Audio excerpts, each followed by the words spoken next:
Do I wanna try? Can I let it go? Running from the past, wanting to be sure. Chaos in my mind, constant deja vu. But every time, it comes back to you.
Alright, hello ladies and gentlemen, and welcome back to another day here at the CCT. We're still in the plains, and getting things, finished up here as we're about to get on to the main stage rather shortly in a, well, almost a day or so. But today at least we're gonna finish things off and find out who are the teams joining us in that main stage.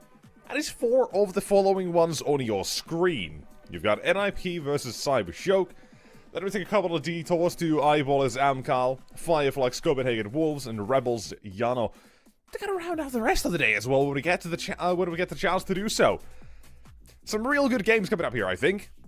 But only 4 teams that can survive. My eyes kind of on Fireflux Copenhagen Wolves almost, because I think both teams really, really good. Copenhagen Wolves, I think, have been surprisingly good with the amount of roster changes as well they've done recently. Almost Fireflux as a team, I think they're pretty interesting. I find the players on that team to be pretty damn fun to watch. And a real nice mix. But, you know, those are not the actual players or teams we're looking at right now. As we open up today, we've got an interesting one. NIP Cybershock. And I don't really know exactly where to place this one. Now, on paper, you have NIP, you really probably have the experience and probably just the name brand alone should make them the favorite on all fronts. But Cybershock, they have this thing called firepower and the willingness to hold W to shoot you. Which makes things kind of difficult, especially when you're a team that doesn't always, or, you know, is still brand new, pretty much. There's a lot of issues, almost, that NIP can suffer here. And Cybershock, I think, they're fun opposition for this exact thing. So we can kind of delve into the roster here as well. Those unaware, right? CIS Mix, Notineki, Lovikas, Blixie, Phenomen, and Glowing. Now added as well recently to the squad. And I think pretty good. Pretty good. There was some news, I believe, Glowing. I feel like I just heard some news about a team, and I'm wondering, was it Cybershock or not? Because I don't actually know anymore. I know I had the pages open, but yes, officially now joining the team. A whole whopping 1 official day that he's spent on Cybershock. So they're making changes, right? From 9 Pandas. He's joining here Blixie from Aurora Youngblood. I think that makes a decent addition as well. I want to kind of see where the forces of Cybershock can now take it, because they already had good pieces in Notineki, Lovikas, and Phenomen, who've all had that pop-off potential that I already talk about, and then you add Glowing, who, you know, having been a couple of different roles during his career, now focused on fragging, it seems. Solid 1.15 for the last couple of months, has been posting up those ratings, brings in even more of that firepower. And Blixie, right, maybe not the exact same amount of firepower, but it doesn't really matter at that point, because the rest of the team already has the explosiveness that you kind of need from this team. All you want is a stable element to bring the rest together. And I think, on paper, this team now looks really good. And if they're able to kind of gel together fairly quickly, right? Obviously, a pretty good test, I'd say, against NIP here. There's a lot, nonetheless, that will be kind of decided on the server, and maybe some of it looks scrappy, I would at least imagine. But nonetheless, I don't know. We'll have to kind of get to it as we get to it, obviously, with you know, changes recently and such. There's a lot that will go on here. But NIP. Maybe NIP. This is an intriguing one. It's a pretty good. It is a pretty good roster on paper. And if there's something to say, it's last time that Snappy was part of a Nordic organization, had to make a team from scratch pretty much immediately from the start, way back when, from the start of Ends, the original one with, I think, Alum and Doto still both in that team as well.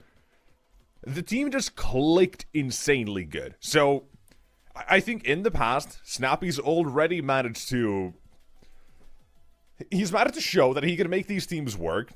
He can have the good foundations, he can have the starts for these teams to make them become a really, or something really good. And I think history as well showed that Ents became, a pretty good team. Right, then Falcons, I don't even know. I don't think anyone does. But nonetheless, for this team, right, you've got Wrinkle, really damn good. Jax, now, maybe more or less standing in and apparently not even practicing with him. But I don't think it really needs to, right? If you just put him in a couple of positions with the experience that he's had as well in the past, you could probably expect him to deliver. Jerks, and a highly underrated player for a long, long time, I think, and I'm very happy to see him get a chance in, now again, like, I'd say tier 1. And with NIP trying to make their climb towards it, again, become stable. Shush, I don't think there's anything that anyone doesn't already know about him name-wise. He's insanely, insanely good. And kind of similar to Ujerks in the sense that he's also insanely underrated, but people still put respect on his name.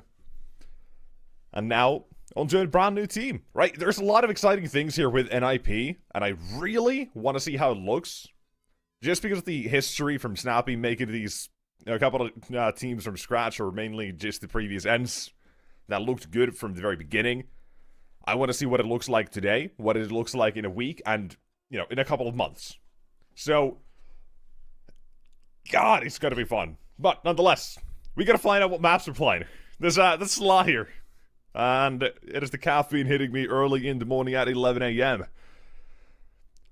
But 10 for Central Europe and such, but nonetheless. First map of the series, it's gonna be a Mirage. Cybershock, pretty good about that. They feel pretty good about that. Right? There's still some question marks when it actually comes to, now with Glowing and Blixie, what they're gonna be swaying to almost. Mirage, nonetheless, historically already has been one of those. Anubis kind of in the mix as well for potentially slipping in if they get a chance to. I doubt they'll ban that out. But for NIP, you gotta commend a Nuke, right? A brand new team. You're not practicing with Jax, as was mentioned in an interview. You're headed into Nuke. You're pretty much headed into the deep end, almost. So, very ballsy. I love it. And this is going to be the first one that they already play as well on this map. They played a couple of Anubis, one Mirage, one Ancient as well. And one Just 2, and there you go. Okay. Anubis, not going to be let through by NIP. Don't blame them. Ancient instead comes through as the third and final map of the series as well, if we need it. And at the video, it looks good. It looks interesting, I think, and that's a good thing. With so many issues, or not issues, variables in this game, both teams, changes, or brand new fresh starts when it comes to NIP. There's a lot that can go wrong in terms of if you're not immediately ready when it comes to some of these more tactical aspects of the game. And when it comes to, obviously, as well, having protocols ready, a map like Nuke will be a very interesting experience, I think. Right? Nonetheless, obviously, NIP picking into Nuke will kind of tell us that they're more than ready for that nonetheless. They've got their ideas. They've got something they want to show us on that. But before we head to that, we do gotta find out what Mirage has to offer as well, with this one being known as the Pug map. Everyone knows how to play it, but who knows how to master it the most? And today we're gonna find that out between NIP and CyberShock as we start off the day. Ladies and gentlemen, thank you so much for joining us here in the CCT. NIP, CyberShock, Mirage to start off. And we'll see who comes out on top today? Who gets the chance at the Swiss stage? Who earns their position?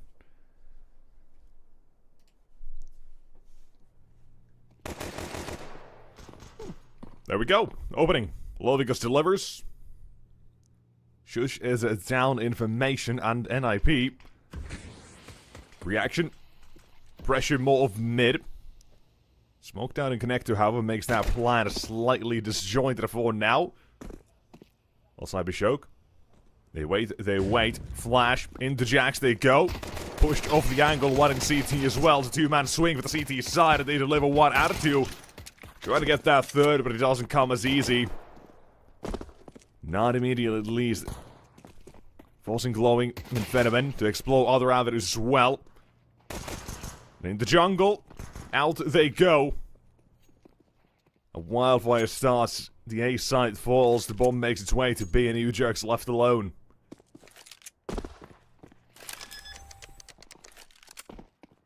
Off the bomb plants. And a quick headshot. God damn. Glowing first round here. Instant 3k, not bad.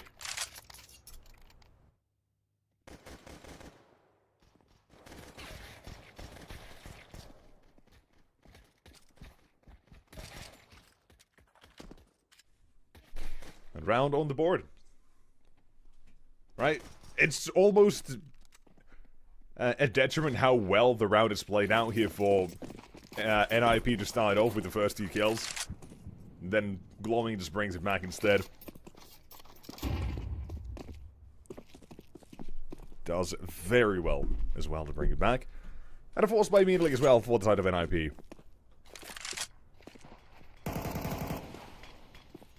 Focus on mid. Ujerk's down to 12 HP. Added the continuation. On to B. Wrinkle waits with the scout. He's got a teammate as well. Trying to bait in almost. And, well, finding the first kill. Rotations happening. Inbound. More and more damage dealt. But Glowing still recovers for 2. And the rounded hands of Shush. Very capable hands. The Desert Eagle needs to be quick. And the first is good. But Blake C. Still the cover is there. And Cybershow. Not easy, but they all got to take the second round. In which case, there is a reason, a chance we might see NIP try to force my back into this, right? Early parts of the game, 1 survivor here. They can't be completely in shambles, but we are seeing instead a really fun approach. A single M4 to deal damage. Again, I try to keep that economy low. Jackson playing MP9 in the next round or whatever else you might want to. If things go real bad. As we say, the worst case scenario. But for now, we'll see what he gets. There's not a lot here to set him up. Instead, it really comes down to trying to trade out these teammates. But on the site, Lovicus 1 and 2. The M4 shot down in just mere seconds. And the round cleaned up. With only Snappy remaining, there's not a whole lot to do.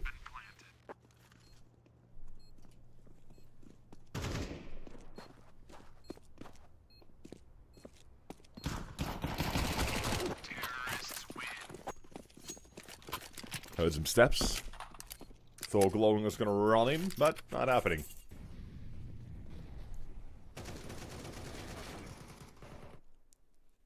Well, great double entry. And that's what I mentioned as well this team has. Is explosive firepower. They already had it even before this roster change they've now made. And it feels like they just keep adding on to it, so... Absolutely good changes. How well are they gonna look in the future? Still to be determined. Well, I at least will admit, right? Cybershow, last couple of months, they have made themselves a known aspect, I'd say. You gotta respect them. The hustle they've been on. Here, Blixie tries to open it up. While in mid, it's Ujerks who actually does. Got a trade from Glowing. Keeps that mid control for Cybershow. Players in apartment as well should let them know the plan, and Jack's in action next. Still an M4, still gets hands on one. Finding a double out of it. Venom from the air. Just jumping into it and now left on his lonesome. 1 versus 2 on the B side. Lucky for him. Has the bomb. Unlucky for him. Both CTs waiting for him. They have lost sight of him. Okay. Misses the first opportunity. Only damage this time. And the bomb to go down immediately. That's the money guaranteed. And that's all it will be. 3-1 NIP. They don't waste too much time to strike for their first round of the game.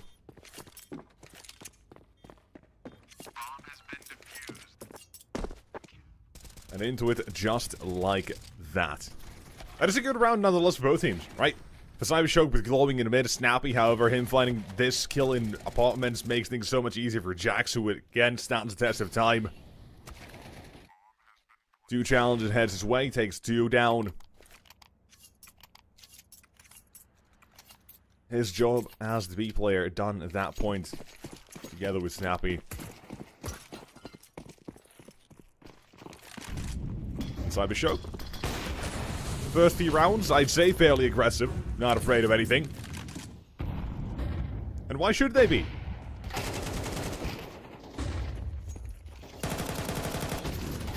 The answer is, they shouldn't.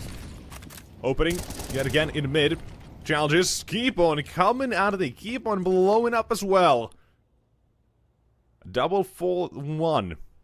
The trade comes back by HE and M4. It's still sending more towards mid. Cybershock, they still want this. Might be a bit more costly than initially expected.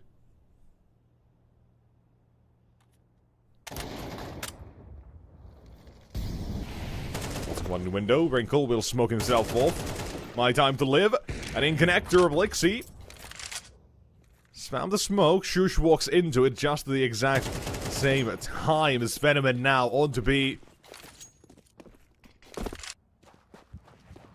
Keeping things quick here for the T side in terms of how they try to first approach things and second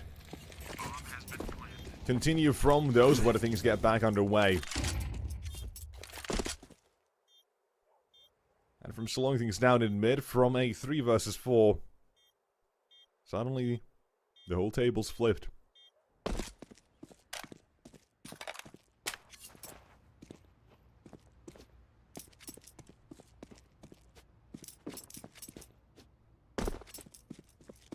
While in IP, the first one is found. There's not going to be any doubling down on it just yet.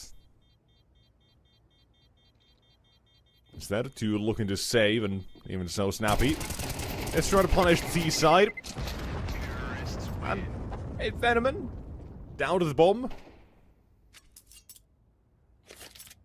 Not bad economical damage here, but does leave NIP with, you know, a couple of options here. A half-buy potentially. Or a full investment by the looks of things. Seems like you jerks might have immediately bought right back up.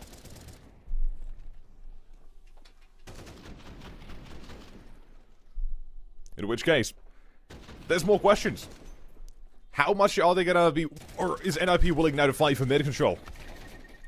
Seeing as round number 3, or round 2, 3, whatever it was, we already saw walkout A.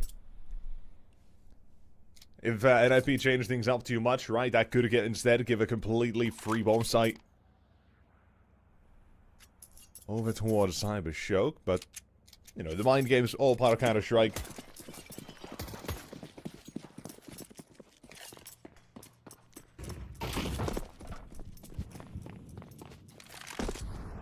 And as it seems, Wrinkle alone toward the B side. I like it. I rate to play.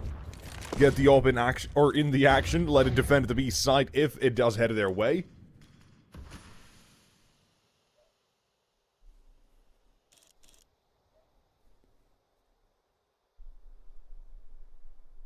But with Wrinkle to deny the first, Cybershock they'll respect the AWP heading back toward the A side. This is where Snappy awaits. Expected to have pushed. Blixie will do his due diligence to check these angles. Brings the back to an even number game. 4-4, both sides. As again, with plenty of time with the clock, Cybershock More avenues to explore, but back toward the B side again. Wrinkle still holds. He's now moved from the B side.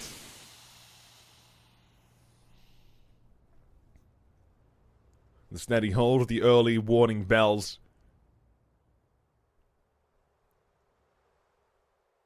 The young Ukrainian to be tested. Blixie walks in. But a big miss. Into mid. Here's a quick reaction from NIP and trying to get back to the action together. You're still looking at Wrinkle to defend. It's not going bench. Another miss shot, however, rings out. One's fine, two too many. Back to even numbers, but again, not for long. Blixie's continuing to wreak havoc here on the site. From short, hopes and dreams of NIP's buy back into the game crumbling immediately.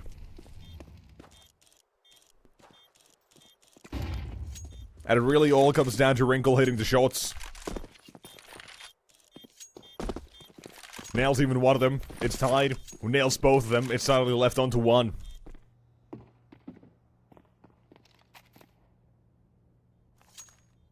This shot's paid the price. Terrorists win.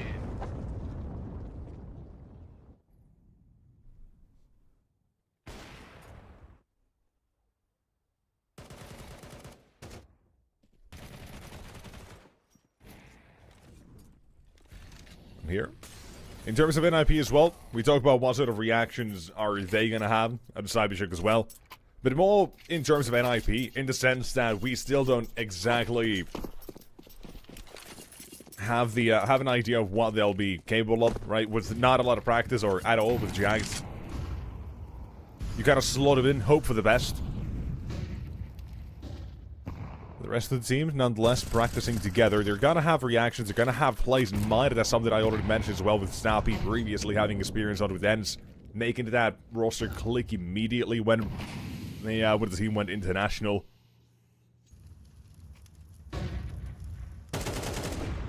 So, past precedent is there. Same goes for mid control on the T side. They keep dealing damage, but this time, again, it's not let them get a man advantage, but a 3-on-4 so far hasn't been anything concrete. A chance to bring it back, now taken away. Utrix runs back, not even tagged from that. A leg shot would have been his downfall. Massive help. But not allowed. Shush. Anchoring on the side, M4 in hand. And focus on NIP currently in mid.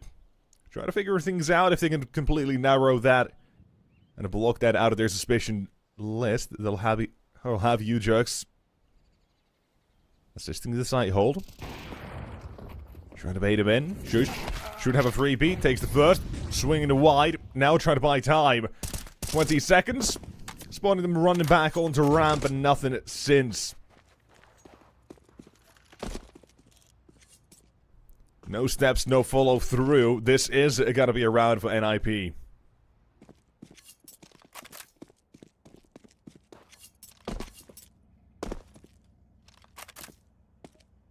Counter-terrorists win.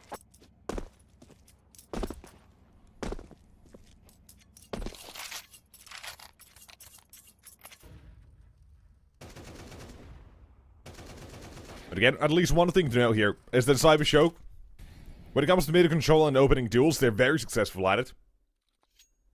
NIP, current protocol seems to be taking that, or retaking it from mid control. Clearing it out when things go quiet, wanting information. And, right, makes sense. You're playing Mirage, mid control is such a big part of the map. The side obviously often do leave just one man to lurk there. Maybe even more if they want to send full forces, as we've already seen a couple of times through Catwalk as well to be. NIP, they want to make sure they don't have to worry about that in those situations. And again, last round showed it pretty well. Shush found an opening. Ujerk's able to assist on site as well to bait him in even further. But the round still ends up with 2 players saving. Reinvestment, quite obviously for Cybershock. Can we move on? Round number 8 to see how the game continues. NIP still looking for back-to-back rounds, start building up an economy and, well, not only an economy, but a game.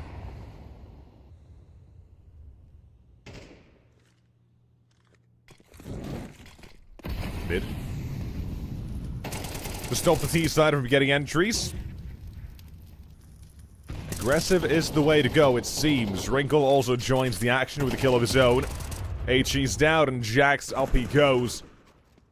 Sending down another on A. With one hell of a response to this mid control now from Cybershock. NIP. Send their players up, get him in a position. And even when it's suspected to be behind the boxes, it still works out for the opening. And Phenomen, about to lose his life. Snappy collects. No AWP collected, though.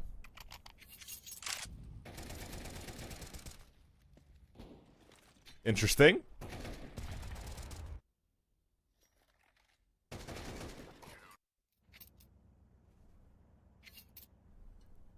Well, it's a choice. But we continue.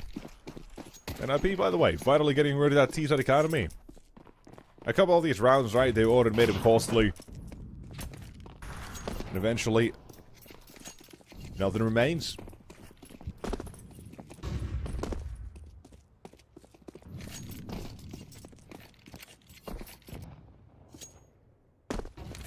Chilling in spawn, on to A.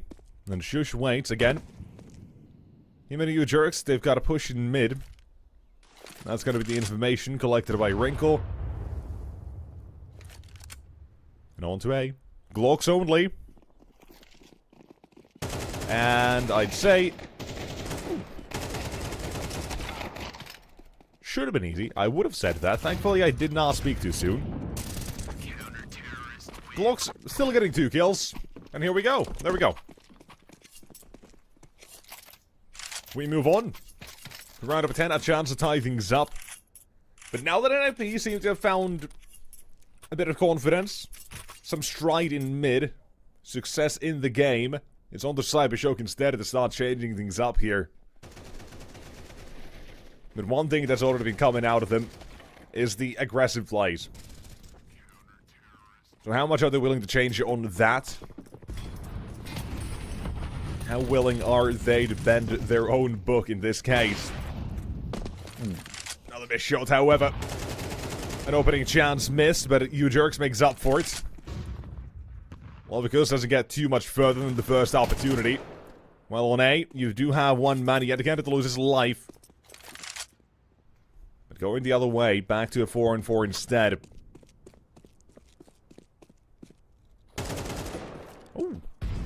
Oh, in connector, not thinking about it. Second as well, shows himself. Snappy while on short, yeah, he's got a chance at something, maybe with a smoke to block his way and Wrinkle. No easy access onto A currently. Not doing NIP too many favors at this case. Let's go down, first one, Snappy. Just barely sees him. Blowing down, Blixie, not far from being removed, but through the murder hole to bait him in. Snappy the trade. And a 1-on-2. Naughty Neki is down to 29 HP, makes things doable here in terms of HP. Historically, you look at Mirage, this has been Snappy's map, if anything. Opening, not being forced out by a Molotov. Gets rid of the chance to equalize.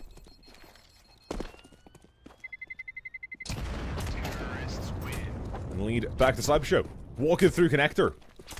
They had the openings. Brought back on A. Then forgot about connector for just a second.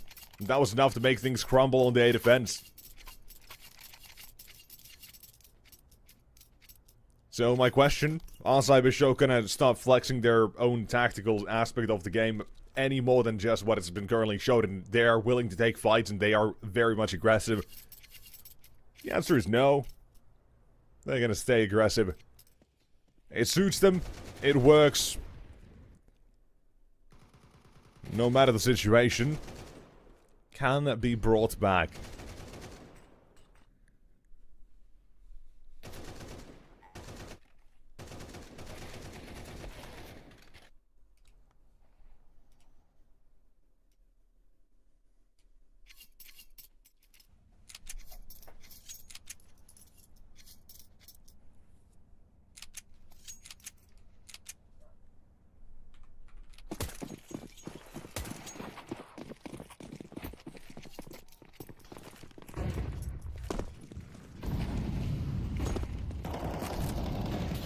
Again, mid control. Tested. Currently setting up for B play, but how much are they willing to show elsewhere? Glowing was thinking about connector for just a second, at least makes the noise. But it's Jax. 9 kills. Last time the B defenses have been fairly well worked out for him. And again, stops short control for the moment. Makes things easier on his defense. And a third as well to be collected. B defense, the test is passed with flying colors, and Blixie left alone instead to go above and beyond. To get a perfect score in this round, an ace required.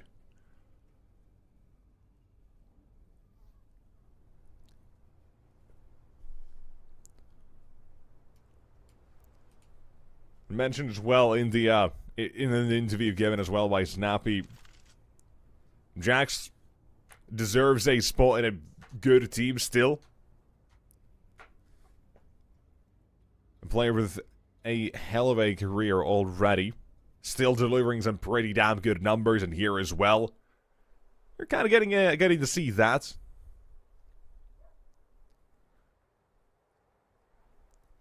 Do hope to see him back in the game.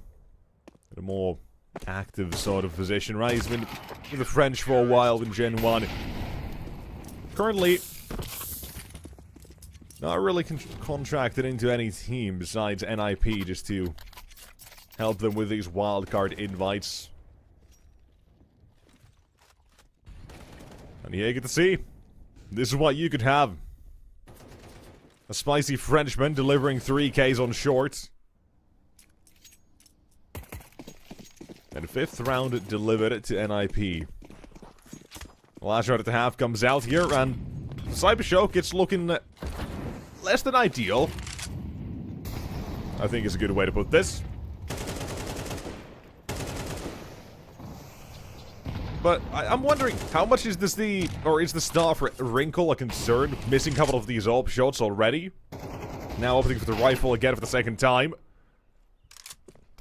Last saw Snappy had a chance to pick up the AWP. They decided no thank you. But he's still doing 10 and 5, or he's still on 10 and 5, so it's not like he's doing poorly.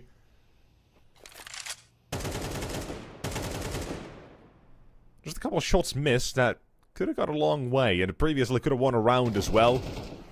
Obviously, in the previous doesn't matter. It's non-consequential. Here in the B apartments. Snappy goes aggressive, finds Naughty. No follow-up on it. Play onto A. Connection is there for Blixie's Desert Eagle. But Wrinkle sets up Shush. Great flashbang. Baits them in. Never seen the name who's throwing in the flashbangs, assuming it's Shush. But a bait and switch, and Lovicus instead had attempted a clutch. It stays as an attempt. Removed by Snappy. CT's HP in the end. Not looking great, but Lovicus back exposed. Not gonna miss that chance. It's 6-6 at halftime. And a half that I think is pretty good. Right? It goes to showcase what Cybershock really want to do here. They're playing aggressive in-your-face Counter-Strike. Obviously, as well, with 2 new players into the roster, they're not gonna have the most practice. But compared to NIP, right? There's a whole lot more cohesion that should be there on paper. But the experience of the players on that NIP side as well, it is showing itself. All you really gotta have in some of these situations is a couple of tricks that you can rely on, a couple of setups, and just basics down on a map like Mirage as well. You can, dare I say, pug it out almost, but that's not really been the case so far. At least not for NIP. Because they've had these reactions, they've had their... or had good reads on how to deal with situations. But it's not perfect.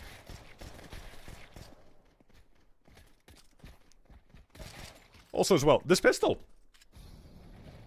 Probably could have gone, or should have gone the other way, but glowing. 1, 2, and 3 he'll take way back there. But eventually. NIP, they do recover from the 3-1 start, then 4-1 that it turned into as well.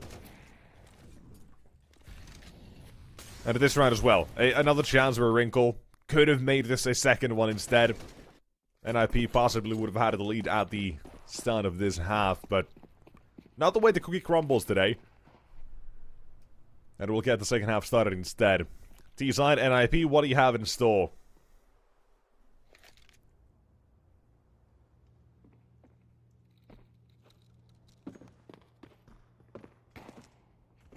An A-split, Wrinkle top mid, 2 through underpass. And Lodicus, a USP in position to find the opening. With another head teased in, connector. There's 2 plays from short to take down, and Shush opens it up. Second man flies up connector. Out of the A side, you've got 2 a bait and switch for Glowing and Naughty Neki. It'll do well to defend a 3k. And 1 man remains at the end of it, and Shush, he's dodging death. A flame try to capture him. And Naughty Neki's USP, that'll burn straight through him as well. Pistol of Cyber Shoke, 7 again, both picked up now for the side of Cyber Shoke.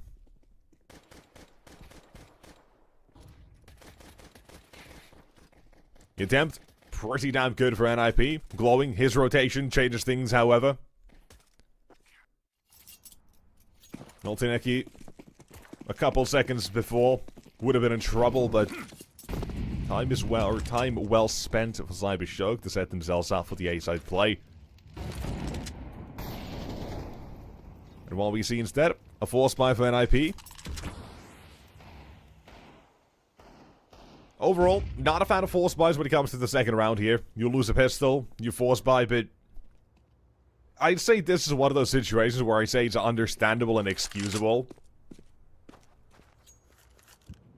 Brand new team.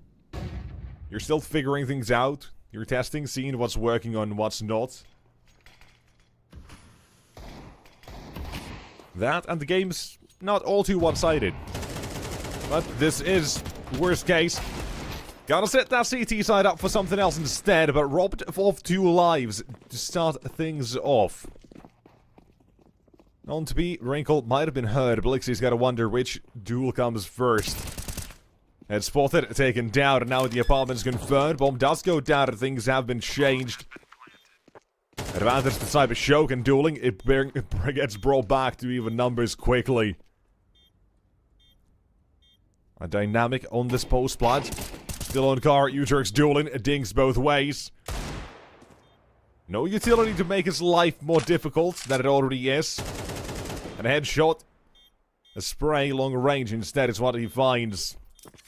With Blixie having to jump out of the apartments dinged. Low on HP, will be thwarted off the site, and NIP with a force by an Utrix delivering a triple. Immediately decide they'll tie up the game. They will happily take this one. Wrinkles well, boosted into window, a massive opening found from there as well.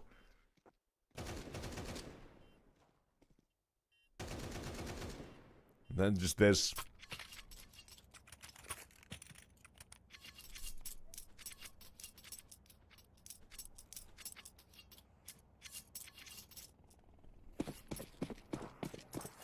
Cyber Shoke put in a bit of an awkward position here. And into mid. Out of mid.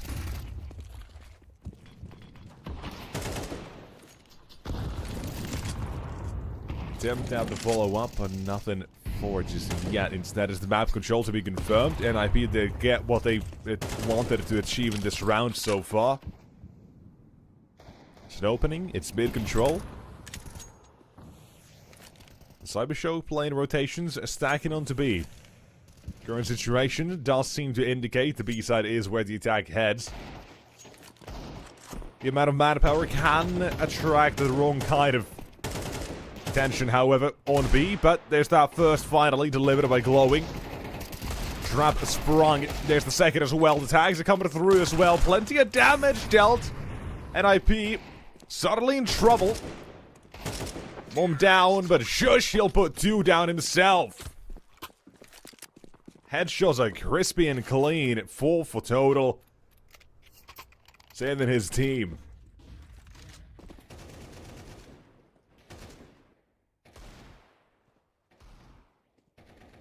That's the sort of trouble you might walk into. Cybershow. Its pistols are force buy. But it is still troublesome in the end.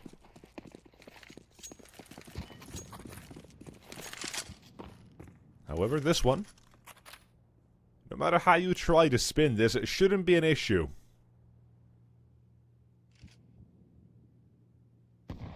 Also, Cybershow, love this strat. Flash over connector. If there's any noise, any information, that'll be given away. They'll look to punish through short as well, but Snappy is farming, enjoying the round. And he'll keep it clean as well. Takes 4-3 for the Mac 10. That's money, that's a farm. And a bag that he's earned for himself. Even if he keeps it alive at this next round. You know, I was gonna say, could it be treated as bonus round? But I don't really know if you would categorize this as the exact sort of bonus round. It's not like they've got way too many Mac 10s or anything of the sort either, so just a buy round. Jackson to Mac 10. That's the only caveat, if you would want to call it that, in this case, when probably not.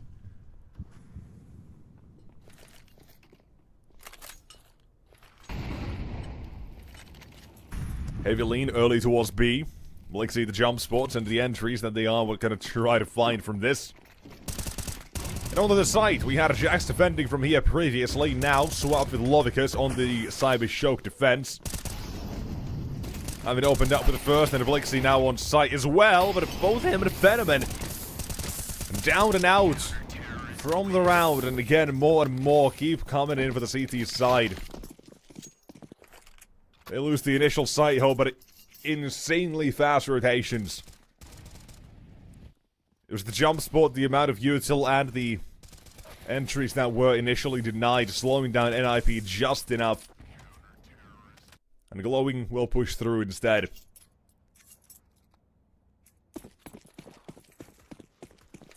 Currently, 17 to his name already.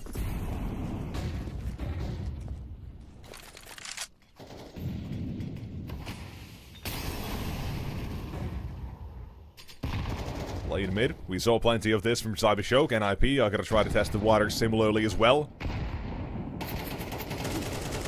Love the smoke, wrinkled down.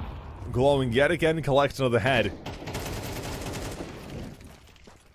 The opportunity's not going to stop coming, however, U-Jokes will shut him down. Wasn't as big of a factor on that CT side, but already stepping up for the second half here.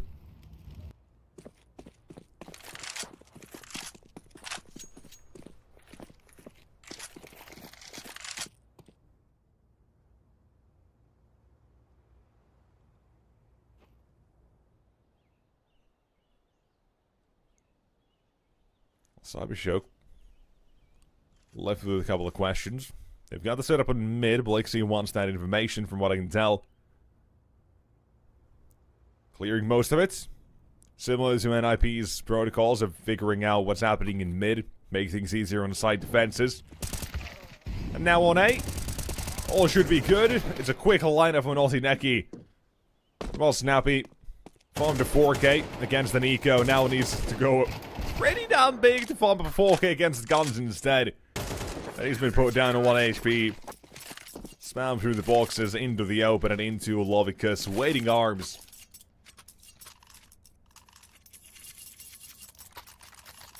And we're gonna have one hell of a game here, it seems.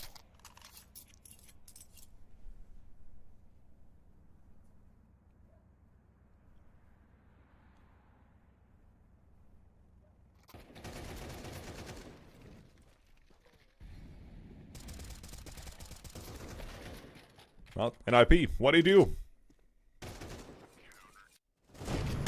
Right, I wish we could be able to, or would have had more information about NIP in terms of what they'll really bring to the table.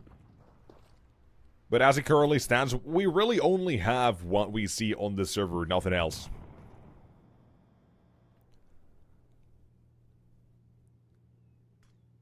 As simple as that.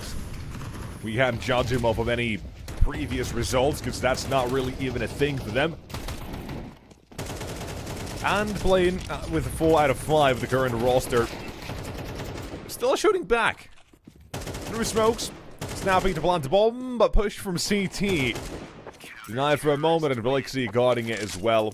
And a approach this time that does not work.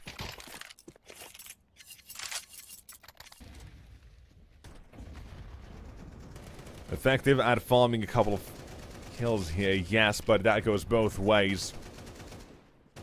And around for Cybershock, and with the investment as well that NIP put forward in this one, that's not really afforded a whole lot in this follow-up either, so they risk a fair bit, but it's not the end of the road just yet. There's a fair few rounds still to go. It's 13 when the map comes to a close.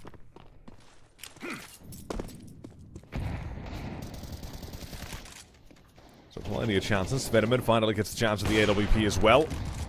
Quiet so far. Last round got himself kill number 7. Now makes it on to 8. Almost 9 with that HE alone.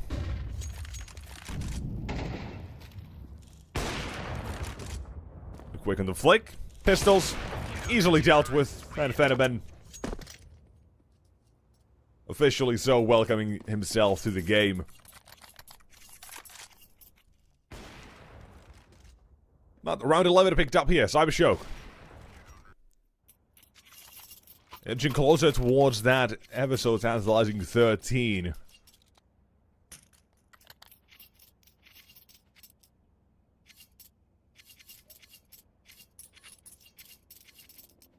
Well, normally we might talk about what would NIP really have in the strat books. In this case, we don't really have the same option to talk about that. It's about seeing how quickly this team will gel together and improve. Not for now.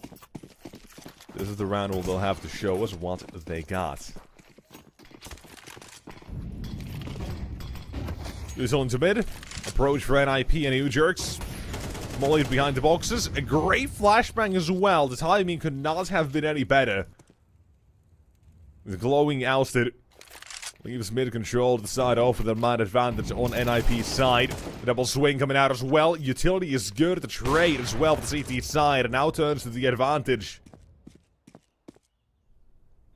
Taking it quickly back. Cybershock put on the pressure. NIP wanted a bit of control. They'll get a bit more than they bargained for in this case. But back to the round. Snappy. Taking him out of Casino Catwalk. He's collected the bomb and heading toward the B site. You have Jax. The man to activate who has to make the play, but now removed.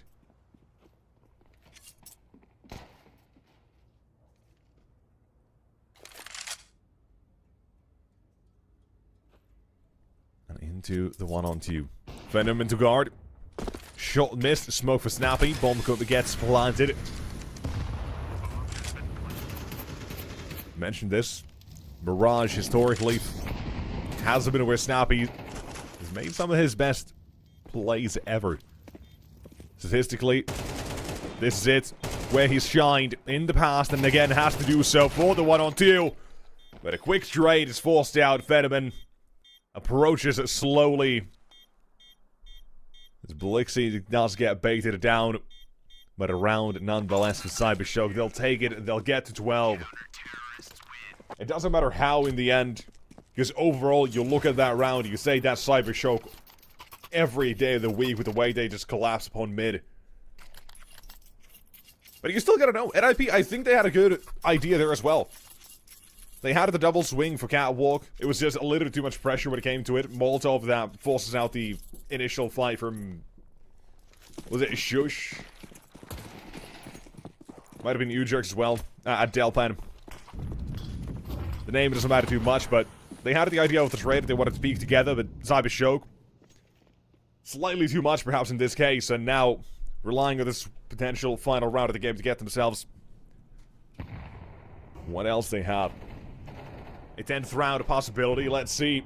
As on toward the A side, the action is already there. Venom, not going to catch anything in mid, but you've got Lodicus with an opening found. Plenty of rotations. Not a whole lot of advancements for NIP, but in from CT, Naughty Neki. Another one found at the CTs. Man advantage, now make it 2, and it's all 2 jacks. CT side, that was where he was very effective. T side so far, ineffective. Nothing found. Not gonna end that way, but in terms of success, Mirage comes to an end for NIP, falling on that T side. Which, completely fair. That was a very well played game for Cybershock. T side, they played however they wanted. They're the ones in control. And second half, well, we see, well, we do see NIP having ideas as well. It's not good enough. Cybershock, they have the experience as well on this map. I think that second to the last round has got to have a good way to really go about it and see how things looked. You started off the half as well with glowing out of the rotations toward those B sites. They were ready for a lot of what was got to be delivered by NIP in terms of how they wanted to react. That was one of the questions we had as well, with 2 new additions to the roster. They still knew. They had a good game plan. It worked out. It was a glowing who had a great start to the game. Everyone else got shaped up around him toward the end of it as we kept going. And coming to an end on map number 1, it is going to be going not NIP's way here. And we head towards our second map of the series. We'll see what Cybershock want to do. It's going to be Nuke. And this is the real interesting part of the game. NIP, brand new team. Head first into danger, head first into Nuke. Now, how crazy is this? Some might say it's crazy. I say it'll be entertaining, but if you want to find out as well, stick around after this quick break. It'll not be too long. We'll back in about 10 minutes or so for that second half of the series. So, we'll see you in a bit. Don't go too far.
Alright, hello and welcome back, ladies and gentlemen. We've got a second map of the series here happening. NIP now backs against the wall, but they're headed to familiar, probably, sort of ground of Nuke.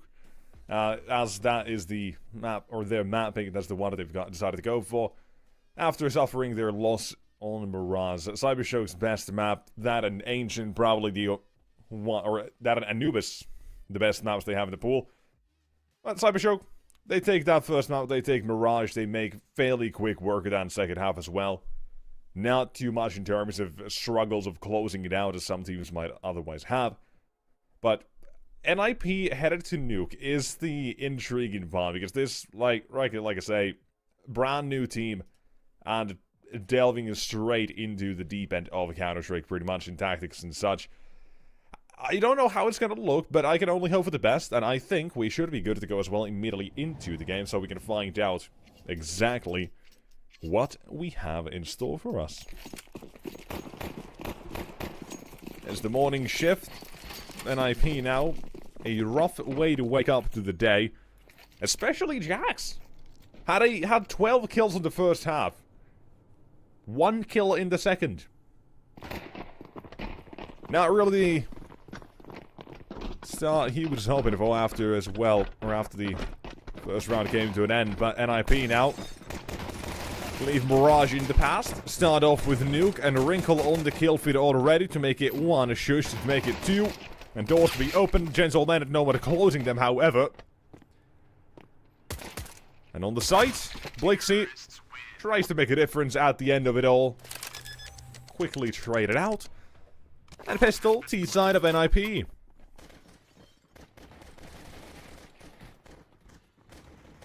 Pretty straight up, a big approach. Nothing too crazy about it, you keep it simple, and the effect, pretty damn good in the end.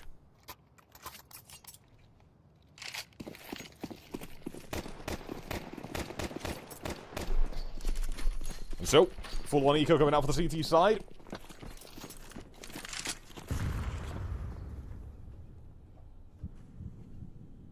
Manpower, focus on the A-bomb site here as well. So, some chances at gimmicks or kills. Because that pretty much is one thing that Nuke has. If you make a mistake on that T side, if you approach, let's say, a site with quite a few corners you can hide in, you're definitely looking at a chance to give away a weapon or two, but NIP, they've chosen to approach differently. At least at the start of it. Down towards Secret. Snappy and Uterx. Noise to be made, but no rotations bought by Cybershow.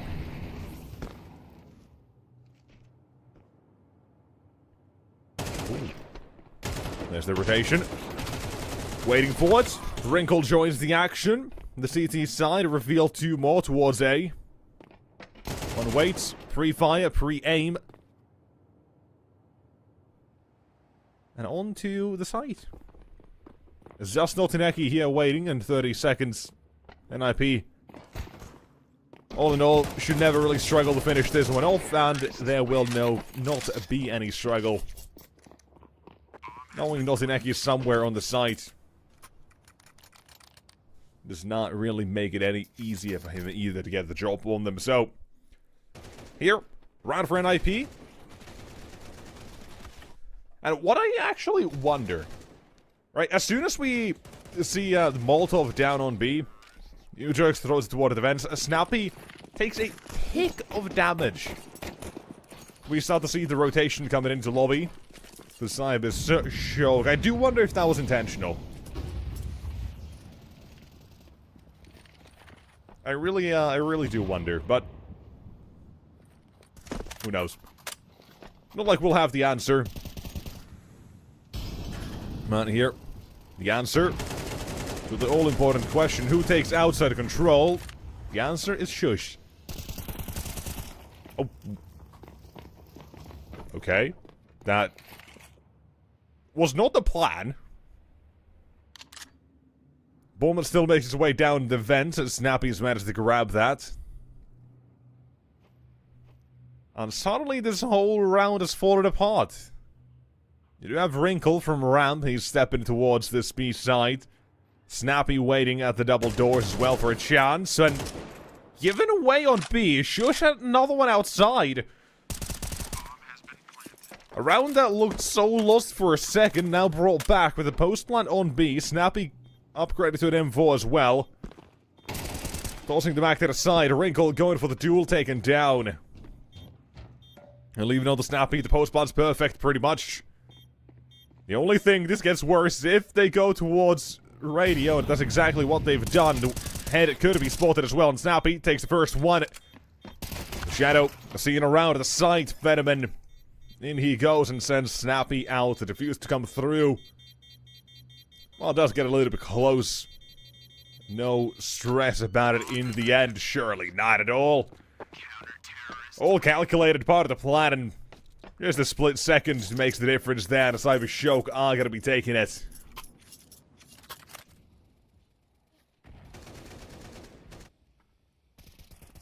But this is, yeah, I don't really know how to say or how to talk about the start of the round. Timing's off. Wrinkle as well here for the duel. Gives it up almost and Snappy, right? He tries his best. That's Cyber Shoke on the board. Outside, smoke's blown up as well. That puts U-Jerks into the open as he starts spamming through. And like Shush before him, takes control of the garage, wants to explore more avenues as well. Drop it into A. Making this play, making it awkward for that CT side. On the defense, the trade from Jax. Rids them off the defense. Well, outside and now relieved. U-Jerks, his duties are done in this round. And IP still trying to gather themselves together on A. Bomb yet to go down, and again, it's been brought back to a 2-on-2 Wrinkle again. Does get caught here. The bomb planted. Retake begins. One man down and one more to go. And Olsineki. A chance here with Snappy being low HP and HE. That will work wonders. But for the swing, at the closing touches, Jax's Galil delivers 3 for the round and NIP onto a third as well. Good recovery, but it is, I think, already kind of looking a little bit messy here, but I do like the confidence that we see from NIP. Right, it might be messy, but you have to adapt on the fly. They're still cooking something here.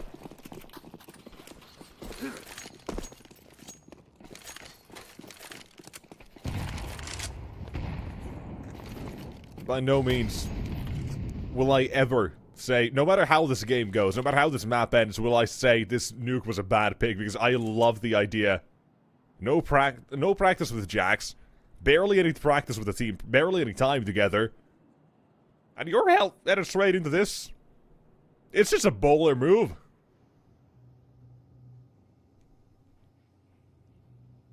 Again, though, it seems like we've got 2 repeating rounds, 2 toward our lowest side. NIP waiting at the back of the lobby, seeing if there's any aggression from Ram. A. One side be Shoke have in store. Last round of full eco was on A mostly. But there was some action outside given away back then, so this one's still a bit different. Trying to feel this out.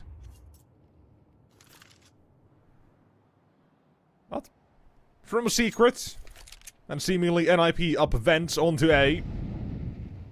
Timing is going to be missed completely. Pretty much walked circles around him.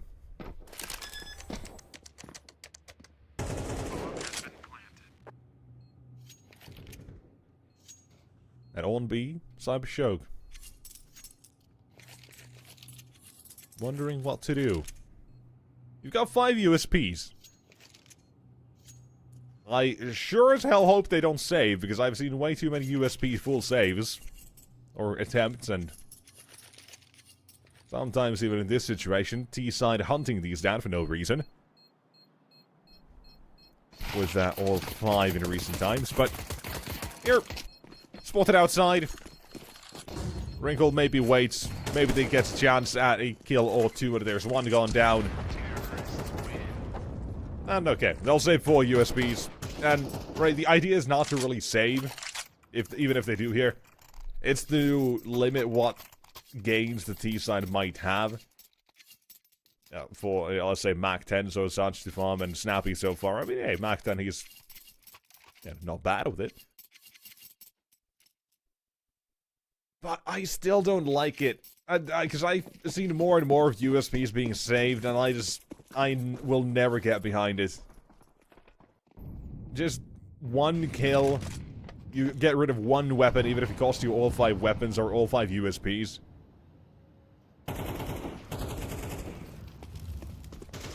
They'll take away more from, in that case, the T side than just saving would ever do for you.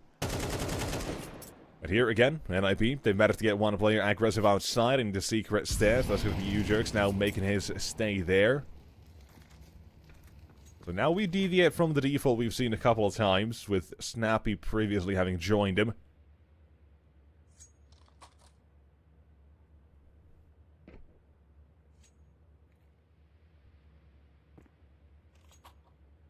I do wonder what the actual play for U-Jerks is gonna be like here. Him still towards the lower side.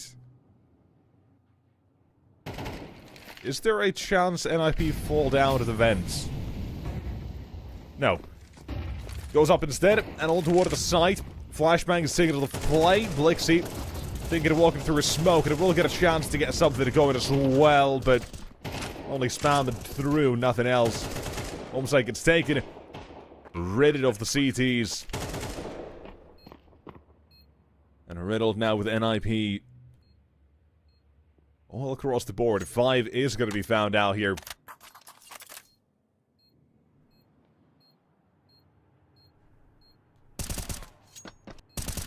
NIP. Right, it's these first 3 rounds. You're thinking, okay. They're building something here. They've got something in mind. Right, even if a couple of these rounds may be a bit messy, or at least one of them very messy, they've recovered. The only round we've so far seen for Cybershock is quite literally down to a split second. Terrorists win. In the hundreds of milliseconds to make the difference in 1 versus 2 for Snappy. But NIP, 5-1. I'd say this now officially confirms they've got a good T-side start going on.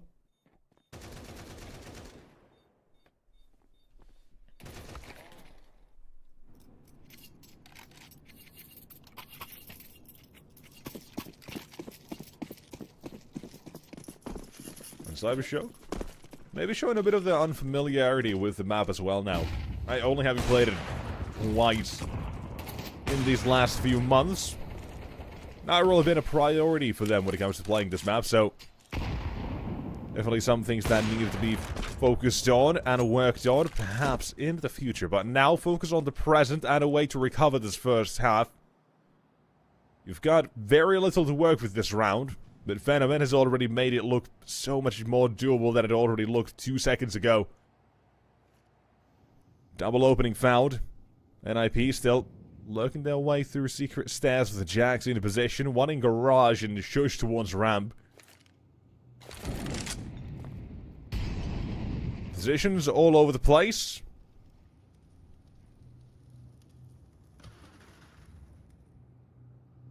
And Cybershock, so glowing, flirted with the idea of heading down to the ladder. Jax with Shush having found now both an opening. Back to lobby. The CT side now getting caught out here. The round started off well for them. From a 5-on-3, however, NIP fully recover it. As that's just individuals. 1 by 1 they play. Everyone gets a piece of the action in the end.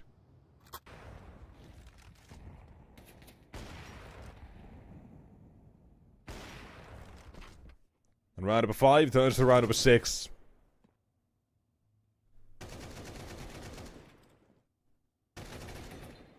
And Cybershock. This first half, now it's looking real shaky. We've already, however, seen, right? We have seen that they are more than willing to fight. Outside when it comes to it. They've been blowing up the smokes, trying to find NIP players into the open, and I mean, not really too successful as of just yet. I think the last round was the most they've managed to find. And with how much we've already seen as well, NIP toying with the idea of heading down Secret, not just with one, but a two as well, then swapping up the default a little bit every now and then. And then the recovery in this last round. Focus absolutely should be on outside for Cyber Shoke. I kind of want to see more. I really do. It's on Nuke as well. What do we... Now, let's talk about the AWPers again a bit more. Phenomen, last run, pretty good. The double opening here. If you have a good AWPer on the CT side, they will make the difference. Absolutely. Taking confident duels outside is really, I think, what is a game changer when it comes to this map. Having the supportive network behind that as well. Can be a slam then a dunk. Right on top of that. So I want to see if Cybershock have that dog in him. I hope to see that.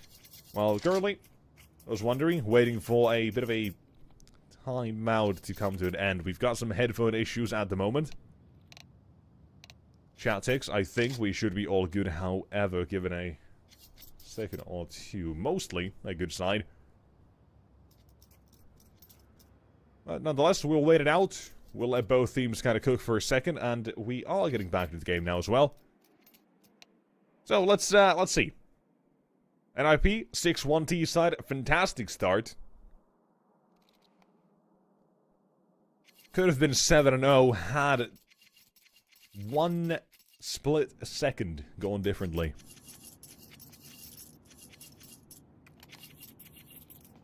Way too close to a flawless start for now, but again, I would have put the pressure on Phenomen here a little bit. Shine the spotlight on him, as it were. The downside of being prerogative for NIP.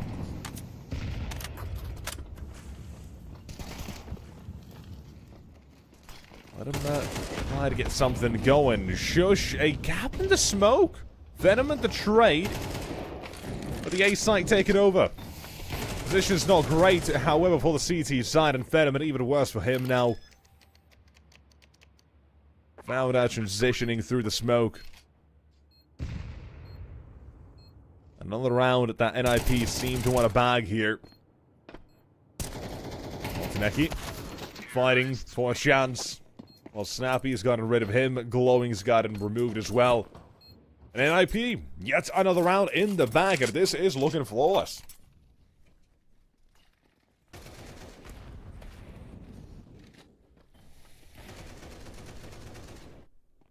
Cybershock tried to change things up here. Up towards A, be more part of the action, but NIP just kind of playing fast and loose here, and I like it. They've got structure, sure, but still very much fast and loose, and that very much makes sense. Right? It's not really right to compare them to a team that's been around for, let's say, even 6 months. Even 3 months. That's still new and starting up. But they're figuring it out.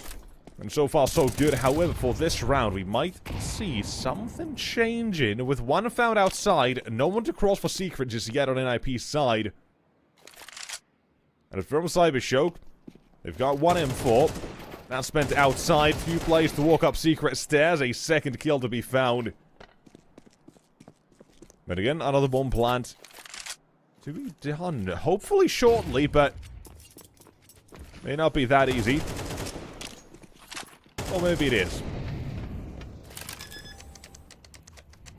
Makes its way on toward the side. Wrinkle puts down the numbers, and so the Cybershock, it's not looking like a great attempt at the retake.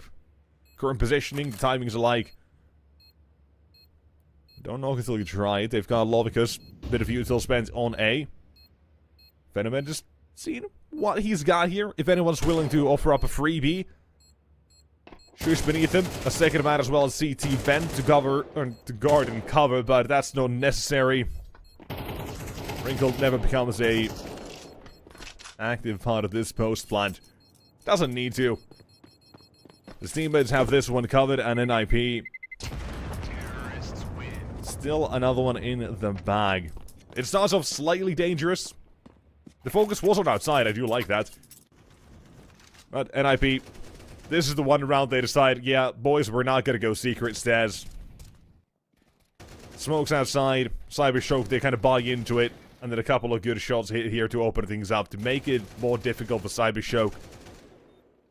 And allow for the transition, the swap toward that A site. It's played well. And it kind of goes to show as well the experience of someone like Snappy. To call these rounds, to make them, I mean, look as easy as they really are at the moment. Good read on the game. Shush has good aim in the game. You jerks also. Somewhere up in the heavens. Spam comes through the CT side. Down a man, and now all of NIP down at the secret stairs instead. Except for one man, Shush. Watching rotations on A, keep an eye on him. We might see him part of the kill feed shortly, but for now, focus on the B site. NIP, they spread quickly on the bomb site, and off they send Cyber Choke to look and most likely save another one unless there's a quick gift being given. That's not happening. NIP is not overextending. They don't have to. Crossfires instead set up on this or on the post plant. And one given by Shush, but still down a man. Half the time is ticked. And officially an insane T-half by NIP. Great changes now toward the end of the half here as well, being called yet again.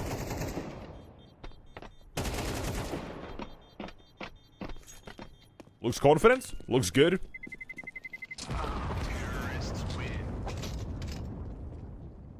Looks like the NIP magic showing a little bit here on Nuke. Which, very nice to see, right? After what was a fairly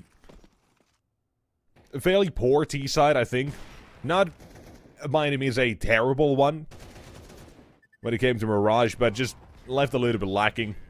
Although, insanely well played by Cyber Choke on that CT side, where you gotta give him credit as well.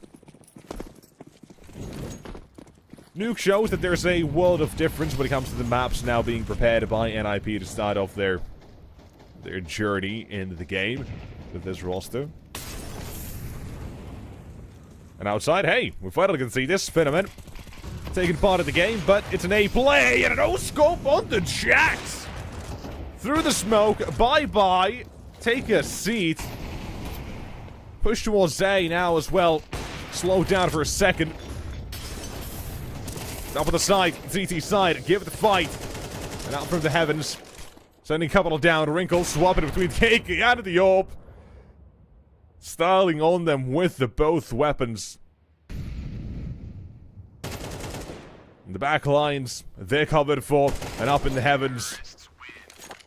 You jerks to walk up the ladder. NIP, they have struggles on this round, but it's still just another one in the bag. It's this opening, it slows them down, and here's the chance as well to really make it hurt. Molotov perfectly timed, and Wrinkle, man, come on, just having a balling time.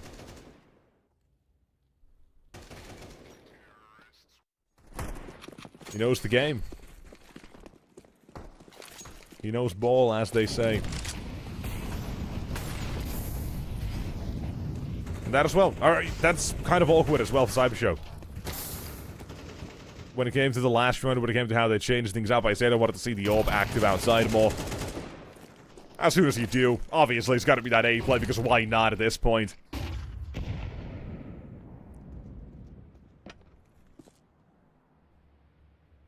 Just good reads, good calls coming out for the T side, and that's pretty much all it is. Snappy, given the AK, yeah.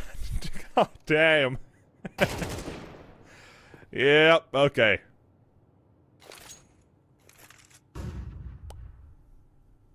How are you guys feeling about Ancients? Because I think NIP, they would love that at this point. And if this somehow does not go ancient, I don't know what's happened. A generational fumble almost, but 11-1 T-side for NIP.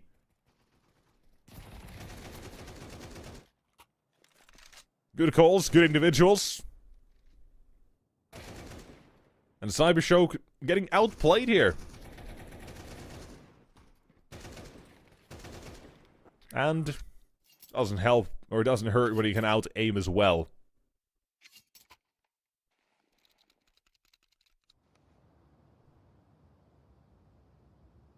Pretty good streak of rounds at the top here. 9 in a row.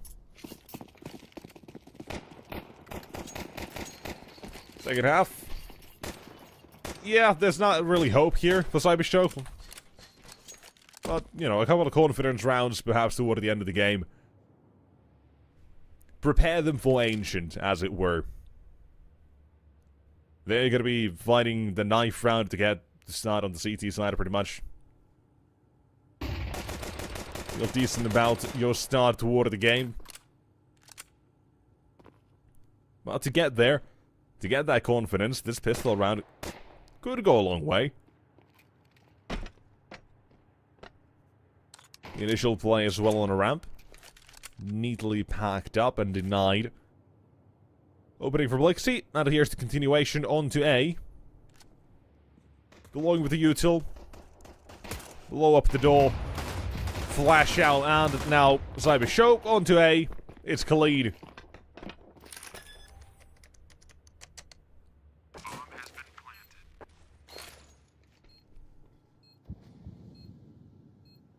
Snappy last man.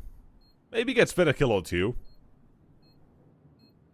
Right, quite literally nothing to save, not even armor. But he's not allowed to get anything. When searching, Gloaming came bringing the heat. And Cybershock doubling the count of their rounds with this pistol win.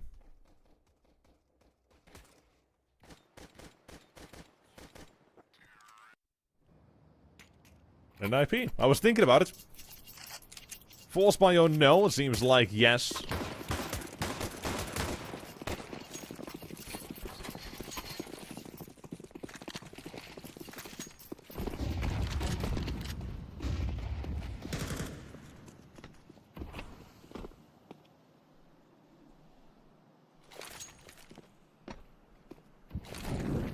Outside approach. I like this.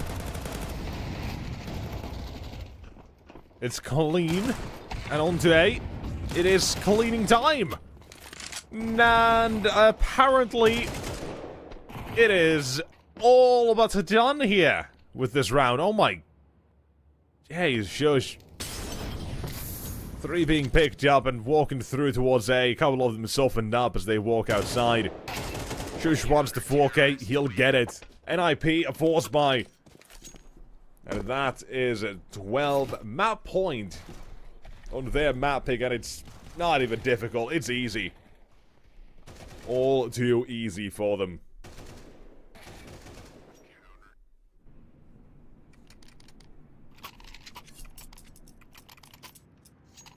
Yeah, not a whole lot here. Mirage, NIP made it competitive.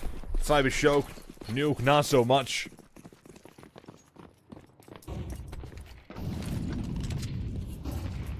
Shows the difference of the caliber of the individuals and the leadership behind it. And, well, trust nobody, apparently. Motto for this one. Not even your teammates to be trusted.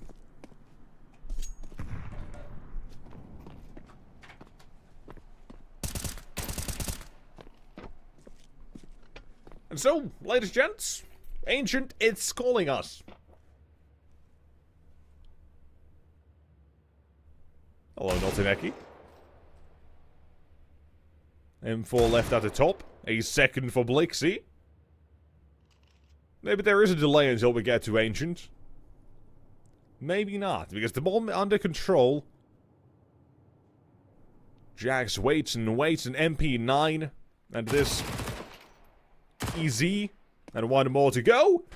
And we are staring at the screen to head to a break. In this case, it seems. What else do you say? All too easy. NIP. That's that. That's simple. There's nothing to it. One round they lose in the first half. They lose that pistol in the second.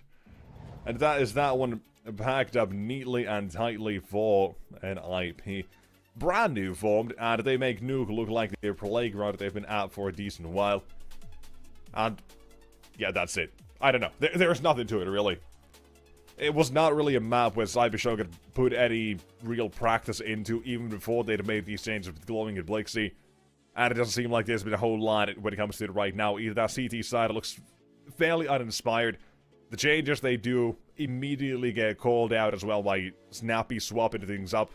And ta-da. Map 1, or Map 2, it's done. It's that easy. It's that simple, and it's NIP magic delivered here. And now, give it us Ancient. Map 3, winner of this one gets decided on the decider, and we'll find out who goes toward that Swiss state and who will not. So, stay tuned to find out after this break.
Alright, hello and welcome back, ladies and gentlemen. One last time for this series between NIP and Cyber Show.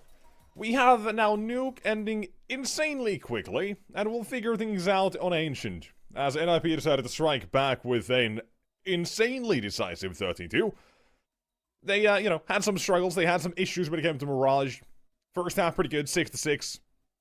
And then on the second half, things didn't really get to go as much as they would have liked their way. But it is what it is. Cybershock, that's pretty much their home turf of Mirage anyway. Then you kind of now see how does Nuke look when you have two new players to the team, and an NIP that have put in apparently the time and effort to figure out how to masterfully call a great game on a Nuke. And it was led by Snappy, making very good snap decisions to outread and outplay his opponents. And it all looked insanely good toward the end. And individually, everyone started to deliver exactly what they needed to now turn us towards Ancient, our sights set on the decider of the series. So, for one last time, ladies and gents, welcome back if you're tuning just in. Let's see what NIP and Cybershock have. Who takes the cake? Only one gets to make it to the Swiss stage here in the CCT. And this is the final chance to do so. Both backs against the wall. And now, to the pistol we go. NIP won the knife round, choosing to start with the CT side and set up on A. It is a push through CT spawn headed their way. Slowly, maybe. Nope, B it is, all turning back towards A. Cybershock still figuring things out themselves, it seems. But B not welcoming A even more so. Wrinkle with the first one, and now pushing through that B side into Lovicus. One found, a second and a third as well, all start to flow at the same time. With the Cybershock getting access toward that B bomb side, with Wrinkle having denied A. Gifting kills onto B with the CT push as well, and Shush shot down. It's Lovicus who makes the difference here. Him glowing a full house between the two of them. And this is a crazy round, right? This, Lovicus, 2 kills, Udrix and Jax both down. Kinda crazy.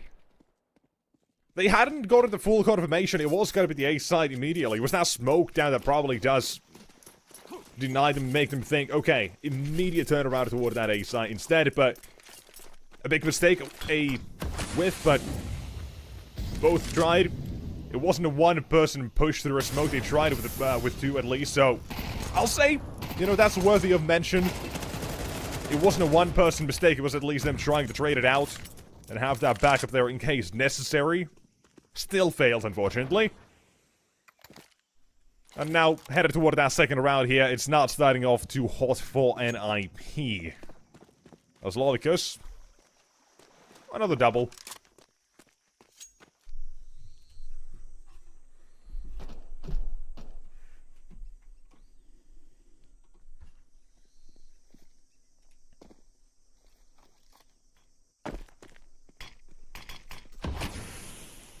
Hold A. Udrix, he waits and waits.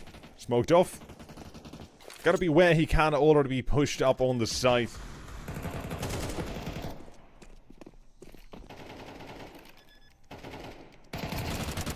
Bomb has been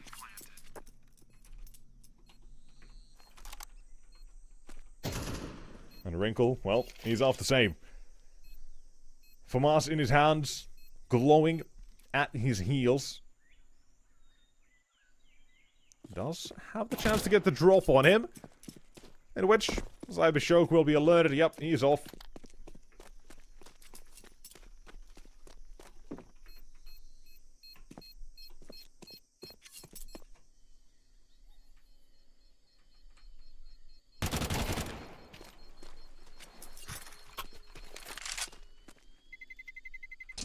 Terrorists win.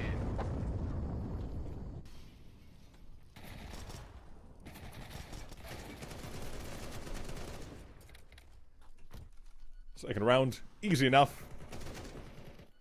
Lovicus hitting some sharp shots already. And if we go all the way back to the start of the game as well, when it came to what does Cybershock have to offer, one of the biggest things is firepower. Right, obviously goes missing on Nuke. Oh well.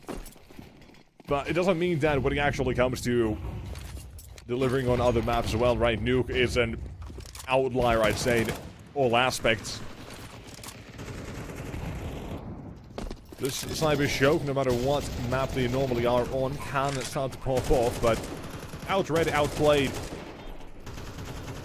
Now, T-side of Ancient starts off looking like a 3-0 here.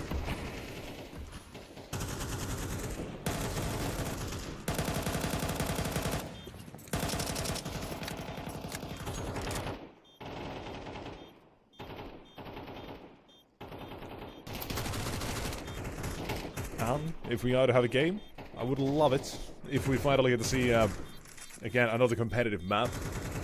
Because I want to see how, right, NIP get more pushed toward the edge, where they have to come out with all their tricks, however limited and however scrappy those might be.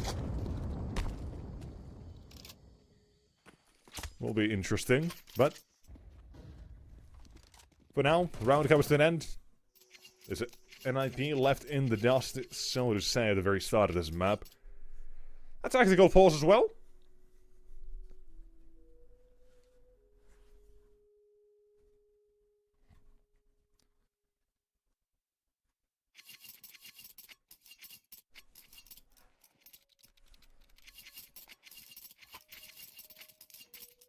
Seems like a full investment is in play.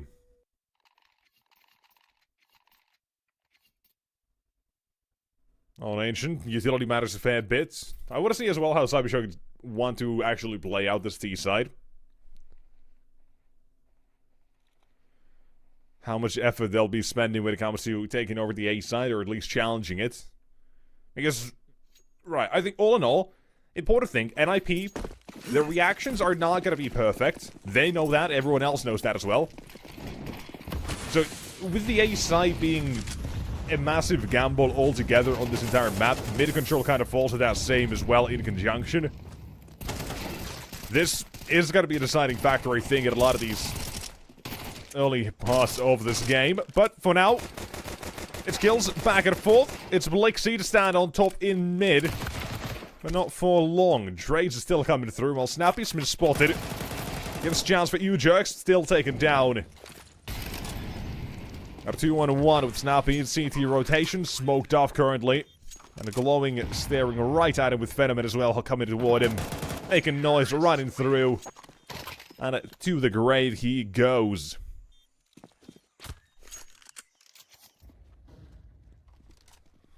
Where's Cybershock? So good so far. And again, to echo that same sentiment, right? Mid, A, I think that's a big part of this entire map. All the way as just a norm as well. But then you add the inexperience of the team, of NIP, and I think we might be looking at something potentially scary. But willing to give them at least a benefit of the doubt, because there's not a lot of expectations, I don't think, in terms of anything, really, right now. Testing the waters. And drowning. The B side, nothing. 4 players dealt with in a moment, and Wrinkle all alone. Nothing but a P250 by his side.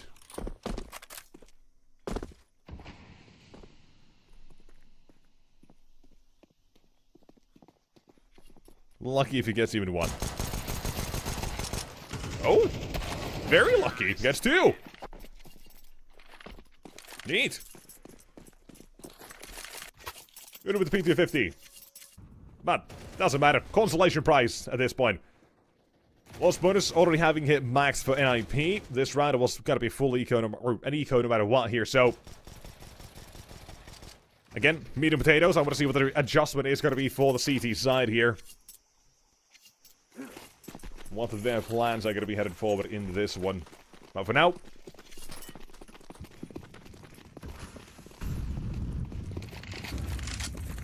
Oh, Cybershock. Yep, straight up. An A play coming out. I like this. I like the thought process. And an IP. They've got a man with experience on A. Defending it. Shush goes down immediately. The modern rotation is here. Wrinkle, the collat is there. The tag on the second. Now the finishing touch, but Jax, he's going to be sent out to adventure on toward the side, in which Notineki will be downed. Removed from the round, and that is going to be Cyber Show. An entry on A, but denied on the full-on approach itself. NIP, trusting the call, they had the bomb spotted as well. They can make the full rotation. And a fight given, all looks good.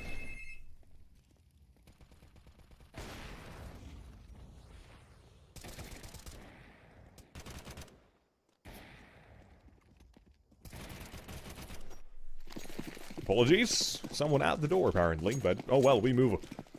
We ball, so do NIP. First round of the board.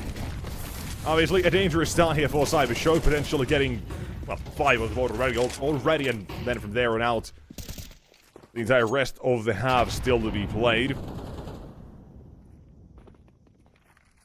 The east side of Ancient, very much not the preferred, but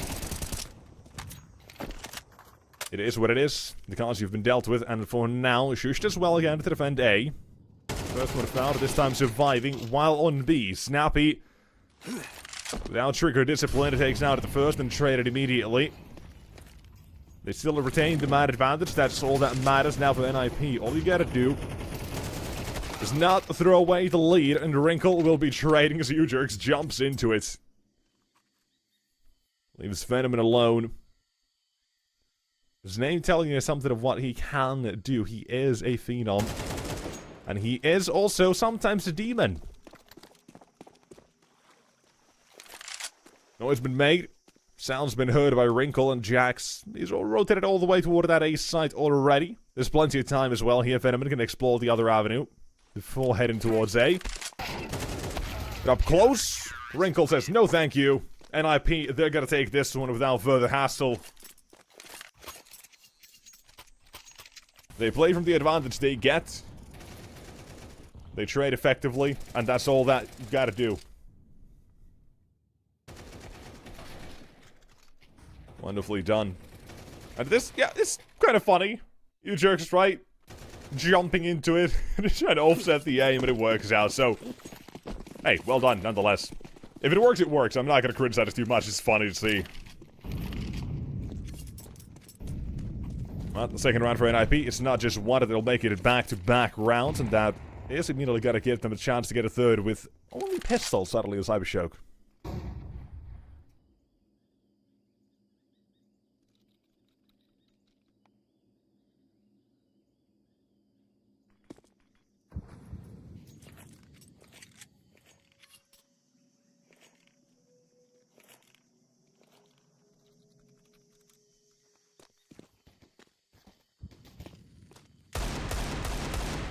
Still, it's slow. Cyber Show, I like the idea here. When it comes to a round like this, you've got nothing on the T side, you can wait out the time. It'll bait the utility for the CTs, especially on a map like Ancient. So, some economical damage just by waiting out the clock.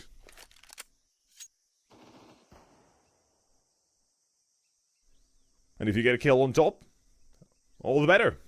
Shush, again, on A, currently all alone, but he is going to have a quick rotation shortly, with Snappy now fighting contact. That should free up Jax to move back.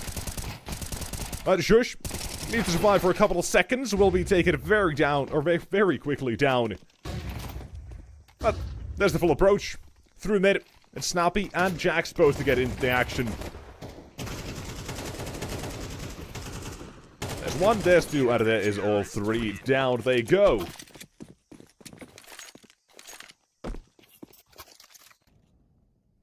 Good reaction here, and I like this as well. Space taken by NIP in mid. Same time, out towards A. Shush only able to find one, though. Right, so far he's not been allowed to get any multi-kills when it comes to defense here.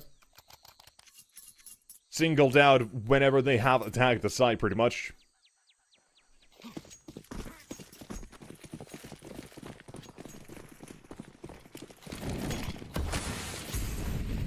They have found good timings. And made a run boost, given it towards Wrinkle and Shelf, but failing. NIP All their eggs in one basket called middle. Blixie 1, 2, make it 3. Shush, not looking the right way. And this one, pretty much in the bag, with the A site taken, Phenomen to have shot it down at you, jerks. Securing 6 for Cyber Shogun. Unless Snappy's got some real magic in him now. Talking Mind Freak. And just like that, he's not real. Hate to burst your bubble. Chris Angel, Mind Freak, not real. And at this round, it wasn't even Snappy. It was Blixie. All in all, demolishes mid. The utility was there as well to try to block him. Matt Smoke leaves a small sliver of a gap. And he just sneaks his way in. And NIP. Down they go. Second time it as well used. I like this. Right, some teams obviously always have issues when it comes to using timelines and actually remembering those do exist. Currently, for NIP, they're very much adamant when it comes to using them, realizing these will make a difference when it comes to both slowing down Cyber Shogun and figuring out what's going wrong yourself, which you probably have a good idea anyways.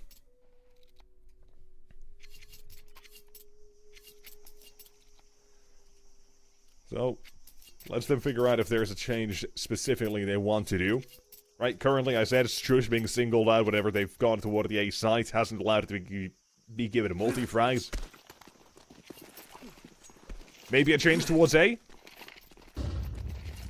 Nope. Does not seem like it. Instead, it's more B focused. Shush, he's playing, well, not on A, but then again, NIP is not playing with real rifles in this one, are they? Only 2 actual weapons they've got. The rest with hopes and dreams and nightmares delivered by Lovicus to open it up here. One of the 2 weapons they've got now removed.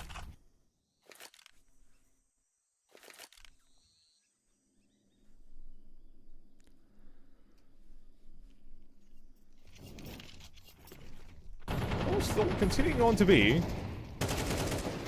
Oh, never mind. Continuing to the grave. Wrinkle as well, leg spotted and missed his shot. Stuck in the corner and jumping into it. Glowing. It was a fun time on cave. Easy kills, no real challenge to it.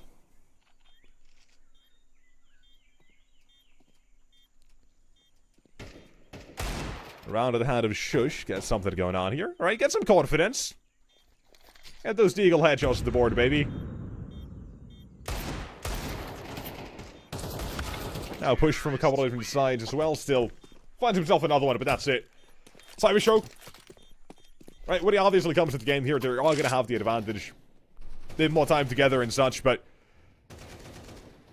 they are still doing pretty well nonetheless, I think, on NIP. Right, the fundamentals, the ideas are there. They're able to keep trading things out fairly effectively, and or at least have their players in position, which is important currently. Expectations, like I say, there really aren't that many. So you can kind of play without too much pressure at the moment. The Cyber Show, like I said, at the very start of the series, I said they are going to be a good matchup, I think, for NIP in the sense that they will push them into uncomfortable positions. And have to force their way out. Because firepower is one thing that the T side is not lacking.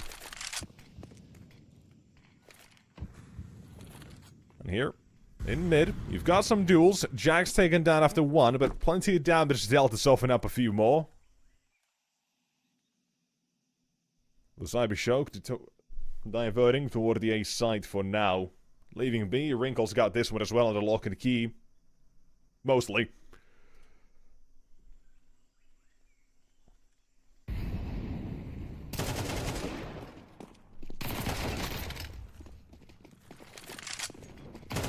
On the defense, Lovicus holds it back. Headshots yet again. God damn. A to be locked in here, and again, it's that A site. It's mid. These are where the real issues will come. See these out of Ancient. Favored. It's not always easy.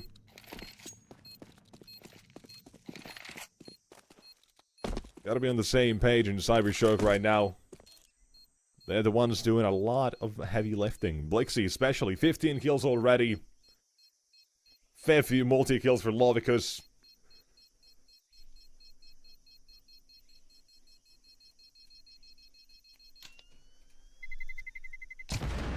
This one, looking dangerous here, but let's say we get a 4 here for NIP. They get a pistol, the game is on.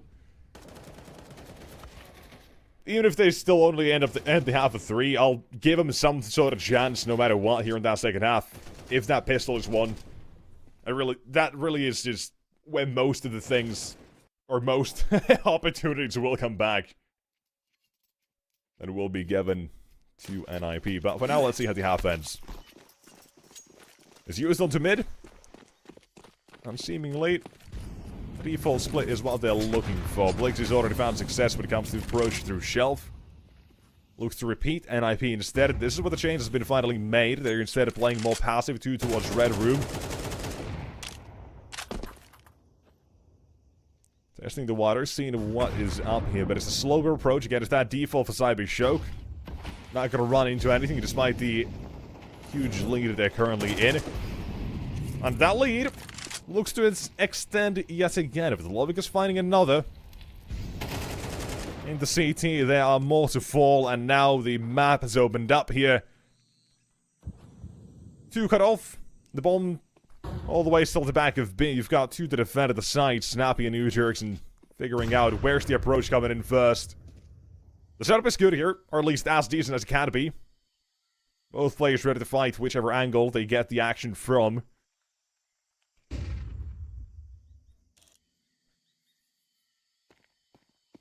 Push down ramp. MP9 dealt with, and suddenly Snappy all alone. 9-3 on the half time, it seems, and it will be confirmed. Cybershock. Fair play. One hell of a T side. And it's fundamentals. It's trading, and it's them playing this one very effectively. They kind of recognize some of the issues that NIP are going to have. They found that out early on. Couple of rounds, Shush gets only 1 kill on the A defense. Then diverting back towards mid. Blixie's activating a couple of those as well. And keeping NIP guessing in a few of them as well. I mean, when they got the drop on them in mid, right? You saw Jax, a couple of rounds walking through Donut, only finds 1 instead. Or still, even in that case.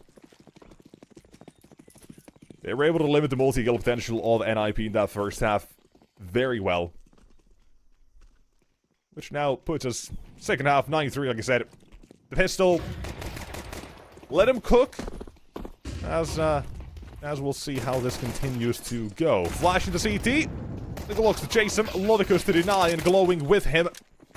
It'll be 1 and 2. Now down to 3 on 3. Not for long. Yet again. Tag team from CT and Snappy all on his lonesome. Now spotted. Glock. A trusty weapon for the T side. But it's not gonna work. It's a headshot instead. And that is 10-3. The bomb goes down. That, again, is some sort of grace here. Bomb has been defused. Counter-terrorists win. Beyond that, there's not a lot of bright spots at the moment when it comes to keeping the game 2 alive here, right? It is a bit tough one. A bit of a tough one, right? Nuke, that was a wonderful game called by Snappy. Mirage, T-side, slowly fell apart. Cybershock kind of overwhelmed in very important rounds. And now towards Ancient. Forced by to keep NIP very competitive. But whenever you look at this map, T-side's not where you expect comebacks to be made. However, Wrinkle, he's got an opening. Not the second. Mac-10 spends a little bit too much ammunition on the opener. But, real play on A at the same time. Tension was spread towards mid, you jerks. Bomb goes down, and nearly spammed as well. Gotta watch out. And for now, pushing the donut, take the post plant away from the CTs. Make the retake difficult, but for now, again, there's still action on all fronts. Glowing and Blixie, both positions known, flashing in for the fight. There's the first, and Blixie active throughout the first half, and here as well in the second. Looks to continue, but shush! On the defense, not so lucky on A, but how about on the offensive? To fight, one more to go. Time ticking. Deagle nails it. A 1v2 and an NIP. Here we go. A game, perhaps. Still takes a long way to fully get there, but now a chance has been given nonetheless. And that's all you can ask for. They make the force buy work. And shush, the Eagle active in the game.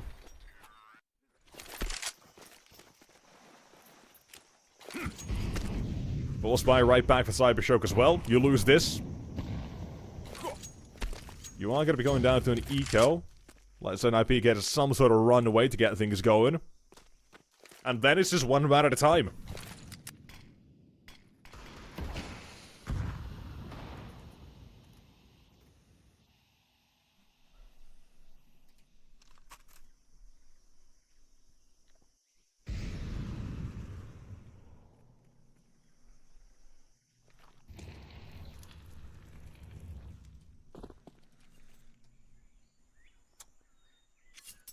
A site. Nothing here for the CT defense. It's all on B. Makes sense that NIP want to use, or go toward the site as well here. Bomb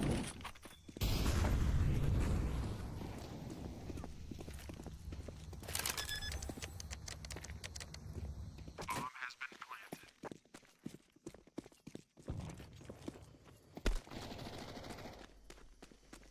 A site, long range rifles there.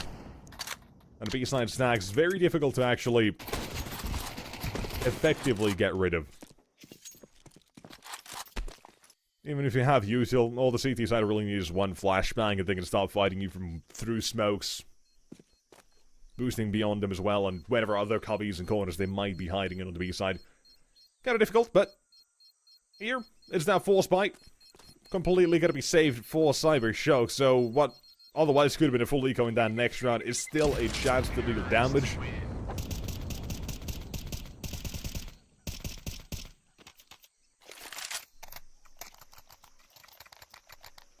So NIP not out of the woodworks just yet when it comes to this round to make it any or that much easier than the previous. In fact, probably going to be more difficult, if anything.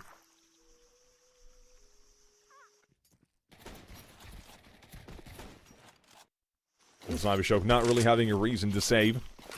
Probably going to be fighting for this more than the last one. But for maybe someone, right? Maybe one.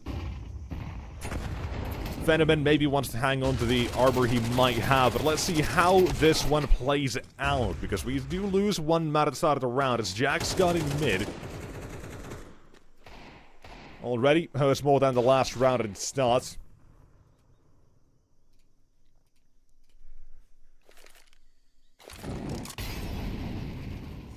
Cautious, knowing that it's going to be CT side to try to get something crazy going on here. Molly is nice for you jerks to be deployed. Spotted, down he goes. Just the leg scene, all Venomman needs. Sharp shot for the scout, and that, again, makes things awkward now for NIP. And you can see as well, a bit spread apart, but they are gathering up toward B now. Despite the man lost here, they're not going to shy away from this. After all, they've got a confirmation. The scout is here. Attack it head first. It's not going to be surely that difficult. Manifesting a 4K here for Venomman, clearly. And Blixie as well with him. Noltineki deep in CT. And on the site, the moment to go down by the hands of Shush. Wrinkle, tagged up. 5-7, chase him down. And for the retake, 4 versus 2. Shoots a snappy. Positions fairly decent. Especially for Shush. Because look at this one. Behind one, there's another. Deep in CT, Lovica's turned on. And one more to go with Snappy now down to the clutch. One found, a straight miss for Venomman, but an AK picked up on top of the bomb.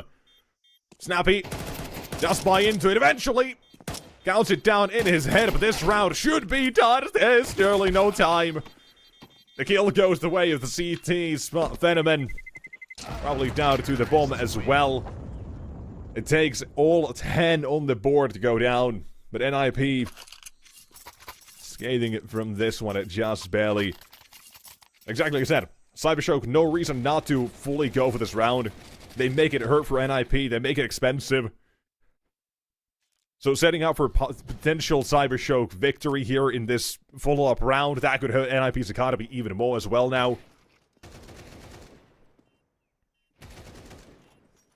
Gonna be very difficult if things go sour here in this one, but let's see. Utility is not too plentiful on the CT side, so NIP, if they want to play it slow, could work out very nicely. You jerks, 1 and 2, shush a third on B. Overrun the defense, and Mach 10. Snappy loves this weapon. Farming and chilling an HE to finish it. An NIP, a T side, it is in the game, and we've got one intrigue in the second half, clearly and officially so now.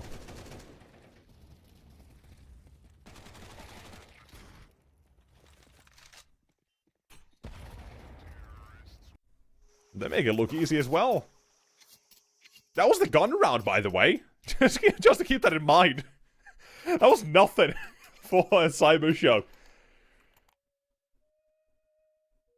So, all that set up about potential economical issues for NIP. Nah. They don't entertain that idea. They say, no thank you. Timeouts. Expires, Cybershock. Maybe a couple of upgraded pistols here, or most likely will be the case.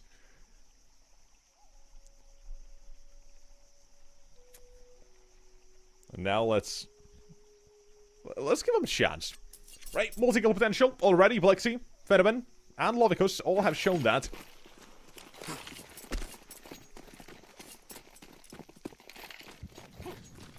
NIP, keep it simple on these T sides. Approach onto A. This is with the CT side at this time have decided to go with the stack as well. With 3 in Donut, a smoke deployed defensively to offer up some cover. Spam through, goes both ways. Shush to open it up here. And an HE blows up the smoke, and U-Jerks, he's there as well. They're patching up where they lose these lives and where they lose players. NIP keep appearing, so do Cybershock. There's no shyness of duels here. And again, walking into the stack, same with the gun around. Unlike previous eco stacks here. The fight's being given. And NIP, they take them away.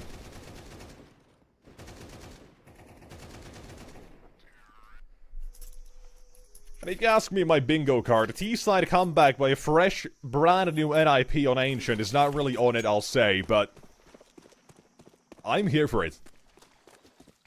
I'm here for the entertainment, no matter what form it takes.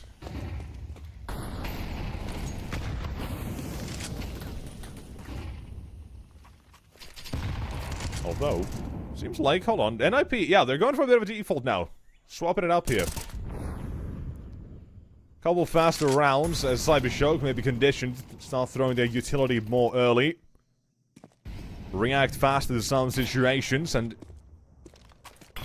hoping NIP will be able to get something from these. Good utility, great Molotov.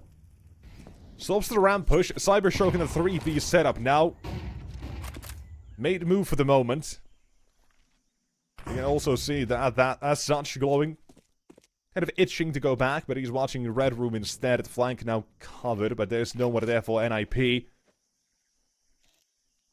Maybe in 15 seconds, but for now. Figuring things out, trying to shape the round. Wrinkles up, takes shape itself as well. The first one found. Fenomen up next to the task, and one found with Blixie by his side. I mentioned these two. They have multi-kill potential, and no-scope hits the deck again. And the CTs give it a chance by Fenomen's hands. Lovicus the last man. A 1-on-2, baby, let's go.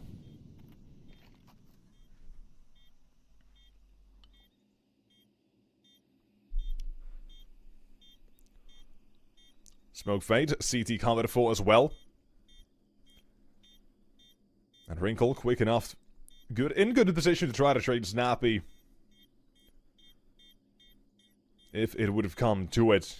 And Lovicus just does not fancy his chances. will be saving an NIP. Hey, 9-3, lose the pistol to 10-3, and from a force by now 6 in a row.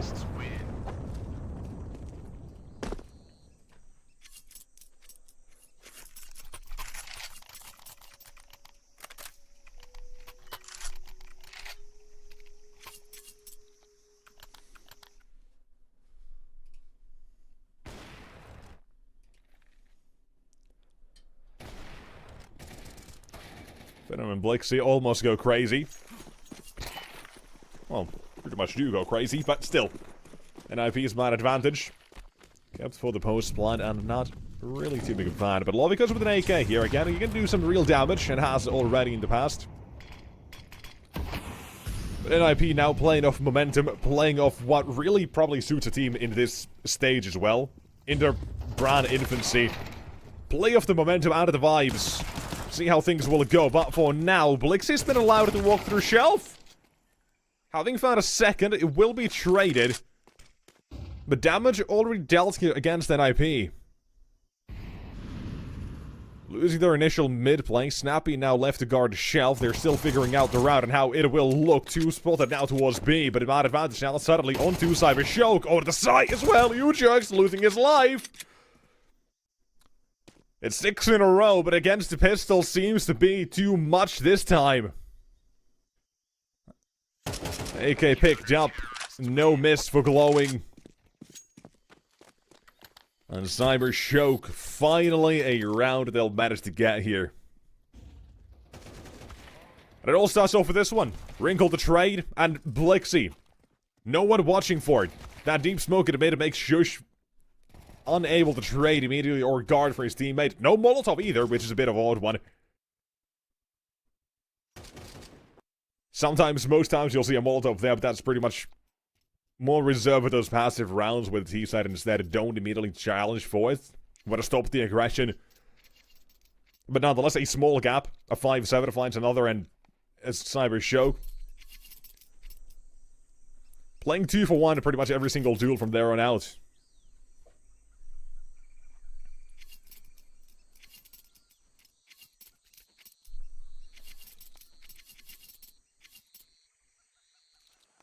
Eleventh and 9 getting dangerous.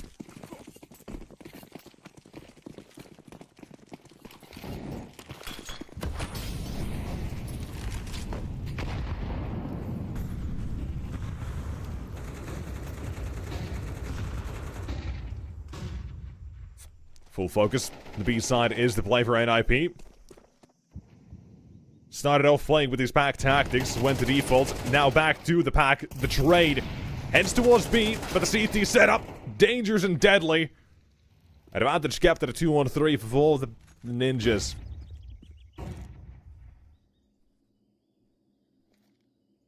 However, sight out of their control. Yes, bomb to be planted, mill be denied, spammed through the wall.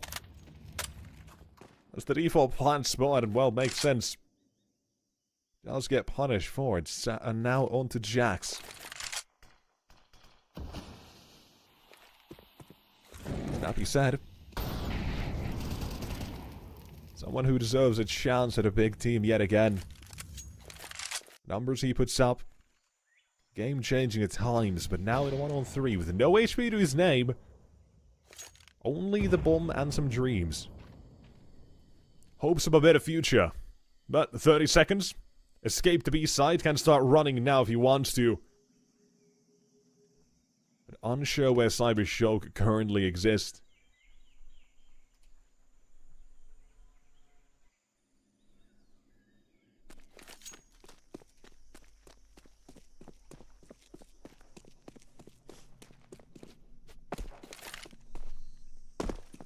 On B. A now, excuse me. One of the sites. It doesn't matter which one it is. His site gets taken over by Naughty Neki immediately as the bomb goes down on NIP. Conceding 12, the Cyber Show. They made it to come back 6 in a row. However, it is back-to-back for Cyber Show instead now. I think no matter how this ends here, NIP they kind of feel pretty good still about this outing. They showed a very good call on Nuke, or very good calling on Nuke. Some fairly decent Mirage. Some struggles, some issues. Brand new team. It makes sense. And Jax with no practice. But nonetheless, they've given us a show. Starting off round 22 as well. That show struck in mid for 2. Molly's the donut as well, Blixie. Now burning, just looking at his feed. Yep, that flames, or those flames are now spreading. But NIP venturing back to mid. Defend him and they go. The CT side making a play for information like this. It's NIP instead. Not like this, 1 by 1. Snappy, sure, he's found himself a.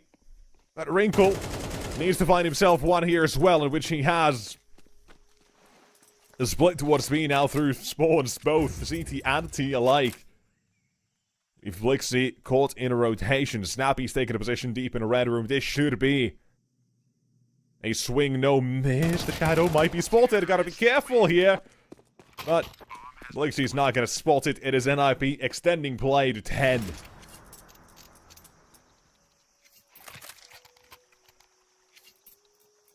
It is getting a real damn quite interesting and close all in all here. But this is a massive fumble for NIP, I dare say.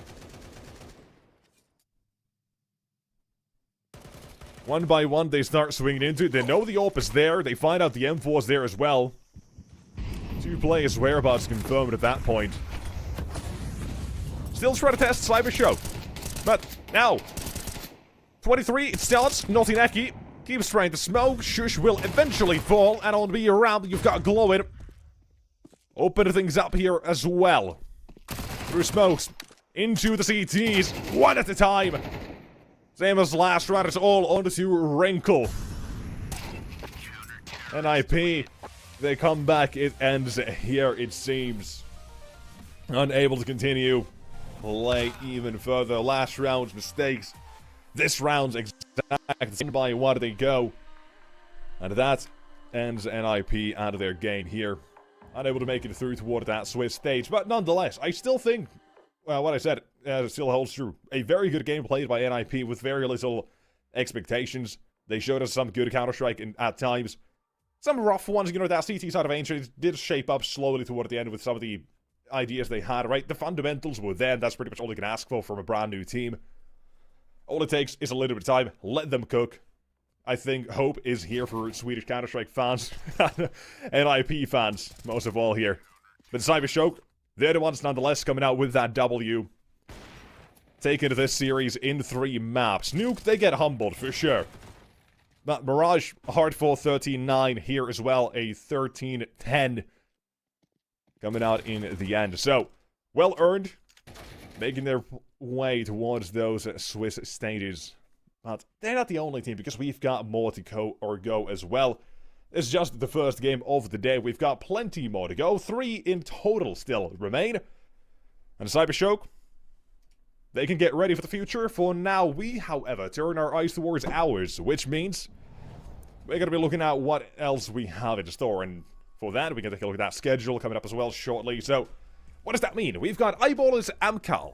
We take a look at afterwards is Fireflax Copenhagen Wolves, and to close out the day, Rebels versus Yano.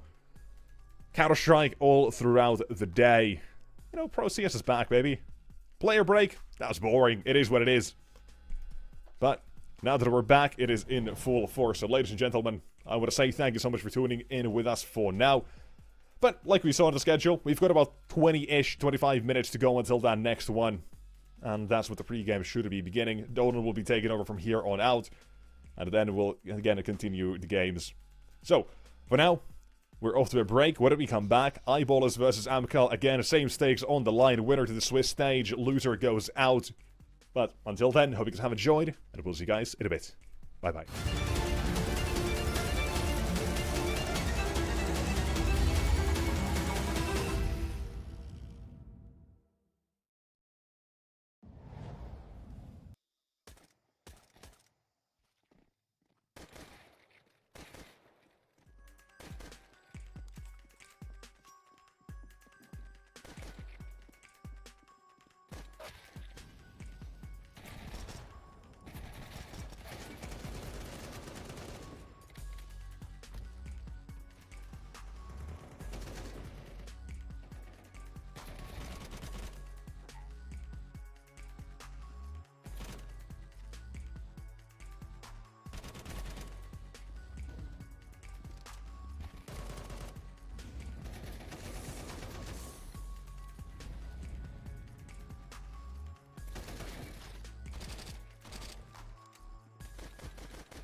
Welcome back, ladies and gentlemen. After ninjas in pajamas were surprised by Cyber Shock and set back home with their pajamas to take some additional rest, it is now time for our second best of 3 of the day. Another chance for 2 squads to proceed to the Swiss stage is going to be, of course, Eyeballers taking on Amco. I think that this is a matchup which we have seen historically, at least back in the days where when the Amco's squad was called DMS. Of course, this one would offer a lot of emotions, as we have seen it already being played out on so many different occasions throughout the previous iterations of the Champion of Champions story, and honestly I couldn't have been more excited about this one due to the fact that the very last time that these two teams faced each other, I was also back on the mic. It's Martin Donovas bringing you all the action, but let's focus a little bit more on Eyeballers' squad first, because I think that the Swiss coming in really prepared, and it has been a really good beginning of the year for them. They had a really deep run in some of the other tournaments. In season 16 close qualifier, they had a win versus Cybershock in BC game in some really close 3-map affairs.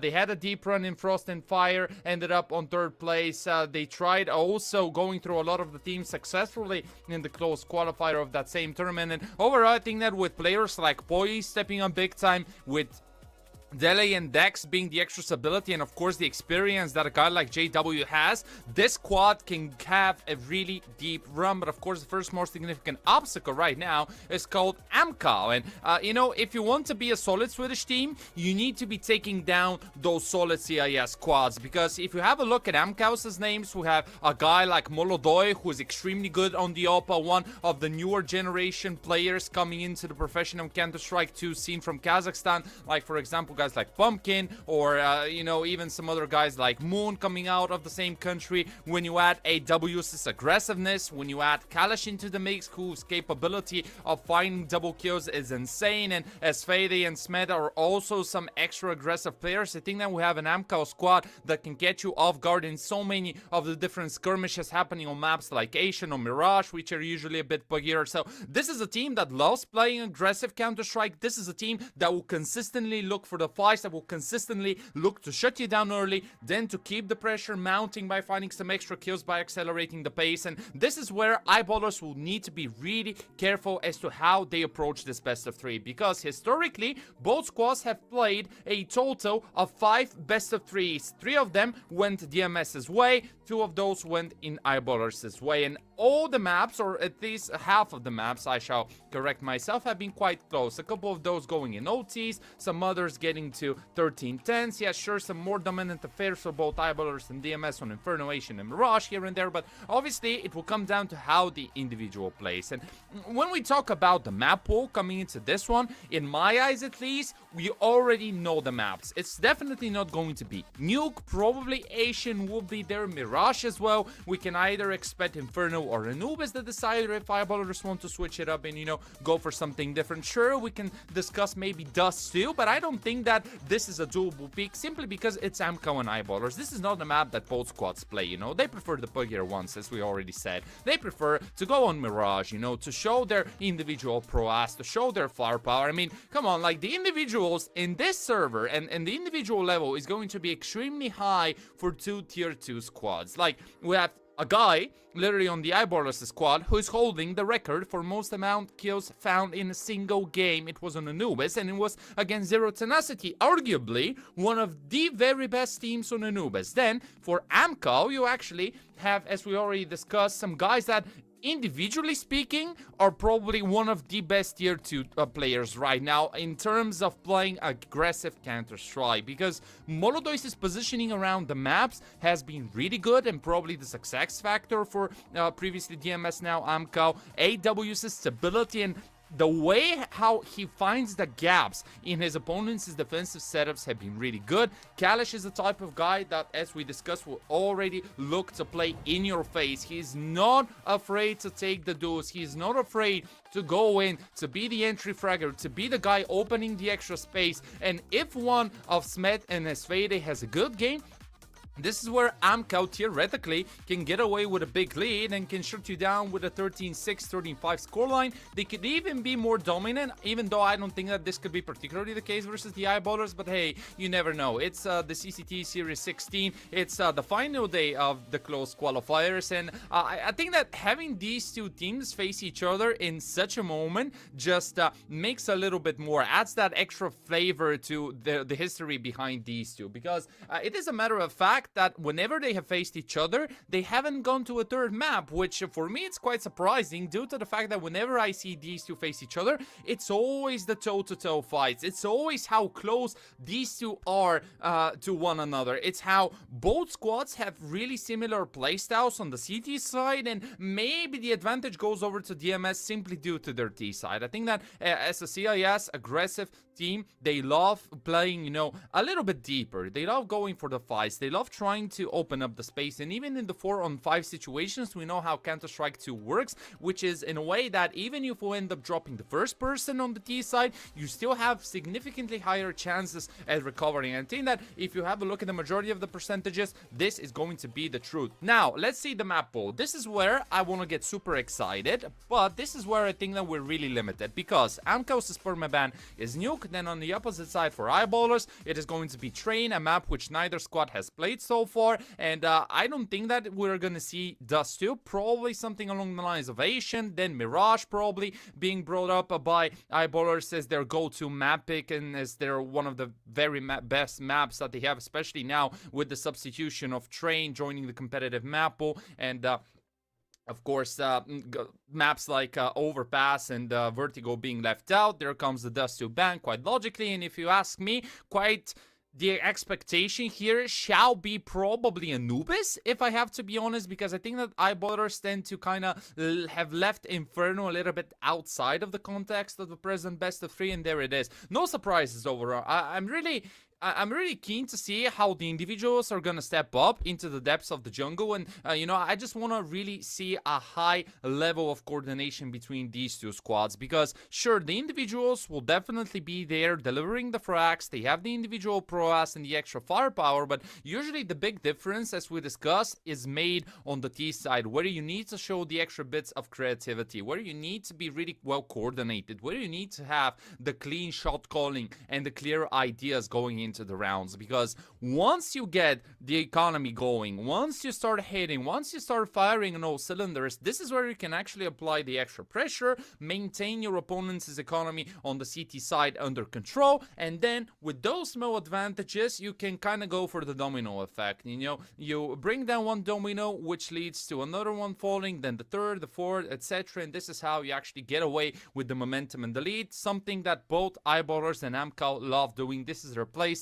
You cannot really expect one of the cleanest Counter-Strike best of 3s who have ever witnessed in terms of the theoretical side of how you should be approaching slowly the rounds, how you should be playing around timings and nades and etc. Sure, you're still gonna need to rely on throwing the proper nades, on playing around the timings of the smokes and the mollies, but this is just a side element, because as we discussed, this is where we're gonna see a really high firepower Counter-Strike based game. So I'm super excited. Obviously, sending my kind regards to our lovely co-caster Nexus, who is unfortunately ill and cannot be here with you guys. But I think that this is a perfect match. This is, you know, if I have to, let's say, make a comparison, this is probably having, let's say, from I don't know, a football perspective, let's say Milan and Inter face each other. It's pretty much the same stadium, because both teams love playing both Mirage and Asian. They have really similar play styles in terms of just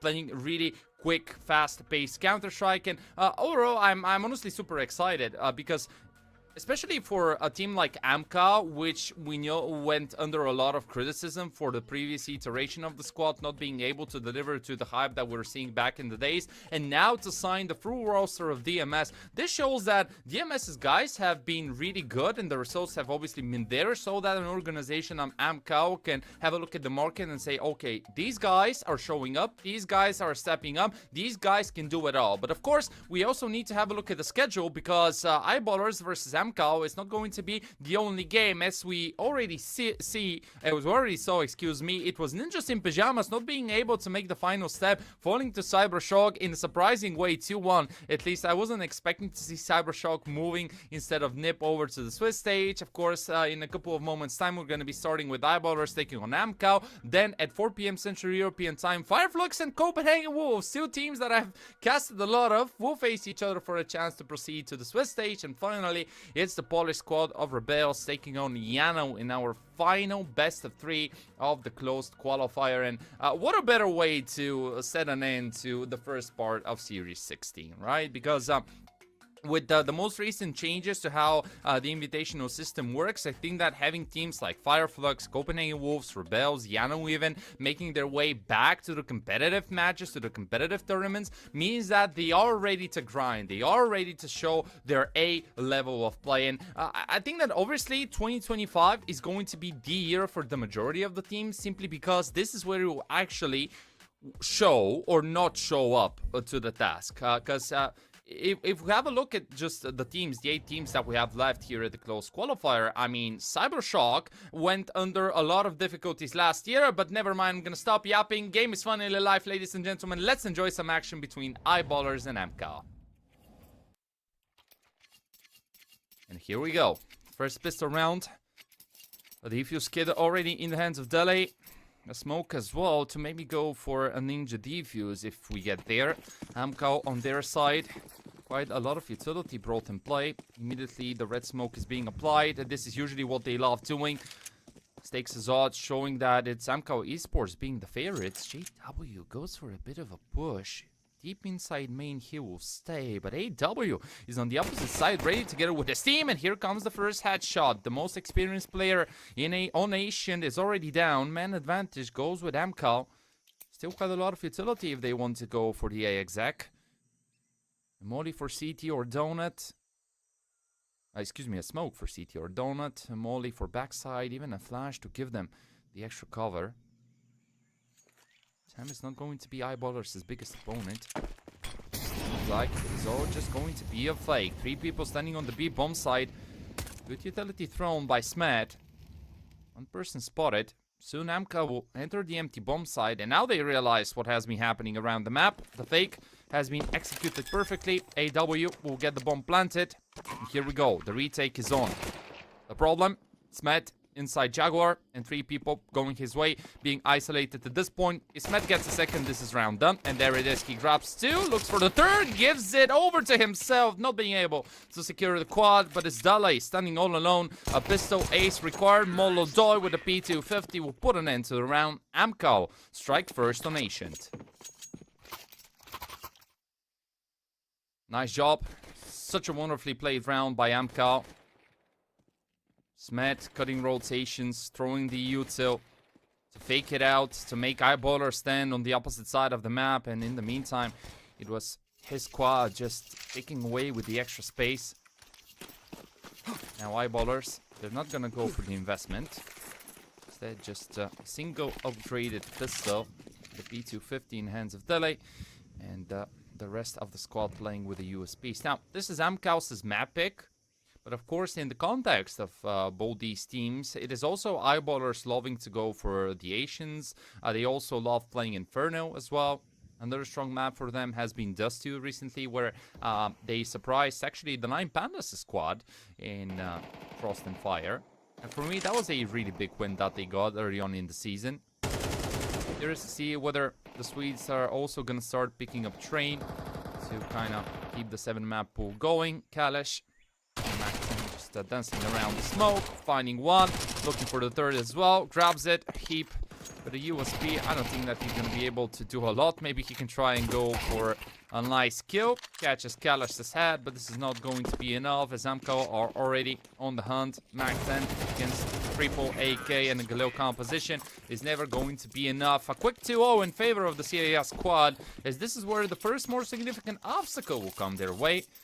M-Force officially online, not enough money so that AW can afford... JW, Jesus, wow. AW is in the opposite team. JW can afford an op, so he's gonna need to stick it to the helmet, to the Kellar, the smoke, the flash, and the M4. There isn't a defuse kit in play for eyeballers, so this could turn into a big problem later on in the round. Standard utility applied by both squads. Incendiary. Eyeballers need to be really diligent with how they use their nades going into the round. You cannot really allow yourself to throw way too many smokes or incendiaries. Dex is positioning inside Ninja. Good as Fade will not clear out this corner, but Kalash will get the trade. JW picks up the head of Kalash, and Escape adds one more to the tally for eyeballers. This is now Molotov and Smed needing to combine. First one secure, still quite healthy. They have the bomb in their backpacks. Smed will remain playing from that B bomb side. Monodai would likely want to clear out Cave so that he can give the confirmation, but this one will come a little bit too late. He's already playing all alone. Kazakhstanian boy that we talked about now needs to do it all in a 1-on-3. Difficult clutch. Has a lot of time though. So maybe if he waits, maybe if someone on the side of Eyeballer steps up and even oversteps, maybe there's a way out.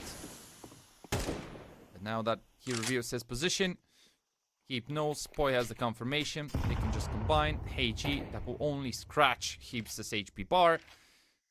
And it is a matter of time until Eyeballers secure their first. Maybe if Molodoi can right shoulder peek into the first deal and get an insta headshot, there is a way out of this situation, but it is not going to be today. So the CT side responds with a really nice round. I particularly loved how they remained really cautious of the push coming out from ramp. And it was here where Dex strike, then JW picks up one, Heap adds another after he goes in for the duel against AW, and from here onwards in a 1-on-3, it was all down to Molodoi to try and figure this one out. But as the answer was too difficult to be found, it is MCOW now going once again for a buy. An upgraded pistol for Smet so that he has the extra util. Khalil's AK is online. Control cannot really be contested at this point. Eyeballers understanding how the economy has been developing, but instead they're gonna leave Amcal to freely enter that B bomb side. These will get to a bomb plan, and this is where the retake is on. Dex opens it up nicely. Kalash is out as Fade on the opposite side will follow the fate of his teammate. 2 quick kills found by Eyeballers. Get them the 2-man advantage, but for how long? AW uses Galil punishes is a lovely transfer coming out of the Russian. As this now complicates the round because nobody's gonna be coming from the back lines. All CT players playing from cave now entering the side. AW goes down. Smed with just a pistol needs to do it all alone as Molodoi got the lead, and then with the defuse kit found by Poi, this is surely the end. 2-2. Eyeballers managed to dance beautifully around that B-bomb side. It looked for a second that with AW's double kill, this could have been a possibility ahead of Amcal. But they got outplayed, and now that money is gone, they're gonna need to rely on Smets' single AK. Have a look at that. Dex, open it up nicely. Svente got caught, but right here, AW, lovely spray transfer. Picking up an extra gun, but he was not patient enough to just go back and wait, play behind the wall, see what is going to be the answer out of Eyeballers. He was keen on taking that first kill, which ended up in himself putting into a really disadvantageous position. As we once again have Eyeballers supplying early mid and cave pressure. Even Dele will combine their forces. AG that breaks open the smoke, a spray through the wall that nearly finds AW. Russian quite lucky to still be alive. A single point of health remaining for him. A Tech 9. We all know how deadly this type of pistol can be. Especially if a smoke fades and he finds the timing. Now, Dex is covering from inside cave. A really wide defensive setup coming out of the Eyeballers. The only problem could be the mid player getting caught. And this is exactly what happens. Dele gets one tapped. Opens up a lot of space now for Amcal's T side to play with. JW will need to go for a move. Will need to grab some extra information. Because otherwise, if you don't do it, then the likeliness of you getting surrounded is so high that you want to avoid it at any cost. No util left, just a single flash in the hands of Esfede. But at this point, it's an empty bomb site that Amcal can get if they proceed with executing that right part of the map. GW already pushing quite deeply. And Keep will do the same through mid. Dex gets a confirmation. And this is where the trap will get activated. Dex having a really nice kill bomb. Will in the end of the day get planted, so this is probably what Amka wanted. Now, Smith could be the one getting his team out of this position, but he will need to do it all alone. 89 points of health for him. Molodoi has just a Glock, so I don't think that he can deal any significant damage. Let's see, Smith picks up the first. It's a 2-on-2, a triple kill for him, maybe a quad. There it is, the Russian will save the day. A wonderful round played by Smith, and him and Molodoi will even get away with 2 rifles. Amcal. A round lead as of now, not a lot, but still, that was a wonderful round out of Smed. First the one tap, then it was the response. Amcal, they realized that it was an empty bomb site for them to play with, and then right here, it was Smed starting it all. 3-on-3. Boy, gets the trade, but then it was still Smed's dance, beautifully executed around that B bomb site. Nice second kill onto Heap, and then Molodoi was covering with the M4 to now put the economy of Eyeballers down in the dust. Have a look at that, they just have a single M4 to play with, 2 SMGs, 2 upgraded pistols, barely any util available. Single smoke and 2 flashes. Kalash on top of construction will get caught by the flash. Boy is trying to cover up for his teammates, but Kalash reacts on time. Boy gets still the trade, which are the good news for Eyeballers. They safely exit their M4 out of there, but they cannot help Dex out. Man advantage now with Amcal. It's really interesting because it's another slow round coming out of the CAS team, something that is not usual for them. You would barely ever see this team just go so slowly. Establish those really slow protocols that some other Nordic teams have. Usually, as a typical CIS team, they're gonna look for the early fights. They're gonna look to try and go really quick. This is at least the playstyle that they used to have back during the old DMS days. But right now, the adaptations were already made, and I absolutely love seeing it. They're really cautious of how Eyeballers love to attend that city side of Ancient. Trying to punish them, trying to be really careful as to where their opponents can come out from. And be one step ahead. So far, this has been a working formula. JW and Dele cannot really do a lot. SMG and Adigo looking to save those going into the next one, as the bank accounts for the city side are going to be quite empty. Well, Molodoi will make it even more expensive. It's now only Dele left. With an SMG in towards middle. Amcal. A really good beginning of their map pick. Dele, can he get away with an upgrade? Probably he can, unless his Fayday has something to say about it. And as he finds the head of the final CT player, the bomb explodes. 4-2, ladies and gents, as we proceed with the next round of the jungle play between the two squads. Accelerating it a little bit here. AW with a nice kill. Awareness demonstrated by this player as well to find a second to open up the extra space, and from there onwards it was up to Dele to try and find something, but this one gets denied, which is going to hurt Eyeballers' economy, because remember what I said in the previous round. Have a look at that. The bank accounts are quite empty. A couple of pistols, USBs only with his use for Boy. One small upgrade for Dele, but this shall not be enough unless we see something miraculous out of the Swedish side. And these type of matches are extremely important. Of course, Eyeballers have already been there, playing the playoffs of Frost and Fire, but this is Amkaus' first big appearance for 2025. And obviously, playing a tournament like the Champion of Champions Tour can help you out, simply due to the fact that we all know how it works. We are starting with the close qualifier, or the so-called play-in stage, then we go in with the Swiss stage, and if you're looking good enough, you're gonna also play in the playoffs.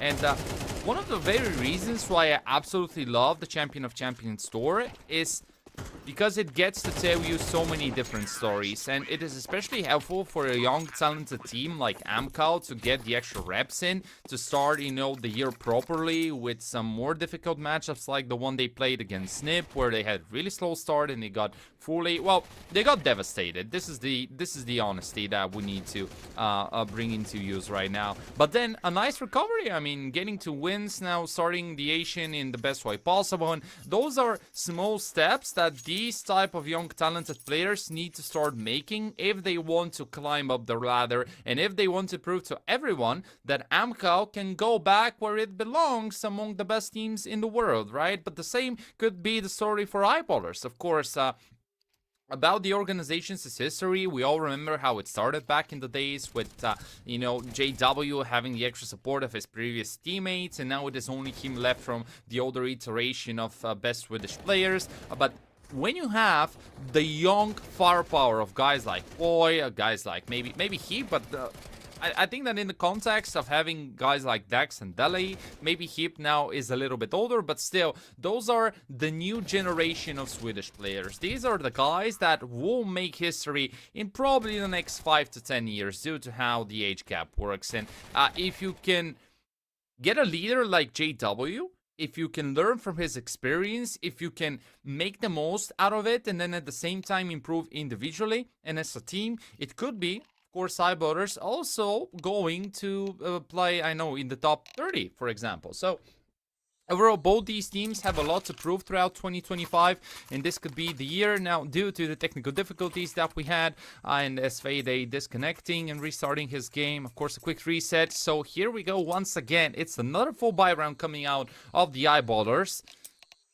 Not enough once again for us to see JW's op, but hopefully at some point this one will appear. And whenever his team plays with the op, this is usually the type of setup that JW stays on the A-bomb side, and then his team goes for the extra early mid aggression paired with a lane push, and then you try and pressure the T-doors so that you can see how much space you get, so that you can transfer the information over to JW, and so that he can adapt on the A-bomb side, playing a little bit more passively, just holding those passive corners from which you can strike, finding the first, and even if your opponents end up planting the bomb, you still have the extra liberty to move around, you know, adapt and play for the retake, which is usually what Eyeballers do on Nation. But we will see. We will see. I think that Amcal have already made quite a lot of improvements, and they have used their off time around the Christmas holidays to work not only on their individual style, but also to work on the team coordination, on the team cohesiveness. Because you can feel it even from these 5 rounds being played. Just the slower initial part of the rounds converted into a higher acceleration in the mid rounds from minute 120 until a minute 55th second, then another slowdown, and then it is them getting to a bomb plan and converting some unfavorable situations. So overall, if you're an Amcal fan, I think that the future is bright. The future at this point looks good with the newer iteration of the players, and it could be said that Amcal is a team that you shall keep your eyes on. As for Eyeballers, we will see. I want to be optimistic. I usually am quite optimistic, especially with the results that they showed throughout the later stages of 2024 and how the 2025 year begun for them. We'll see. Swedish Counter-Strike needs to go back to where it was. And they have the players, right? I mean, we even have some other organizations making it back, sure, with international rosters, but still, it's good to see Ninjas in Pajamas playing in the CCT. It's good to see also Heroic picking up a newer team with some names appearing like Nilo, the younger Swedish prodigy. Overall, 2025 is going to be a good year if you're a Counter-Strike fan. Sincere apologies for those delays. You know, from time to time these tend to happen. Our team is working hardly to solve everything. And as I just say it, look at how speedy they do it. I absolutely love it. Let's see, 10 more seconds. Eyeballers onto Amcal. Round number 8 on the board. Molodoy has picked up an AWP. AK's online as well. Quick smoke for T-doors. Probably Eyeballers once again applying the extra mid-pressure with the incendiaries and the smoke. Here it is. Smoke thrown. It's a response for the entrance towards construction. Counter utility so far good, but this is how Amcal are going to respond by breaking open the smoke and by allowing for Molodoy to start looking for the opener. Could be cleared out. Cole will throw a quick HG, looking for a fight. Nobody spotted. And it's still Eyeballers playing in a little bit in the dark. Now, usually this is where the acceleration starts happening. Molodoi gets a boost, but the shot, excuse me, will not land. Still some information gathered. Boy spotted. Standard setup on that B-bomb side. 3 people standing there with 1 covering mid, and then final player playing from inside donut. Smoke. Oh, Dex was definitely spotted. Yeah, Kalash knows. Kalash definitely knows, or at least he shall be expecting. The reaction good. The double not there. He finds a trade. Now, it's still AW getting control over K, but he looks prepared. Spots his opponent. So his eyes. Molodoi, a couple of flashes there. Here comes the smoke for short, and this is where Amka are gonna look to once again take over that B bomb side, but nobody looks at Boy, and as he strikes, that's one. Smed, hero from a couple rounds ago, could do it once again. The second escapes, keeping point combined for 2, as Fade too low on HP to even have a chance, especially with the bomb being dropped on that B bomb side. And I think that this is going to be the save for him. 5 more seconds left. Eyeballers react properly, but I have to admit it was not that much eyeballers making the right calls, but it was actually Amkal not checking some of the corners, maybe forgetting that the danger could be coming out from any corner on that B-bomb side. Nice trades. This is what I talked about. Voices positioning left unchecked. And now it's JW pulling off the very first AWP for eyeballers that we're going to see on Ancient. Curious to see where he will position himself.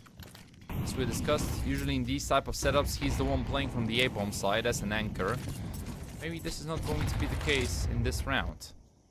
Molodoi and Asfede looking to do the exact same thing that they did in the previous round. AW as well. KG that will not find anyone. Keep was not spotted. The Molly is going to separate the 2 CT players standing inside.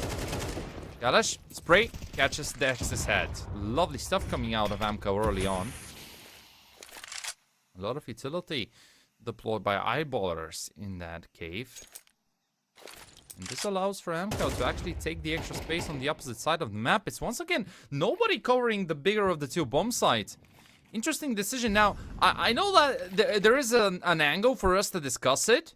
How eyeballers are focusing their efforts on maintaining cave and B-side control, but I think that this could still play out in their favor if Dele picks up one more, because Heap is out of the equation.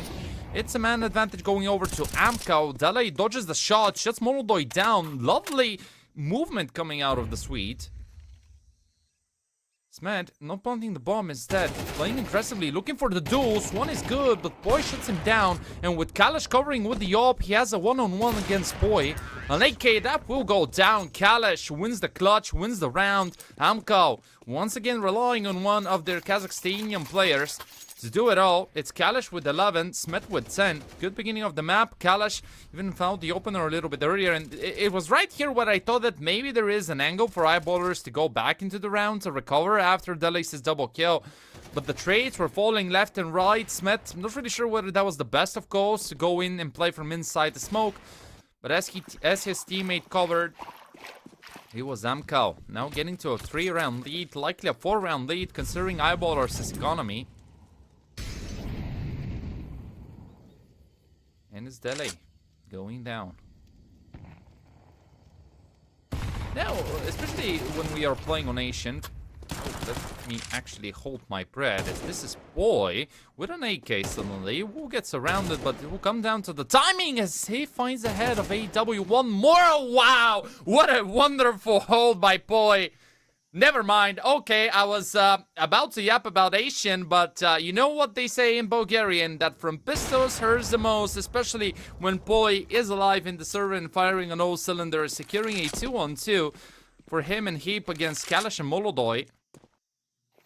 The Kazakhstanian duo against the Swedish one. Kalash waiting for Molodoi to make the cross. Of course, at this point in time, Amco don't really have the information because their opponents could be coming out from lane, they could be coming out from cave, they could be coming out from red. It It could be pretty much everywhere. The big problem for both Poi and Heap is the lack of a defuse kit, so they're gonna need to look for the fights. Molodoi just scratches Poise's HP bar. A second shot that misses. Here comes the flash as well. Right shoulder peek into a duo, into Molodoi, landing a 6 shot onto Heap. And this is where Poi needs to do it all. An ace required, but not today, not against Molodoi. The youngness is what delivers Amkaus a 7, and also what delivers them the win after the first half of this Asian. And good job by Poi, applying the pressure. Have a look at that. The second, then a left shoulder peeking to a wonderful reaction to find the third head. But unfortunately for him, it was the Kazakhstanian duo, and in particular, Molodoi was on fire in the round as well, picking up a nice triple kill. And it's all the individuals playing together. It's Amkaus' individual looking slightly better. Spray will not grab a kill.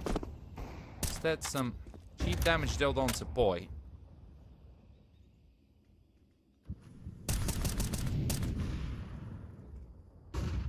Spray through the wooden thing. Will not catch anyone.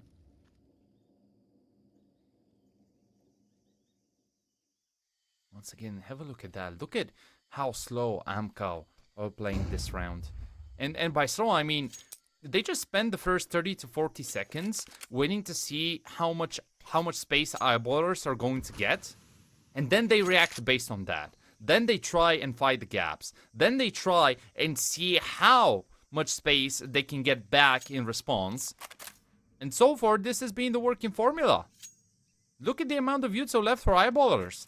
A single incendiary on Delay.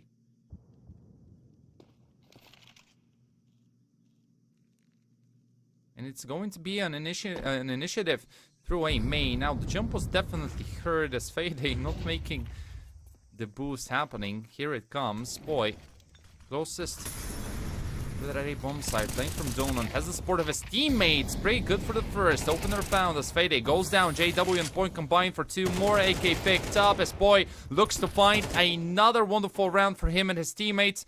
Kalash and Molodoi. Another round in which the Kazakhstanian duo needs to do it, but this time around it is not going to be the W, but instead the save, as they're out of time. 7 more seconds. Eyeballers managed to hold on, courtesy to Poi once again. 13-7 is the scoreline.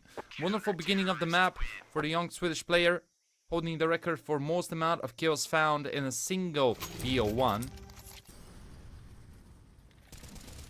And here comes the final round. Flashes came in a little bit late. Poi had the visibility.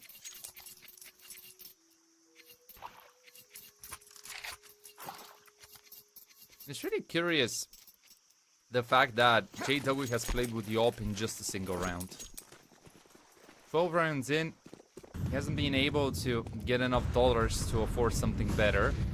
Payday taking the early damage. Molodoi looking to once again find the opener, and here it is. He strikes. Good setup by Smet.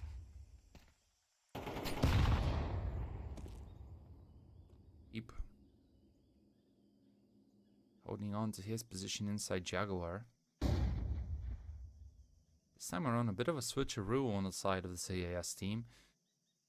Going quick towards mid. Fighting early. One of the very reasons why Molodoi has been extremely good, and he has been painted as the next big prodigy coming out from the Kazakhstanian region, is how good he has been with those openers, especially when he gets the ball rolling. Fade spotting JW, nearly shutting him down, will create some extra problems for the eyeballers. Big Q-Fill thrown, that's just a bait. This is not where the bomb is going to go. In a molly, smoke for cave as a response. And Dede will need to do it all alone. Isolated inside Donut, he plays, finds Molodoi. That was the easier of the next kills that he will need to find. Cross can happen as Fade will need to clear out Donut if he wants to get the bomb planted. Tries to bait Dele out. Swedish player does not fall for it. Instead it's JW going for the duel and loses it. Bomb can get planted. Final chance for eyeballers to find something more on the CT side. Heap spots one from behind his back. Dele will need to lead the charge. All the players have defuse kits, so this is not going to be the problem. The time is still there. AW is not. Bomb tapped. Eyeballers will need to hold on to it. Is there someone that can stop Dele? I don't think so. Amcal dropping the ball in the final round, but it's still the CIS team getting away with a 2-round lead, moving into the second half of Ancient. Not a bad recovery for the Eyeballers. It was a really tough beginning of the map. They tried to train as many rounds as possible. But still, making it to 5 is actually not as bad as I was initially thinking it was going to be. A lot of fights left and right. Boy with some really sick kills. Monodoy as well. Nice openers being found by the Kazakhstanian.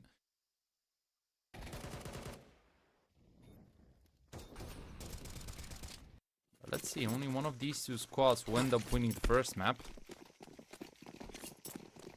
Delay, quick smoke for CT. Like a quick round, and here it is. The pace is quite high. Kalash, the first victim of the quickness of Eyeballers. And with the extra cover, with the molly for side, the bomb shall get planted. They don't even need to rush it.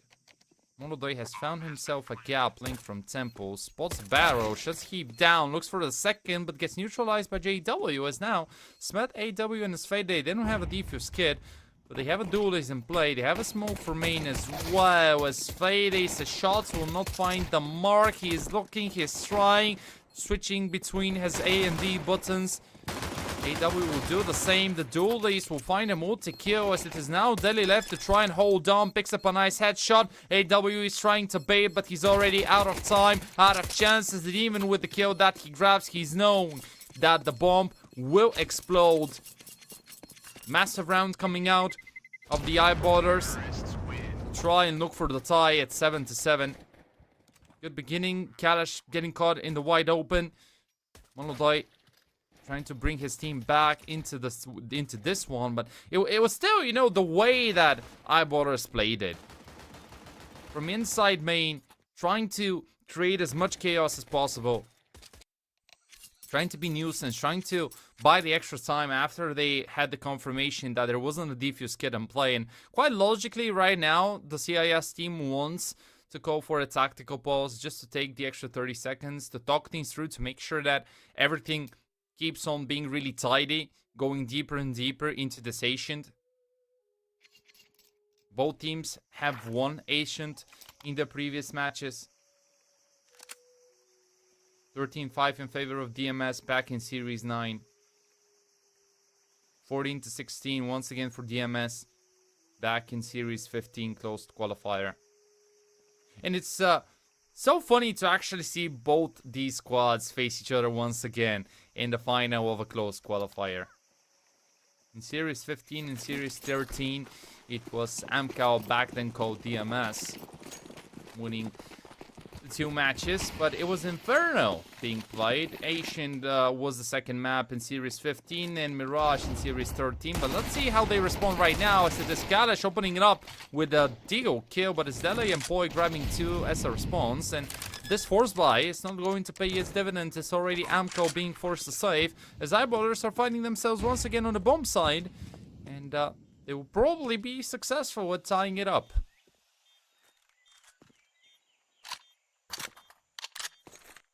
A straightforward round, a quick one. And could this be the answer from the Swedish side? The quicker paced rounds, where you go aggressive, where you try and accelerate the pace, catching your opponents off guard. We discussed how in this one we're not expecting to see the slow playstyle. We're not expecting to see, you know, a really slow, theoretical, cautious counter-strike. No, instead it's going to be a little bit quicker, at times at least. It's going to be the duels going left and right, kills falling, trades as well.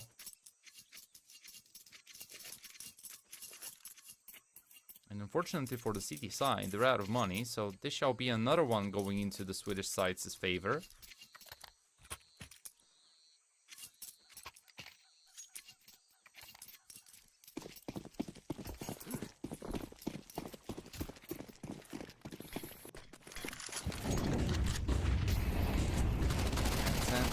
Farm these kills. Keep grabs one, looks for the second, gets it.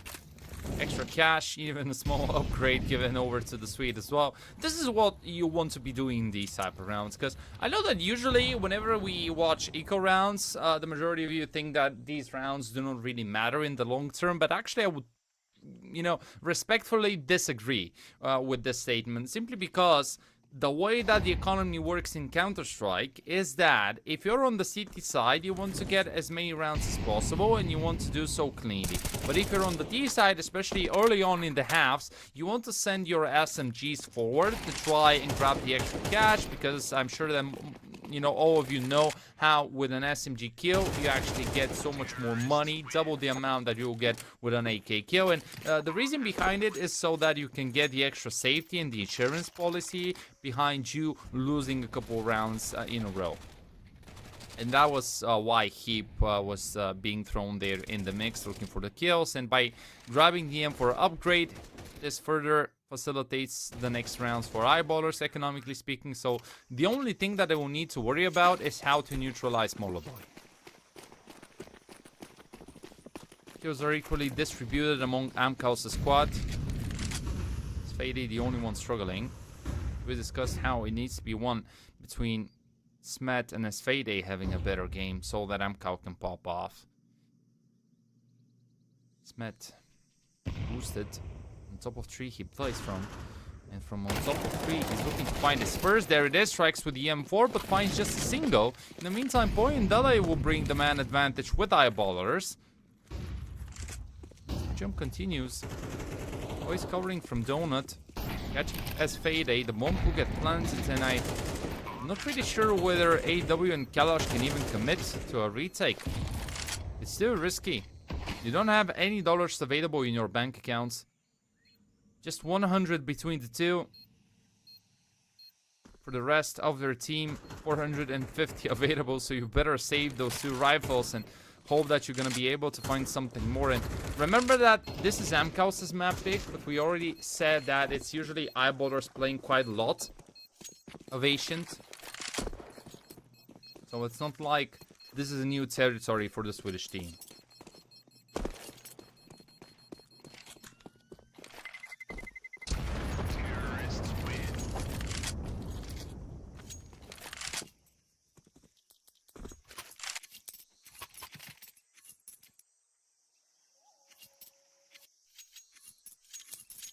Two rifles saved. Half buy maybe coming in.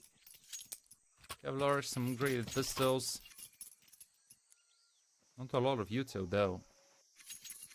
Curious to see whether Amkau are gonna try and set up a couple of traps for their opponents. Could be the case. Oh boy is fishing with that Deagle. That will not catch him, but Moldoy will find the first.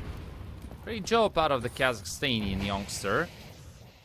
Sfade hurt, but him and Kalash are gonna look to set up a trap. JW with a Mac-10 cannot react on time. Lovely stuff coming out of Amkaus' CT side so far. Let's see where one of the T players will be able to pick up a response. Here it is, his Dex activating. Bomb still in the back pocket of Dele, so they have enough time. They don't have the extra space. It's going to be the full commitment towards the B-bomb side and the contact play. Right shoulder peek into a spotted head, but not a kill. Smoke immediately deployed. A flash as well to look for an entrance. AW can patiently wait. Kalash is in a good position. Dodges the flash. He finds one, but Kalash picks up the double. And suddenly, it is eyeballers falling apart. Dax, could he be the one to pick up the pieces and do something more to find what eyeballers need? 4 points of health remaining. I don't think that this could be the case unless he creates a miracle. AW proactive in his movement. Shadow spotted. First one secured by the Swede. 2 more to go. Needs to buy some more time. Looks for a second, but unfortunately it was the duo of Smet and Kalash covering for each other. He have just enough time to get the defuse. And Amkau are going to pull off a wonderful round, and everything started because of the 2 saved rifles from the previous round. Remember what I said, and that was a great example as to how crucial saving the 2 rifles was. Because it was not for the double kill that Kalash found. Maybe this round could have gone in the opposite way. Yeah, sure, you still had one additional M4 with AW, but that was still a case of a player getting isolated, going down, not being able to react. And how could he? How could we blame AW? Amcal doing the job. Molodoy back to AWP duties. Smed inside Cubby. Reactive early movements takes his odds. Now switching over to favoring eyeballers, quite logically considering the scoreline and the level of play that we have seen out of Boyd.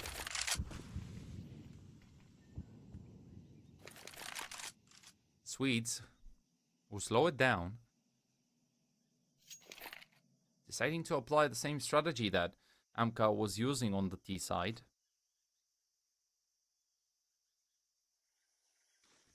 Nobody giving away sound cues, nobody wanting to be the one making a big mistake. Smokes deployed. Molodoy will break open the red smoke, but will not find anyone. Bits of information denied over to the Kazakhstanian, as now Boys looking to lead his team towards a play, can safely make the cross. Flash given, Kanash needs to be careful. JW is soon going to get a boost. Molodoy is covering cave. Eyeballers, will they commit to that big bomb site? Could be the case. What could be the one making the big difference, but he relies on his teammates breaking through the defensive setup. Molodoy forced out of cave. Good usage of the Yutzel to force the Kazakhstanian in a different position. Boy still standing inside mid, looking for the late activation. 20 seconds on the timer. Eyeballers decide to play it with the time, but this is so dangerous because AW is covering. Smet is already helping his teammate out on the opposite side of the map. An incendiary that is going to stop the Swedish side. And as Fades is positioning, no, he activates to pick up one, stops the bomb from getting planted, and this is the round. This is what Amcal needed. This is a big mistake out of the Swedish side. And JW trying to hold on to that AWP. Has enough money in his teammates' bank accounts, but this is still a lovely round coming out of Amcal. The patience to not go for the fights, the reaction.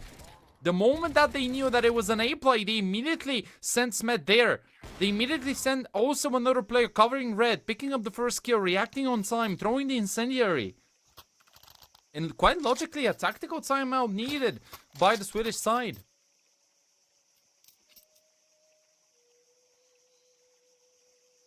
I mean, don't get me wrong, these type of calls can work out, but if you're finding yourself in a 4 versus 5, in a 5 versus 3, but not in a straight up 5 versus 5 without any control over main or donut. It was Boy standing outside of donut, excuse me, not inside. Bit of a blunder. And this could turn into a costly round. Yeah, sure, going into this one and probably going into round number 20, Eyeballers' economy is going to look solid. But if they lose it all in this one without getting to a bomb plant, then the next round will be quite important. 9-9, game in the middle.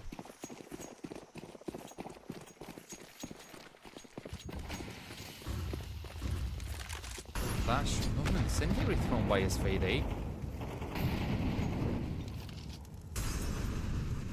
He's around the smoke, interesting choice. Smet is there to help out his teammate. AW in his standard positioning inside cave. JW is holding for the push. Here comes the deep incendiary that catches JW, so this opens up some extra space for his opponent AW to work with. Spray looks good. Hope shot will not find anyone. Home left behind. Nobody pushing on the side of Amcal. Let's see where this time around the Swedish side will play it slowly. Copy. They fully abandoned cave. A game between a cat and a mouse right now between the two sides. With a bit of a spray.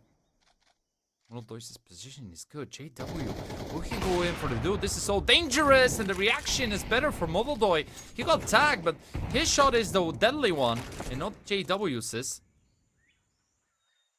Immediately repositioning out of the Kazakhstanian sniper player. AW still standing inside. He needs to be really careful as a couple of players are standing on the opposite side of the wall. Footsteps definitely heard, so at this point Amco shall have an idea, and with as Fadeace's adaptation pushing from inside A main, this is surely now the information given over to Smed. Let's see though whether the Russian player would be able to react. As Fadeace's positioning is so good because they don't have an idea. He can strike, finds the first, the spray is good for even a second, and suddenly, boy, actually never mind, Heap is the only man standing. AW will shut him down, and another well-played round by Amkaus, the CT side. Look at the adaptations that they made in such a short time.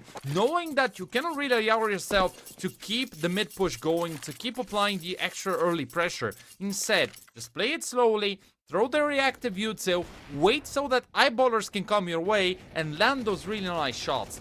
A wonderfully played round. And this is the improvement that we're starting to see out of Amkaus' squad. Those were the things that were missing back in the days where they were playing under DMS's banner. Because back in the days, especially on the CT side, it was always aggression, aggression, aggression. It was only duels, duels, duels, which is not the case any longer. And I noticed it back when they played against Ninjas in Pajamas. And back then I thought that, maybe, you know, against such a newly formed team like the NIP's squad, maybe you want to go a little bit deeper. Maybe you want to start pushing. Maybe you want to consistently apply the pressure to kind of make it a little bit chaotic. But when you're playing against a team which you know what you can expect out from, making these adaptations is what could be the working formula.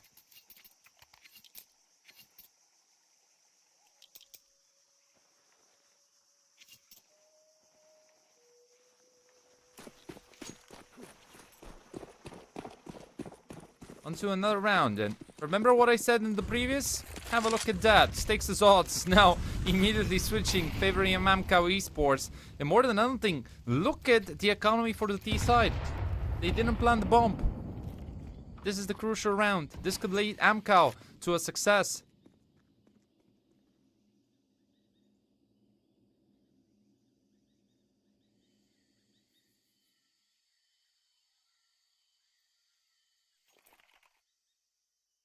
Kalash this time around on the B-bomb side. Molotov is not there to secure the opening, but Kalash is looking at the right direction.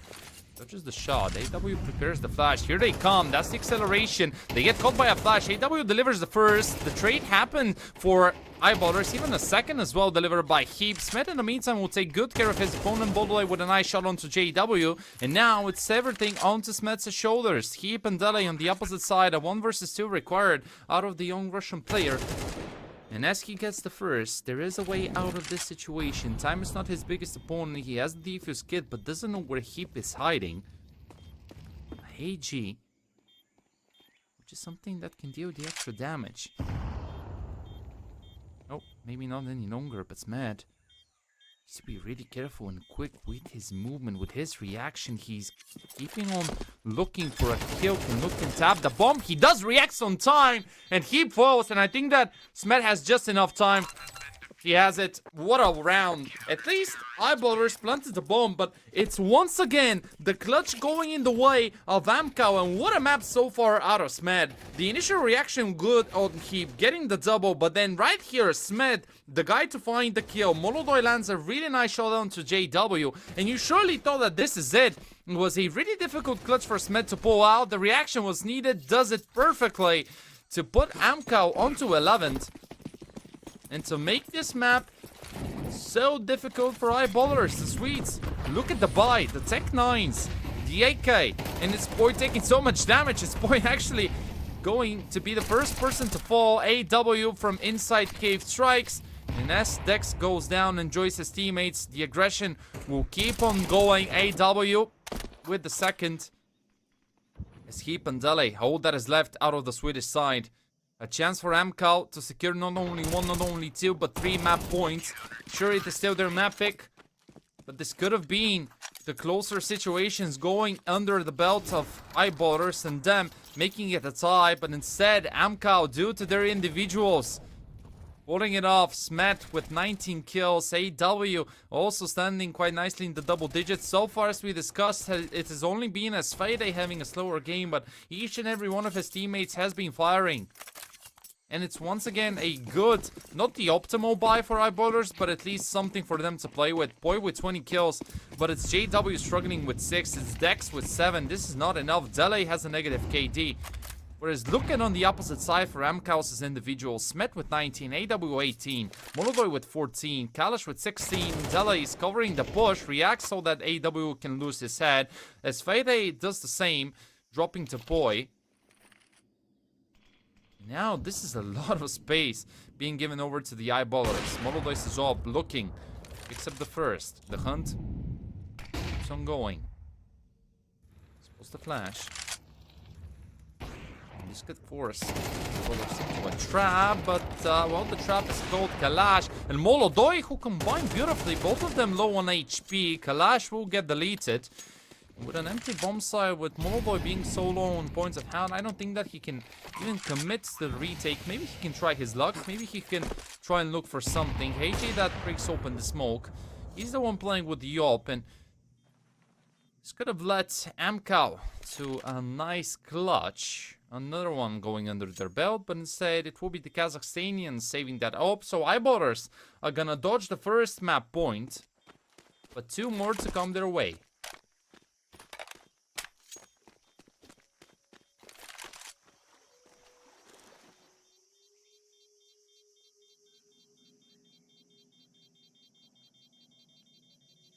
Bomb will explode. And it's once again Boy who leads the charge. Another multi-kill going under the belt of the young Swedish player. But somebody else needs to help him out. Maybe it could be Heap, maybe it could be Dele. They have the firepower. It's not like Eyeballers as individuals are bad or anything. As we discussed during our analyst segment, it'll come down to whose individuals are better, and so far it has been Amkaus' ones delivering the better statistics.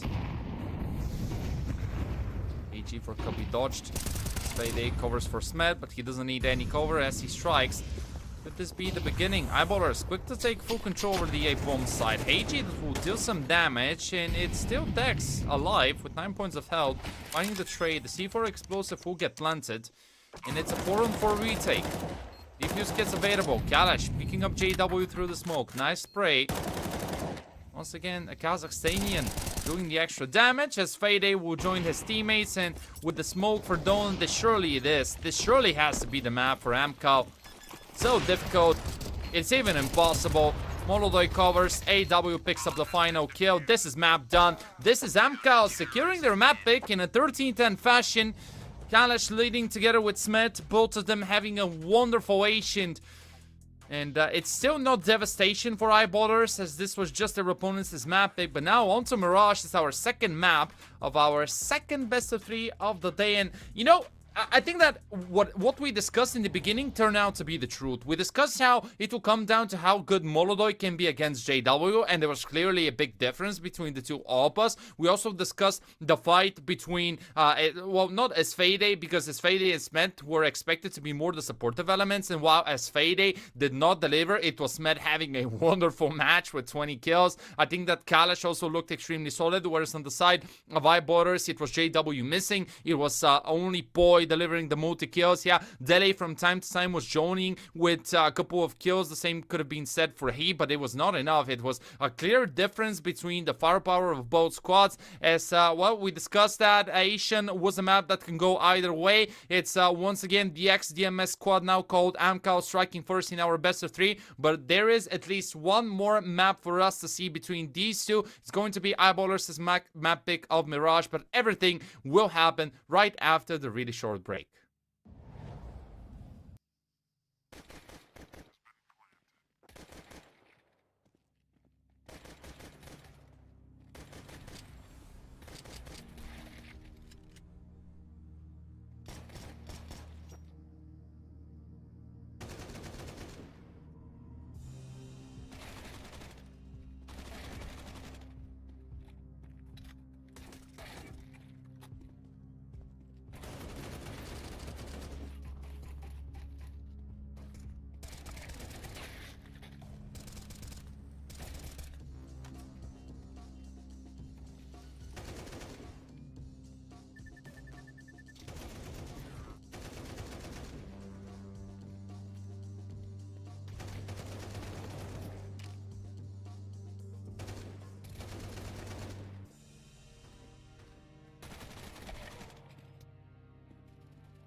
Welcome back, ladies and gentlemen. I indeed promised you a really short break, and was usually a longer break, but of course now we don't need to waste any more time, as that was Amcal securing their map pick. Now we're going to be hopping onto Mirage, which is going to be the second playing field between our two squads. And the very last time that these two faced each other, it was back in Series 13 close qualifier, and the second map was indeed Mirage, ending with a 13-9 scoreline in favor of the CIS team. So I still feel as if Eyeballers as individuals need to step up. It was in straight comparison, Amcaus as players doing much better than their opposing ones, and sure, Boy had a wonderful match, but apart from him, we cannot really be quite positive about the remainder of the Swedish players. I think that Dele needs to show something better. Also, some of the other guys were not contributing as much as the Amcau individuals, as like Smed had a phenomenal Asian. The same could be said for Kalash. So many different sprays, finding kills through the smokes. Good initiatives. I love the adaptations that we saw out of Amcaus squad, and if Molodoi keeps on being the Molodoi that we know and love, going aggressive, looking to be the first person to find the openers, especially towards mid, I think that this could be once again the working formula, and this could easily turn into another 2-0 between these two squads. As of now, Amcal leads with the 3-2 in terms of the best of 3s1, and if they add another, this could be a really nice win for them, considering Eyeballers' most recent form, considering how good Eyeballers have been since the beginning of 2025, and to have Amcal step up in such a way. Sure, it was still on their map pick, but Mirage is a really similar map to Asian. It has really wide choke points. It has the standard two bomb sites, one on the right and one on the left. Usually you're gonna see, especially the CAS squads on the D side, play for more mid control, but whether or not this is going to be the case, we're gonna find out in just a couple of moments time.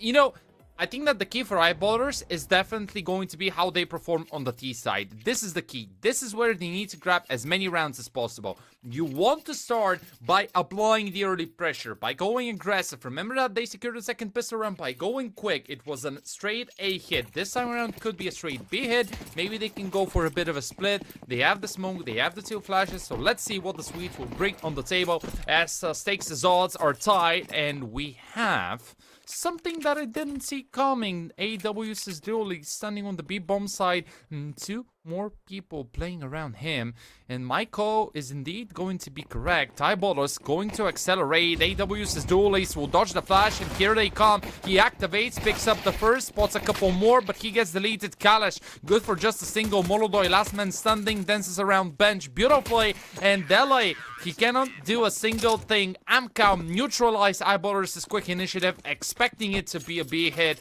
and as they secure the first, now Eyeballers, I don't think that they can even go for a force buy. It's impossible. The adaptations, the expectations, everything going according to the plan for the CT side in this first round. And those are the improvements, right? And I think that this is where we get to see the history behind these two, because in the majority of their previous matches, especially on Nation and Mirage, it was always Eyeballers going for the exact same play, a quick accelerated play, either from A main towards the A bomb side on Ancient, or a push through apartments and landing on the B bomb side. Now, three people once again in the right position. AW opens up with a nice double kill, and as quickly as that, this is looking to be a clean round secured by Amcal. Molodois' SMG will pick up the last kill, and a quick 2-0 now in favor of the CIS squad before the first significant obstacle comes their way, which is called, of course, a proper full buy round.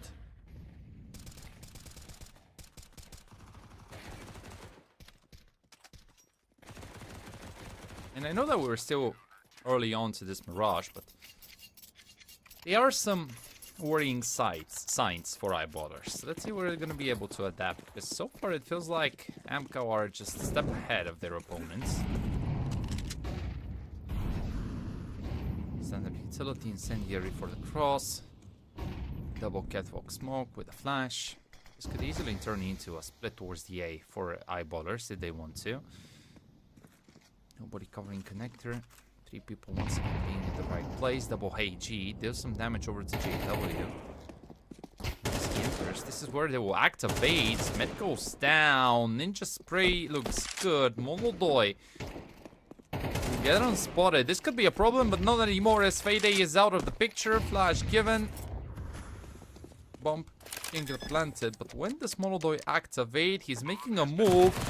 Looking at a couple, it's SMG only. Plays from behind those boxes right underneath. Palace has a smoke, down on points of health, 25 remaining. Dex still covering, flying from the stairs position. Spray good to pick up AWS's head, and I think that this could be the round unless Kalash has something to say about it. Left in a 1-on-4, 2 people low on HP, but I think that he already prefers to save that AK. And with the save coming in, this is the exact same development to the one that we saw during the first 3 rounds of Ancient. Amco opening up nicely with a good counter initiative in the pistol round, then converting the anti-eco and dropping the first buy round to the Eyeballers. 2-1. We move into the next round.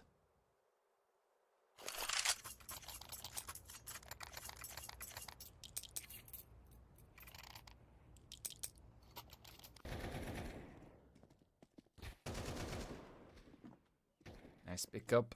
The initial kill was really good. Then this one onto a Fade led to Mololoy having a bit of a chance. Maybe he was playing with something better like a Khalil or an AK. Could have been a better round. Mololoy, first stop being brought up in play. It's that player that loves going for the early window duels. From connectors also has placed out, but this time around it's Fade heading in this part on this part of the map. Boy, right shoulder peek into a missed timing, and this could be potentially as Fade striking. Now Dex is gonna look, and as he covers for his teammate, this is AW adapting beautifully. A nice spray transfer to open up that B bomb side. AW is isolated inside ladder room. His teammate standing on the opposite side of the map also cannot do anything. Oh boy. Good on the shot against Dax. Man advantage stands with Amcal. Bomb planted, Heap and JW will need to do it all. There isn't a defuse kit. Not really sure whether there was dropped one around the bomb side. I don't think so. JW spotted. Spray not good. Man, still inside kitchen. Goes for the door. Gets caught by the spray. JW with a lovely first kill. Flash given. And the dance continues. Time is ticking though for the CT side, and they are already aware of the fact that it's round gone, it's round dusted. It's Eyeballers securing one. Mololoy just trying to make it as expensive as possible. An op shot that finds its mark, but not the kill. Heap survives, JW as well. Eyeballers, oh, excuse me, actually Heap gets caught by the bomb radius, so that's an AK dropped. This could hurt Eyeballers' economy.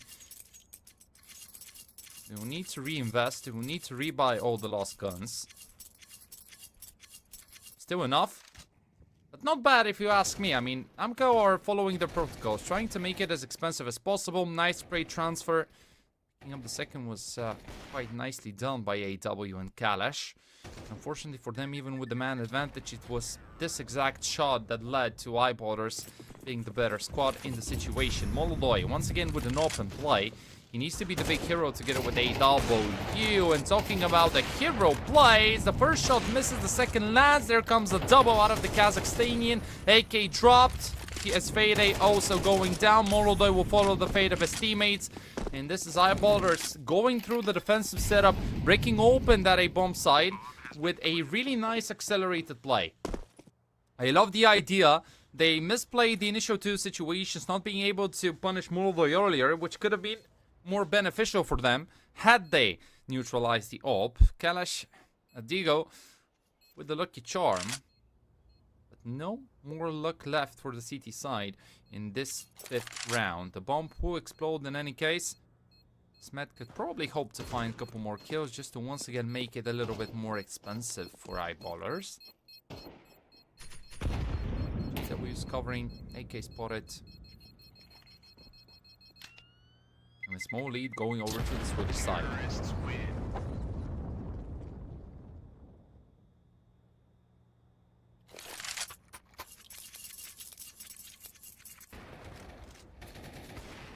Yeah, right here is where they could have punished Mololoy. We're missing the shots. Keep then unaware of the fact that Mololoy was still alive. But JW doing a great job. And remember what we said, that Eyeballers will need for someone between JW and Delay to step up, delivering the kills. A really slow map of Asian for probably the most experienced player that we have in the server. We all remember JW from his older days back when Fnatic. 2015, 14, 16, even earlier. When they used to dominate the professional Counter-Strike scene. Now having to lead the younger generation of players. Like Boy, Dex, Dele as well.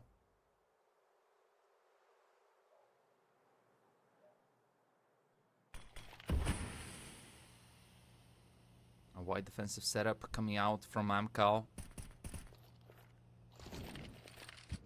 Giving away some shots. Smet and Molodoi are now going to adapt. There isn't an AWP in place. I'm curious whether Molodoi will be playing on top of Ticket. Smoke coming in. Small gap that could have been utilized by Amcal to spot someone. Connector smoke as well. Split coming in. At this point, eyeballers with the amount of map control that they have could easily play for both sides of the map.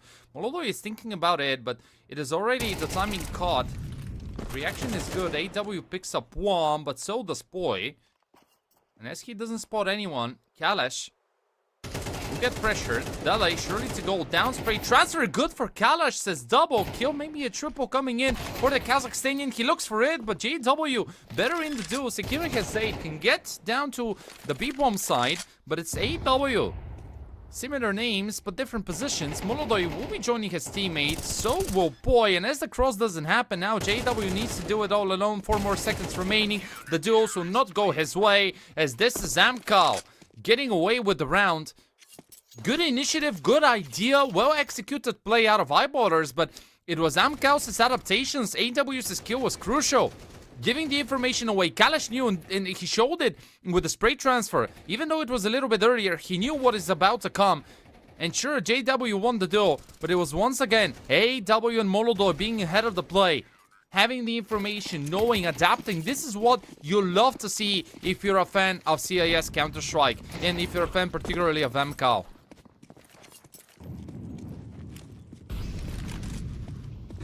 Molodoi from the A-bomb side. Looks at the right position, and he finds the kill. JW is out, losing his head. That is the anchor, as per usual. As Friday cannot really maintain himself to be the passive player. Grabbing one, will add it to the tally for Amcal. Molodoi from Ticket. To find another, and as he does, let's keep and Boy. Just a Galileo and an upgraded pistol. I don't think that this can work in their favor unless Boy goes huge. Let's see, M4 will find another, and now suddenly this round could quickly slip away from Amcal. The big problem is that bomb is visible from Molodoi's position. So once again, the young Kazakhstanian player and AW combining forces.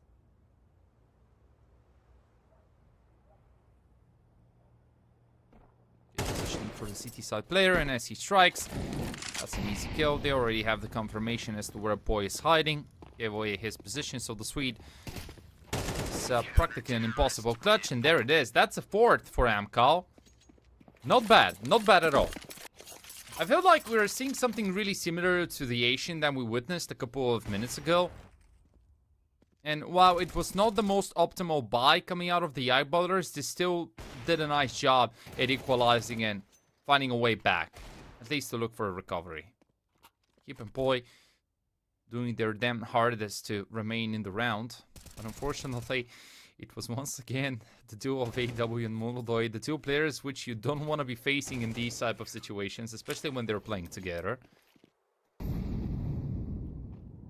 And as you can see, now it's time for an eco round that shall lead Amcal to a 5th. Of course, working under the presumption that it will be the CT side securing this one in cleaner fashion. As Payday goes in for a push, needs to be careful. The pistols can still do quite a lot of damage if you misplay the situation. Saying it as a Bulgarian caster myself, I've seen way too many rounds, especially from Bulgarian teams being dropped to pistols, but not today, and not when you're named Amcal. A clean run instead, as we move into the next part of this first half of Mirage. Small and healthy lead going over to the CIS squad. 12 kills already for Molodoi. extremely good beginning of the map for the youngster. And, you know, the reason why I was trying to highlight his name was that in the last couple of months, we have seen the rise of quite a lot of Kazakhstanian opus from Kazakhstan in particular. I discussed Pumpkin as the next generation of good Kazakhstanian opus. Moon as well had a really decent performance back in the days when he was playing with Ruby. Molodoi also has been showing quite a lot of progression. These are three names that you shall keep your eyes on as players with a lot of potential, and ones that can make the next step. Molodoi definitely did with a nice shot as Fade joins the party with a nice kill. AW will also do the same. And once again, it's Heap and Delay left. And this is a big problem for the T side of Eyeballers. It's just Amcal now starting to feel the confidence in their veins. Now starting to play the standard aggressive Counter-Strike that we used to know them. It's just round after round adapting. Trying to see what Eyeballers are going to do. And right now, there it is. That's another shot landing out of Molodoi. Sure, Dele finds a trade, but it's still a 1-on-4. At least he has the C4 explosive in his backpack, but there are way too many corners for him to clear out. And best case scenario for Amcal is to not give the chance to Dele to plant the bomb. AW is looking right shoulder peeking to a secure deal by Dele. Still has enough time, but isn't able to win the third. And Amcal, even though they drop 2, they get away with the op. AW stands with 11, Molodoi with 15. It's been a while since I last saw a massive CT side half on Mirage and a player having more than 20 kills. Molodoi currently stands 5 away from this threshold. And unfortunately for each and every Nordic fan, it's the Swedes once again out of money.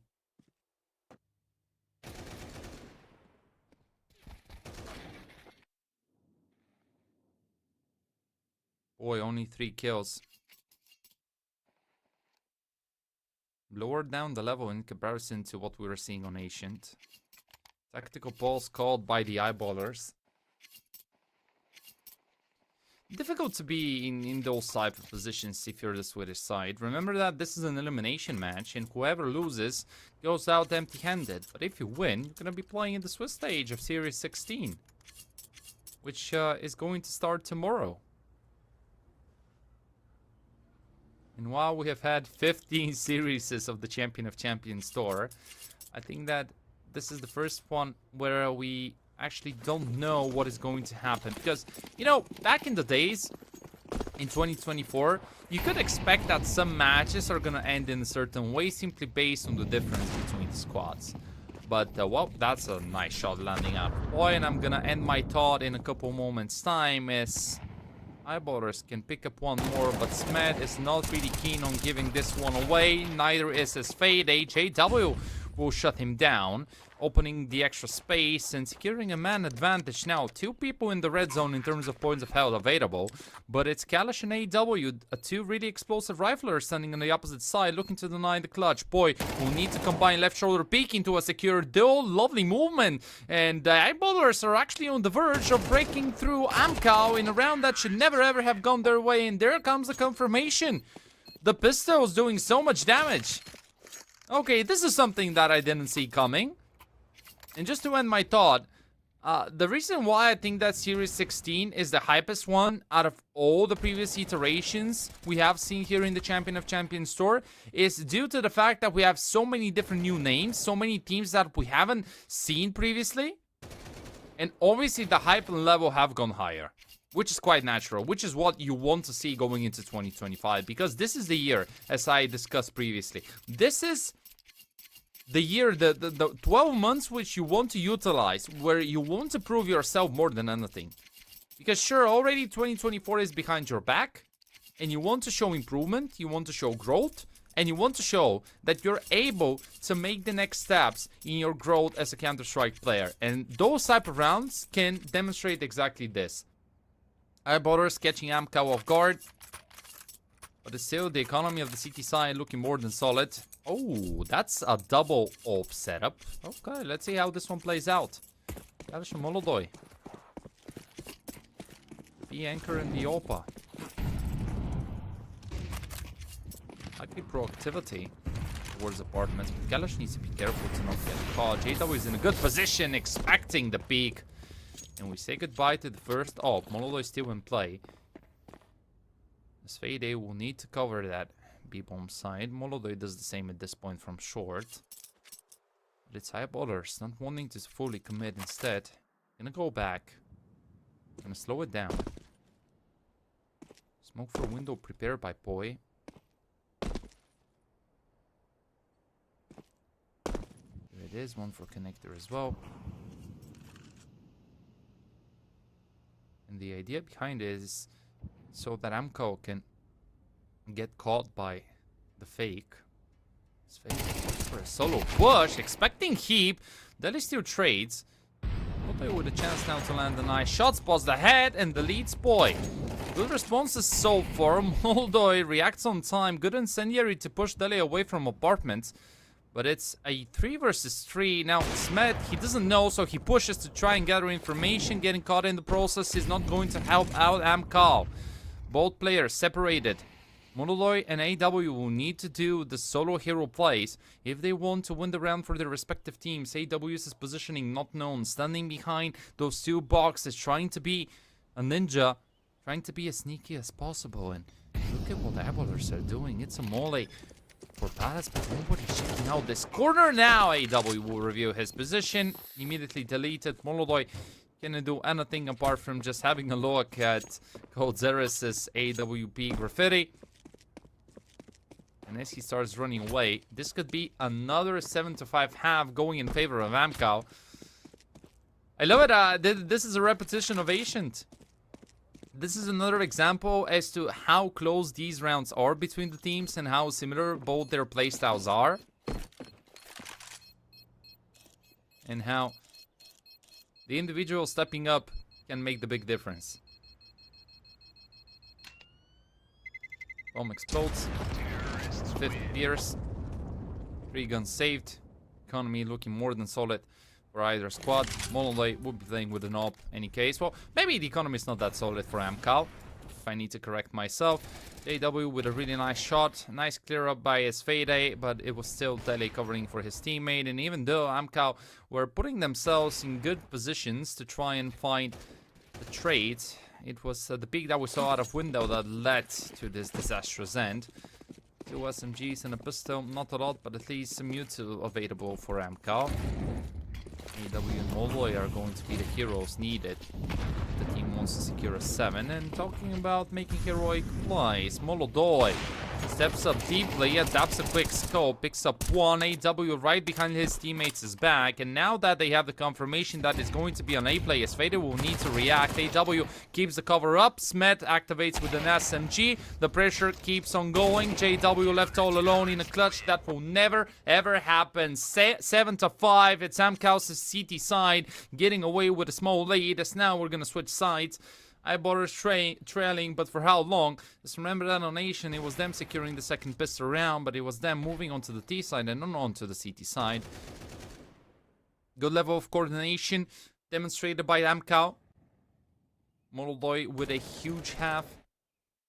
AW as well, continuing his good form.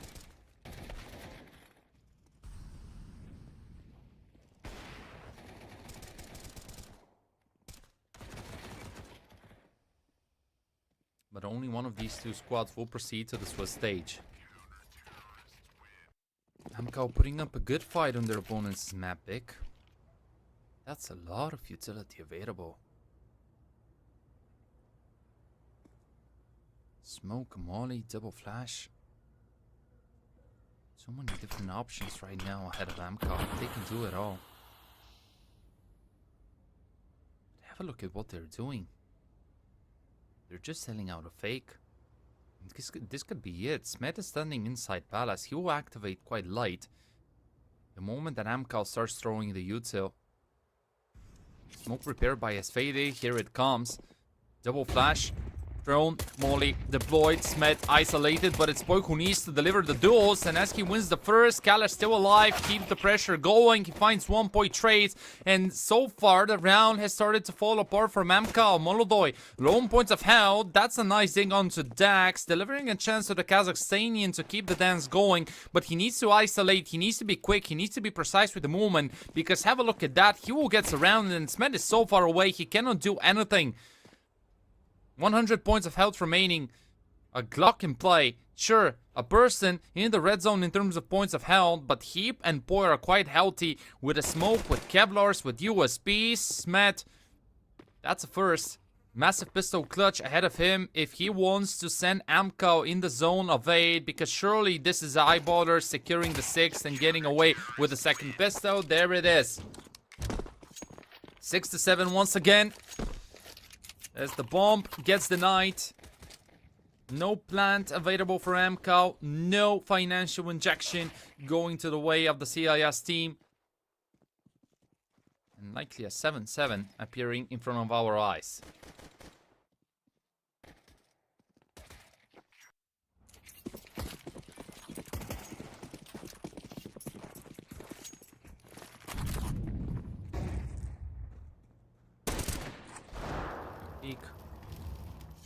With the Deagle, instead, all that he gets, it's not a hook to the face, but a hey G. Now, of course, let me quickly remind you, ladies and gentlemen, that after the end of this best of 3, we still have 2 more matches coming your way. At 4 p.m. Central European time, Fireflux are going to be taking on Copenhagen Wolves. And then to wrap it up at 7 p.m. Central European time, Rebels taking on Miano in a fight for the last spot available here in the Champions of Champions Tour Series 16 Swiss stage, which will begin tomorrow. So make sure to join in for the next 2 matches and also be here tomorrow.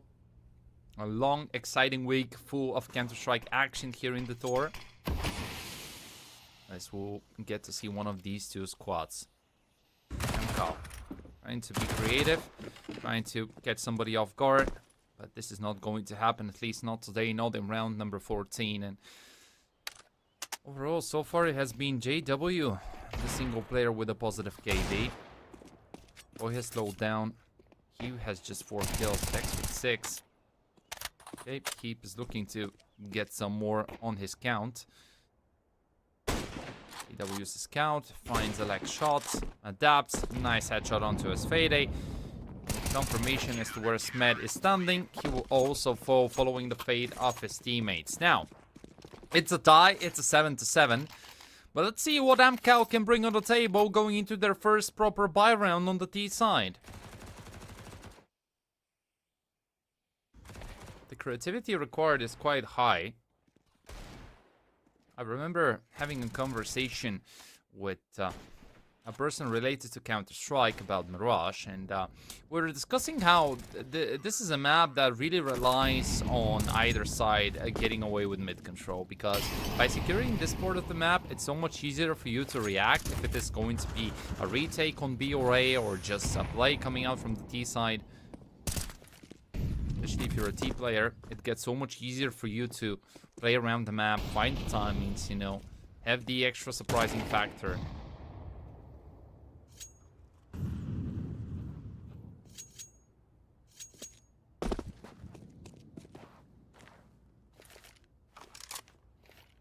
And talking about mid-control, look at what Amcal are trying to do once again. Boy's in a good position to counter it, receives Hey G, and through the smoke, he sees a window of opportunity and gets it. Footstep heard, AW looks for the duel, baits out the shots, but now we're looking towards Dale and his teammate who, well, it's going to be only Dale picking up the kill. Amcal, can they get away with something? 50 seconds on the clock, barely any util left. HE, a Molly, and a flash, and Molodoi who activates quickly, but it's his teammate going down, which further complicates the round for Molodoi and AW. Sure, this is the duel which you want to have, the explosiveness is there, the potential as well. And as Molodio's name suggests, you need the youth, you need the firepower, and those younger boys to do it. Bomb planted, Molodoi Need some shots. AW shuts one down. It's only him getting away with the double, but this is all that he will get as Eyeballers neutralize Amcal and get away with the 15th round, 8-7. A small but meaningful lead now for JW's squad. As it's once again Amcal's economy being a little bit unstable. AW and Moldoy, the two guys standing above 4K. Versus Fade, Smet, and Kalash. They can probably invest, but honestly speaking, I think that in this scenario, it's so much better for you to go for a half buy.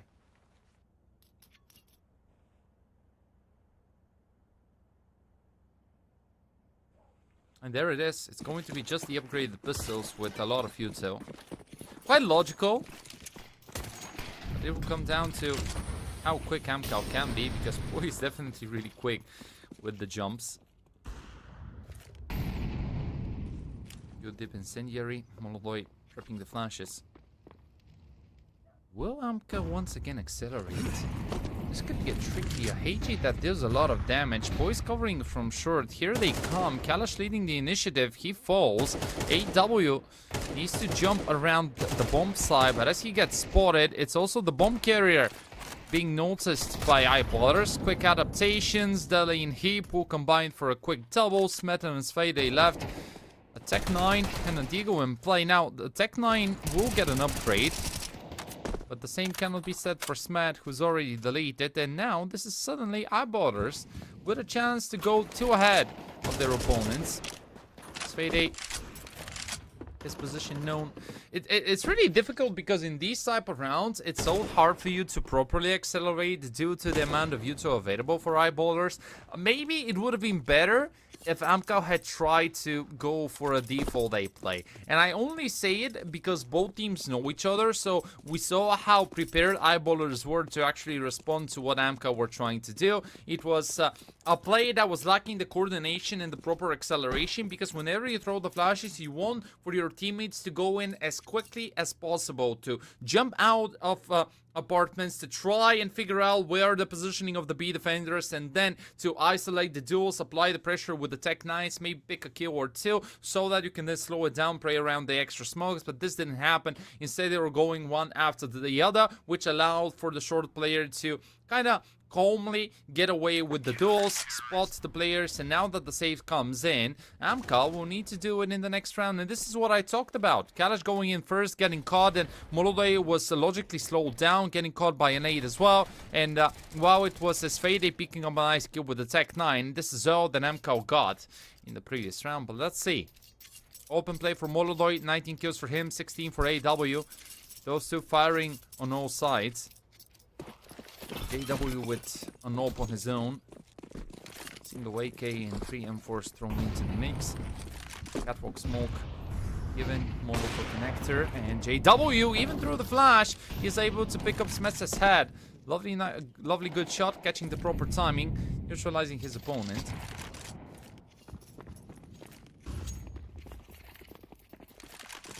Amcal now re-evaluating their options. Got caught by surprise, but there is still a way out. I wouldn't mind seeing the default A exec or a contact play. Nudo is covering. Now they will separate their forces, sending Kalash on his own. Smoke for Palace.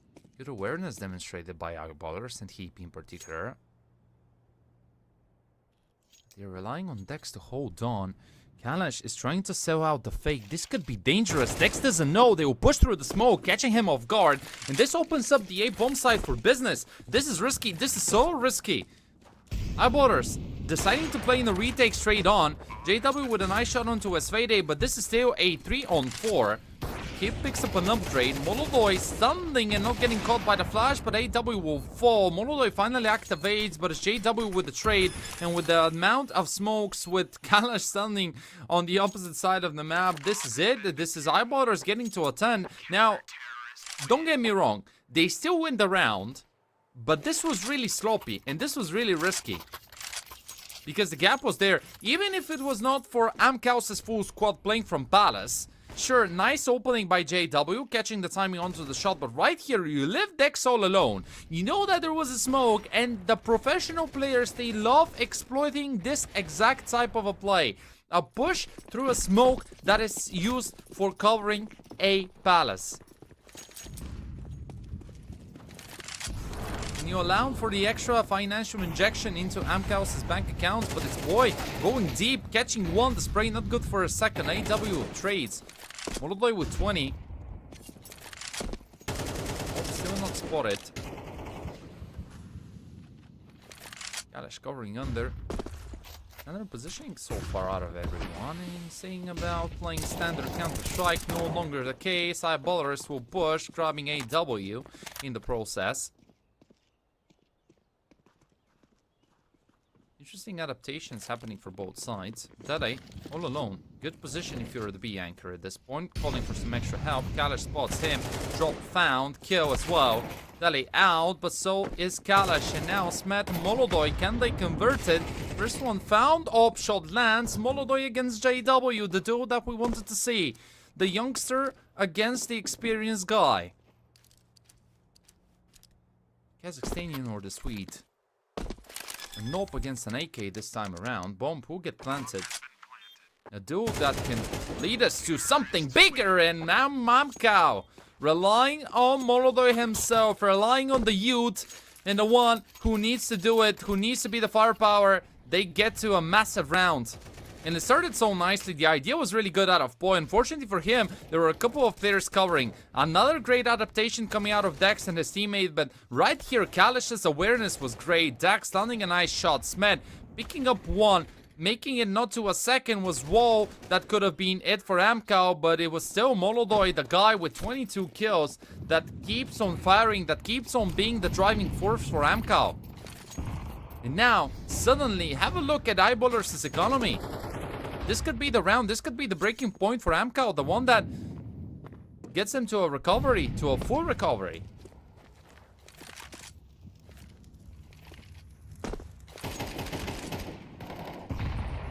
Another smoke for window.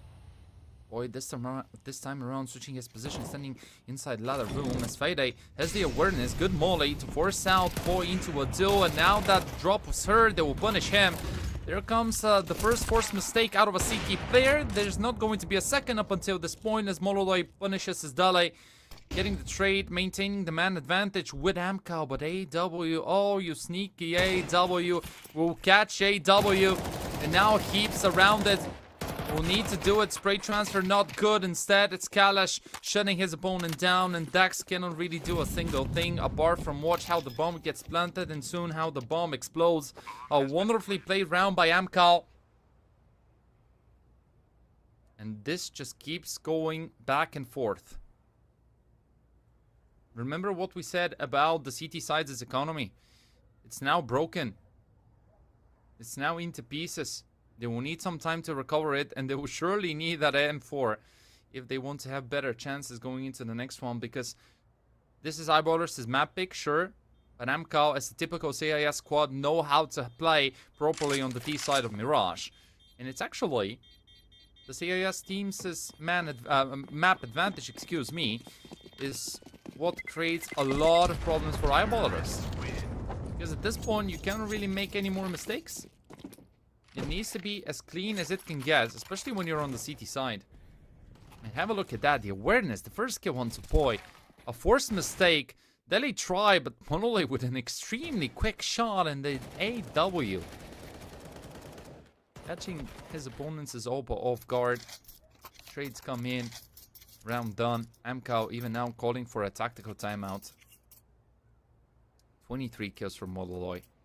Another great performance out of the young Kazakhstanian. And you love to see it, right? And I say it only because this is the next generation of Opas stepping in on the tier 2 scene. And don't get me wrong, obviously, as a fan of Counter-Strike, I grew up watching guys like JW, like Crims, Flusha, Forest, Get Right, all these legends of the professional stage. But it's so nice for the scene to start seeing those younger talented players like Dong, Jim Pat on tier 1, 1000 for Gamer Legion, Molodoi for Amcal stepping in right now. Kioske if you want for Spirit Academy. There's so many of them, and you love to see it, you know, the change of generations. And especially when they're putting up a fight against well-established Tier 2 teams. This is what makes this Sunday even better. Now, Amcal. Ripping an AXX. Here comes the flash. The setup looked good. Dele falls. It's just the pistols and Dex's M4 that needs to be put into play. But as he gets just a single kill, he will burn in the flames. He falls. Boy, last man standing with a USB not in the place where he shall be. Means that Mamcal are gonna tie it up at 10 to 10. Looking to make this as close as it could be.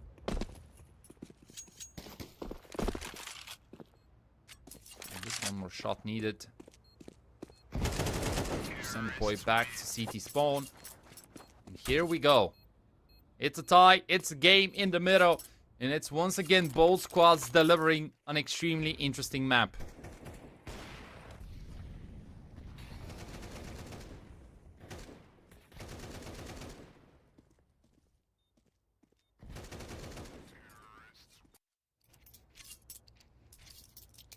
Eyeballers not opting for a tactical timeout. Instead, we'll go straight into the duels. No op this time around for JW. No window smoke deployed by Amcal. That's the first switch. JW. Here comes another adaptation. Kalash, is he prepared? Reacts beautifully. With a right shoulder peek, expecting for his opponent to be there. Great awareness demonstrated by the Kazakhstanian. Finding a massive kill. Dex in good position. Going to be an A play once again. Moldo's shot goes too far away from the mark. Dex will get pressured by Esfede, and as the Ukrainian picks up the trade, immediately deploying the smoke and the molly means that it's Amcal getting away with the extra space due to the fact that C4 explosive was left so far behind, and with AW falling on towards mid, this is significantly going to slow down Amcal. Would it be a problem? It's about time for us to see Esfede and Kalash are both low on points of health. Combined, they have just 21. Kalash has made his way, has made the cross. Mad needs to be careful. He's the one having the most HP, but not anymore. As Fade, last man standing, 8 points of health to try and defend that bomb. Good position, isolates the first, gets it, has the smoke for the extra cover, but Dele will make the most out of this duel, with which Eyeballers will get away with a round lead. As that was a really important hold for them to make, considering their financial situation. Good initial kill by Kalash. And the response and the trades were so good. Just a second, we thought that maybe it could be once again Amcal stealing it away. Good level of coordination demonstrated by the Swedish side. Boy with a nice double kill. And then here is Fading. Maybe if he had some more points of health available, it could have been it. There comes another proper full buy round. JW. Back to the AWP. Eyes on his duel against Molodoi. Boy has been stepping up on the CT side after a difficult beginning of the map. 16-15 right now with a positive KD to get over JW. Two pieces that need to step up if Eyeballers want to send us into a third map, which will be Anubis. JW. What I said about the duel, here it is. Goes in the way of the Swedish player. Boy in a good position. AW, even though he's gonna check it, not looking towards the upper side of ladder room. And this is a 2-man lead, but for how long? Smed too far away from the forum that he showed us on Asian, and with Heap covering, he will be finding a massive kill. Eyeballers with a chance to make it onto a 12th. With a chance to send us onto Anubis. Remember that this BO3 has never gone to a third map. But Anubis feels like a possibility. It feels so close, just around the corner, waiting patiently to show. As it's only Smed left to try and deny it. It's a 1-on-5. Difficult position, impossible clutch to materialize, and I don't think that it will ever will. There comes the final kill. A clean round out of the Swedish team. 12-10, 2 map points, 2 chances for Eyeballers to close out their map pick and send us on to the decider.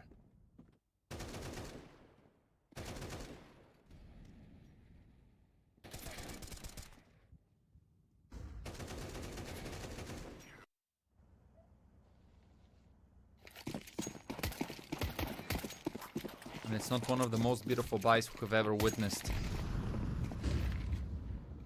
2 AKs only with 2 Galil so that Amcal can have the extra util.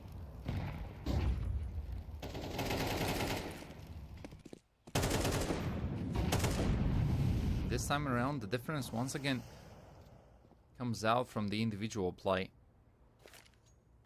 Smet slowed down. Yeah, sure, AW and Molody are still firing, but Kalash is having some extra difficulties. Svede, not one of the greatest games we have ever seen out of him.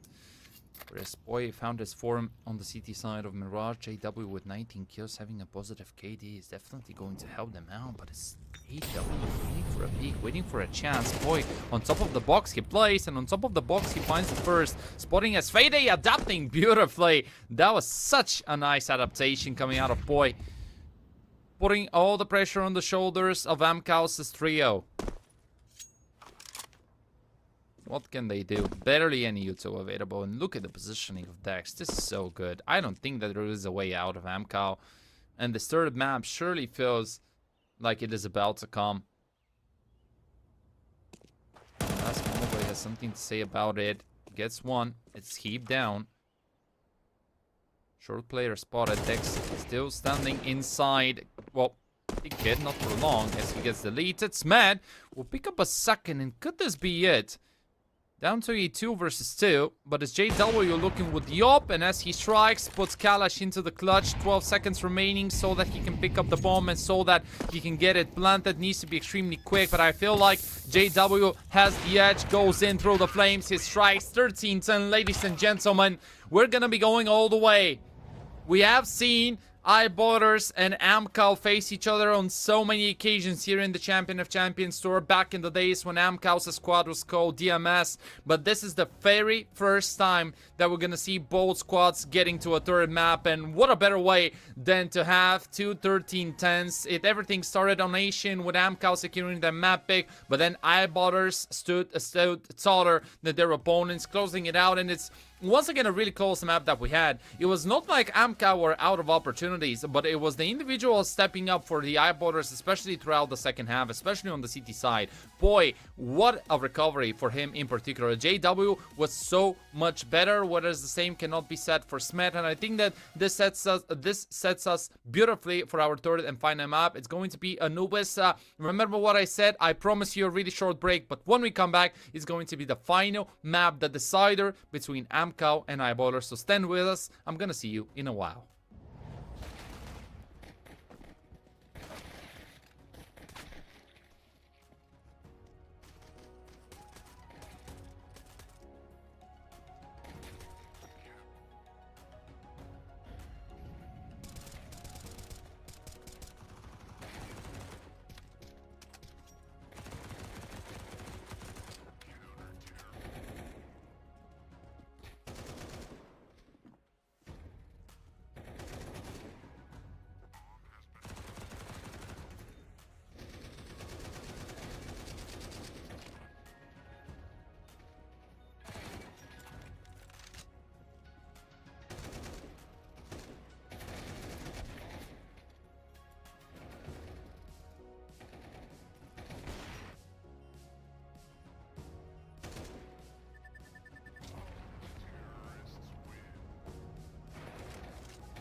2025 is certainly hiding a lot of secrets, but it is not a secret anymore that we're gonna need our third and final map for the very first time between Eyeballers and their opponents, as Amka were unable to escape from Mirage, falling 10-13, which means that for the second time in the context of this BO3, we're gonna be seeing Anubis. The very first one was played back in Series 8, and back then, I mean, it was one hell of a fight. 16-14 was the final end of the map, and I'm more than sure that this Anubis will deliver. Now, knife round is currently live, so we are waiting to see which is going to be the team winning it, because you know how T-sided Anubis is, and obviously you want to start on the better side, especially when you have such a heavy individual style of play coming out of both Eyeballers and MCOW. And I think that what we were discussing in the beginning in our analyst segment turns out to be true.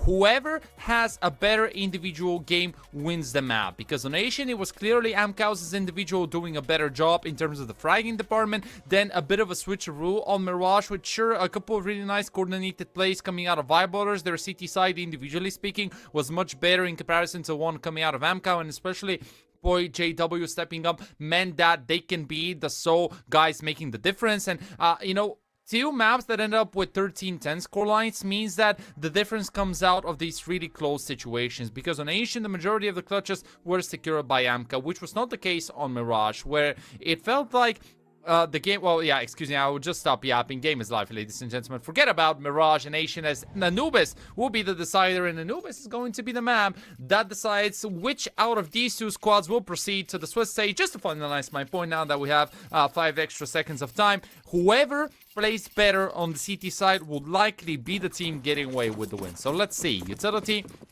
prepared by both squads, not a lot, just a single flash for his Fade, smoke and a flash available for Dalai. Stakes his odds, probably thinking how to properly judge this one, as so far it has been a really tight game. AW uses dually, strike first, JW out of the equation. Here comes the initiative. Boy looking to apply the extra pressure, gets the trade. AW does the same to keep the man advantage, but for how long, as his Fade is low on points of health. The dualies keep on looking, keep on fighting. Dex covering for his teammate, bomb planted. 40 seconds ahead of Amcow to defuse it. Molodoi will not be able to do it, as Fade drops the flash that we talked about, and as his USB strikes, it is also Kalash finding another with the dually. AW will grab the final kill to get an overall 3, and with his Fade defusing, this is Amcow once again for the third map in a row, striking first, securing the first pistol round. Wonderful opener by AW, clearing out the player coming from Canals, then adapting, deleting Poi. And while Dex tried his damn hardest, it was as Fade landing a nice one shot. Then Kalash with the other pair of dualies activating so that they can keep the pressure going. Now, due to the financial injection, it is still going to be the Swedish side delivering the better guns. 3 rifles, an SMG, and an upgraded pistol with some limited utility, but still probably enough so that eyeballers can get mid control and then probably look for a split through mid with a couple of players coming out of main. And I think that with JW's positioning, with Dex standing behind his teammates' back, this is exactly what eyeballers are looking to do. It's a standard play, especially when you have such amount of nades available. Molodoi and Kalash will need to hold on. There comes the pressure. It's being applied. The split is on. As Fade and AW have already started rotating towards their teammates. Now, Molodoi and Kalash still alive, but not for long. They get away with just a single kill. And with eyeballers overwhelming those two-way defenders, the bomb will get planted. Not really sure whether there is an angle for a defuse or even a retake that is approachable, simply due to the lack of a defuse kit. And I think that all of Smith, AW, and Svede are already realizing this, so they will be going back, saving whatever they have, and hoping that the next round is going to pay some better dividends, because in this one there were none. An expected play, but you know, sometimes it's so easy for us to judge because we get to see the whole picture. Whereas if you're an AMCA, you're lacking the information. You don't practically know whether your opponents are pulling off an AK with some util limited, or a couple of Galeos, maybe even SMGs with some extra financing behind their back. So overall, you cannot really blame AMCA for losing the round. But you could be critical with regards how they approached it. But especially on a T-sided map like Anubis, you know, we can leave the extra firepower away, because at this point you rely on the players to have a really well coordinated game. You know, especially the CT side on such a big map requires some really quick rotations, and the CTs to be positioned accordingly. And talking about positioning, this is definitely not the proper positioning, but Molodoi will still find the trade with an SMG. Dex spotted, covered from behind as Kalash was looking. Another team player seen, excuse me, and with Molodoi picking up a second, he still has a smoke to maintain the cover over that middle part of Anubis. Kalash is going to be put under some extra pressure with an SMG, hoping to get the closer range duels. Heap through the smoke will pick a nice headshot as Fade isolated, Molodoi down. Eyeballers once again finding the responses. 3 against 2. Smet and Fade in another round where they don't have the defuse kits, in another round where it's only Smet left.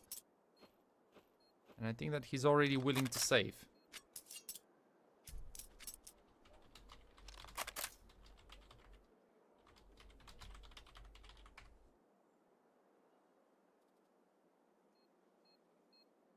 You can't really do a lot at this point. Economy is broken.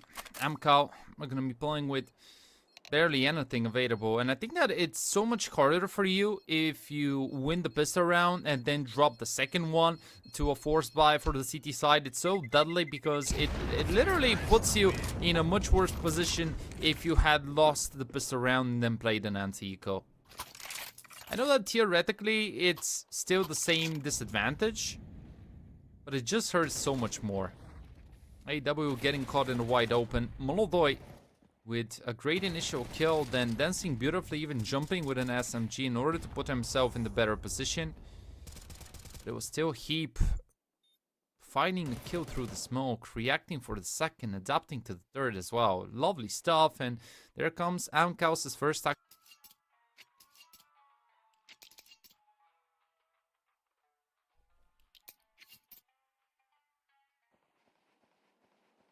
It is indeed going to be just Metz's M4 in play. Dualies for AW.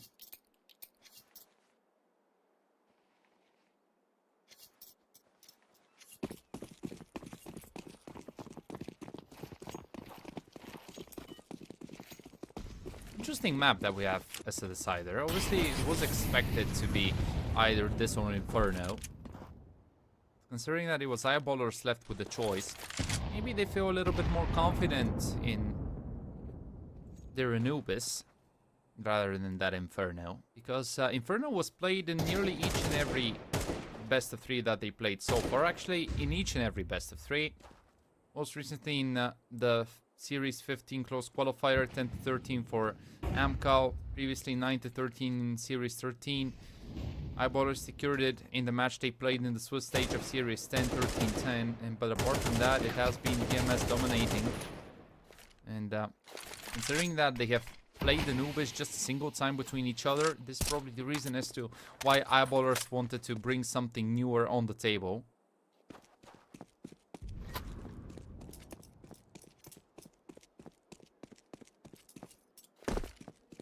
And as the A bomb site has fallen, the Eyeballers will get to a 3-1 lead.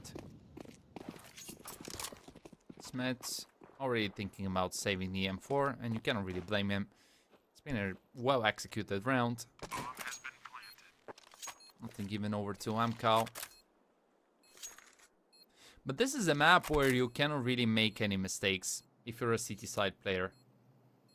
The thing comes from the dimensions of Anubis being a much bigger map than some of the other ones that we have in the competitive map pool. It's really tactically oriented. It's not like you have Train, which at this point is extremely chaotic, with teams just running left and right, looking for the duels, not knowing how to properly play it. It's neither like an Inferno, whose tight choke points have nothing to do with the choke points on Anubis, as they are so much wider. If we exclude a couple of places, maybe like beacon, like camera as well.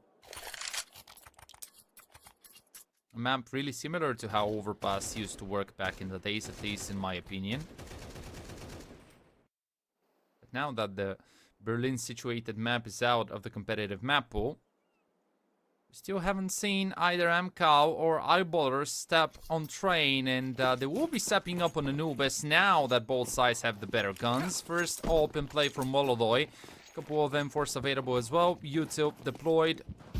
Beacon covered, mid covered, side covered. Probably a quick split towards B coming out of Eyeballers if JW wants to jump out of bridge. I think that this is the initial idea, with his team applying the pressure through Arch. Lovely nade, taking some HP out of the T sides. His HP bar. Smet prepared, picks up the first, not the second, as Fade is the one securing it. AW still playing from Beacon. HE that lands, cutting as Fade, but it is still the man advantage in the hands of the CT side, but not for long. Heap, last man standing, needs to deliver a 4K if he wants to secure it and keep the winning streak going, but I think that the off angle is good for Kalash, and as he grabs his first into the round, this is the final kill. Amcal hold on to the defense over that B bomb site, shutting down all by Eyeballers, but unfortunately, it is the T-side's economy looking so solid, so Amcal will need to repeat or maybe go one more time ahead of their opponents if they want to not only tie it up, but have better chances on the CT side. But I think that on a map like Anubis, getting to 4 or even 5 rounds is what you're looking to do as a counter-terrorist.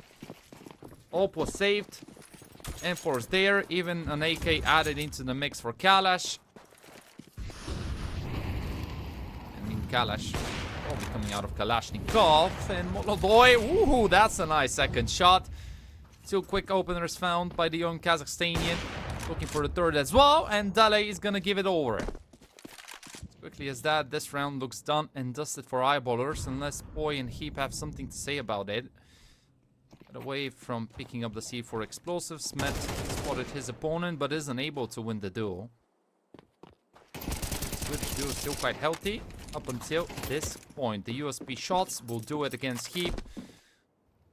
Boy isolated, going down. Smet, the only sacrificial lamp, giving a process as Amcal secured their third.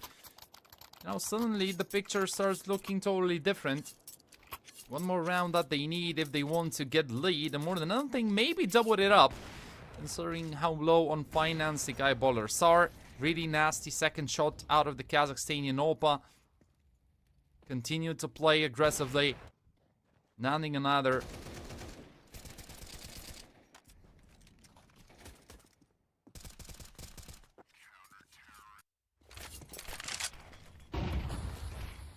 Have a look at that. It's Dele demoted to playing with just a pistol.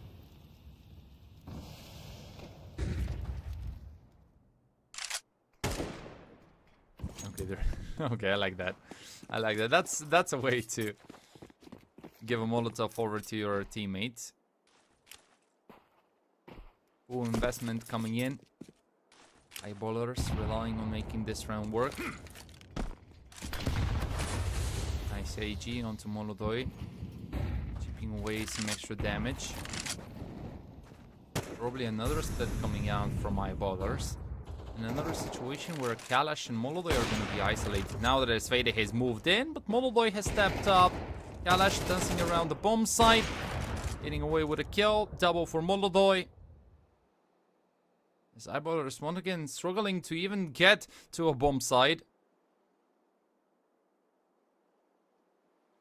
We need to make a move, knowing that they are only 2A defenders as of now. Molodoi is low on points of health. Kalash's positioning is good. Dex has some time left, 30 seconds. JW shuts Kalash down, but it's AW, the one with a similar name, that will find another successful duel against his opponent. And even with the kill that Dex has just picked up, the best case scenario is for the Swedes to go back and save the op. Obviously something which Amka want to avoid. As they go in for the hunt, Smed holding on to the op bango, but the op shot is a little bit quicker. Finds its mark, and I think that this was the way out that Dex was looking for. Time is over. Amka Intel in the lead.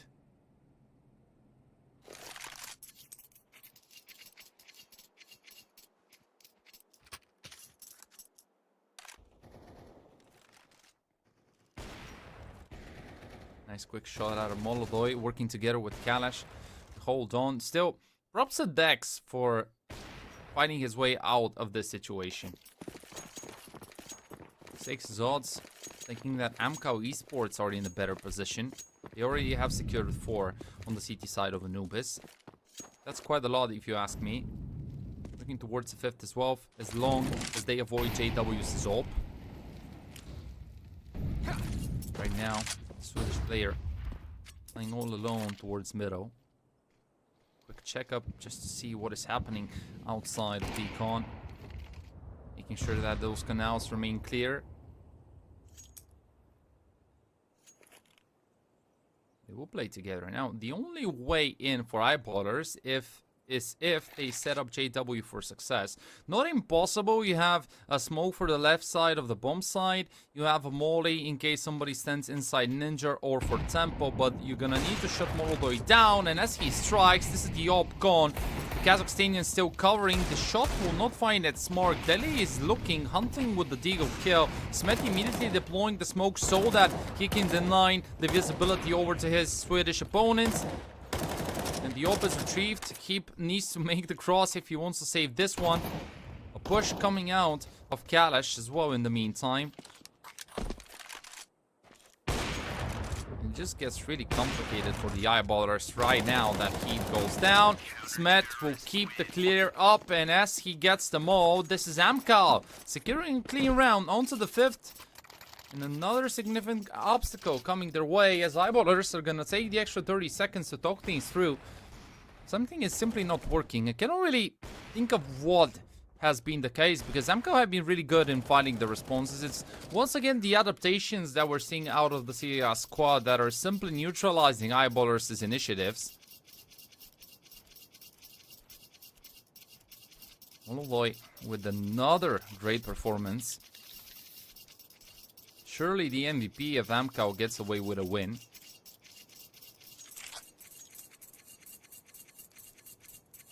Not enough money for Eyeballers to afford themselves an AWP. JW playing with just the AK. Mac 10 for Dex as well. Some Mewtwo to support Eyeballers in their attempts of finding something more. I think that has been working out for them have been those A initiatives.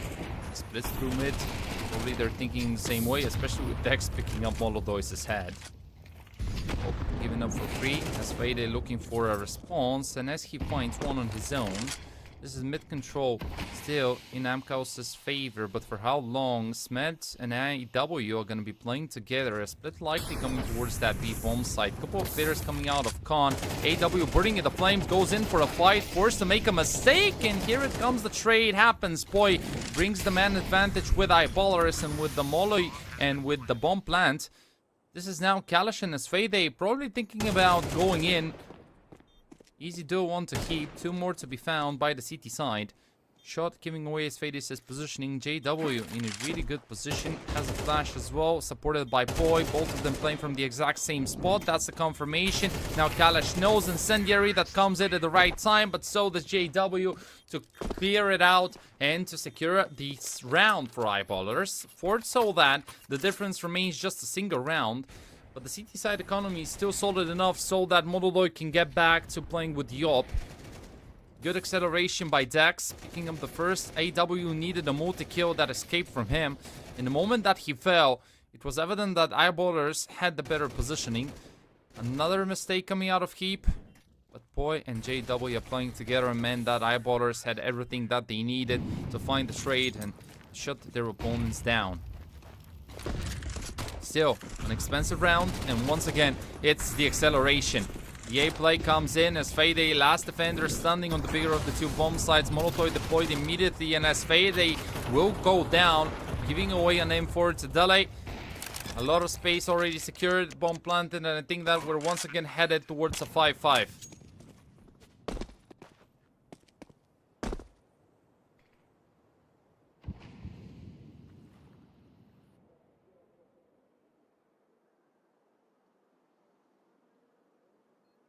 M4 and an AWP to be saved. Not bad. But as Fade and Kalash are low on dollars, and this is not going to be the double M4 save, just a single one. Eyeballers are trying to recover. They're trying their hardest. Default play so far, nothing surprising, nothing exceptional. I think that if the Swedes want to maintain the pressure, they will need to keep accelerating. That they did it in the previous round. Both kills found nicely. Catching both A defenders off guard. Denying AW the extra M4 is also going to help the T side out. Couple of SMGs, double M4 appears. Monodoy back to all duties. Well, JW still hasn't pulled off an AWP. He needs to find some more kills if he wants to help his teammate out in getting to a better position. 2-2-1 setup. Amco love doing it on Anubis. Putting Molotov a little bit deeper so that he can look for an early kill. Dex, if he peeks out, maybe he can catch a timing, gets a flash as well. Molotov, whoa, step up, and as he falls, now Asfede needs to find a trade, activates with an SMG, looks for a trade, looks to double it up, but Dele will deny it. 2.5 found by Asfede, not bad, but considering the circumstances, this means that Kalash now needs to adapt, needs to go in for another fight. JW will fall, here's the bomb carrier, but Dele keeps on finding kills. Good job by the Swede. Heap now confirms that there's nobody standing on the bigger of the 2 bomb sites. But the danger is still on. Smet and AW will play together. Eyeballers can just go towards the opposite side of the map, but unfortunately, they don't have any information to work with. They're working in the dark. They don't know where their opponents are going to be coming out from. Now AW reveals his position. The Heiji will not deny the bomb plant, but will deny Delis a chance to play in the retake. Boy and Heap scratched by the nade. A defuse kit on play, so time is not Smet's biggest opponent, but those two are called Boy and Heap. They can coordinate nicely, one playing from the right side, the other from the left side, and actually never mind, they will both play from the exact same spot. Smet and AW prepared, the sprays are good, damage dealt. Heap, last man stunning, tries to buy as much time as he can. Not really sure why he peeked out, probably thinking that it was AW trying to go for the bomb plant, but as he didn't, he still found a kill, he still found what he was looking for, and this is Amcal getting away with the round league 6-5, as the CIS squad still has a chance to repeat what they did on both Asian and Mirage, ending with a 7-5 first half.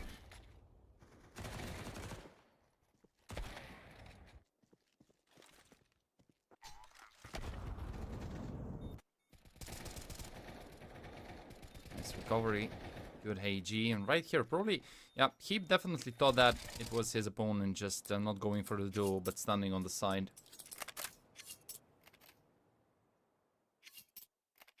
quick technical pause. Gives us some time to take a moment to breathe, prepare ourselves for all the action that is about to come. Final round of this first part of Anubis. Once again, both sides looking really competitive, looking close. AW with a really nice CT side. 9 kills for him. Molodoy leading though with 11. Eyeballers as individuals have slowed down. And while the majority of the KDs are not positive, imagine what happens if they step up. Yeah, sure, you are finding yourself on the better of the two sides, theoretically at least. And Amco, they would be more than happy with the 6 rounds that they secured on the CT side of Anubis. Remember that this is a do or die moment. Whoever wins this match proceeds to play at least 3 more best of 3s in the Champion of Champions Tour Series 16, whereas the loser is out.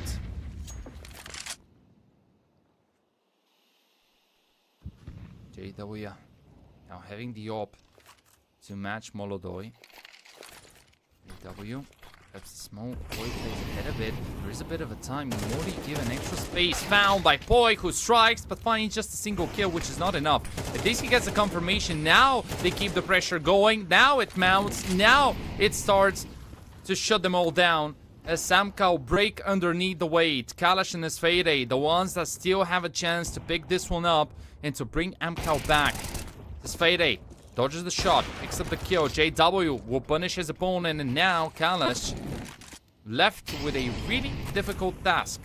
Required to find a 1-on-3 clutch. Bomb will get planted. Crossfire will be set up. Smoke deployed for tempo. Through it, Kalash will push. Picks up a defuse kit. Maybe there is a way out. Spots the barrel.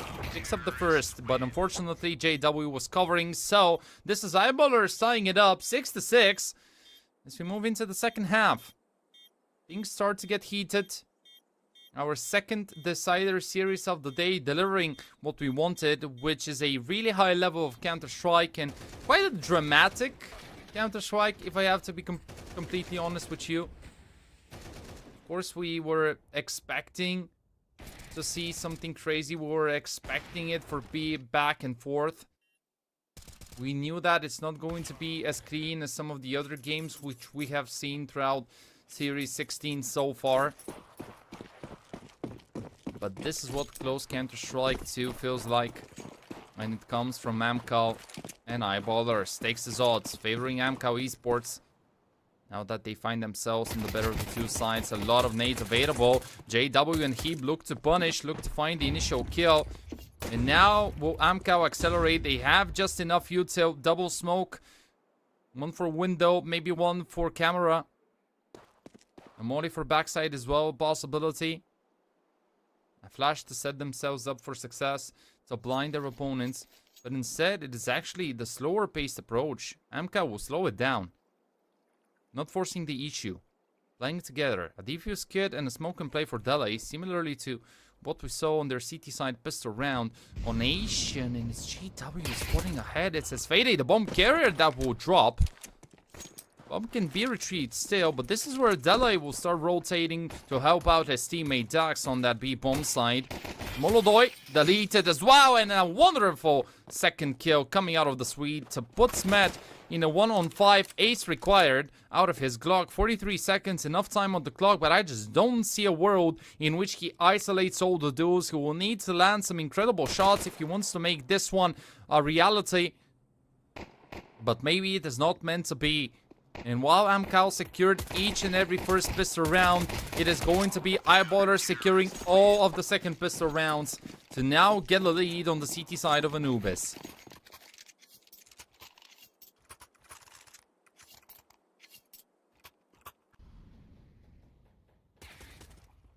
Nice pickup by JW. Also with a nice headshot, but right here it was Dele just finding headshots left and right. You love to see it if you're a Swedish fan. The preciseness and just the crosshair placement were really damn good. And this is a force spike coming out of Amcal. That's curious. Nice AG, deals some damage. Shot that will lead Molodoy to his first kill in the round. Scout that can be put into some good use. More, for example, Prone, Dele denies more onto AW. The SMG will pick up one more. Dex adds a third to the tally, and with Mololo and Sfade already being quite low on points of health, you know, for the scout it's going to be impossible. There comes the confirmation that he will not be able to find anything more. Amcal will once again get denied the bomb plant.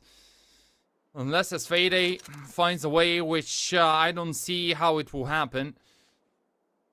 Or maybe there is a way. Let's see. Heap can get knifed in the back. Oh, don't tell me. Yeah, okay. He will pull off the knife. Nicely done by Sfade. Adding the extra financing. Deploying the molly at the smoke as well.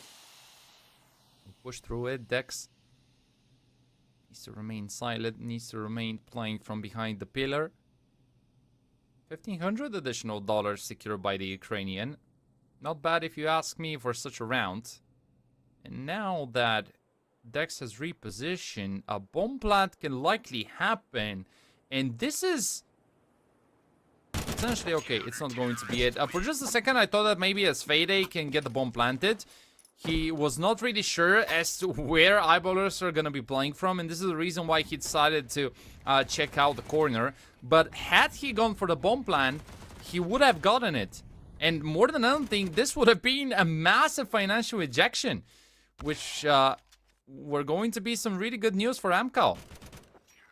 This didn't happen, so now the CT side can have the extra safety, considering that it's just a single AK on the opposite side.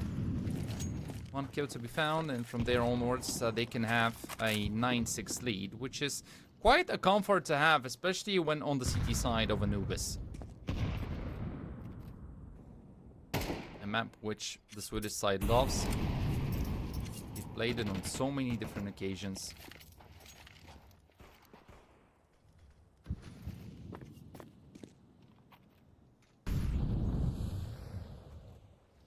I think that each and every one of us still remembers the massive Anubis that boy had against Zero Tenacity when he set up the record for most kills found, after Dunk was the one to have 38, secured 39.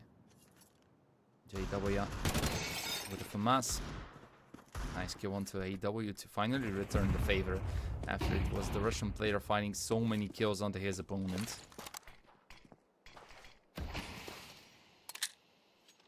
So upgrade picked up. Amcal probably just taking the time to make sure that going into the next round, everyone has the clear idea of what they're gonna do. Quite important, especially when you're trailing by 3. W around the smoke in place, picks up one, not the second though. Molodoi will find the trade. Dex is in a good position. HE deals a lot of damage. Molodoi will go down. The bomb will cross. Kalash and Smet left playing on their own. The bomb shall get planted. And let's see how much Kalash can get out of this situation. Dex will slow it down. Kalash will drop, so will Smet, with which that's a 9-6, something which we expected to happen between the two teams. But I think that program maximum has been achieved by Amcal. They found 2 kills, secure the extra financing going into the next round. And while this round started nicely with JW picking up 2 kills, he was unable to find something more. And this opened a window of opportunity ahead of Amcal's players.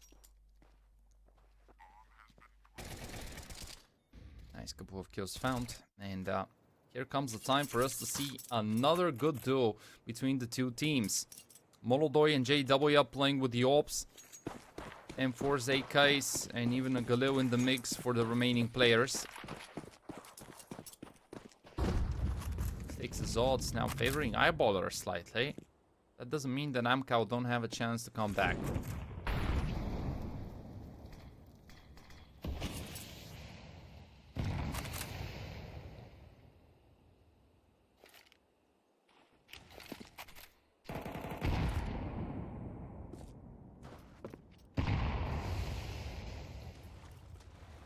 Standard util, couple of Hages that do not fight their mark.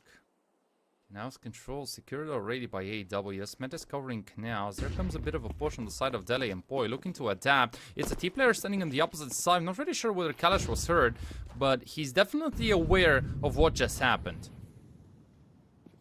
He heard the footsteps, sound cues were given away by the two CT defenders. And this allows for Amcal to actually pressure mid and pressure canals. With the lack of information, eyeballers are rotating away, and this is quite logical. They are thinking that at this point, it's Amcal having a lot of canals control and probably initiative coming out of A main, but instead will be a play on the opposite side of the map. Boy, the single defender left, the B anchor that needs to anchor now, helped by Dele. Some extra support called upon by Boy, but the bomb will still get planted, and the full 5-on-5 retake is on. Couple of players coming out of canals. Dele picks up the first. AW trades. Low on HP he is. Med is out. Boy will delete as Fade, and suddenly it's eyeballers dancing beautifully around the bomb side. Molodoy and AW left. It's once again this exact same dude to try and hold on. Now will kill a triple kill. Find the Kazakhstanian, and maybe he has it all. But once again, it's him dueling against JW, and this time around, it's the experience winning over the youth as the CT side player denies the clutch, wins it on his own, saves the AWP, and gives eyeballers a stand. A massive round coming out of the Swedish side. Dele and Boy buying so much time for the squad, just dancing beautifully around the side, finding the extra cover. Molodoy tried his best. But while on Ancient, he won the duel while he was looking better on Mirage. This time around, it's JW. His opponent is Opa, denying him the chance. And now, have a look at the finances. Amcal have nothing left in the bank. This could be a do or die round for the CIS team. It could be everything. Fully locked in. Hidden diamond in the mid for eyeballers if they want to secure a 12th.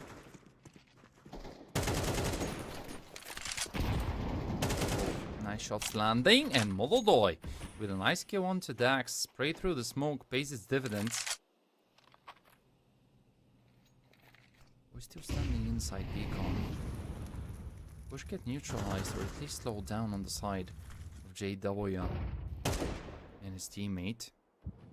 Playing from the same position could be quite dangerous. Looking to adapt, looking to set up a trap.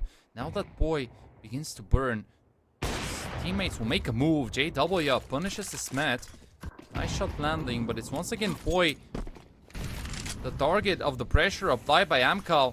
You will need to buy once again a lot of time, calling in for the extra help. Dele, once again, the quickest to roll Zaid. It's keep falling inside canals. Boy picks up one, still dancing up until this point. Kalash covering up for his teammate. As Fade is covering Beacon in the same time as well, which means that the bomb will get safely planted. JW and Dele need to make a call, a decision whether to play for it or not. Dele will go in, but as quickly as that, he goes out empty-handed. And with JW having an AWP, you definitely want to save this one going into the next round, because your economy is not that stable. You surely have some extra finances to work with, but it's Amcal surviving in what was a must-win round.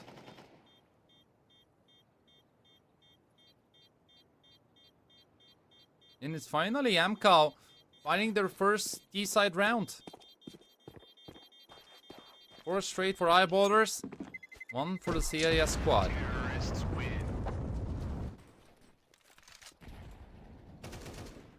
Nice kill out of Molodoy through the smoke. JW adapted nicely together with his teammate. That loss onto Heap was everything. Opening up canals, alleviating a lot of the pressure of the remaining players on the B bomb side so that eyeballers can not do a single thing. And this will lead to the CT side to a tactical timeout. Thanks, taking the extra seconds to have a discussion, you know, prepare themselves for what is about to come. And I think that this is extremely important because we're entering into the later stages of this map. And remember, this is an elimination game. You win it, and you're finding yourself through to the next stage. You lose it, you go home empty-handed.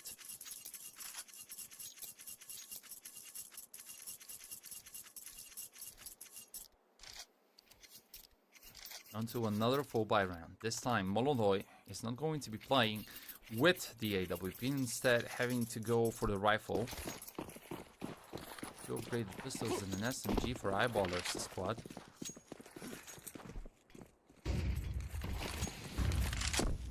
Smoke a flash. Under due to the blown JW and Peep once again playing aggressively towards A main.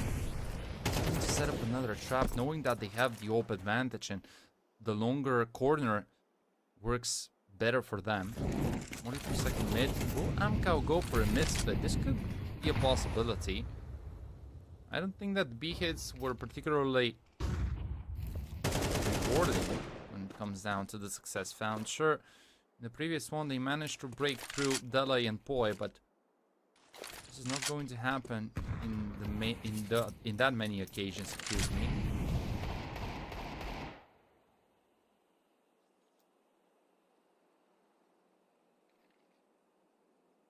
And indeed, looks like a split through mid now that bridge control has been secured. 3 players isolated for Eyeballers on the left side of the map. Keeping Dex left to protect the bigger of the two sides. Amcal slow it down once again. Yuto left so they can proceed with the exact. Molly's applied. Smoke for Smet to be thrown. JW looking to quickly adapt in the right place at the right time. He finds the first. 4 more to be found. Keeps on looking with the op. Molodoi and AW with the trades, but JW activates Poi as well. Kalash shuts his opponent's Zopa down, but it's still a 2-on-2, so Kalash needs to be careful as Smed is too low on points of failed. Kalash with a really nice adaptation to put on all the weight on the shoulders of Dele. First kill found, denies the bomb plant, but not the final kill as Smed does it all for Amcal. 1 point of health remaining for the Russian. But remember the saying, if you have more than 1 HP, you're ready to go. You're ready to rock and roll, and this is exactly what Amcal did to their opponents, even with the quick rotations. Kalash, unstoppable, right shoulder peeking, then adapting. Wow, it looked like Dele was in the better position. No, he was not. Not when he plays against Smed. 7 kills on the scoreboard for the Russian, but what a kill he found. And now Eyeballers' economy is gone. Once again, Amcal standing so close to tying it up, just 2 rounds away in a 3rd straight map.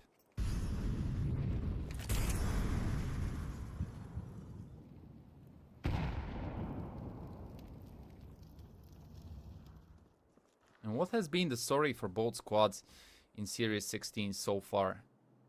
Amcal losing to NIP, and we all remember the hype around this match. We all remember the story behind these two teams. Amcal just 9 rounds on Anubis, 5 on Asian. Not enough, but then, you know, bouncing back with a relatively dominant win against Big Equipa.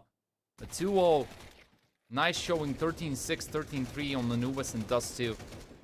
Then, surprising endpoint. Catching them off guard with a massive T-side on Inferno. Sure, a much closer Mirage, 1916 to eliminate the British side.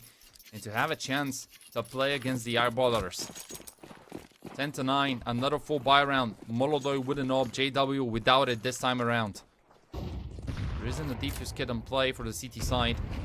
JW looking to peek into Molodoi's AWP. And through the smoke, he will pick up the kill. Lovely shots, lovely timing. And some great news coming in for the Swedish side. Let's see how Amcal will adapt to it. Pretty standard positioning for the 3 players as of now. A deeper smoke thrown by Dele and a bit of a gap opened in front of AEW. If Dele goes in for a push, he's likely a dead man.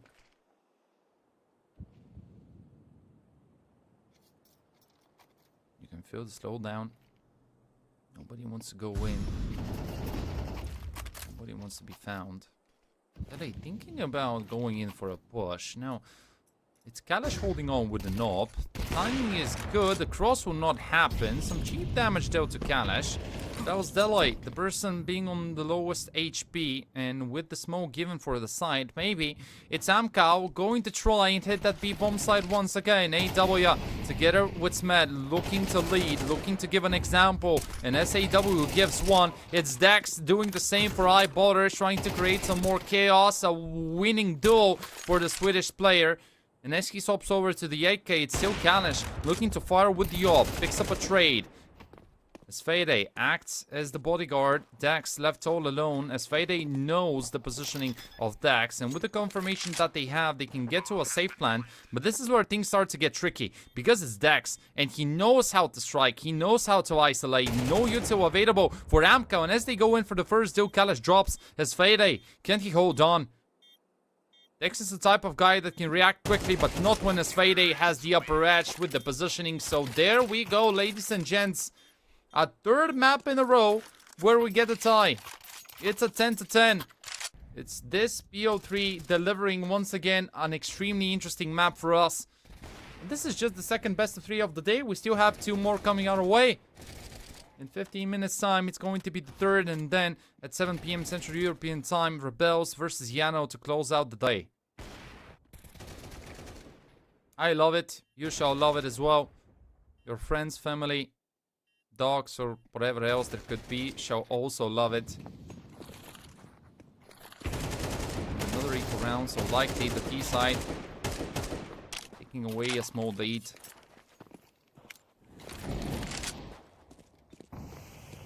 Similarly to the previous game, AW and Modoloy standing on top, delivering the positive KDs. Kalash as well is probably the biggest difference in comparison to Anubis and in comparison to Mirage, excuse me. 17-13, Smed, after the massive Asian that he played, ending the map with 20 kills, still far away from the form that he demonstrated on Mirage, and now just 8, not enough, but maybe his team can make up for it.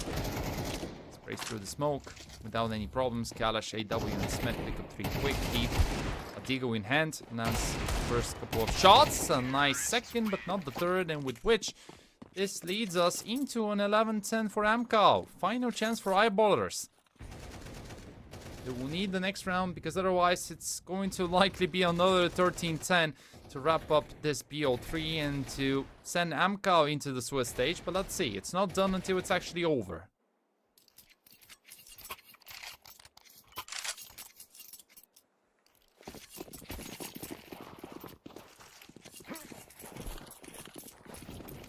Yeah. Open play for him. Same weapon in the hands of Molodoy. The duel between the two has been crucial. Now this is going to be a boost. Coming on towards mid, maybe in a couple of moments' time, if Amka wants to execute it. But instead, it seems like they're just gonna go and throw the util in order to take control over mid. Kalash defensive HEG deployed as an answer to a potential push that will never happen.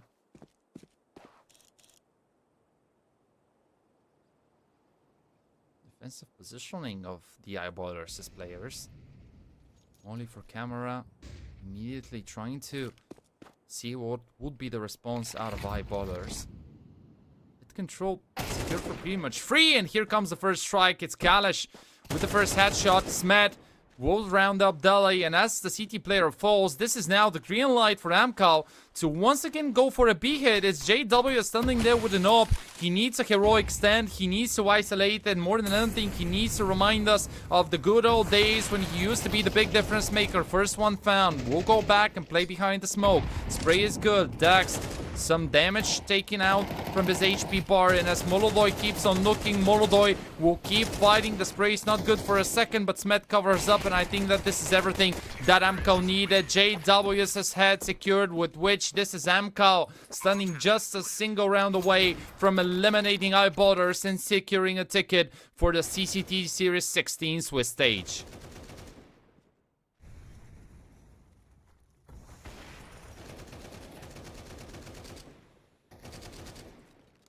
In a moment's time, we will have a look at the buy. We'll have a look at what Eyeballers are going to be playing with. Util gone for Heap and Delay.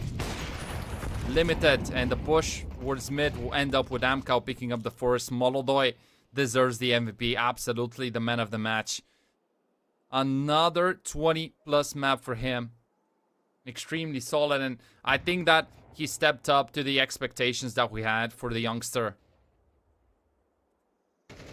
Probably a prodigy in the making. Another Kazakhstanian OPA that looks so promising. And Likely the first nail in Eyeballers' coffin. Unless somebody goes huge. Now pressure applied. Boy goes in, goes out. That's one.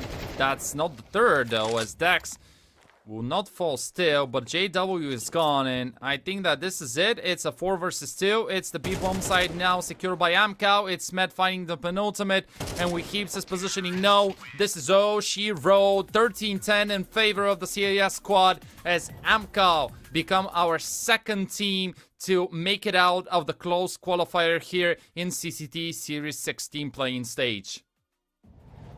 Good game out of both teams. I would say that it was a really close affair, something that we expected. The very first time that we ended up on the third map in a match between Eyeballers and Amcal, of course in the context of Amcal's squad previously playing under the DMS banner, but overall quite deservedly they just made it, and congratulations to Amcal. But of course, as I reminded you, ladies and gentlemen, this is not going to be the end of the day. We still have 2 more best of 3s coming our way. It's not going to be myself on the microphone, but instead it's going to be CMD bringing you all the action for the next best of 3s, and I'm more than sure that these two will deliver. It will be, of course, a match which you definitely want to see. The Copenhagen Wolves taking on Fireflux in just 10 minutes time, and then to wrap it all up, it will be Rebels and Yano fighting for the final spot in the Swiss stage of Series 16. It was a really good match. I think that Mololoy deserves the MVP. AW, of course, honorable mention together with Kalash to secure a really big win for Amcal after the loss that they suffered against NIP. A win versus Big Equipa, a surprising win against Endpoint, and right now they shut down another strong opponent in the face of Eyeballers. Definitely deservingly they would proceed to the next stage. And with that being said, ladies and gentlemen, stick with us. We're going into a really short break, but when we come back, CMD will be bringing all the action between the Copenhagen Wolves and Fireflux.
Hello everyone and welcome back to some more CCT action here. We are in the play-in stage and there's 2 spots left up for grabs to make it to that Swiss stage, and we're going to be covering those ones today. I'm looking forward to the games that we've got. Already got to watch the, got to catch the end of the Amcal Eyeballers one. Big result there from Amcal to end up making that one, squeezing through there after what really looked like Eyeballers had that one covered, but apparently not to be. We also did see Cybershock progress on through, with NIP failing to make it through the play-ins, as they are sadly not going to make it to the Swiss stage in this one. But you can see we've got 2 more games coming up for you: Fireflux and Copenhagen Wolves. And then after that game we got Rebels versus Yano. So in terms of what I'm looking for these teams, there's always going to be still a lot up in the air. We're just coming off of the player break now. A lot of people been away for the holidays. This is where you can see teams that maybe I'll be favouring in this one sort of upset or surprise me a little bit more. So I do think, looking at these games, I am expecting some big things from this Fireflux side.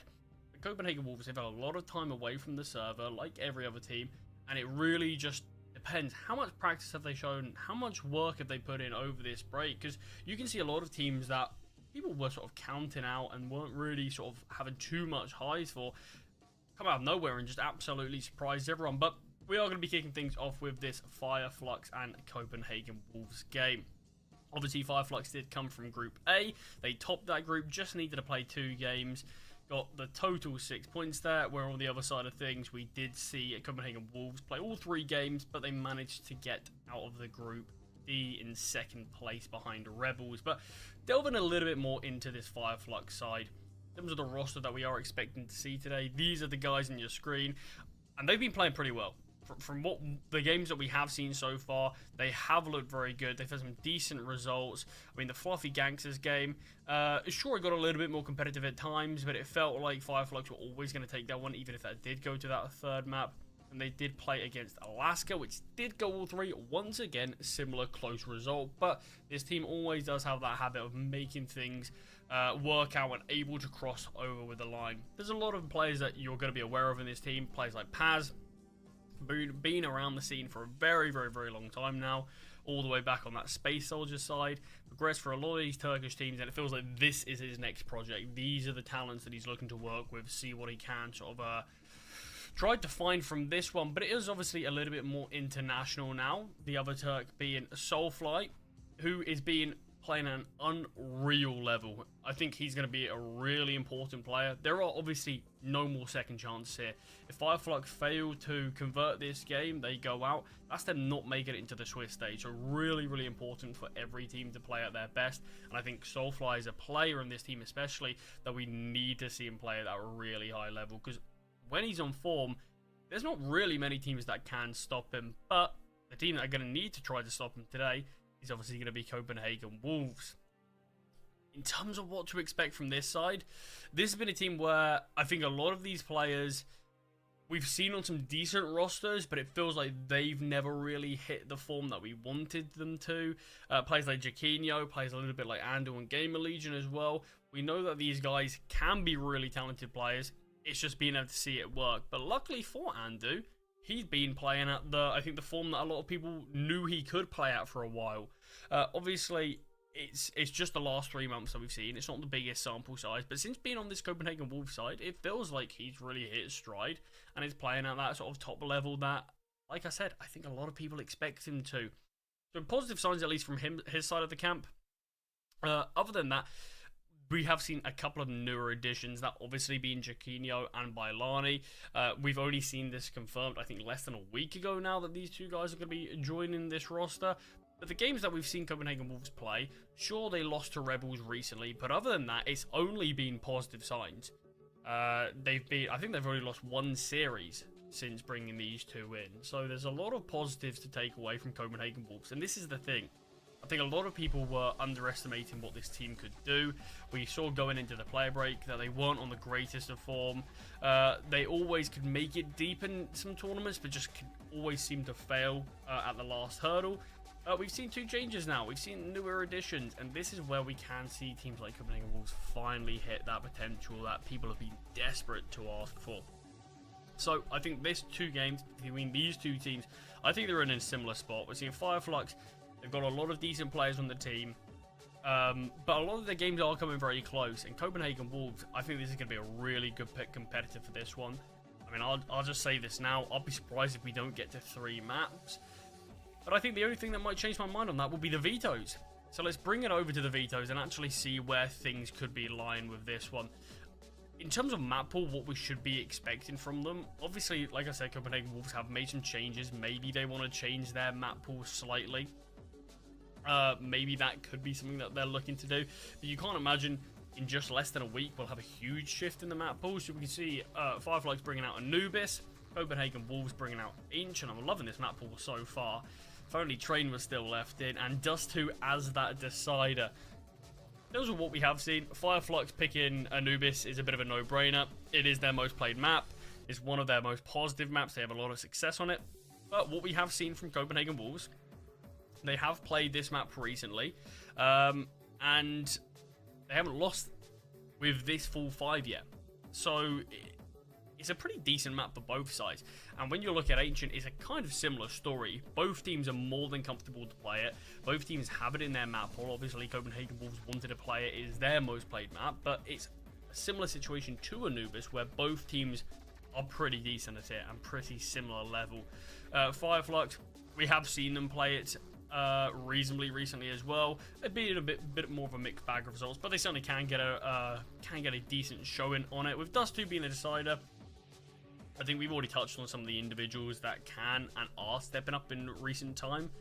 So I think Dust 2 feels like the perfect place to end a best of 3 like this, where all the chips will be on the table, all the cards are down, and it is just fighting for that final spot, or one of the final spots into that group stage. But you can see the tournament format here. We are still currently and in the last day of the play-ins here.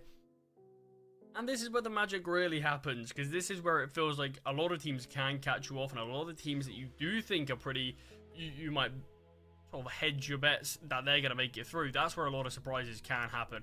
I think a lot of people were disappointed to see NIP not progress on through, where they did obviously earlier today get bested by Cybershow.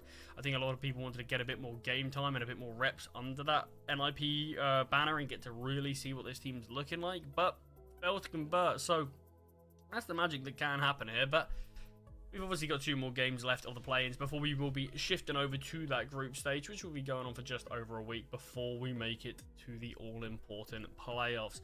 But I think out of the teams that we're casting today, and out of the teams that we've already seen progress to the group stage, I do think there's a decent amount of them who can look for a run in those playoffs, or at least try to get there. But before we get ahead of ourselves, we do still have Fireflux versus Copenhagen Wolves. The game is live now on Anubis, kicking things off in our penultimate game for that all-important group stage slot.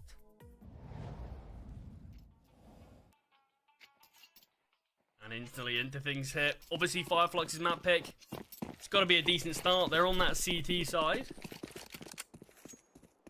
I have been very impressed with what I've been seeing from Copenhagen Wolves recently. They are a team that I sort of was counting out a little bit. I think the new signings so far have been paying off really well. 1-for-1 trade towards middle until Banjo finds his second, gives Fireflux that lead, and he still wanted to fight for more. Sensei by his side. And dominate any of the mid setup. You can see Andu, he's the player with the util. He was the player who was meant to really orchestrate this one, but mid needed to be taken, and with his teammates failing to do that, Andu just sitting with a lot of util and a lot of time. Finds the first kill onto Paz. I'm surprised Fireflies are looking to fight this much. Andu had an opportunity there, but does get taken down in the mid hold of Banjo and Sensei. Obliterates single-handedly just between these 2 men alone. Said Fireflux, they need a good start on their map selection, and they've got it. First round going their way.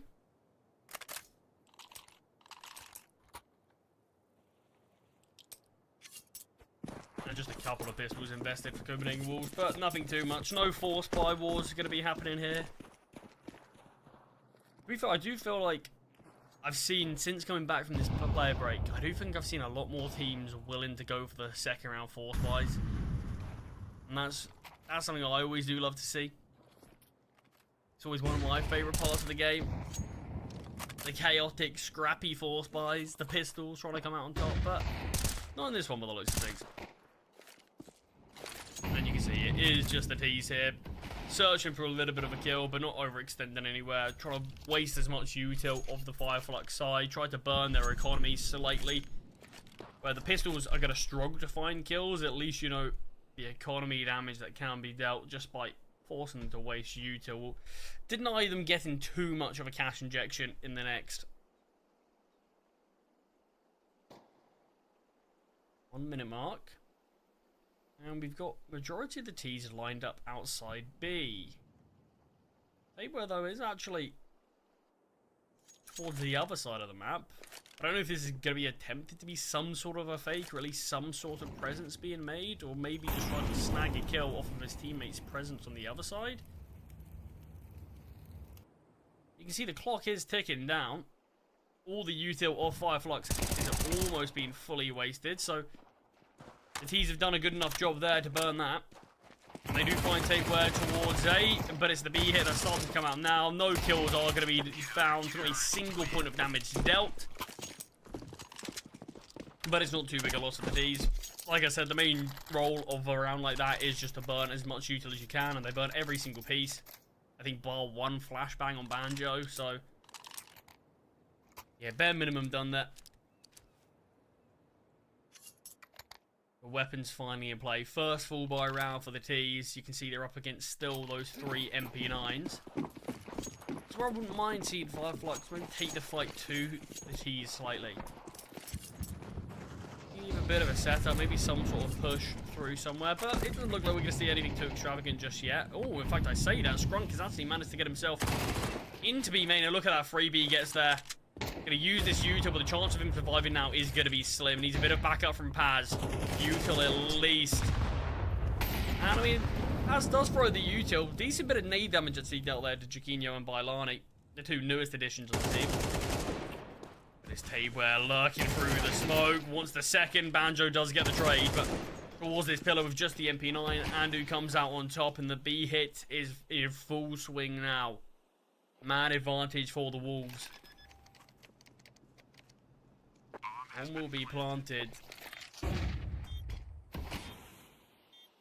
No player really wanted to force anything just yet, but Andu, he looks for the fight himself. And I'm loving how confident Andu's playing. Like I said, he's on some really good individual form right now.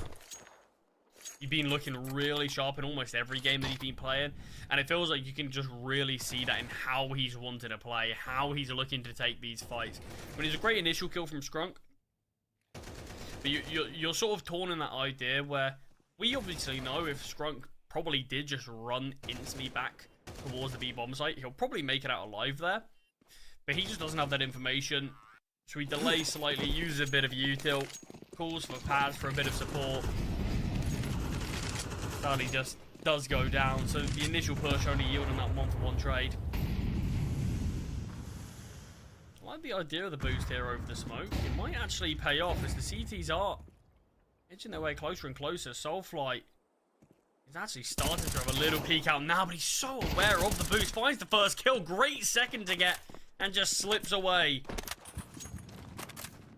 Copenhagen Wolves, first 30 seconds of the round, have already lost 2 players with no response. Scrunk maybe getting a little bit too aggressive there after finding that big man advantage. Does go down. Soulfly advancing himself, but Chiquino just getting the timing better. Still a possible round here, but so much of it is going to be relied on Chiquino, the full HP player.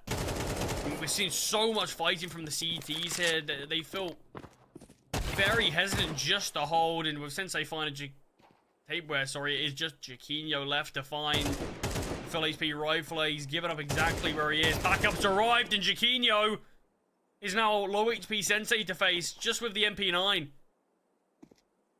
And he's going silent. He's really making Sensei guess. He goes for the wide swing, and Chiquino with the 1 versus 2. 3 kills in total. Said it's a possible round, but so much of it's going to be relied on this man right here, and he delivers. That initial 5-on-3 man advantage for Fireflux just completely given up, and it feels like I said, we just saw so much fighting. What was the need in it?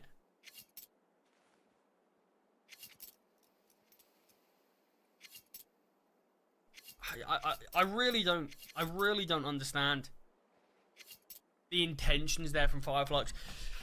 You go for this initial play where we do see Soulfly push out towards A main, finds the first kill, does a great job to find the second as well from that readjustment. Surely that's where you say internally, we've done the job now, let's just play passive and play the numbers. But instead we saw so many 1v1 fights due to the fact that Fireflux were just pushing alone. I wouldn't have even hated a big aggressive play if there was at least some teamwork there, but it wasn't. We saw the initial push for Electric from Scrunk, then Paz did that later. It doesn't make a huge amount of sense. I mean, Soulfly went down towards mid. Sure, timing felt a bit unlucky there, but even then we could have just seen him play significantly more passively. It just feels like Fireflux did everything in their power to lose that round that was already felt pretty won.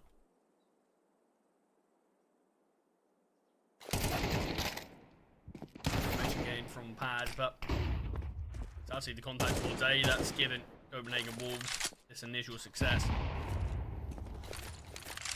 And this was the full investment actually from Fireflux. You can see even with everything being invested, it is just still pistols and a little bit of util to contend with.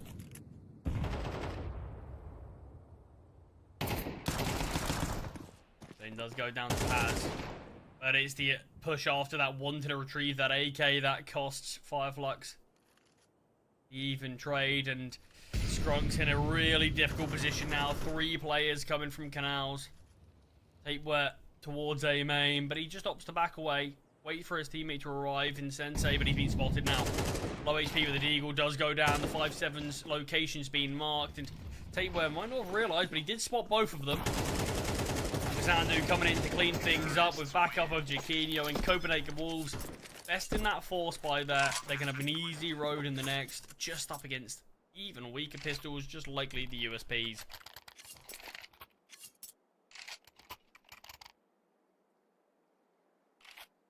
Obviously, Copenhagen Wolves, they are of course on this T side, but if they can manage to keep this one going slightly, keep this streak moving on to their map selection, I mean, you have to think they'll be in a pretty good spot to maybe take things as a 2-0. I really felt this game had a 3 map written all over it. I still do. Like I said, both teams are very good on their opponent's map selections as well.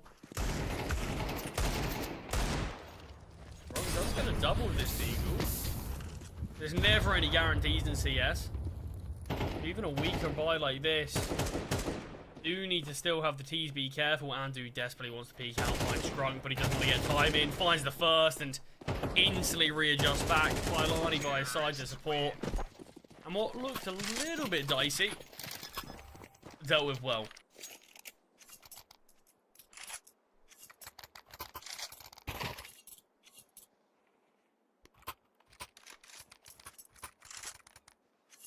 And weaponry back in play.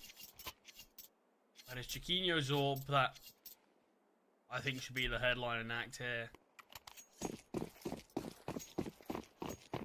Been playing well since the since his arrival on Copenhagen Wolves. He was a little bit more inconsistent over back on Metasport and Lil Mix. More particularly Metasport, where he had a lot more games, I suppose. But yeah, wasn't really playing at the level that I think people wanted him to. He could have some games where he sort of pulled the opponents apart, but some where he just felt very silent. Actually on Lil Mix and now Copenhagen Wolves, it feels like this is the Jaquinho that people know he's got the potential of. It's just sort of sorting that consistency out slightly. Joker's the orb over towards Andu, just being 33 points of health. Oh, what a push from Bailani through the smoke, taking down Soulfly, and you can see Banjo overwhelmed on the site, does find one, but it's not enough to make this round a possibility. Paz drops the nade, and Jaquinho spots the player. But yeah, Paz wanted to back away here. There's no chance in winning this round.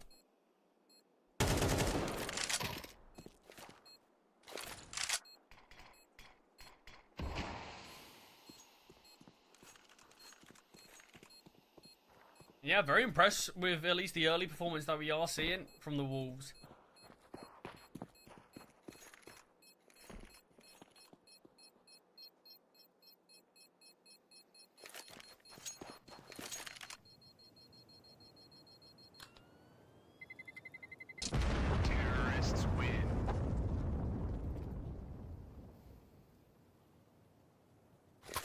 Here's that 5-2 scoreline now.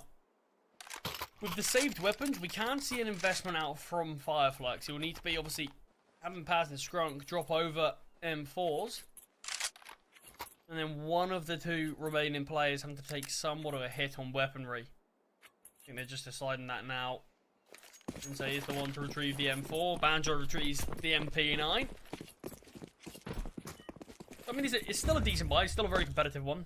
It's got one weaker weapon, but even that's not going to be that big a disadvantage. MP9 still pretty solid on this map.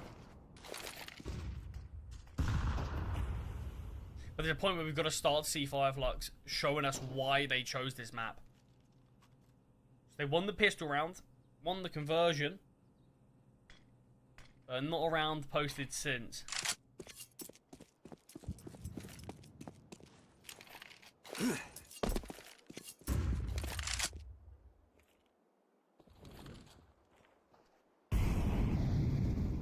standard default here from Copenhagen Wolves. Starting to slowly take towards middle.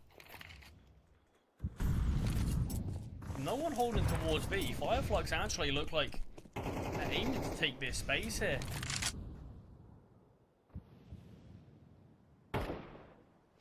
Paz and Soulfly are now pushing through. They've got a lot of intel right now, but it might not matter as it could be this crunch towards A. There's still 3 players on the other side of the map. Aquino just posted up, finds Sensei, and it isn't going to matter. You get all of this information in the flank. And Andu's waiting so patiently here. Anjo's looking everywhere. Darting from left to right, push through the smoke from Skrunk. Jaquinho's AWP finds. And this is what I mean, it's so perfectly timed right now that we're seeing from Copenhagen Wolves. They leave this pressure towards B. It was being held from a deep angle, but they end up leaving it. And as soon as you see Fireflux feeling capable and confident that we can start to take this, at that point, Copenhagen Wolves are already heading towards A. So sure, Fireflux get the info. Nothing's B, nothing's B. It could be this A hit, but it doesn't matter. Rotations can't get across in time. They've only just started to clock on that, oh, we should maybe rotate. But at that point, the hits already come through. And it's really well organized in terms of just how they're taking these sites. Got Jaquinho posted up while the rest of his team starts to clear. And then Andu, when he finds that kill onto Banjo, that part as well, they know he's going to be towards A main. They know there's a good chance there's a player there.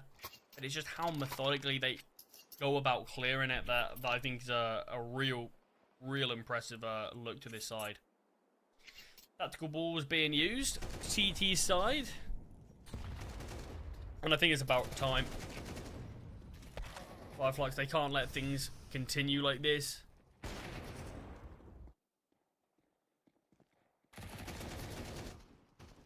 I mean, that's the thing there. Banjo, if he even finds Andu, he's instantly getting traded there. He's not being given an inch whatsoever, and it's just the noise that's being made. The noise towards A main, but it's actually Andu, the player who's silent, is the one that strikes first, just to really rub salt into the wound. And you see double tactical balls here. Fireflux, they understand the issues that this game has right now.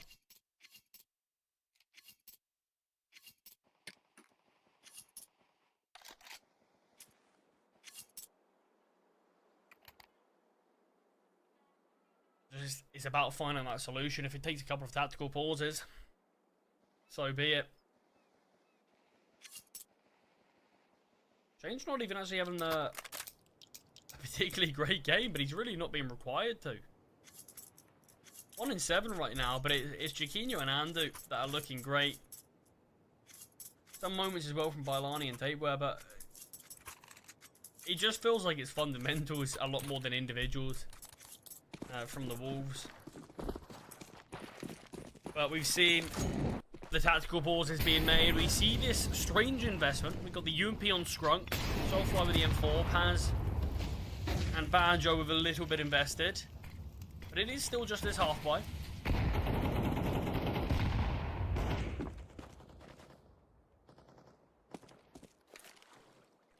Looking for something over towards B while Tapeware is making presence here in A. He would have been heard in middle, I believe, from Skrunk. But it's now we're starting to see the canals push. This could catch off Tapeware. He's got knife in hand. Soulfly is pushing. The reload comes through. Tabeware not ready for it whatsoever. Gets taken down in Soulfly. And the rest of Fireflux will back away now. They found the man advantage. But we've seen rounds like this before. Had that big round where Soulfly found the double opening kill. Oh, Jaquinho fails to get the trade, and Scrunk finally goes down, but he's already found 2 of the UMP. Looking a lot more sloppy in this round from Copenhagen Wolves. Bailani is towards the main with Paz to contend with, but just a couple of bullets rung out. This is where we're starting to see Fireflux goes back to their usual tricks. They're getting a bit too aggressive here. You've got the big man advantage. Stop giving things away. And looking again. As goes down. Trade is there this time though. Soulfly eliminates him. It's all on chain. Got 2 1v1s here, but it's Soulfly to fight towards B, the better weapon. And just stands in the open, holds his ground. And 3k from him with that M4. But I think it's Skrunk's UMP that really stopped that round. Jaquinho was in a really difficult spot. He sees that Skrunk's peaked, but his teammate's right in front of him, and you can see he hesitates, not wanting to take the shot and take down his teammate. But at that point, Skrunk removes his teammate, and then it feels like Jaquinho just sort of panics slightly, misses the shot, and gets taken down himself. Yeah, not an easy situation to find yourself in.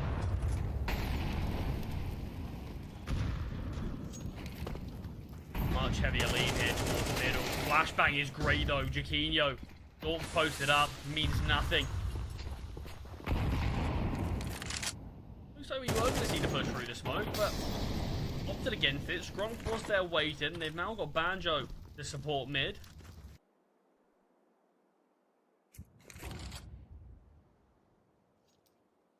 But a 1-for-1 trade early doors.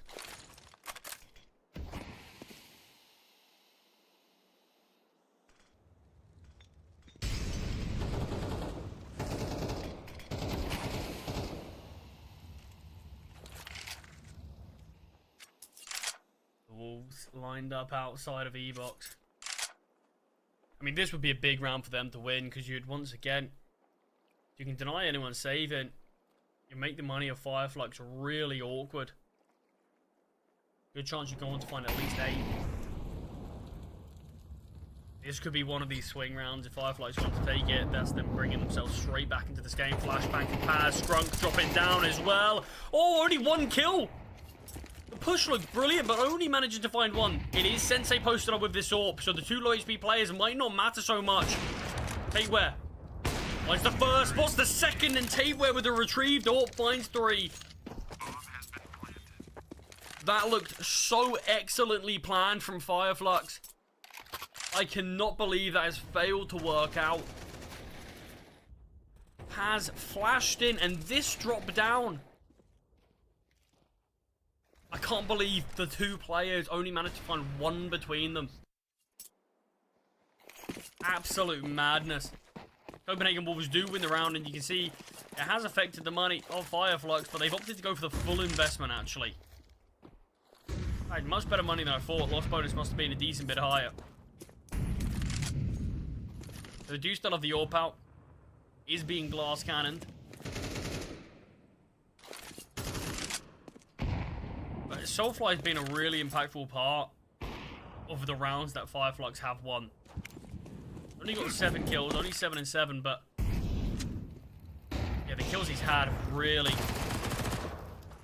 been everything for Fireflux there. Good flashbang. Andu gets taken down by Banjo's MP9, and weapon can be retrieved, as obviously early in the round Scrunk did get eliminated by Jaquinho. He was actually alone here towards E-Box. That's a bit of an awkward position for the AWP to be alone. Man advantage now for the CT. Sensei takes down Shane, and Tabeware, big moment in the last round. Gonna need an even bigger one here. 1 versus 3 up against 2 AWPs. Just walks in front of this smoke, but Paz still has the awareness to hold it. And the CTs with that full investment do go on to find their 4th round. I think it's going to be important for them to find Find that fifth, to be fair.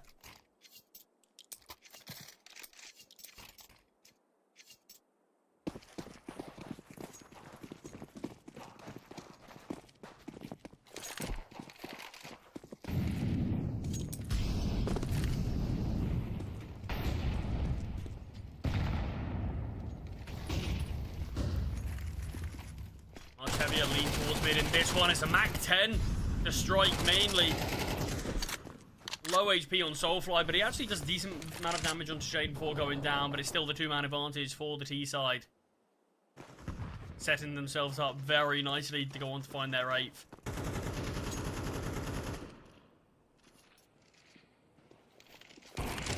He's going to be pushing through the smoke. Sensei's going to get overwhelmed with this orb. Shortly finds the first.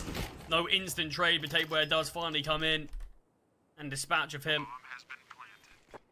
4 on 2. Paz gets a bit of a gift, even while falling, still can take down Andu. Both CTs are with one another. Flashbang lined up on Banjo to send in his teammate.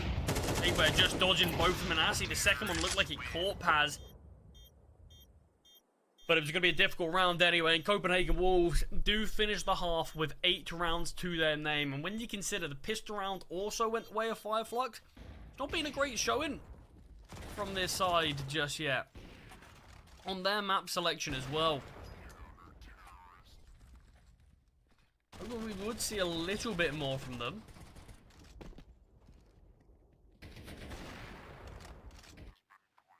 Yeah, I think they're going to be quite disappointed with their showing as well. I think the most important round that it feels like Fireflux threw away was, I think it was just round number 3. Found that 2-man advantage from Soulfly's A main push, but just gave up constant fights after having that 5 on 3. This round going to be a big one though. If Fireflux can win this one, they have managed to bring themselves straight back into it, despite having a pretty poor CT side. Goalies of Jaquinho finally start to strike, but it's the Glocks getting in the face, but the CT's still coming out on top. Ilani, here's Scrunk and just takes the swing, takes the fight with the dual Berettas. And the pistol round does go the way of the CT side. They had a big setup there.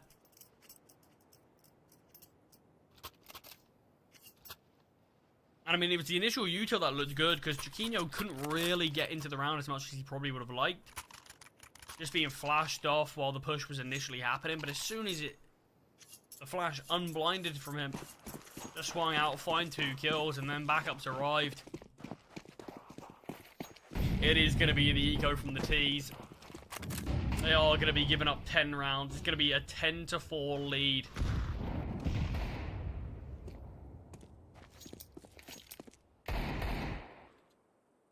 Certainly going to be a mountain to climb.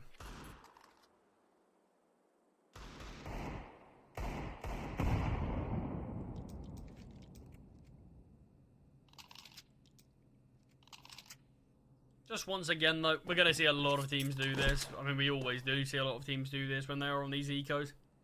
Just play the clock. Earn the util. There's not a lot of util actually left on Copenhagen Wolves anyway.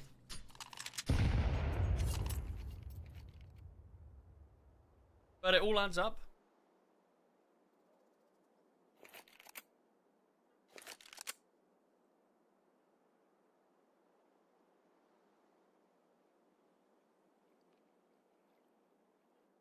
And with 45 seconds on the clock, we are finally starting to see the T's move into a bit more of a competitive position. Get themselves towards E-box. There are 3 defenders here towards B.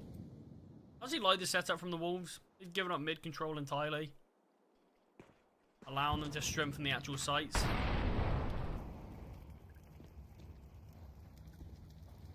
And with the molly thrown to delay. Ooh.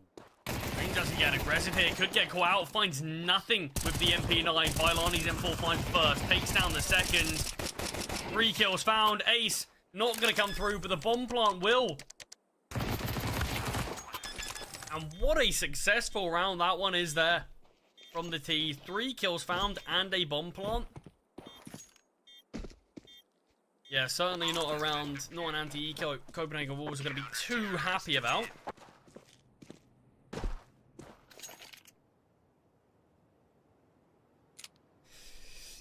I do think Shane made a bit of a very dangerous and risky play, throwing the molly and then looking to go into E-box after it.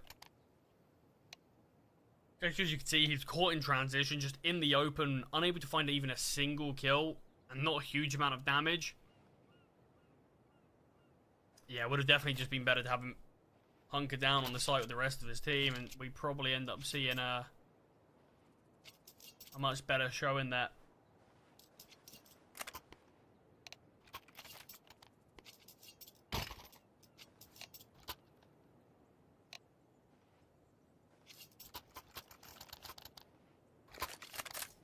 Bit of a tech issue. They were out of the game, but back in now, and we're finally going to get to see Fireflux.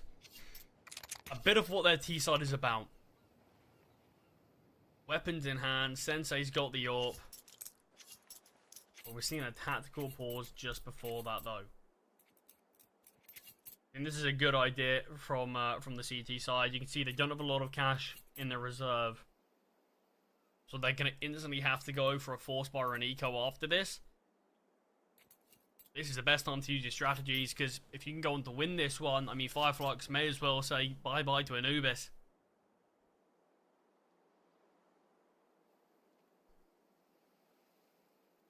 Round number 15, though. Such an important one for the T's.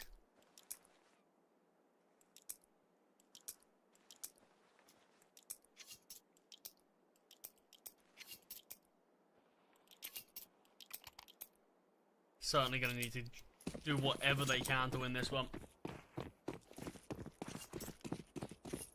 If that eco was anything to go by, though, certainly can make something happen. Very quick towards canals here from the T's. 2 players already just outside. Sensei actually getting found from Jaquinho with the A main push. Completely caught out. I think he was holding the deep line towards E-box. The push out. Shane does find one by Lani's initial presence. It seems like he completely baited Soulfly to think the player went further back, but it's a similar story to what I was criticizing Fireflux for. Why is Andy pushing there? What is the need? There's that 2-man advantage into just the 1. And Fireflux are just holding now, hoping that they get given another gift like Andus.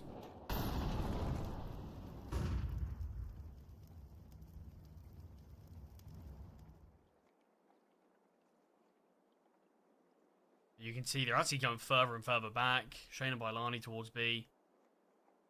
Sitting in deeper positions here. Tapeware just getting the information towards mid. Jaquinho is in quite an advanced position, but he can be a very quick rotation if this B hit does come through. And it looks like that is the goal. Scrunk there with the bomb. With the AWP in hand as well. Can actually be the player to instigate this one.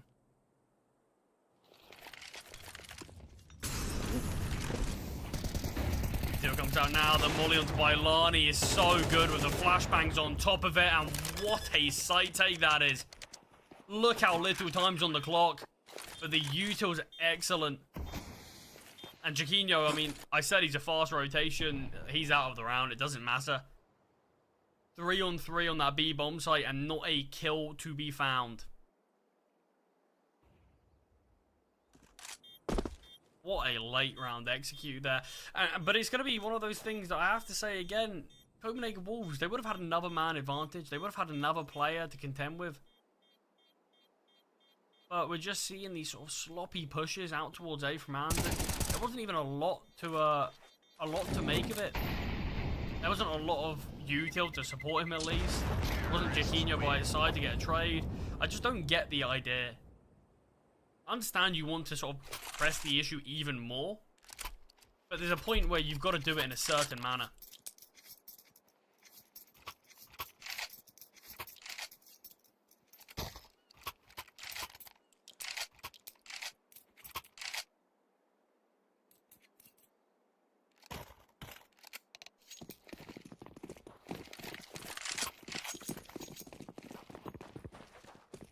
Round number 16, and I said the Wolves, they're going to have some financial issues if they lose the round. And this is what they've got. At least Chiquinho has saved that AK to make this one, I mean, look slightly better. Not by a huge ton, though. Still MP9s and pistols to accompany it.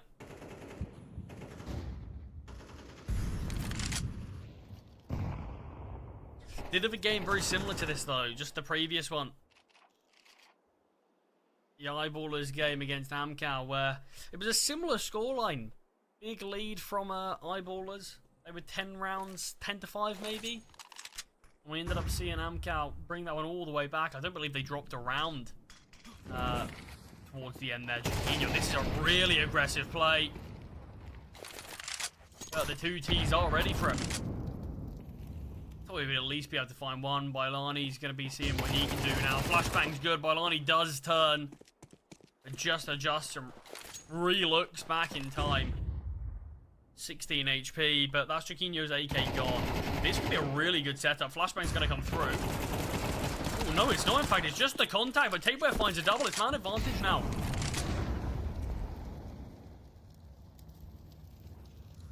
And still something to be said here.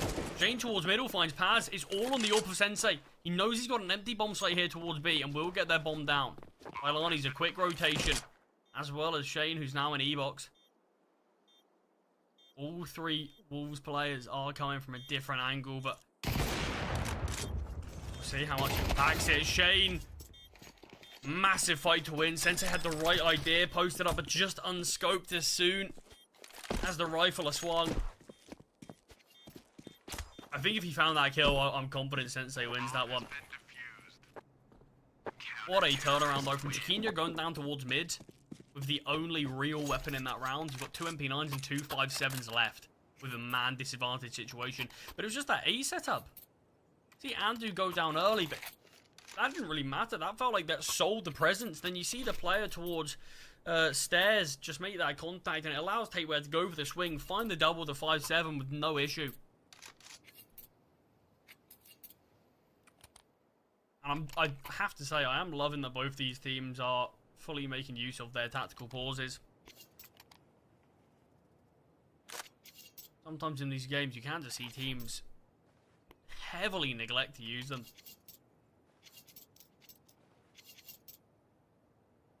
But it is Scraps that Fireflux are fighting with here. Got an AK, two of them. A Deagle, a Tech 9, and a Mac 10.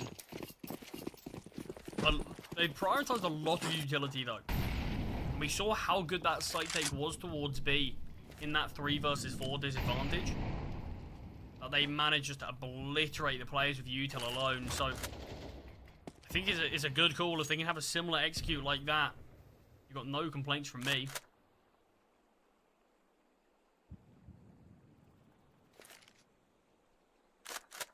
And it is potentially going to be just something as simple as a hit towards A.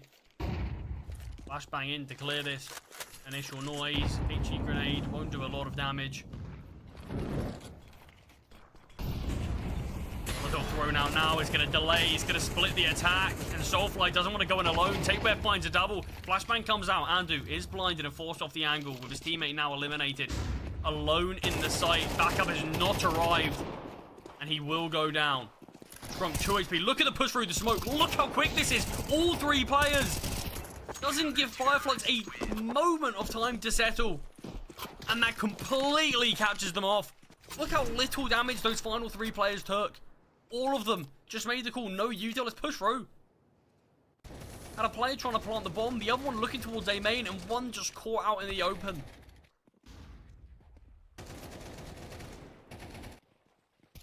I mean, that was a really, really great call there from the Wolves. And that should also be the round that's tipped the scales and confirmed how this game's gone. Final tactical pause being used from the CT side. Want to make sure they do it in one. And on their opponent's map pick, Copenhagen Wolves have really impressed. They've looked brilliant. I think both teams have had moments where it seems like their fundamentals are definitely the game plan over individual play. I mean, Andrew's been sitting on 11 kills for what feels like half the game now. But it doesn't matter because it's just the basics that it feels like Copenhagen Wolves are getting right, and it feels like they're doing them to a very high level as well. Their T side was a joy to watch, and their CT side, I mean, albeit we haven't got to see a huge amount of it, but it feels like the calling's been very, very good in this game.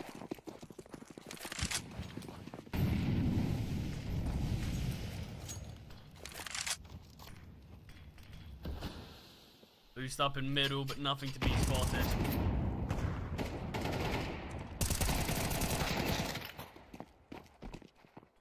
One for one trade.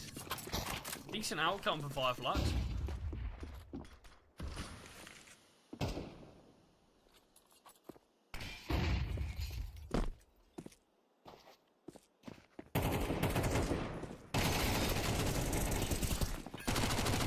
That's looking really good for Fireflies. Oh, the ammo! Gosh, scrunk his life there by Lani. He does find one. Sandu and Jaquinho in an awkward spot here. Both players grouped up together. B bomb site's been confirmed open, so Sensei can get the bomb plant. Bomb has been planted.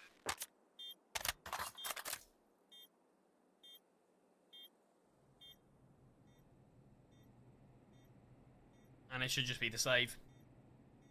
Enough work done in this one from Fireflux. Just the even trades initially.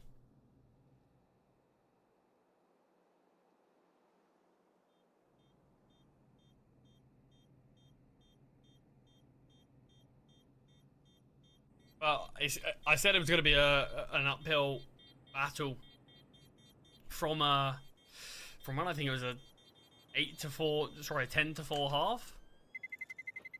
After we see Copenhagen Wolves win that pistol round and conversion, but I mean this is just going to be even harder. Just one round required.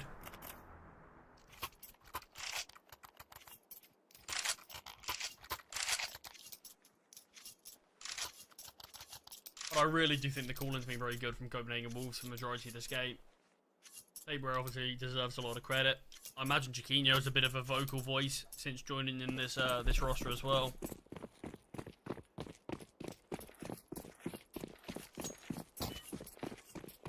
But with the saved weapons, we can still see a pretty good goodbye. Certainly is some lacking of util in places, but it's just the speed that we're seeing here towards A right now. Where it goes down towards Scrunk.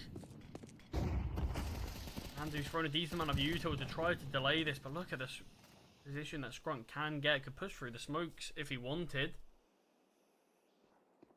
And he's going to start to now. Jaquinho's aware of it. It's just all about timing. He holds, does find. Andu goes down. Jaquinho spots out another player. Takes down a second. Will get taken down from behind from Sensei though. So still, man advantage Fireflux. Lani and Shade, I mean, there's a point where they could just save this one as well if they wanted.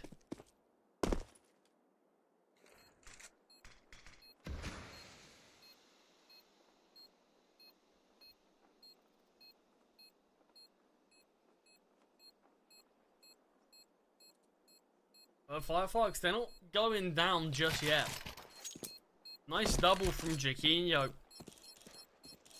But it feels like we're seeing the Wolves just slightly too weak in certain places. With Tateware going down towards me, you see Jaquinho rotate across, but Andu and Jaquinho are both playing very far back in the bomb site. It allows all the control to Fireflux, and eventually they overwhelm Andu, and despite the best efforts from the Swede Orpa, eventually he goes down as well.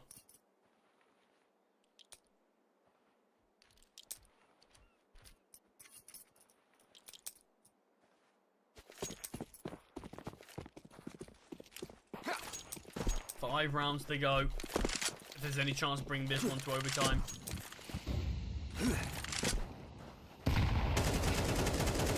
Oh, Scrunk, what a double. I mean, sure, it's just up against weaker weapons, but so quick to find Tateware as well. And in searching for something, we'll find Banjo. And it is obviously this unarmored M4 with B-bomb site now being cleared. We are starting to see Skrunk with the bomb. Rotate over towards there. You're likely going to be going down to the Orba. And Andu might be attempting to have a bit of a fight of his own. Will swing wide. Sensei under pressure, but switches to the Glock. In fact, seems in a really awkward position, but finally does swing one out again. Does take him down. And that was just a simple one. Fireflux against the anti-eco.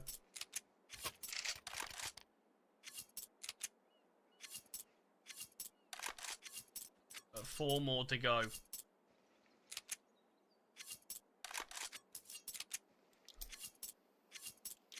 It does still feel that surely the CT side are going to have to find one more round. It has been 3 in a row from the T's. Most dominant streak they had so far at any point in the game has been these 3 rounds in a row. Nice util damage to soften up Sensei. We're going to need a bit more. I mean, you can see there's not a lot of util actually remaining. We've only had 30 seconds to play in this round so far, and you're seeing there's only 5 pieces split across the whole Copenhagen Wolves side. Skrunk just about hanging on to life there. 19 points of health himself. As this mid-take that's being attempted, it's not panning out all too well.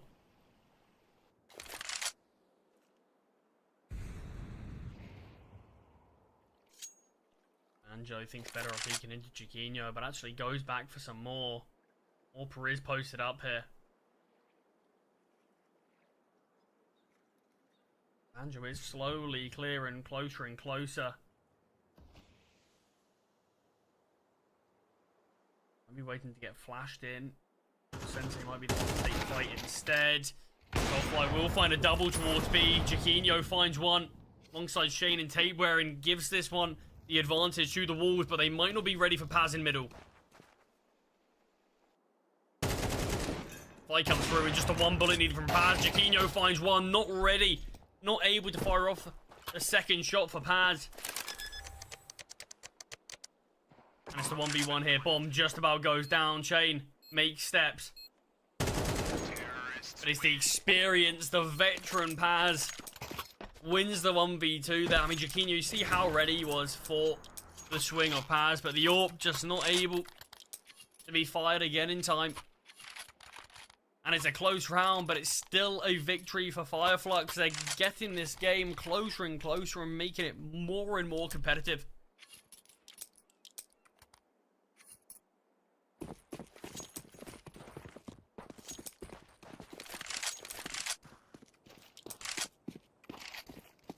Weaker weapons again.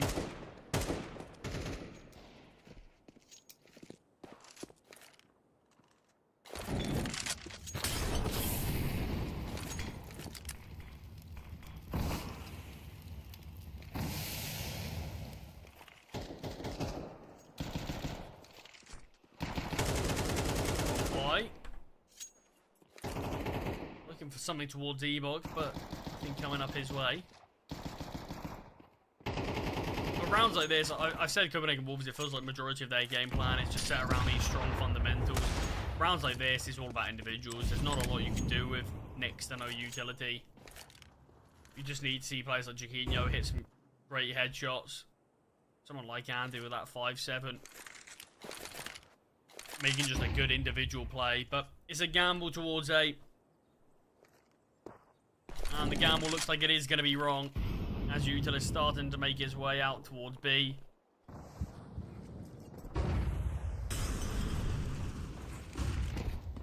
And the bomb site is eventually going to be cleared and confirms it as well. Anjo might get a bit more than he bargains for here, but he's actually dealing with it really well. Tabeware is here with the MP9, finds the first. Not able to take down Banjo as well, but what a 4K it is there, just showing off the finish aim. 2 rounds away now, though.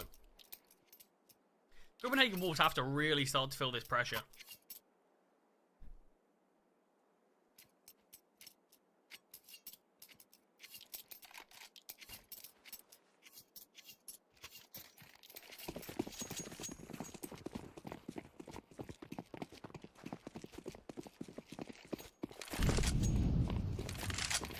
I mean, there's been a lot of chances. Copenhagen Wolves have had a decent amount of opportunities now. 5 opportunities so far they've had. It'll be 7 overall. But surely they have to be able to convert one of them.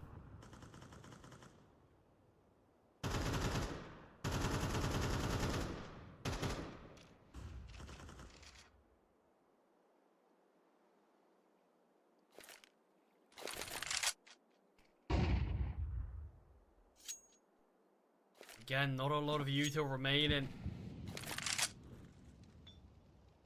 Copenhagen Wolves, they just don't have a ton of it to delay late into these rounds. So Fireflux are doing a very good job to keep hold of majority of theirs while making sure they burn their opponents. Flash does come through. Sensei finds the double. One more player residing here. But Sensei's on top form, and it's going to need to be a save. Andu, you can't even consider this round. As he was starting to head his way over towards the B-bomb site, but these weapons have to be brought over to the next. Fireflux. You can't give them too easy a chance to find 12 as well. This game really felt like it was going to be all said and done. But somehow Copenhagen Wolves have just... I mean, I was praising their game so heavily. But this CT side here is just not being good enough. Oh, Jaquinho surely falls and Scrunk takes them both down. The lifeline has been ripped away from the CTs. Bringing those weapons into the next allows you to drop some weapons of your own. Get 4 primary rifles out, including that AWP. And instead, you're left here with MP9s. Bailani does scrape together the funds for an M4. But it's MP9s, the rest of it across the board. A game that potentially should have been over 15 minutes ago. He's 1 round away from going to overtime. Andu looking for something aggressive. In the Molotov, he finds the first. Sensei gets taken down in Scrunk. Thinks better of pushing through that. Soulfly, sorry, actually. And this would be a heartbreak. Oh, no! Tabeware eliminates Scrunk.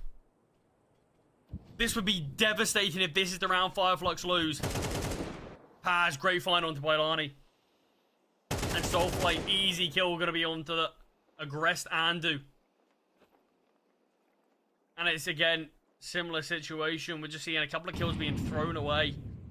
Both teams have done it in this game, but Copenhagen Wolves gonna be kicking themselves doing it in this round. Flashbang's gonna come over. Jaquinho surely gonna fall. Flashbang's great. Jaquinho does go down. Tayware's got to win this gunfight towards mid. Information has been relayed. HE grenades decent damage onto Banjo. Makes way for Baz. And he will find it's a 2-on-2 here. Bomb has been planted. Tayware spots the first out towards the bomb site. Gets chipped away. Damage is dealt by Soulfly. And it's just such an awkward position for Shane. Surely goes down. The trade comes through and Fireflux make it work. 7 rounds in a row required just to bring them to overtime. And they've somehow managed it. This has to be where Copenhagen Wolves fumble now. Surely. I mean, that was it. It was a 5-on-3 there. Sure, you had weaker weapons. I've said it a couple of times about Andu. Andu had a brilliant start to this game. I mean, he's massively slowed down. He was on 11 kills after about 7-8 rounds. And he's on 13 now. Yeah, he's massively slowed down. But we saw a couple of times since being on the CT side that he has just given up a kill for no real reason after his team is in a 1 or 2 man advantage. I don't get the idea of him being that aggressive there. You've got no backup whatsoever. You're clearly not aware that Soulfly's towards canals, but you've got no info of that, so it's just such an easy kill for Soulfly to get. It just has a lot of mistakes from Copenhagen Wolves on the CT side. When I said both teams are comfortable on their opponent's map pick, I mean, maybe The Wolves are comfortable on the D side of it, but their CT side is just not looked good enough. Shane does find one, but not able to back away. So a 3-on-3 here. I mean, Sensei's massively stepped up since moving to this T side as well with this AWP. Drop from Tapeware does take down Scrunk. Jaquinho is posted up. Has been spotted but finds nothing. Tapeware's position is known and he just swings, takes the fight, but Paz doubles down. Bomb has been planted. All on Andu. Gonna take the push through the smoke, but Sensei too quick. Fireflux continue this streak. 8 in a row now from them. I mean, Paz, he's only 13 and 17. I don't think a single one of his kills haven't been impact. The moments that he gets his kills, it feels like they are round-winning moments. You look back to that final round of regulation. In that 5-on-3, Paz searches towards B for a fight. Bailani swings on out. Paz goes down there. That's it. Game done. Comes out on top, though. Continues to have moments of brilliance like that. And so he's getting boosted up here and finds Bailani. I believe that was a second AWP, maybe? First time we've seen a double AWP, and Sensei gets another 24 kills for him. Up in the charts of the server.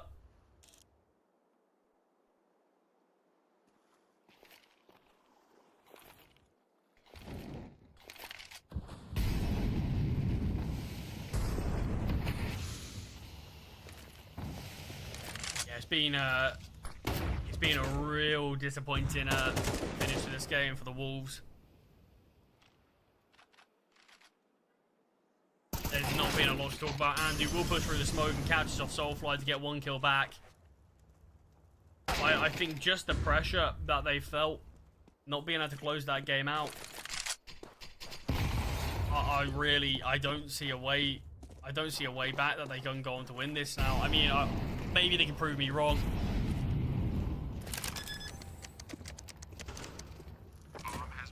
But it feels like Tapeware is definitely digging his heels in and trying to deny where he can. Jaquinho's had some nice moments. It just doesn't feel like we're really seeing anything concrete now. From an excellent T side to just a very, very disappointing CT.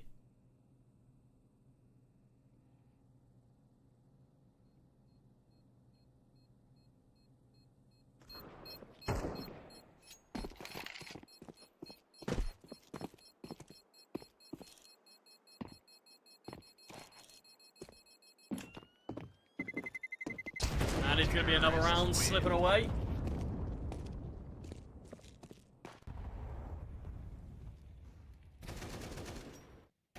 I mean, Fireflies, if they win all 3 of these rounds on the T side, sure, they didn't have a great CC side themselves, but it feels like just the confidence and the momentum that they've had, they're surely going to be able to at least scrape together one.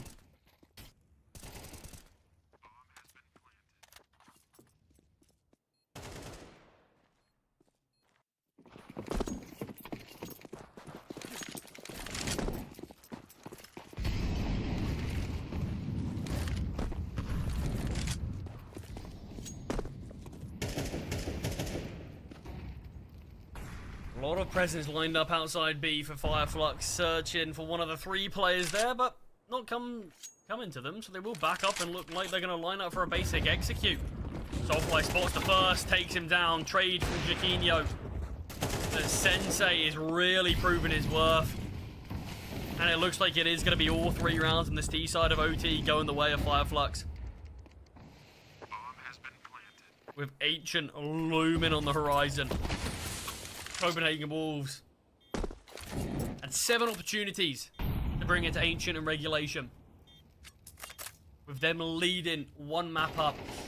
Somehow I think we're about to witness the impossible where Fireflux are the ones to be leading here. Tapeware will find one, but the position and the Paz is there for the trade. And it's all on Andu. He's got the AWP in hand, misses the shot, and Paz with another 2 kills from him, but 1 round away. This is the first opportunity that Fireflux have had to close this game out. Can they do it in 1?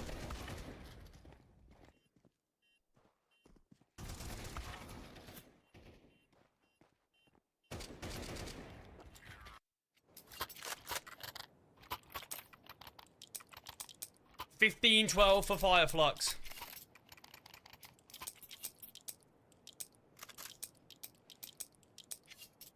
Can they do it in one? CT side was really disappointing for them.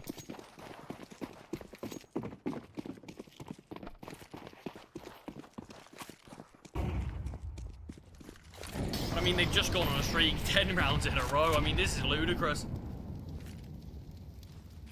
And I mean, Sensei's looked absolutely unplayable. He's looked brilliant. And there was something I was saying in the first half of this game.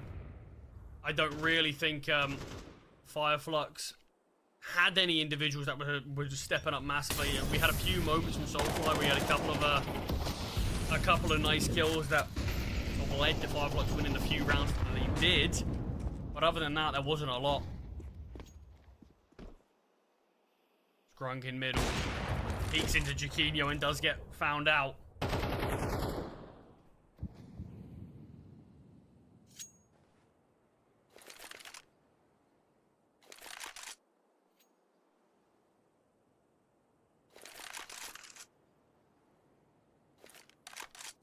And it's advantage. And it stays advantage. Normally we've seen these advantages slip back. Paz tries to make a play, but Takeware does take him down. Sensei, I mean, he's a play that I wouldn't want to push into. Finds the first. In the flames. Doesn't peek into Jaquinho yet, but instead, Jane takes the fight onto him and will take him down. Soulfly 1 versus 3.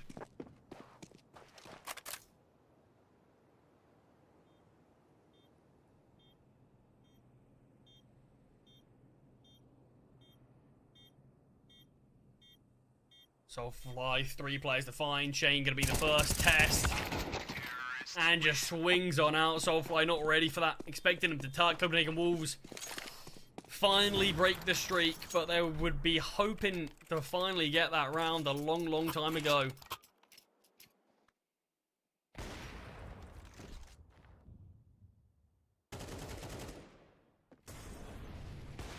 I mean, it's just been... I mean, there's still a chance Copenhagen Wolves can bring this to a second OT. But if they play like they did on their CT side, I just don't see a way that they can close things out. We've seen an aggressive play here from Paz.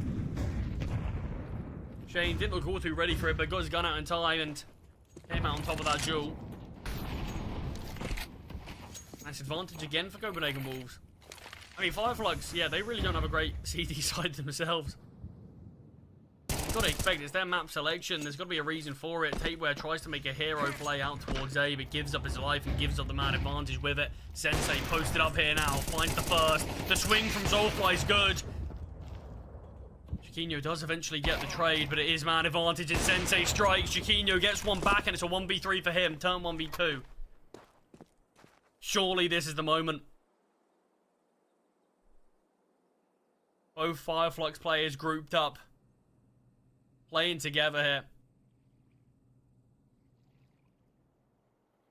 Jaquinho calls the bluff and doesn't want to go to B whatsoever.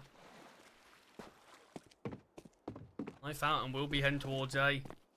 Fireflux, they should get this info reasonably early that it's not a bomb plant towards B.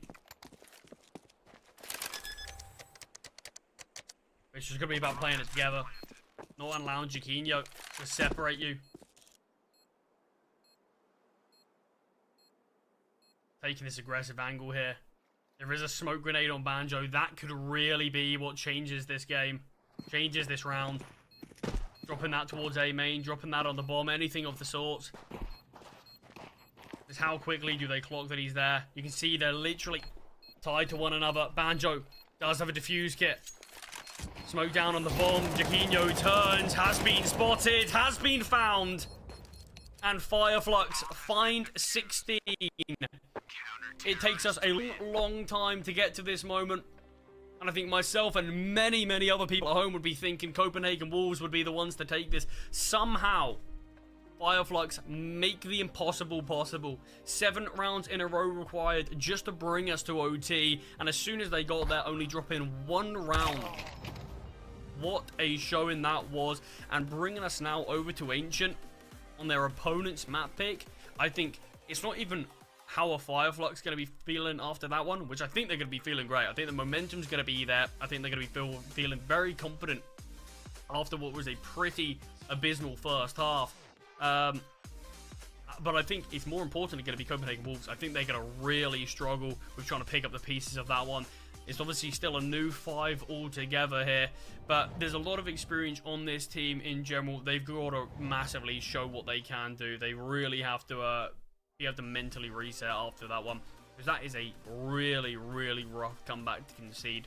7 rounds just to bring things to OT, and somehow we managed to get there. I'm stunned. I'm mind blown. I think I'm going to need a bit of a break there, and I think the players certainly are as well. We are going to be jumping to a bit of a break before we do come over to map number 2 of Ancient. Will we be able to see Copenhagen Wolves salvage anything, or are Fireflux now just going to run away with things? We'll have to find out after a short break. Don't go anywhere.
Hello everyone, we are back after that thrilling map number 1 there. Big throw, to say the least, from Copenhagen Wolves. 7 opportunities to close out the map in regulation, somehow failed to do so, and we end up finding ourselves go to OT, and then Firefly's gone to win it. Map selection, they did end up winning it. It certainly was a hard-fought victory. They looked pretty down and out for most of Anubis, to be honest. Regulation, they just did not look good whatsoever. It was only as soon as we saw Copenhagen Wolves hit round number 12 that we started to see Fireflux bring things closer and closer and closer. And there were certainly opportunities for Copenhagen Wolves to close things out. They had a lot of rounds. They got brought down to like 1v1s, but at the end of the day, you've got to start to convert some of them. They failed to do so. Even when we went to OT, they only were able to win 1 round there. Fireflux, I believe at the end of it, won something crazy like something like 11 out of 12 of the final rounds. I mean, it was madness what we saw. But Ancient, we are going to be going straight into things now. Map number 2 here is going to be live as we speak. Fireflux versus Copenhagen Wolves. Where this one's going to head up, I really don't know. I did mention that I do think Fireflux, maybe just due to the nature of how they won map number 1, they're certainly going to have a lot of confidence in them. I think the break was massively important for Copenhagen Wolves to try to reset after that loss in map number 1. That's going to be a really bitter pill to swallow. But, I mean, you've got to reset. You've got to bounce back. It's your map selection now. Show us what you can do. This round here, though, Copenhagen Wolves, they are split on their attack. 2 players towards A. Remaining players are towards B. That's where the bomb is as well. It is Util. It's a fake. Smokes, mollies, and flashbangs coming through. Jaquinho finds one. That's going to sell it even more.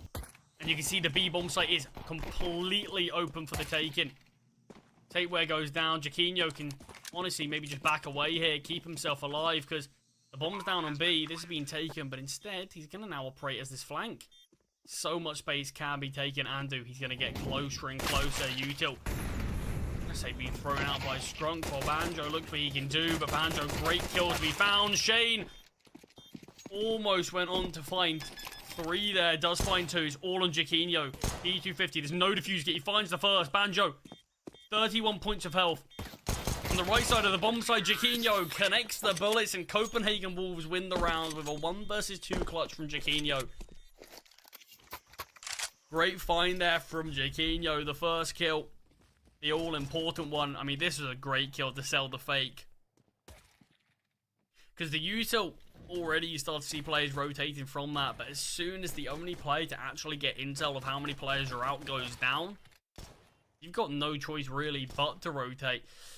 And the kills were good there from Fireflux to actually take down those players towards B. But it's as soon as Shane and Jaquinho were the remaining one. Shane finding 2, Jaquinho finding the final 2. What's that, 2v4 at the end? Force buy coming out though from the CT side. They know how close they were to winning that one. They know how close they were to being the ones in the driver's seat on this second map. We haven't actually seen Fireflux play this map since the player break. I believe their last game was in December. Tape have a great push through Red Room, and it's going to allow the rotations to just be halted. And this A-bomb go down. I'm surprised we've seen this one spiking from CTs. This feels like the perfect opportunity just to call it quits and go for the save. But they opted to stay and fight, and there's not a lot to talk about for it. They find 1 kill onto Tapeware, who found 3 with that Mac 10, while the rest of the rifles all survive. Force buy not panned out whatsoever. And the 2-0 lead. I mean, I think it's really desperate for the T's to actually get off to a good start. Because I think if we started to see them go down, start to see Fireflux string rounds together, get a decent foothold on this great game, I just think after how map number 1 ended, and if Fireflux continued that, I think Copenhagen Wolves might have just fell a bit flat here.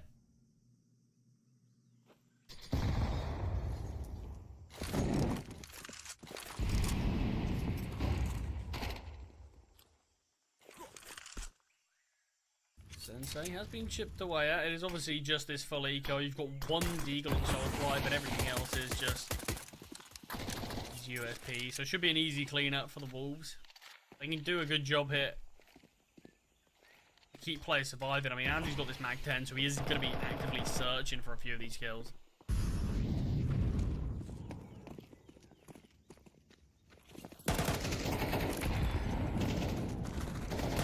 Kills starting to finally come through here. Andrew's Mag 10 does find one as he gets taken down from Paz. All on Soulfly and his dig. I love that Bailani switch into the Mag 10.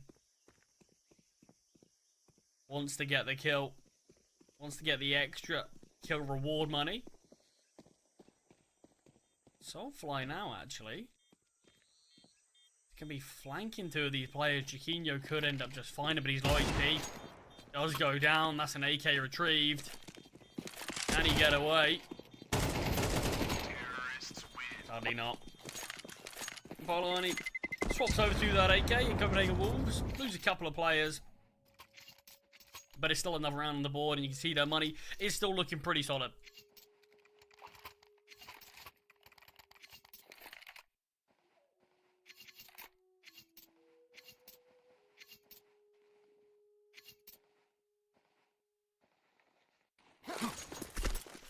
Sensei's AWP is in play. I mean, he was such a big part as to why that comeback on Anubis was even possible. Felt like every shot he took turned to gold.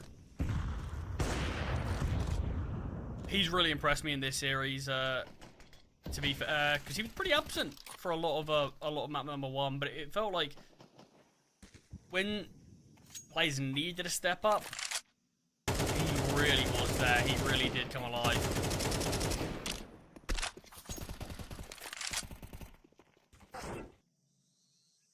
I think there's a lot of teams in a similar boat to Fireflux where you've got a lot of good players, you've got a lot of younger talents as well, and it's just given them time to prove themselves and really get to see what they're all about. Nice find there from Shane on Soulfly. It's a bit of a freebie. In fact, gets a second on Paz.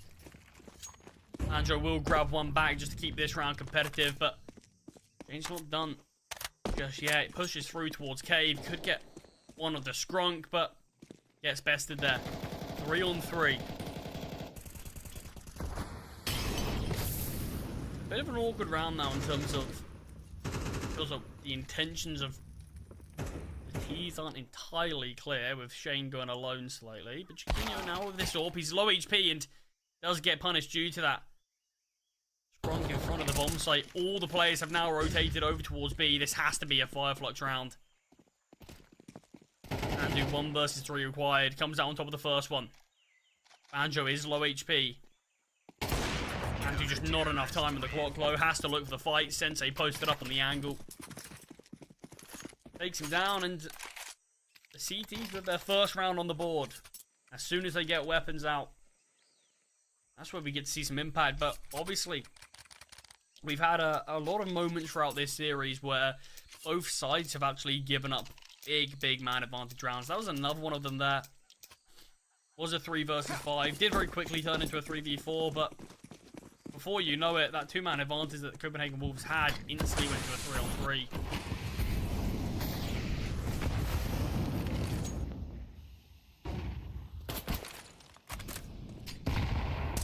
Top with a nade of the smoke, finds Andu and just backs away. Banjo's had some really big moments here towards Donut. Doing a great job just to find a kill and keep himself alive. Feels like rinse and repeat. Swaps positions now with the Sensei. And similar to last round, it feels like the T's are being forced to go towards B, as the rest of the map control has just been eliminated. Well, flashbang's excellent. Chiquinho does find one, but the flashbang too good. Doesn't allow him to double down. Bailani whittled away at 5 HP. Sensei needs to be wary here. Could be pushing straight into this and give it a chance for Bailani to get the kill, but Sensei still comes out on top, and Soulfly taking down Tapeware. It's 2-3 and should be a leveled up game. This has been a Ancient has been a very good map for Copenhagen Wolves. We've seen them play it a lot with this roster's iteration. And we've seen them play it 6 times. They've won it 4. Even the losses that they have had have been very, very close. Great eagle find there from Bailani, and he's not done just yet. He's pushing for more. Soulfly and Paz combined. Paz doubles down, but the lack of ammo allow the trade to eventually come through. And Andu's Tech 9 is making sure there's more action to be had.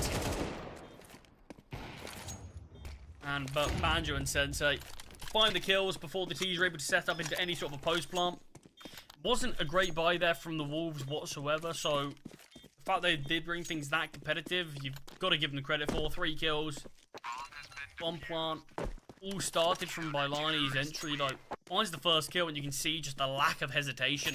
Doesn't even consider slowing down. Pushes on forward. There's some big success from it.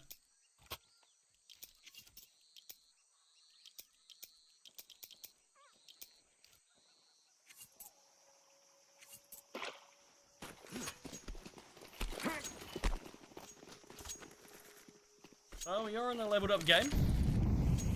And it has been as soon as Fireflux have got these weapons out.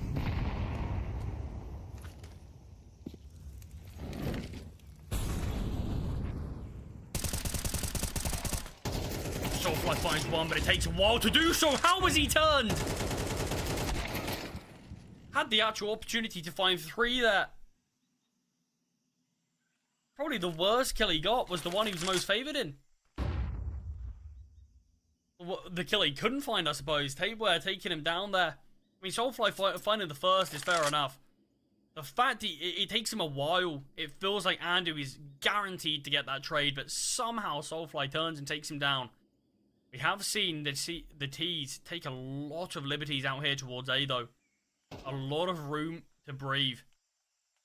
Tabeware has given off his position, but it's Bailani. Look how deep he is. Scrunk does seem potentially aware. The flashbang does blind Bailani, and he does take a lot of damage, but Scrunk will fall. Nade does its job. It gives man advantage back to the CTs. And we're seeing this double flank through ramp. Jaquinho finds the third, but there's no way he's going to be ready for the second as Paz strikes. They were trapped in cave. The amount of util Paz has should be enough. But Sensei's playing so cautiously, and Paz not ready for this. Sensei finally has to be mobile. Finally has to operate, but Tabeware, with the smoke down, he doesn't realize how passively Sensei is playing. Patience pays off in this one, and it gets close. Tabeware almost makes it work. I love the idea that he doesn't just sort of rest on his laurels and play passively there. He looks actively to find something. Knows that that's the biggest chance he has to win the round. And especially with the amount of utility that Paz did have, it feels like eventually just a deep molly, something like that, would be able to win the round alone. Chance not going to be given, though.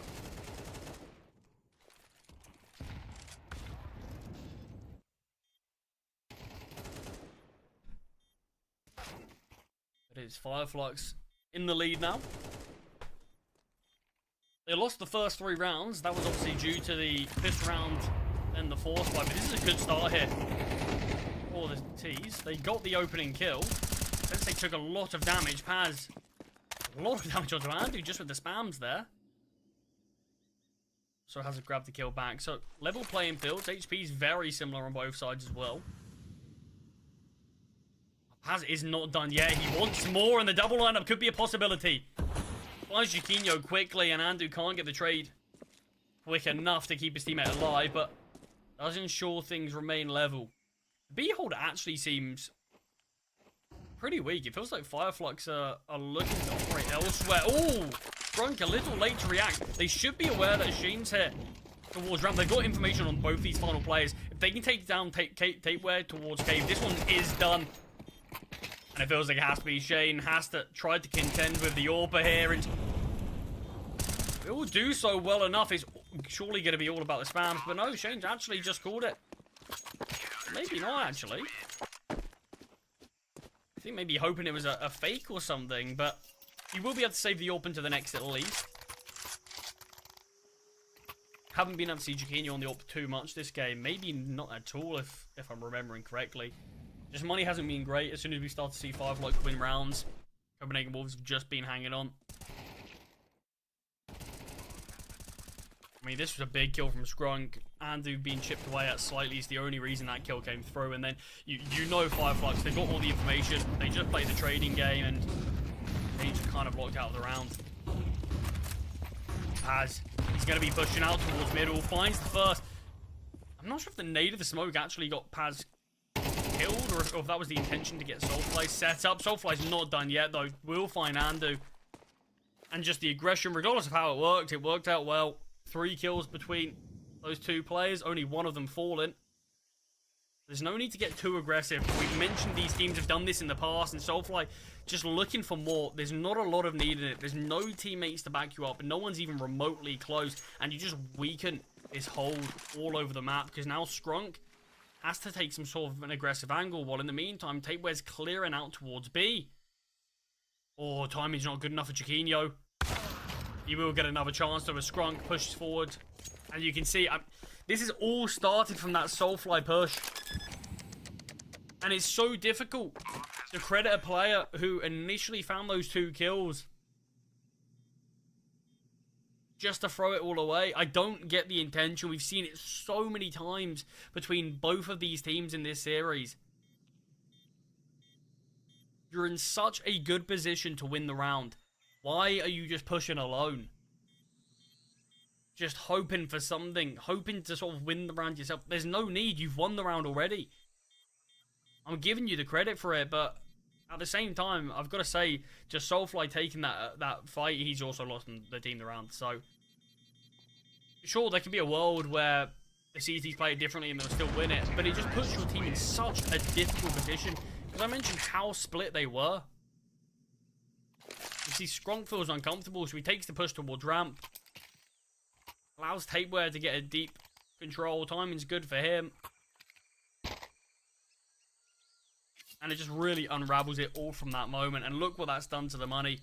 That one moment from Soulfly is not only just cost them the round, it's probably cost them multiple. Tactical balls is going to come through. We are, of course, going to see a force. I mean, here it is. This was a great double from Soulfly. But it's just this moment here. He even spots the player. It just opts to stay, and Chiquinho's always going to win that fight. Even if we see a really quick dink from the M4, Chiquinho's surely still going to get the kill. Just doesn't make a lot of sense to me.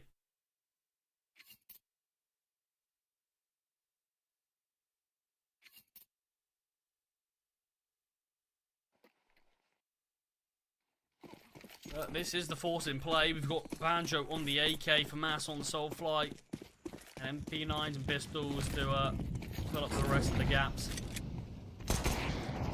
Drunk aggressive here with the P250.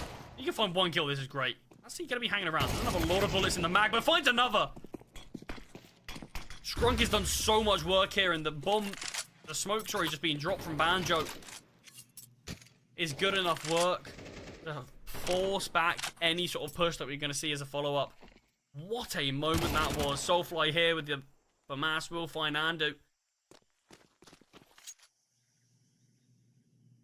And I can't believe the P250 just managed to do that. The boost comes through and Shane gets an easy kill there. That's one of the heaviest hitting weapons being eliminated from Banjo. It's just Shane alone here towards A. Well, Tapeware is looking to flank through Donut, maybe. Actually, he's heading towards B. These steps have been heard, though. Sensei already nearby. I mean, he's been a player who's very good at holding his nerve and keeping his patience. Tapeware was waiting for that push through. And now I think they might just be waiting for Shane to operate. And the awareness is spot on from Sensei. Backs away even further. Knows that Tateware surely got to be nearby. The flash comes through. Tateware does swing, but Sensei deservedly gets the double. Top quality awareness. Top quality gameplay.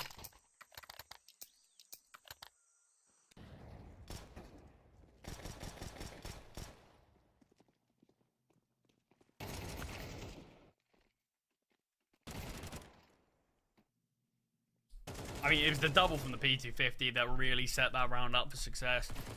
I still can't believe we managed to see that. That was magical.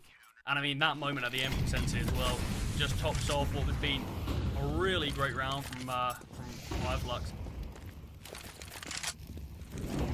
And both teams are in this precarious situation where they're very close to being reset. It is just one round away. And these can be swing rounds. We see Fireflux win it. It's likely going to be an 8-4. We see it go the other way. We'll see it even up half. As in Cave, you're clearly paranoid about the flank, but the rotations have come in now. Sensei finds the first. There's a lot more players pushing here, though. Scrunk finds one of his own, but it's Chiquinho's double. Makes it interesting. Soulfly and Paz are now both towards Cave. They have boosted him up. Andu is coming very late on the flank.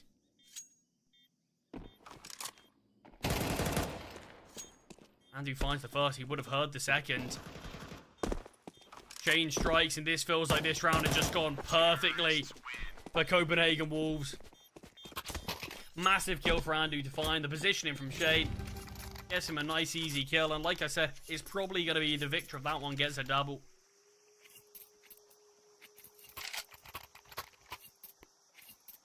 And that looks like exactly where it's going to go.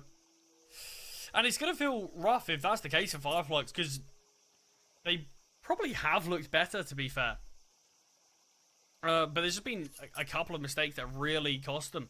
So they obviously lost 3 rounds due to losing that pistol. They opted for the Force Buy, lost that as well. So that's the 3-0 stop for Copenhagen Wolves. Then we saw 5 rounds in a row for the CT side before we had that moment that I spoke about where Soulfly did such a good initial play with Paz, and then sort of got himself killed and allowed Copenhagen Wolves to find so much space and win that round there. That one feels like a round that 9 out of 10 times should have gone the way of Fireflux.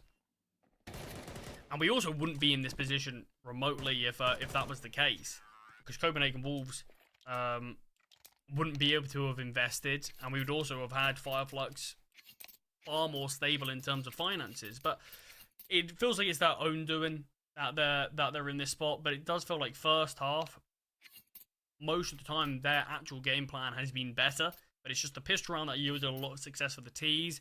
That one big mistake from Fireflux, and then obviously just winning that last round as well. So, I mean, Copenhagen Wolves, it's not been a brilliant half, but it's something to build off of. And when they move on to their CT side, it's their map selection. You're still giving yourself a good chance to make sure you do bring things to that third map with Dust 2. I mean, at the end of the day, that's got to be the main goal. Round number 12 now, finally going to be underway.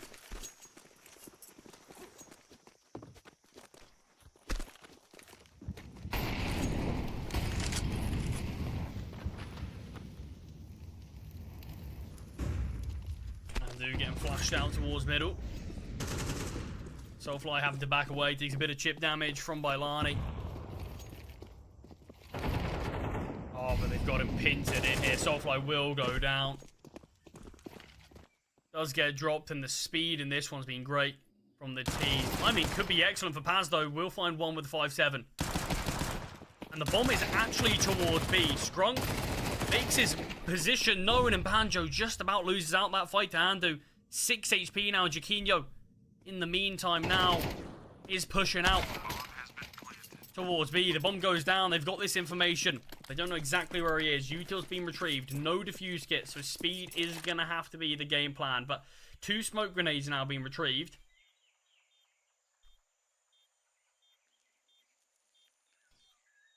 We'll smoke off one of the sides. That's going to make things difficult now for Chiquinho. Drop the other one on the bomb. Someone's got to get on it. It's going to be Sensei. Paz has to do his best work here to try to deny. And easy. Chiquinho goes for the spray. Tries to deny the defuse, but at least. The Paz finding an easy one. I mean, pretty chaotic end to the half there. Fireflux do manage to win that one despite having the weaker buy. You can see how caught out the Wolves were. They did a great job taking Donut as quick as they did. But it was just the fact that they weren't ready for so many players to be in the flank. You can see it here. Great kill from Paz. Well, we do just miss them, but I mean, it's just sort of pinching those players in Donut.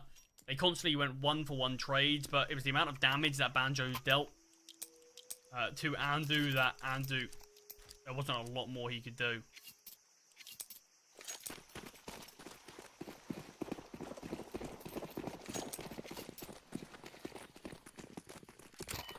Now 13 underway.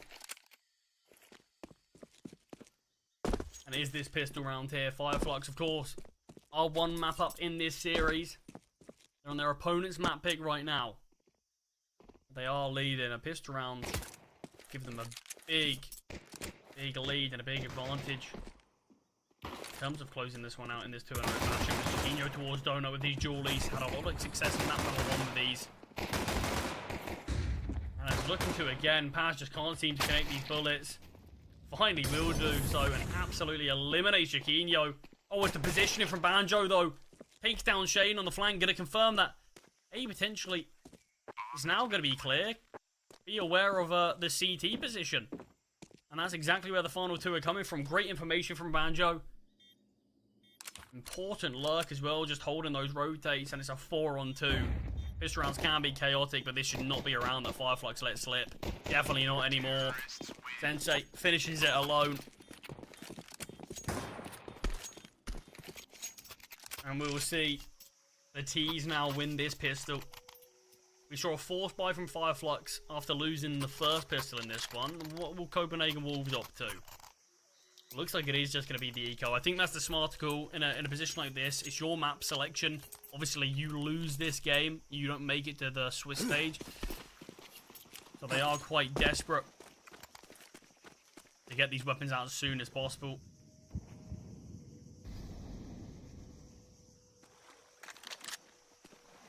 The B stack right now.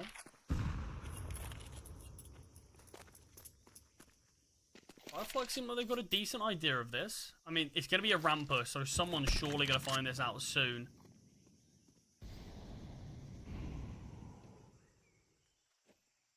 Scrunk clearing out towards window. Sensei spotting the first, spots the second, gets all this intel. Paz finds one himself and backs away, but it's Scrunk, the Mac 10, who wants to farm the cash. All on Andu, just to see if he can find anything. Will actually take down Scrunk before the end. Just the anti-eco. So losing one player isn't too big a deal. But it's a round victory. And weapons are in play here. Copenhagen Wolves. I mean, it felt like they did a decent job to at least find 5 rounds on the first half, because I don't think they played great there. But this is the moment that we really get to start to see a bit of an idea of what their CT side is looking like.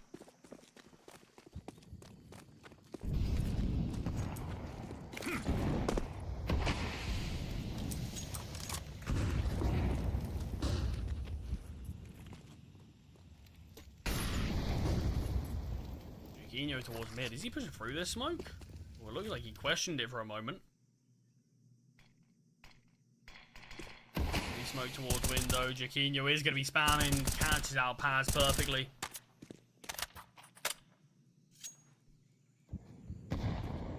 Important advantage to get. 2 players here in Donut. Shane the first gets eliminated by Banjo. There's still one more player. The spams work out for Sensei. And you can see the confidence that A is going to be open. His own molly actually delaying slightly. Sensei with his second of the round.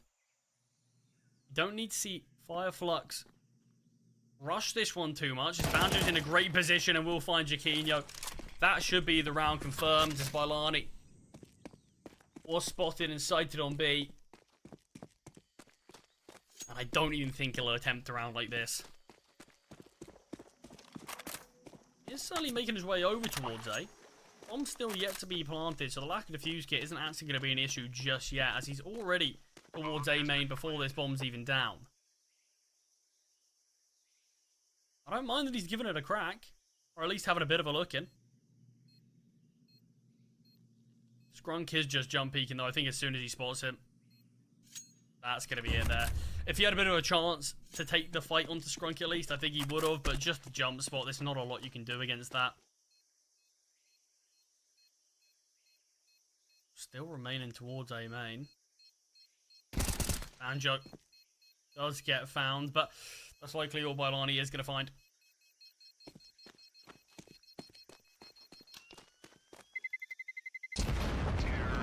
It's the double donut setup that costs the CTs in that one. Not being able to find a single kill between both those players. Shane goes down initially, and then the second player goes down through that smoke. Just opens up that A-bomb sign. You can see, we see the double rotations. Bailani does remain towards B where he finds a kill, but it's just Fireflux knowing that, okay, let's slow things down from here, and then eventually they find that success. Double digits hit though. And just a partial investment from the CTs alongside Bailani's M4. Looked like he's going to be looking for something towards ramp early, but it's Tabor in cave.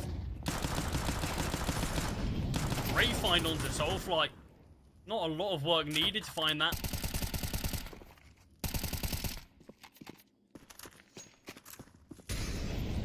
Sadly, it's not a weapon that can be upgraded, but it's a man advantage. Just kill out of nothing.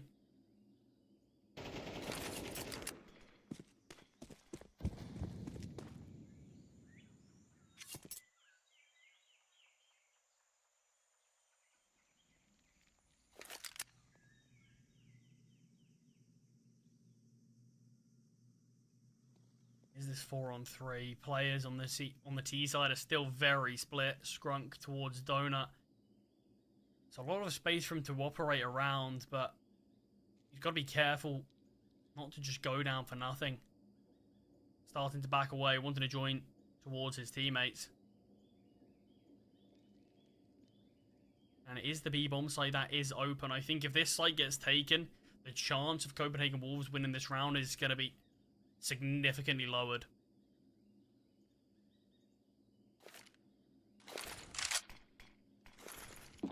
Smoke goes down. That's the indication to the CTs that they are over here elsewhere.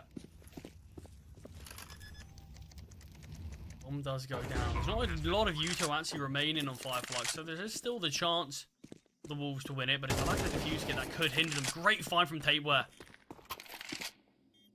Steps have been heard towards cave. Tabeware remaining silent so to keep them guessing about ramp. Banjo not worried about CTs whatsoever. Finds the first kill. And his sensei just needs a delay. There is no defuse kit. Takes the fight instead. And the confidence this man has in this series is outrageous. Great find onto Bailani. 1 versus 2. Could have honestly just tucked. Probably won that round on time alone. But I think he probably knew that. And that's what Bailani was thinking as well. So just completely caught him out. But that's round to number 11. Gets significantly closer. Copenhagen Wolves, I mean, it was not a great buy. They had next to no util. They just had Bailani's M4. But even with just the weaker weapons, they still kept things interested.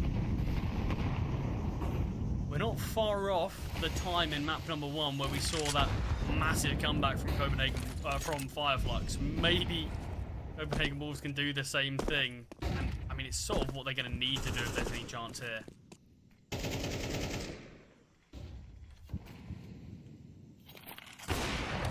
Sensei, best Jaquinho. It feels like Jaquinho's played well, actually, in this series. More particularly in map number 1. But Sensei has just been one step ahead. I mean, he definitely would be my man of the match. Yeah, he's been on top form. But it feels like on this map, in comparison to map number 1, we're seeing a lot more players step up early. Banjo's had some big moments. Skrunk as well. Sort of the whole roster I could pick apart and say the same thing about. He's taking a lot of deep space here. Actually just spearheading this one with the AWP. Look at this. Shane has to go down. Still not consider this being a possibility just yet. Missed shot though. A second missed shot, and Sensei gets punished. Paz I wanted to take the fight on to Shane, who wins out as well. Tabeware elsewhere finds a double.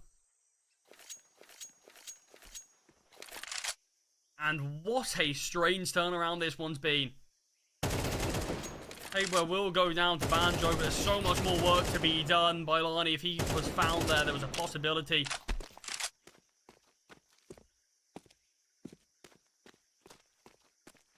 But with no time left, Fireflux are just going to have to try to concede this one. I mean, that is madness. I really wish we could see that from the POV of Sensei. It does look like... So we obviously saw Shane was jiggling ever so slightly.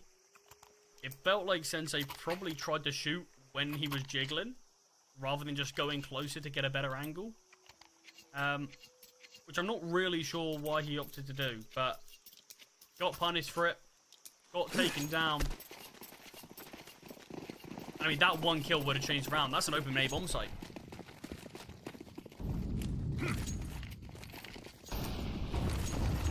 And he is in a tight spot here. If we see another comeback like we did on map number 1 for the other team, this would be madness. Alani with a good first kill. That's been chipped away, but still survives. He does a lot of impact, but Soulfly with a double. Anyway, we'll bring one back. Just the USB in hand. No chance to deny the bomb without your M4 loaded. Tabra already finding one. Is searching for more. Info. The T's will know where both these players are. Jaquinho's Molly's not good enough, so Soulfly peeks behind it. Tabware tries to take the fight onto Banjo. But he comes out on top of his duel as well. Map and series point given to Fireflux. Their opponent's map pick, Copenhagen Wolves. I said in the first half, I don't think they had a great showing, despite at least finding 5 rounds. But we've moved over to having Copenhagen Wolves on the CT side, and so far only been able to find 1 round. It's not been a great look.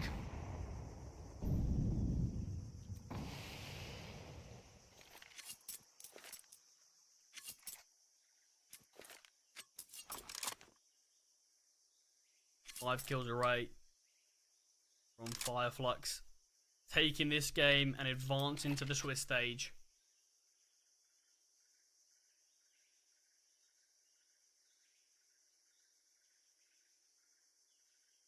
Slow and steady seems to win the race in this one, as the T's not looking for anything. Haven't taken really any map control until Soulfly and Skrunker finally pushing out towards the D lanes.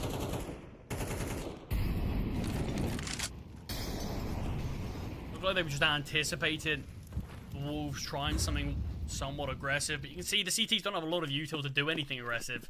They prioritize weaponry. Util has been hindered due to that. Andu does go down. Soulfly might get an opportunity here to take down Bylani. He does. And Tateware is just not going to be operating at all. Might actually be given a chance now. Soulfly has actually opted to come back. Barrel of the M4's been spotted. That's the kill found. Jaquinho does get one back, but in the meantime, you can see it's a 4-on-2. Jaquinho, so much work to do. Finds one more, but I don't think it's enough. Shane in the 1 versus 3. He's being spotted. He's being eliminated. Skrunk with the final killing blow, and Fireflux on their opponent's map pick absolutely manhandle them. 13-6. 2-0 in this one. After what has been one of the most insane comebacks I've seen in a long, long time. That's 16-13 on Anubis. Bringing it back all the way from the depths. From 12-5 down, they made that comeback happen. And as soon as it went to overtime, it was always going one way. And I mentioned it was going to be difficult for Copenhagen Wolves to reset. You look at the rounds that they won 6 of them. 3 of them came from winning the pistol and converting that force buy from Fireflux. Take away those 3 rounds, they won 3 full buys. And even one of them, I mean, I'm pretty hesitant to say that they won it. It felt more like Fireflux threw it, but regardless, it's a massive victory for Fireflux. That's them advancing to the Swiss stage, and a really, really big result for them today. and it's just going to be trying to see what they can expand from. I said there's a couple of these teams who have advanced through the play-ins, who are already confirmed for that Swiss stage, that I think could make a very competitive run to the playoffs through that Swiss system. But this is one of the teams to definitely keep your eye on. I've been very impressed by them. I think, sure, there's definitely a lot of moments that I think they can look back in the demos and definitely work on, but majority of their game plan, the fundamentals seem like they were there. The individuals definitely were, with players like Sensei looking immense, Soulfly in particular, on Ancient. But it's even the other players, the players that I didn't sort of mention too much, Banjo, Paz, Scrunk. The impact that they had was certainly notable throughout the whole entire game. Really, really big difference maker. I mean, I said Paz on map number 1, who had statistically a pretty bad game, but it was the impact of the kills that he got that really felt like it turned the tide with that comeback. But obviously that is us going to have to say goodbye to Copenhagen Wolves. They had a decent display here. They've got a lot of positives. It's still a newer team in terms of the full 5 that we have seen. They've obviously brought in Bailani and Jaquinho just within the last week. So there definitely is room for them to grow and room for them to improve. And I think this game shows that. Things like map number 1, there's a ton of positives for them to take away from it. It's definitely going to be a really hard loss to look back on, and you're probably not going to want to in terms of how you did lose this series. But you've got a lot to grow, and I'm looking forward to seeing what this team can achieve. But obviously, that is us going to have to say goodbye to them for now, and Fireflux advance as that 3rd team through to the Swiss stage alongside Cybershock and Amcal. We've got one more spot up for grabs, and that's between Rebels and Yano in about 45 minutes time.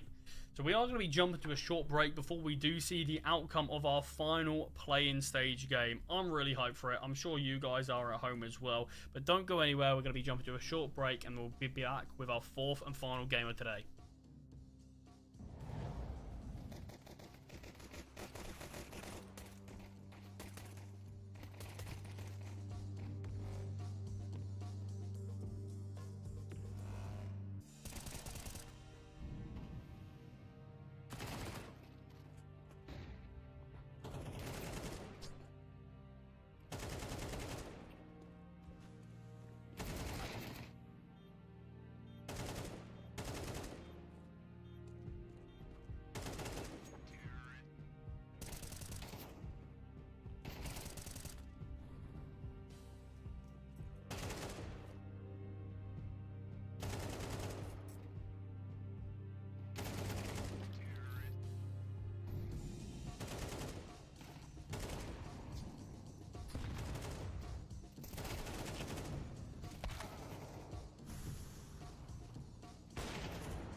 Hello everyone and welcome back to our fourth and final game here of the play-in matches. We've got the playoffs here to determine who's going to be able to make it to that Swiss stage. You've already had 3 teams be confirmed. We've got one final game to decide that 4th spot. It is obviously going to be Rebels versus Yano, but why don't we have a quick look at the games that we have watched today already. NIP versus Cybershock, where Cybershock did take that one in a 2-1 fashion. Eyeballers versus Amcal. Once again, 2-1 Amcal. I mean, that was a pretty weird game. Eyeballers felt like they were in the driver's seat in that 3rd and final map, but somehow Amcal made a massive comeback there to win that one. The game we just watched a little while ago, Fireflux versus Copenhagen Wolves, which ended 2-0 in favour of Fireflux. That was a bit of a throw there on map number 1 from Copenhagen Wolves. Very similar to actually the Amcal Eyeballers final map, where it was that 5-13 lead for Copenhagen Wolves. Somehow Fireflux came back and won that. So I'm very curious to see what this final game is going to look like between Rebels and Yano. On paper, I think we have to say that this Rebel side probably are slightly more favoured in terms of the players that we've got and what we have seen recently, but it does need to be taken into account that obviously there's a couple of newer additions on this side. So there are always going to be those factors of, are there teething issues or are we in the honeymoon stage? Obviously the newer players that have been brought in is Sobel and Tomoko, but the games that we have seen from these guys recently, they've been brilliant. They've looked absolutely excellent. They've played 2 series under this Rebels banner so far. Both, of course, here in the Swiss stage in that group. They topped their group. Looked brilliant. 2-0 versus Copenhagen Wolves. 2-0 versus Whopper. And there were some pretty dominant results in these games as well. The closest one was like a 13-11. The other ones were like 13-7s, 13-5s, things like this. This team has been looking really good. But this is going to be their final test here to see if they can make it into the Swiss stage. There's no second chance. There's nothing to fall back on if you lose this. It's now or never. So we are going to need to see this team play at their best. And like I said, there's a lot of decent sort of elements to it. I mean, obviously you've got Spiro as the coach, tons of experience as a player in the CS scene in general, and then you've got a lot of the different sort of Polish talents that we're all going to be aware of for a number of years. Players like Innocent who are going to have the experience as well. But I'm liking this team, and I'm really liking what we're seeing from them recently in particular, because that's where it feels like we've really started to see this team hit their stride. But on the other side of things, we do have Yano. This is a team that has been together for a decent bit longer now. I mean, Alu's been on the team for years and years and years, almost 2.5 years now. And obviously, having played with a lot of these players previously as well, it doesn't feel like there's going to be any necessary communication issues. But the issue I do have with the Yano side is sort of the issue that I've been having with the Yano side for these 2.5 years that we have seen them now. It does feel like they can be a very decent team, but you do have just games where they absolutely fall apart. There's not really games where they just stomp their opponents. It feels like they're always these long, drawn-out games. But I'm looking forward to seeing what they have worked on after that player break. They've had the holiday, they've had a bit of a break themselves, but it's now time to fully show what this team is capable of and what it can do. Obviously, Alu is going to be that player that most guys are looking at as the star of the team, the most seasoned player, the most experienced, and yet he is still putting up some good numbers. But they have reasonably recently brought in a couple of players. They brought in Yellow and Arax. But the games that we have seen from them as this full 5 now haven't been a great look. Here in the play-ins, they did lose to Alaska in their first game. They bested Fluffy Gangsters 2-1. That was a very close game as well before playing Alaska once again, where they did eventually come out on top. But like I said, these are some super close games. I don't think they've had a really many sort of situations where they've stomped the team. And I don't think they're going to be able to do it against a side like Rebels either. This does feel like a game. If Yano go on to win, it's going to be a grind. It's going to be a game that will take a long time. And the fact that we haven't really got to see anything great yet from Arax or Yellow, because the performances haven't been brilliant from them individually since being on this team, there's still a lot of question marks. But this would be a really big step in the right direction for this team if they can push themselves into that Swiss stage, if they can take down a team like Rebels. Because once you're in the Swiss stage, you've got a bit more room to breathe. You can take some defeats, but it'll be big for experience, and that'll be the most important thing with this side. I want to talk about the vetoes, though. This is an interesting one in terms of where this one is going to head. Like I said, with Rebels, you'll have a decent idea of their map pool from the previous sort of 5 of their team. There is 2 recent additions, 2 recent changes. I'm loving that Train hasn't been banned yet. I've been desperate in every game to finally see it, but still yet to see it there. Until now, actually, Yano have selected that one, and honestly, this feels like the perfect team to select it. A team that I do think they are unfavored in this game, despite Rebels having a team that isn't exactly a 5 that have played together for months and months and months. There are some newer pieces. I do still think Yano are definitely the underdogs in this one, and I think having a map like Train as your pocket pick and a bit of a punish pick, where a lot of these teams are shying away from playing this map right now. There aren't many teams in the scene that are looking and confident to actually play it. So I think Yano, knowing that, oh, Rebels aren't actually going to ban it maybe, or they've got an insta-ban elsewhere, this is where you can try to force it, and that is normally the case. We normally do see Inferno being banned from Rebels, so it allows you to just slide that map like Training. We haven't seen Rebels play this map whatsoever.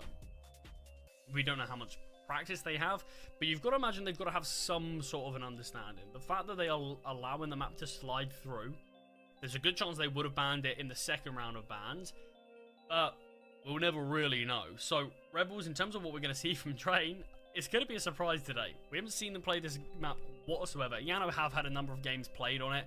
It's not been great. They had a 16-13 win against Alaska recently, but other than that, it's just been defeats. That is only in 3 maps, though. But touching on Nuke, which is going to be the map we, of course, see first. This is a map that Yano only have played once. It has been a 13-7 loss to Alaska. Whereas on the other side of things, Rebels are a bit more confident. They've played a decent amount of times. In terms of the form after the player break, they're right now undefeated on the map. They've played it twice after coming back here in the Swiss stage. And they've got 2 very, very comfortable wins on it. This feels like almost a guaranteed map, in my opinion, for Rebels. I think Yano are going to struggle to go on to compete. I mean, that's going to be the main thing.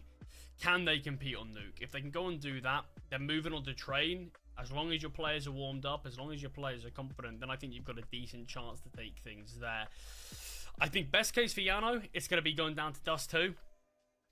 But I think if I was going to be pressed for a prediction, I probably would side slightly towards a 2-0 Rebels. But with Train as that middle map, it's so difficult to predict that.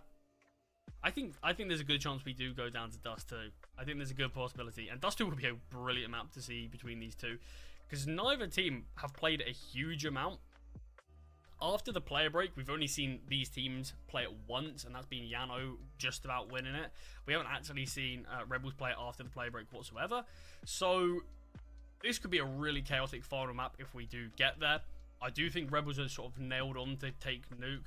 Train is going to be the real talking point once we do get there, though. But we've got Nuke starting things off, and that is going to be where we are sort of leading the lines initially. And I do think that's going to be a good starting point. But like I said, I'm just hoping that we do get to see Yano at least compete. But I mean, also in terms of these two sides, you're obviously going to be having Alu going to be that play to be picking up the big green, and he's going to have Flay to compete with. I think these two as an open duel is an interesting one, because Flay hasn't been on brilliant form in terms of what we've seen. He's a bit more inconsistent right now, but you can definitely put that down to his age, whereas Alu, normally you know what you're going to get with him. I think every single one of these maps, an AWP is going to be a very important piece. So I think these 2 players are guys to keep your eye out for. But we are going to be heading into Nuke now. Rebels versus Yano. There's one final spot left to be claimed here in the play-ins. One final spot for the Swiss stage. One of these 2 teams are going to take it. The question is who? Going to be Yano starting on that CT side, Rebels on the T. But I mean, I mentioned the open duel. Maybe not going to see as much of it on this T side, but the CT side, it feels like a necessity. Got to bring it out there. Really got to show what you can do. Great find initially from Flay. Does get a quick trade as aerial. And Alu did look for a bit of a push outside, but it is going to be this rampant smoke dropped in the dualies in the hands of Head, who gets absolutely deleted. Doesn't even get much of a chance to use them. Feels like he's putting himself in a great spot, but Sobel just shuts him down through the smoke. Maybe just catching him before the smoke bloomed. Kisarek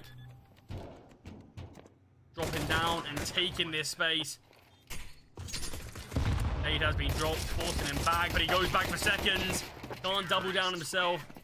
Sobel by his side to clean up the rest, and a good pistol round from Rebels, but Sobel, the kill he got there towards ramp, feels like that was really the turning point.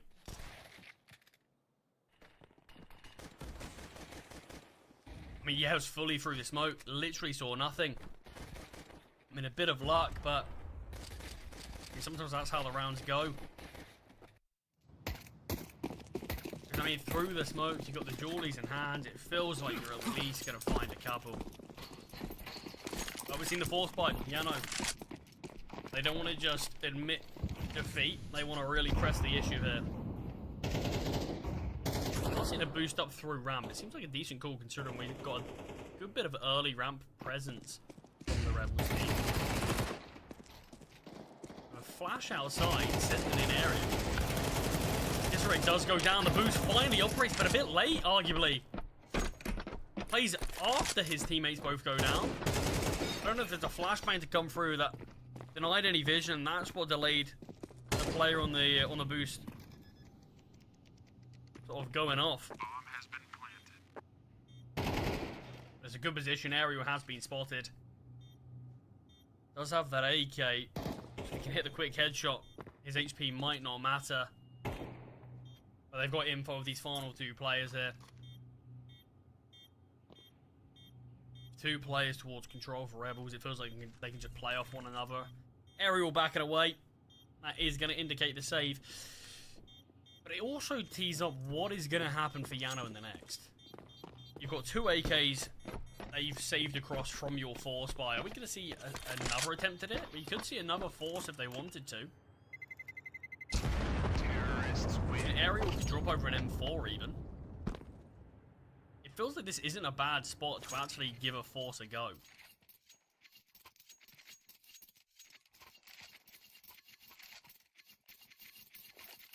And it looks like it might just be the half bar. We're just seeing pistols come out.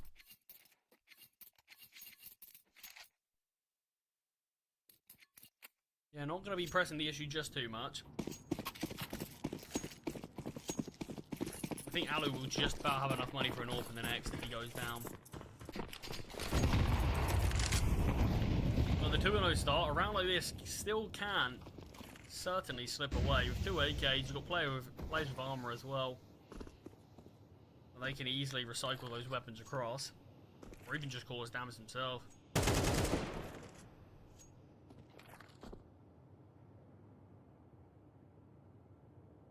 Lower played round here from Rebels, not giving anything up early.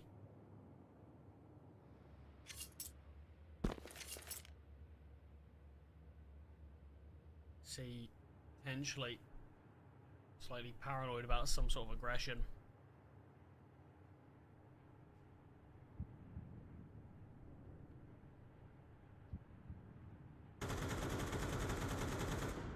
Past the 1 minute mark.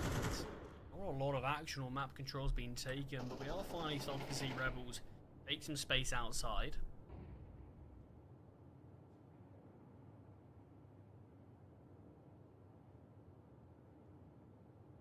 Still, I mean, the time is ticking. They finally got a player down towards Secret. Just a but Aerial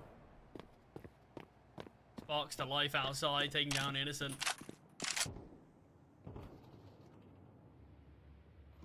That's a good reposition from Aerial. But I don't think he's expecting Sobel to be that wide. The drop down vent, big gunplay here from Kisareg. There is a second player, but he doubles down. Henu falling, holding the vent. Kisareg, what a round. And it's all said and done with it just being Yellow, the final player. Alive. Unarmored. With that P250, there's not a lot that can be said. Looking to potentially just see if he can retrieve a weapon and save. I mean, a brilliant performance. Has been spotted. Terrorists win. And has been taken down from Sobel, who makes his way up the vents. Rebel with the 3-0 start. But this is the true test here. Weapons in play for Yano. Orp on Alu.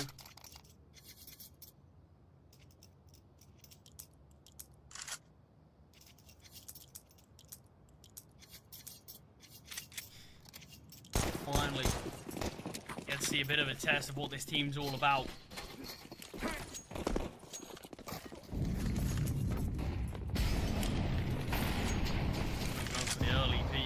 Squeaky, nade at the door, nothing given to him just yet. He's a smoke down, oh, nade thrown out to give him a bit of an angle.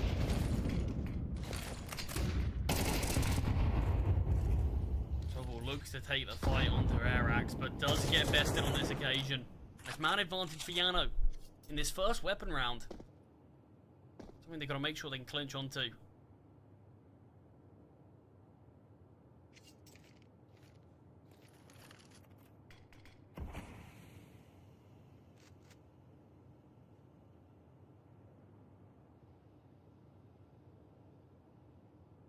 I mean, I'm liking the patience that we're seeing from Rebels in a lot of these rounds.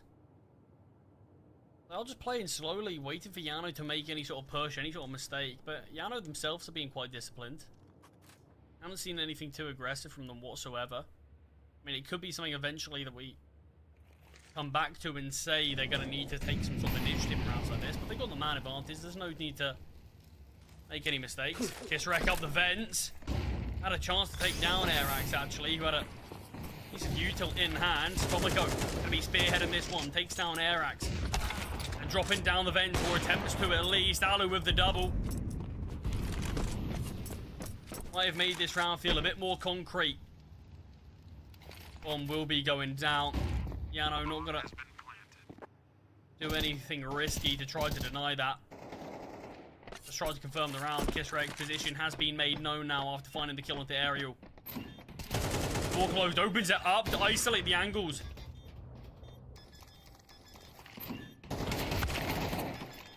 Does open the door again, but Alu, along with the AWP, swaps over to the AK. 3k from him. Nice attempt from Kisarek, though. Great job to open the doors just to isolate those angles. I think if he peeked again after Alu fired the shot, there really could have been a chance for that round to be won, but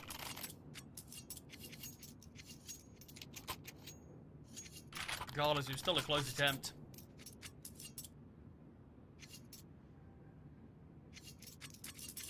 Rank 10 on Innocent, so money has been fully drained. It'll be a big round for Yano to win to instantly bring them straight back into this one. Forcing Rebels onto an ego. Oh, Henu. I don't mind this play. Sobel not ready for that at all. Potentially just due to how passively Yano have been playing in previous rounds. Just not ready for that. Oh, but Kisrek and Alu. Kisrek finds Aerial. Flay finds Alu.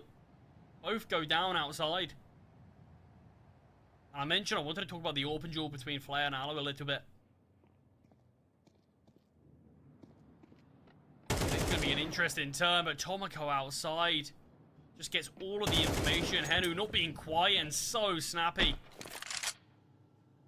Yellow falls, and what started off as a great looking round from Henu's push has just quickly fallen apart. Molotov have dropped to deny Arax. Pushing up secret. I mean, the steps surely would have been heard. Bomb does go down towards A. And this round is all said and done. Great couple of kills outside, but Tomoko stole the show there.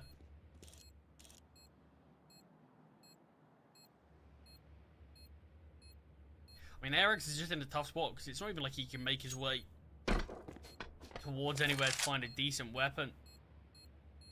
Bit of a bait there from Kisarek. And stops to go for the peek himself. Will take him down, and Rebels, they lose one round but instantly bounce back.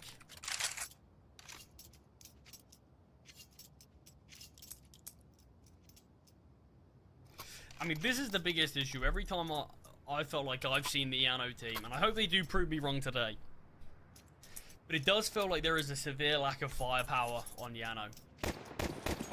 And I have thought that for a little while.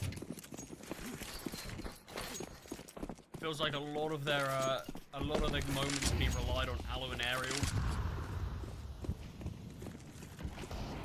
And even then, the two of them can occasionally be a little bit inconsistent. Oh, nice boost up from Alu. We'll spot the second player as well before dismantling. A buy like this, where it is just a hero M4, is a good start to it. I mean, Kissarek's been on top form this game, 11-3. Nice find onto air action with Hano falling as well.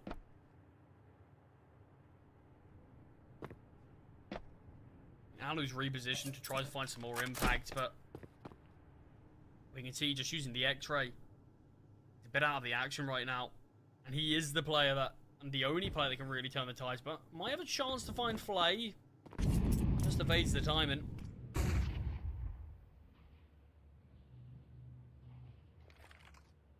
So sort of all going to be on Aerial towards the lower site, and as soon as that double door's opened, could be his chance.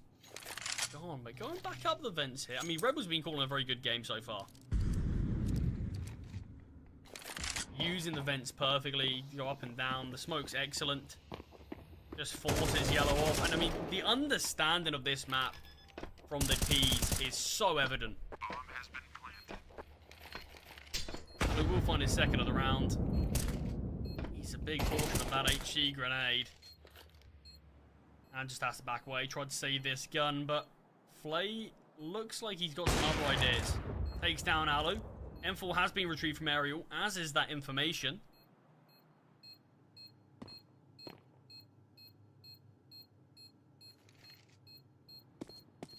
And Aerial just gets the time in, should be able to cross.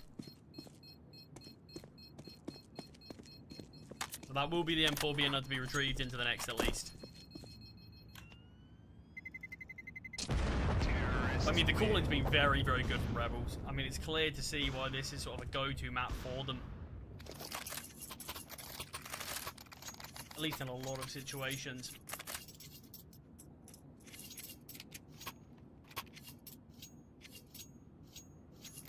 Yeah, they do feel very, very comfortable on it. And, I mean, they've made these changes. I'm sure the changes would have been made probably during the break at least, and only just announced after it, but I mean, so far what I'm seeing, it feels like they put in a lot of work, a lot of the grind over that player break, and this is the reward that we're seeing. Still, a long way left to go of this game though.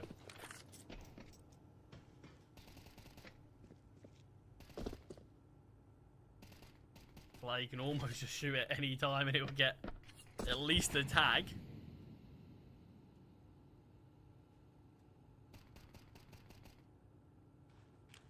The chances of him being aware and even attempting something like that, pretty slim.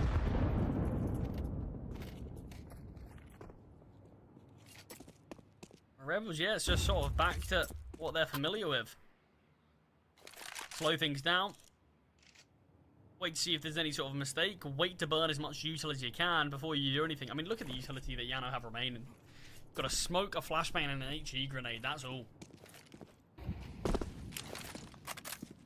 There's one of those util being used, and used perfectly.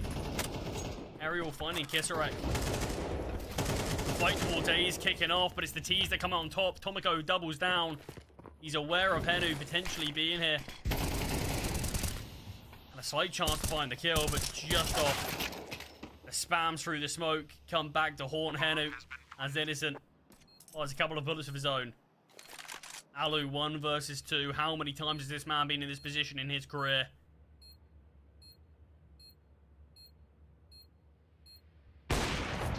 Flay in the off angle, holding exactly where Alu is. Doesn't even matter who's quicker there. Alu's never going to expect a position like that.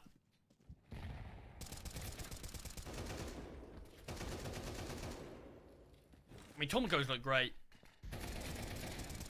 So far, since joining this team, he's had some very, very big performances. I mean, I've watched him play on multiple different rosters. And he always was a player who had quite a high skill ceiling to him. But it feels like right now we're seeing a brilliant blend of players on this team, and so much success. I mean, we haven't even needed to mention Innocent so far. He's 1-3. It's tough to even say he's done anything wrong. Got 1 kill, but he's just helping set up other players. Kisarek not ready for Alu there in the vent. Does a great job to find the first, but only able to drop the molly at Alu's feet before getting taken down.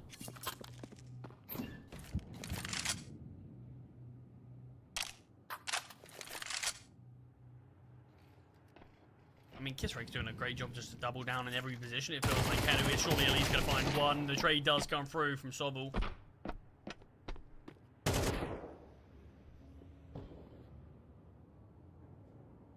And it is man advantage. Alu's down here towards the lower bomb site with this AK, but no armor behind it. Sports out, nothing is going to be relaying this to yellow. A is going to be point of contention, surely. Sobel will find one. And that's going to have to be Alu with little choice but to save. Wants to take the fight onto the player towards heaven plate. Can't seemingly connect the shot, but Alu from that distance with the AK. Not easy to find one either. 7-1 so far. T-side has been brilliant from Rebels. I can only imagine what it'd be like once they switch sides. The only thing that they can hope for is just that they don't take their foot off the gas. We haven't had a lot of we haven't really had a lot shown from Yano that gives you much confidence in their Nuke game right now, and that's unfortunate from Alu. Lack of armor still gets taken down towards ramp. Bomb radius has been increased, and it fills that everywhere. I got taken down towards the garage with the bomb planted on B, I think it was. That was outrageous.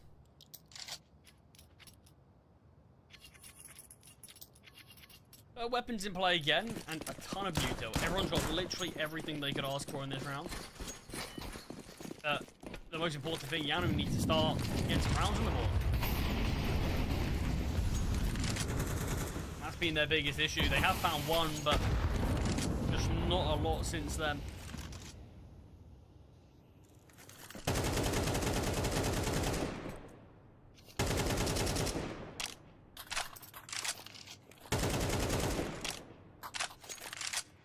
And Rebels aren't changing anything. We're basically seeing the same initial game plan from start to finish. Kisrek's doing a great job to get down secret most rounds. And the rest of the Rebel side just playing very slow. I mean, this one we are actually seeing a bit more of an outside lean. You've got 3 players here this time. And you see it. Rebel playing a bit more timidly. In lobby, just waiting. Well, the rest of his team now have all joined up as a pack of 4. But I mean, this would be some great conditioning from Rebels. You've been holding these angles and Yano haven't been pushing. They're aware that you're only really sending Kisarek down towards secret, but this time you sent all 4. Sent everybody down here. So this could massively catch off Yano. I mean, look, they don't have a single player towards the lower bomb site. Finally, a player has dropped, that being Henu. But it's going to be a lot of work needed for him to be able to hold off this entire bomb site himself. Steps have been made. Sobel's going to be operating as this flank or lurk. Gain this information. And it's finally about time to strike. Nice find from Innocent. Sobel may not even be needed. Rest of his team feel like they're already on cleanup duty. Sobel will finally strike. And does at least get his reward for being so patient. But it's a great round. It's like I said about Rebels, it just feels like the conditioning. They've played the same way virtually every single round. And in this one, you finally do something differently. Very silently though. Go down towards secret as 4. a bit later into the round. See, Yano, don't look at it any differently as if it was Kisrek there alone. And then just the brute force nature and the pack mentality of having 4 players catching you off down towards the lower site. There's never a lot a Henu could do. Really good calling. I'd honestly love to see Rebels on Train and Dust 2 as well. I hope we do get to see all 3. But I'm very curious if they can keep this sort of level of calling and game plan up throughout the rest of the maps in this series. So far they're faultless. This has been a great game to watch.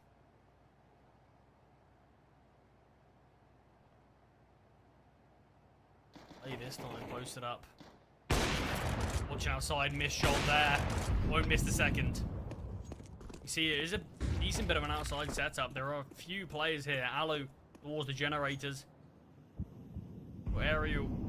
Red box. There was a player up in heaven. Aerial comes out on that gunfight.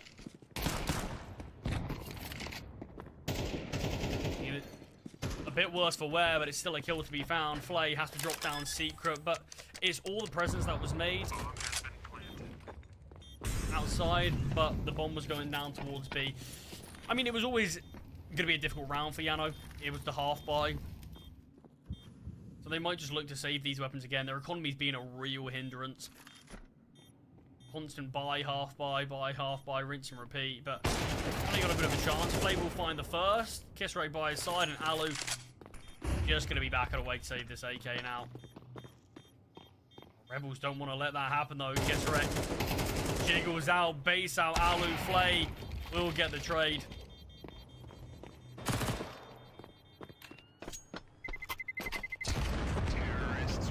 And Henu does retrieve himself an AK. I mean, at least one weapon's able to be saved across, but I mean, money's so good for Rebels that they'll be fine for the rest of the game regardless of how many players they lose in situations like that.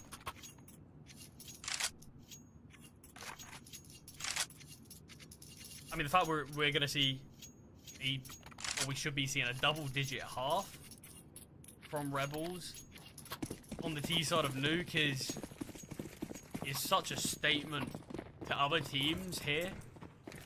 If they do make it to that Swiss stage in particular, yeah, maybe think about avoiding allowing them to play Nuke. Very curious to see what their CT is like, but if first off anything to go by, you might not get much of a chance to even witness it. It's a good A setup. There's a lot of players here. Sobel feels like he does a good job just to find one kill there. But back to basics now, Rebels. Things didn't work out for you. You've done something different and it's not gone great. So what can you do disadvantage? There's not been too many times where they found themselves in this position in this game.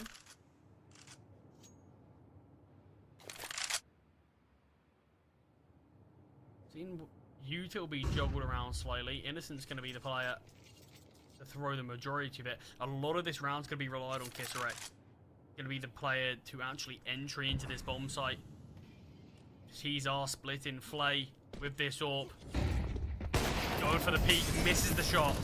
Look towards the back of the bomb site, but the flashbang seemingly binding Kisrek. Alu with a missed shot of his own, and Flay goes down to the HE grenade.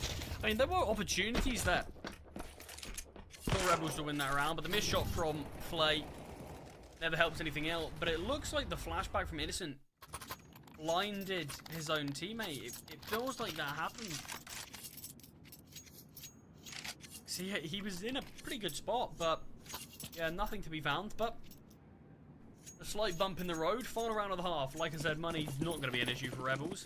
It's an important one for Yana, though. Making sure you can at least get another buyout in this one. Play seeming to want to go for something slightly more aggressive towards her in this one.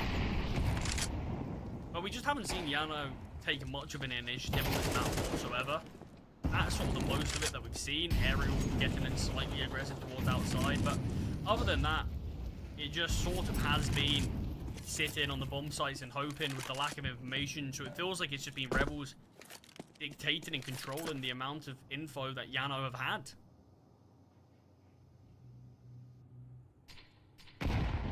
I have to say, great find from Kisrek there outside. Ariel's in a bit of an off angle, but so quick to adjust. He's looked outrageous this game so far. Finding air axe. He's going to be ready for the second player. Yellow will take him down. Alu towards ramp. 4 on 2.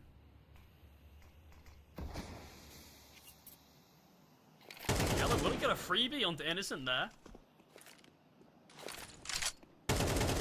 Flame not being quiet about his intentions. He'll be allowed to make it down towards the lower bomb site. Kisarek already here. The menace of Secret. The butcher of the lower bomb site just strikes once again with another double kill. It feels like there's not a round where I look at what Kisarek has done that he has not had a double kill. He has been absolutely brilliant. Slay will find the final kill onto Alu, and Rebels with a double-digit first half, 10-2. Quite the showing on their map selection. I mean, I did say in the pre-show, I'm pretty confident this is a nailed-on victory on Nuke. From what we've seen from Rebels and what we've seen from Yano, it just feels like the stars are going to align that this is going to be a dominant Rebels one. I was hoping it would be a bit more of a competitive game. Sure, there's still another half to play. But if the pistol round goes the way of Rebels, we may as well pack up things and get ready to head on to Train. But, I mean, Train could be coming a lot sooner than we were expecting. It certainly does have that chance about it. But we're going to get to see what Yano can do on their T side. And hopefully, it's a bit more than what they can do on their CT.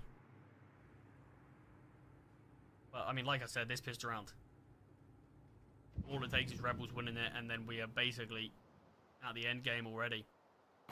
Util lined up towards A. Fly now and out, Innocent. Spots a play towards outside, brings out the shot, but nothing connects. But it's Tomoko towards ramp to kill the round off. Bomb dropped. It was a fake towards A, but it's just sort of allowed Tomoko to initiate, to start the probe towards ramp. Probably didn't expect 2 players to be flying at his face. But it doesn't matter, 3k from him. And Rebels with 5 surviving win that second half pistol.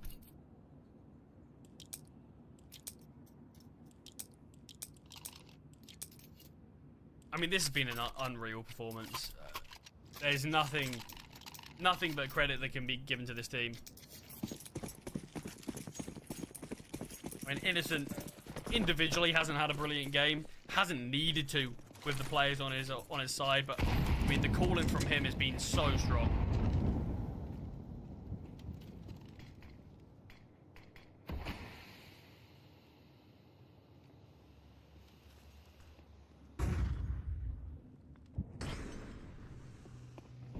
Flay hearing this noise towards Secret finds nothing, surprisingly. But there is a second player down here already. That Sobel finds the first, finds the second, finds all 3. And Yano, a glimmer of hope in round number 14, gets ripped away by the MP9 of Sobel. And Rebels, they may as well be on their victory lap already. 2.4k on average for the Yano players to try to fight back against this 12-2 scoreline. We saw a crazy comeback today already. That Copenhagen Wolves game, where they were 12-5 up, and they lost that game. This just feels 10 steps harder. And Yano haven't even given us anything to make me believe. Hanu's the Eagle. Was going to be trying to search for something, but the smoke being dropped has denied anything. Kisarek. You can't be doing this to them. He wants more. He wants to kill the game off himself. Lining up the kill. Spots the second. Finds the first. He's done 2.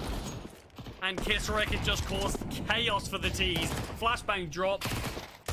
Pushing outside. Will finally get taken down by Yellow, but the damage is dealt. The damage is done. 1 versus 5. Trapped towards the van. CT's pushing. Nothing can be done. Rebel a dominant 13-2 scoreline. Trying to speedrun that game there. What a crazy showing that was for them on their map selection. Unbelievable performance.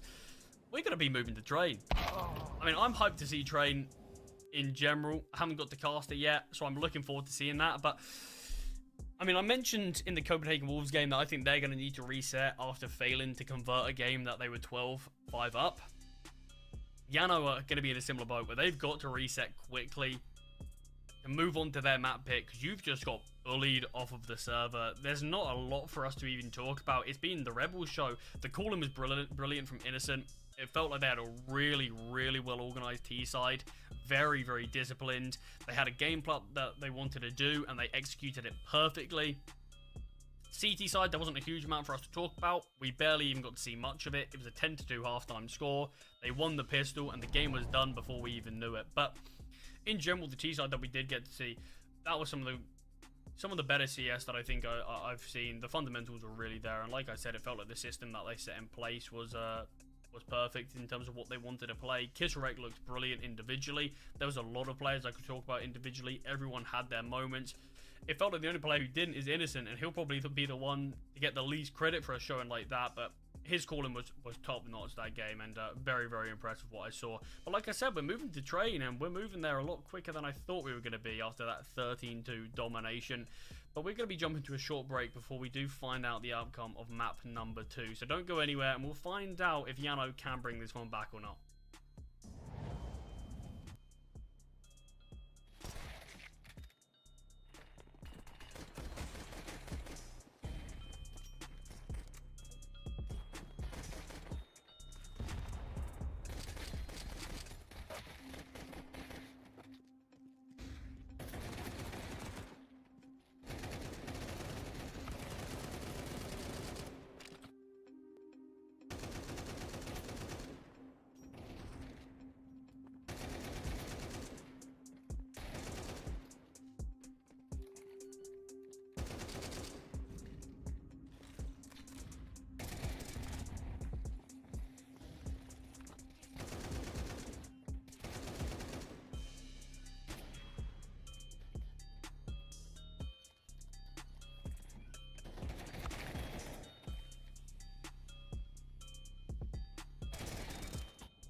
Hello everyone, and we are back. We just got to see Yano get pretty dominated, to say the least, on their opponent's map selection. I mean, Rebels looked absolutely stellar on map number 1. It's that 13-2 scoreline, and we're moving on to Train. This is the first time I've ever casted this map, or at least since the new iteration, and I'm looking forward to it.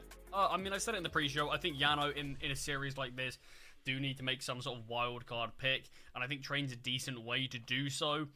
In these map vetoes, there was no chance Inferno was ever going to be slid through. Rebels were always going to be banning that. So Yano, a map that they have been playing, and it feels like it's a good spot to try to see what they can test against Rebels. We haven't seen Rebels play this map whatsoever as this 5. We haven't seen them play it at all. So I'm very curious to see how things are going to be looking in terms of how much practice they've actually had on it. Obviously, they would have had a player break. They would have obviously had time to actually work on this slightly, but it just depends how much time have they actually spent. And I mean, we could see them potentially get exploited here, and it feels like this is Yano's best opportunity to try to take things to that third map. So we'll have to wait and see if that is going to be the case, as we are jumping straight into Train now. Yano's map selection, have they been able to reset mentally after that 13-2 domination, or will they fall flat and give that 2-0 and that final Swiss stage spot to Rebels? Only time will tell, really. And he's going to be Rebels starting on that CT side. I mean, look how beautiful this map is. Absolutely love the aesthetic, at least. Not sure exactly of all the changes that have been made, but I'm going to have to wait to see a couple more pro games before I can properly decide on it. It is the classic 1B4A. And it's a swing across from Innocent. I think I'm going to regret doing that. Takes a lot of damage, but somehow doesn't get taken down despite the early dink. And I have cleared this space towards Ivy and starting to push towards Old Bomb. Innocent with a nice find on this low HP and now started to maneuver through this smoke. It's an awkward spot for the T's to be in. It feels like they haven't actually got any control anywhere. Guess wreck. Great find there onto Arax. I don't think he's going to be ready for the second player. And no one's watching it right now. Yellow hasn't actually opted to take this moment to look to push through. You can now see Innocent's holding it. This is a really awkward pistol for Yano. And it is looking like it's just going to fall flat. It's a 5 versus 2, 38 seconds on the clock. Aerial does at least have the bomb, but Tomoko's aggressive play gets him a freebie. And it's all on Yellow. Does at least find one. Innocent, low HP, gets him while falling. That feels like it sums up Yano's game pretty perfectly. Even while dropping, we see that kill from Innocent. I'd love to see if we had a replay of it from his POV. I'm not sure if we will, though, but I mean, that was just outrageous. Tomko with a nice double. But this is just the issue. We haven't exactly seen a huge amount. I mean, that is just actually rage-inducing to have that happen against you. But I mean, considering this is Yano's map selection, I don't really get the whole idea of their pistol. You lose one gunfight to Innocent, who keeps himself alive, but it feels like there's no backup plan. There's no contingency whatsoever. Flay does get taken down to the Glock. The HE grenade is a lot of damage and does find a kill. Arax takes down Aerial while Tomoko, even with the Glock himself, is dealing damage. Honestly, a couple of kills have been found there with just Glocks is reasonably successful, all things considered. It's a decent enough round, but the weapons are back in play. This map historically was very, very CT-sided. I don't actually know what the sidings are looking like now.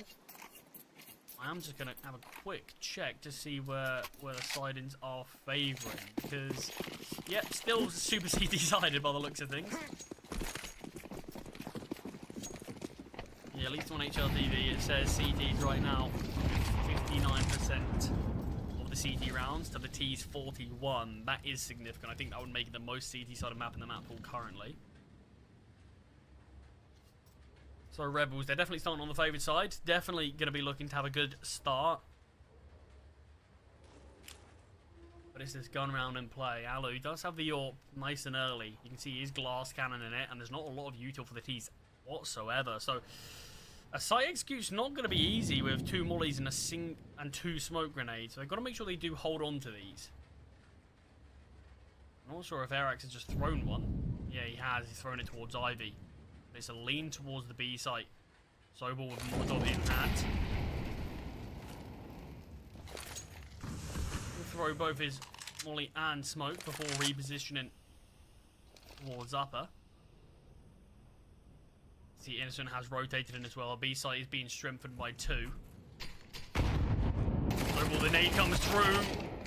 Blocks off a bit of Sobel's vision, actually, but he still manages to at least find one. Gets information, and Molotov is missed from aerial. It feels like he doesn't want to completely commit to this. Henu is entering down towards the ramp, finds Innocent, and gives man advantage over to Yano. These rotations are in full swing now. Players have arrived, but it's trading back and forth, but Arax with the final kill does confirm the victory for Yano. The low HP players for the Finnish side could have got dicey, but they do manage to win it. The only issue I have is it's not particularly convincing. It feels like Yano... This could easily just be due to the lack of utility that they did have, but it felt like no one really wanted to push on out there, and it felt like the individuals really got them out of trouble.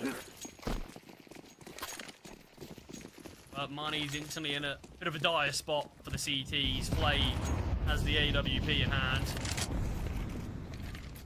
Oh, we've got 1 M4 on Kisarek. I couldn't think of a better player to give it to in a game like this. Top form in map number 1.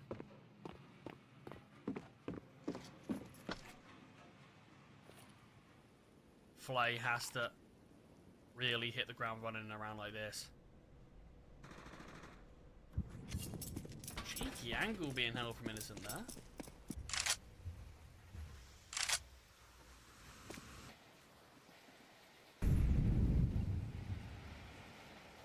Back to way to retrieve from util before arriving again. There's 3 players towards Ivy. Just the Deagle to defend with.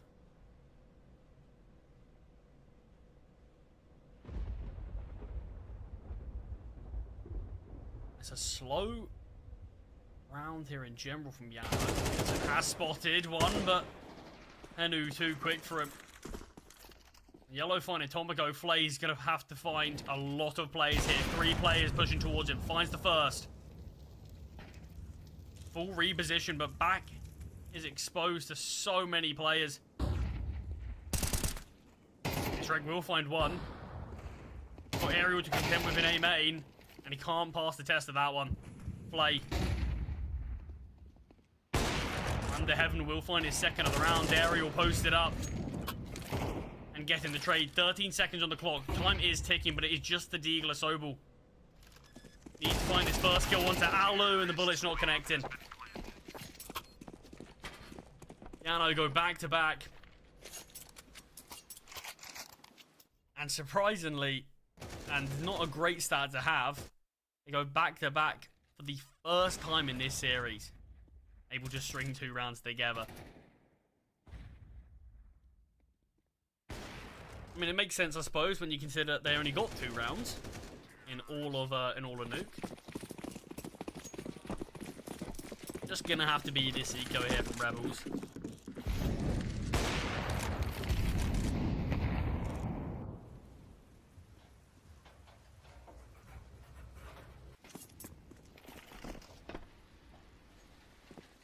And just swarming all 5 of their players over towards A, but I mean, this is going to be the thing. The CT side and the T side, I'm curious just to see what Rebels are going to be able to produce.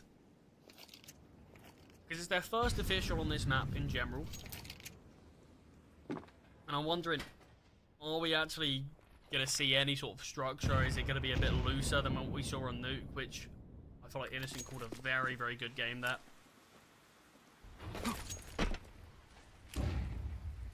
Right now, there's been a couple of moments where it feels like perhaps they're not entirely comfortable in terms of what they need to do.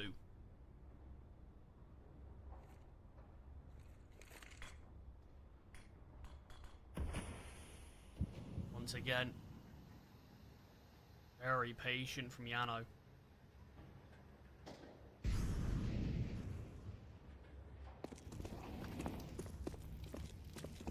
start to make their move. Aerial and yellow. Gonna be confirming this A-bomb site's clear.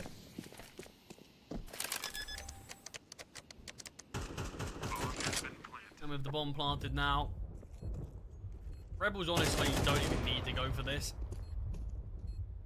You can just keep yourself alive and deny any kill reward being made from Yano. But we do have 4 players pushing towards Old Bomb.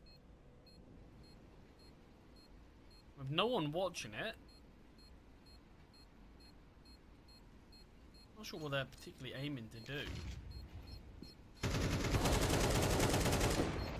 I'm heading with a double spray down.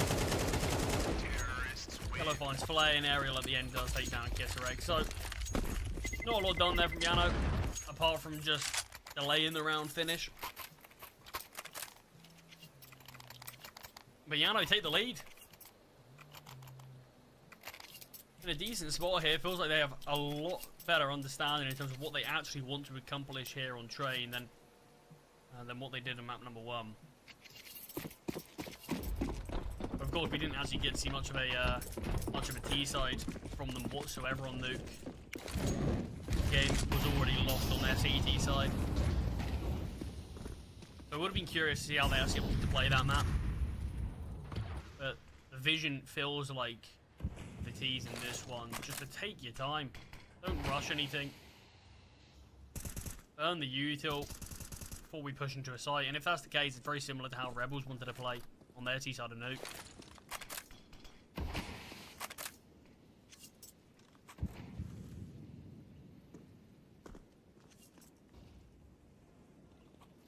Kissereg again getting aggressive towards A main. It's a strong angle. That's going to be pushing in. Is he going to be ready for Aerial? Does get the dink. And Tomiko comes in late for the trade. Innocent dodges the flashbang. He finds the first. The second isn't able to get the trade. Alu switches to the Deagle to finally shut down Innocent. Oh, is he going to be ready for a player in spawn, though? Sobel is posted up here, and that's the bomb gone. Yellow's on the other side of the map. Just with the MAC-10 and no information. Play will find, and Rebels come out on top. Big hold there from Innocent towards Ivy. Yano have looked to test him quite a few times there. In this one, he does stand tall and hold strong.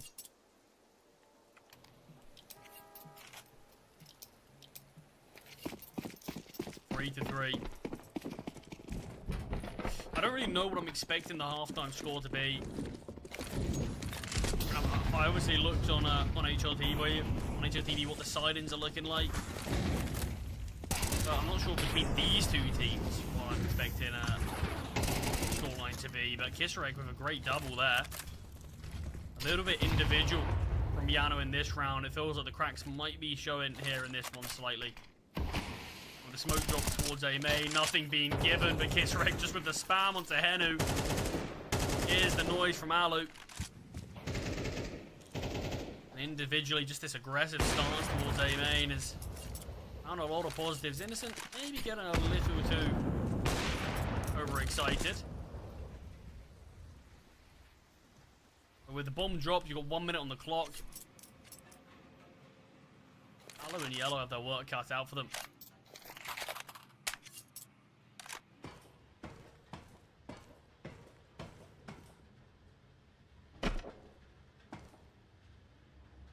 This is the life of the B player.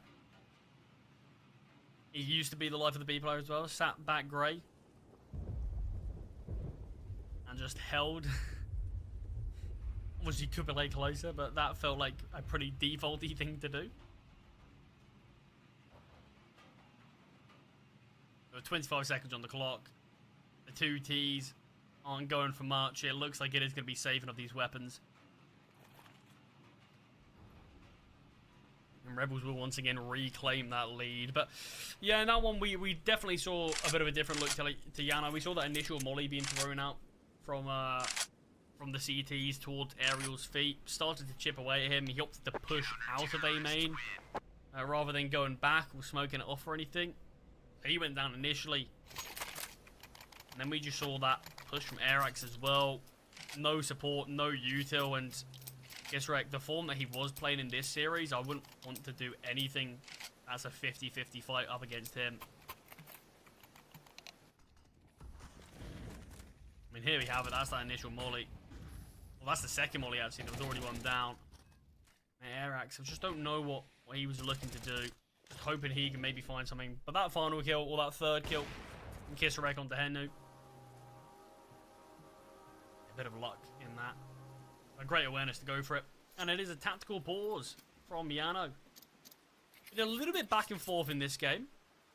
But this is a lot more that I wanted to see from Yano. Just keeping things close, keeping things tight.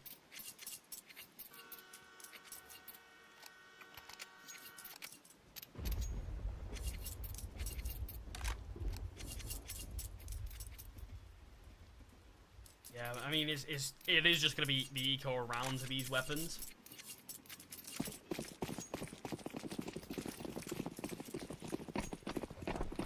So, I mean, there's going to be a lot of pressure and a lot of action needed. Alu's got to really get himself stuck in, and that's what we're seeing. Looking for an early fight towards the B ramp.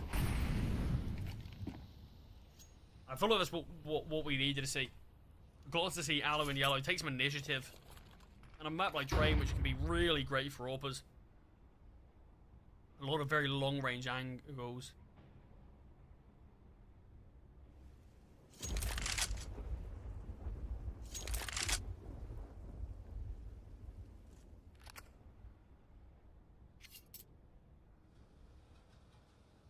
He posted up here.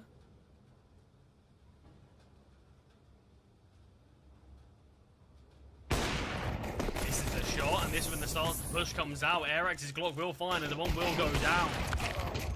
Play finally finds one, but does get taken down. This is really dicey looking. Ariel's now got an AWP. Arax just tapping away, unarmored on top of the train, and this has been a devastating round for Rebels. Alu finds nothing with the AWP. Yellow finds one kill with the AK. The rest of it was done by the Glocks. Finding those kills, retrieving those weapons. Yeah, super poor. Flame missing the initial shot. Just allows so much space for the T's to take. And then going on. Just get overwhelmed by the pistols there is just not a great spot to find yourself in whatsoever.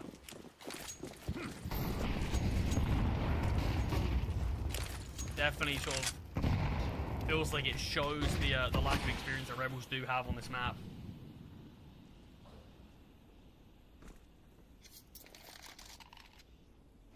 I mean, the Rebels players very close hit towards A main, and we do see the spam come through and util thrown on out towards these T's as they were trying to attempt to boost.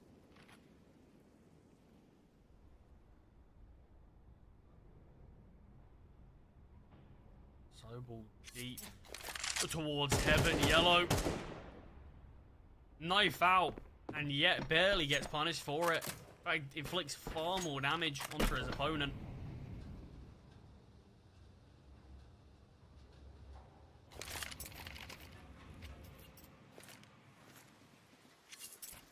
Goes back to their old principles. Yano playing this one slow.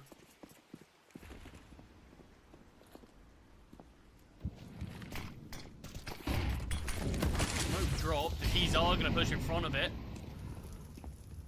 He's wrecking a big angle here. Could be a multiple spray down. Finds one. Takes down the second. Switches to the USP. Before getting shot down. Alu with the trade. A lot of back and forth nature. Alu caught out by Sobel, who can only find one. Innocent. Deagle in hand.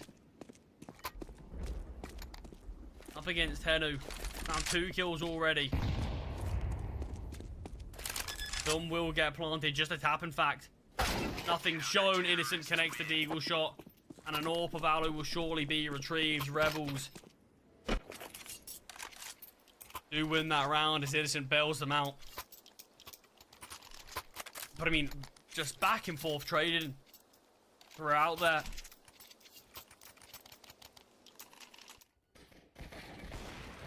Just the 1v1 that changed. I mean, this is the previous round here, but the Glocks went on to win. I mean, it just felt very sloppy. I think potentially Innocent was not expecting that angle from Airax. As an unarmored player just being so exposed so confidently. It feels like you've got to punish him for that, but Innocent does just about win this one. And we've got the second tactical pause being used from Yano. Rebels not using a single one of theirs yet. But I mean, this is a decent scoreline right now for Yano. You've also got a 5-4. You've kept yourself in this. We mentioned it's a CT side favoured map. Right now, I believe it is the most CT side in the map pool.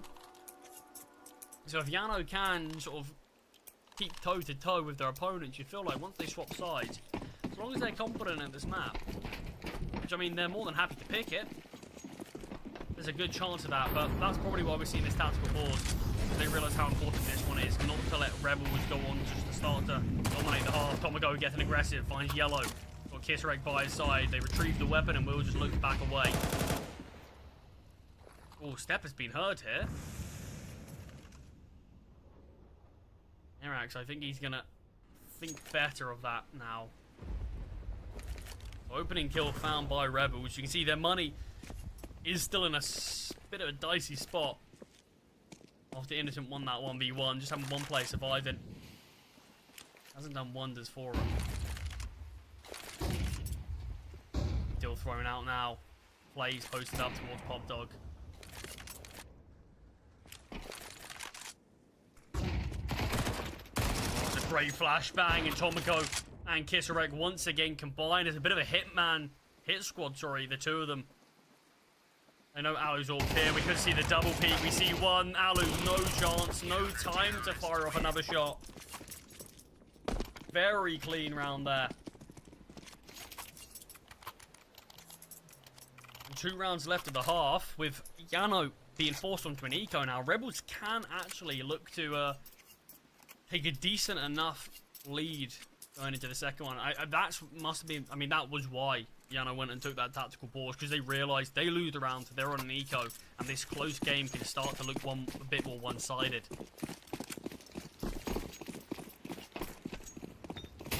But we've seen Yano almost win an eco before. It was with those saved weapons, but it was the Glocks that caused most of the turmoil.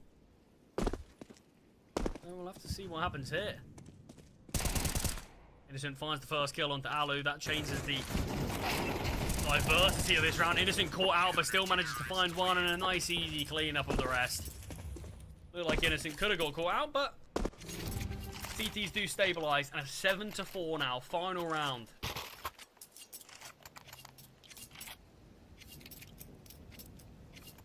No water for Alu. It looks like he's debating whether to bring out an AK at the cost of utility.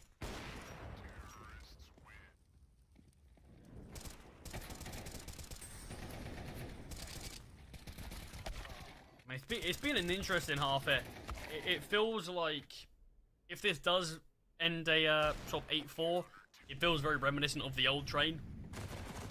That kind of is just what you're expecting a lot of the time. A similar outcome to that. Like a 9-6 on the old train would be a pretty decent half if you're a T. A 10-5 and an 11-4 aren't particularly uncommon. But back into the action, and we've got a double AWP in play.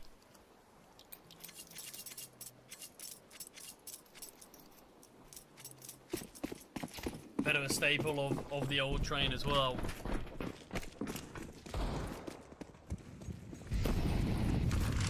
Got Flame playing it towards B, actually.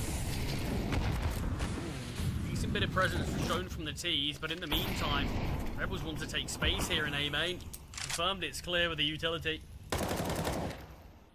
Just leave a player here if they want. They can completely evacuate this spot and just force Yano to use util to clear it. And you can see they tried to take space towards Pop Dog in the meantime. They actually come back and catch him off. Innocent's AWP towards Ivy finds Henu. And the final two, Aerial and Airax,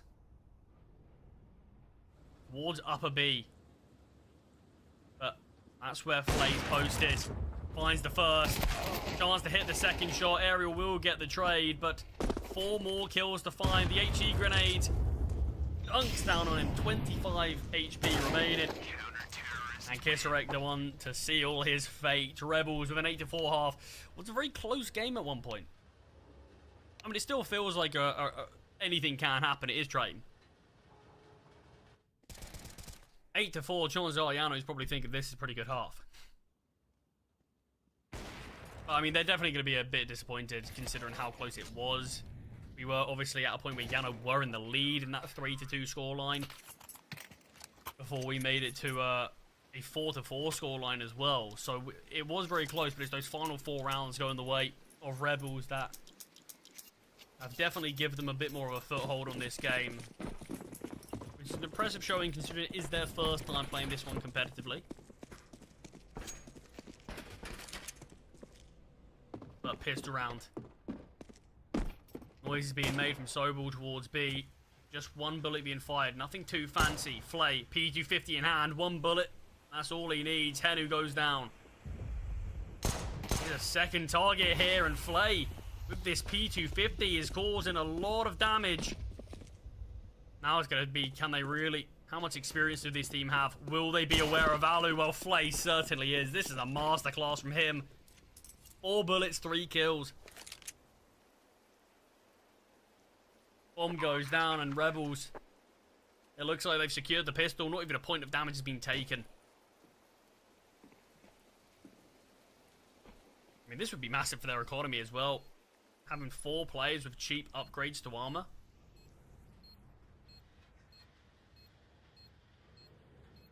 Yellow is trying to sneak his way to find a single kill.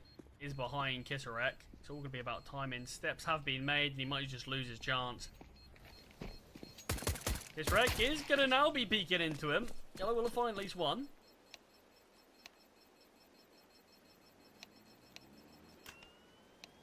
That's been made, no.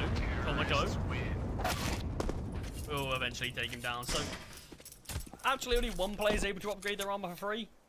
As Tomoko is the only one to stay far enough away from the bomb. But, regardless, it doesn't matter. Yano are in a crossroads here, though. Do they go for the eco, or do they go for that force? You're already 1 map down. You lost 13-2 on Rebels map selection. You're on your map pick, and you're 9-4 down. They go for the eco. They want to bring the weapons out. I think it's a good call. We haven't seen what Yano CT side's like. They picked this map for a reason. We've just got to wait and see what it is. Oh, aerial. Good position in there. And Henu finds Flay as well. This is all of the... Innocent's only got a USP. And why force buy when you can just eco and absolutely dominate them? Bomb has been dropped. Weapons can be retrieved.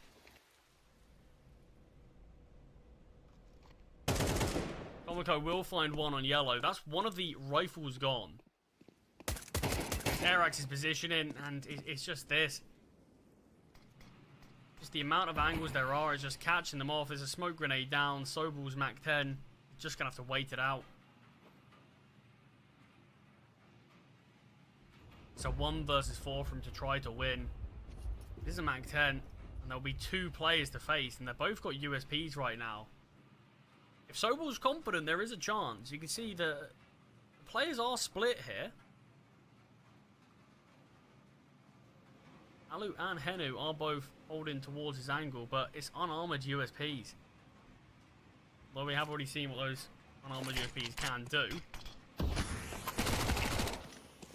He's retrieved the bomb, and he's on his mission now towards B. Ariel chasing him down, but Ariel too sharp with the AK. Retrieved that after finding one with the USP and hadn't taken a point of damage since. Brilliant eco there from Yano.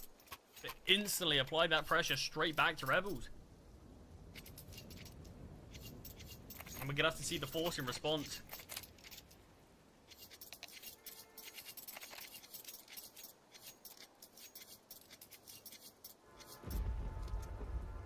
Now it's the first time we're seeing Rebels use their tactical pauses. Because, I mean, look at the money now of Yano. They just lost the pistol round. And because they won that full eco, they've got a ton of weaponry, but also just a great amount of money in the reserve. They're in a really good spot. And I think just a little bit careless from the T's in that one. You just see Kisarek push through towards A without even clearing towards the right. Or no one particularly close to him. I think it was Flay, the second person to go down, or Tomiko, and they went down far too easily. Innocent just has a USP. I don't know why he was fighting so heavily. Just back away and wait for your team. Look to recover. You can easily recover a 3v5 against pistols and unarmored opponents, but yeah, they made them look a little costly. Kisarek just pushes through. Finds the first. Spams on down. Henu does get chipped away slightly. Tomiko should have come out on top on that one. Henu had a nade out. It gets costly. Kisarek is now holding the angle, finds one. Alu and Erax are here, and Alu just mowing down all of them. Innocent will find one, but he's got a 1 versus 2 now to play. Just waiting, tucked in the corner. There's no flashbang on Alu or Yellow. The fight's being taken, but it's not being won. Innocent goes down, and Yano win the round. But it's just Alu there at the back of the bomb site. 3 players in a similar position, but just no one can connect a bullet onto him. And winning that eco, we could be talking about this one at the end of the game, saying that was the turning point in Yano's game. They're going to bring themselves straight back into this one. We should have been seeing a 10-4 scoreline, but after this round, it's going to be 9-7.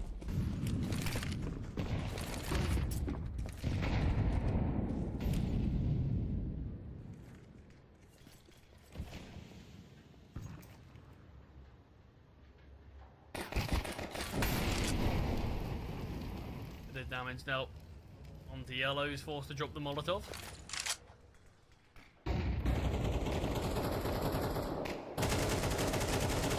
Tight chokehold, going through grey screen, it's too easy. Kisarek is not going to be able to get the bomb down, surely. And all 5 will survive. Yano, their money's going to be looking great. I mean, look at that. Aerial with the least at 4.5k.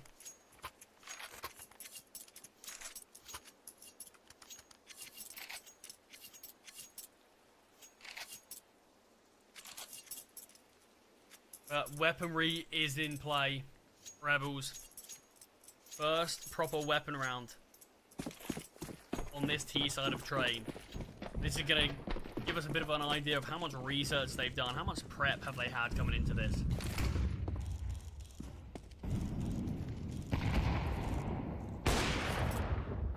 Hello. Opens up the off-in by finding Kisarek.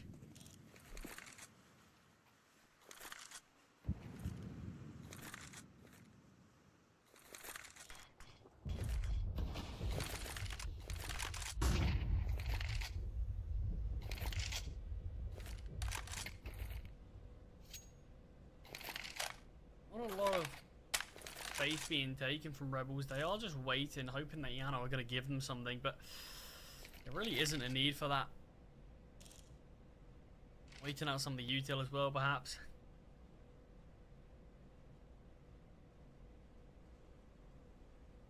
But a map like this is going to be very tough for a player like Innocent. If there isn't a ton of prep that has been done, it's going to be really difficult for him to be able to call a game around this. But I like this A main retake. Flashbang's great, blinds aerial, but Airax is there as well.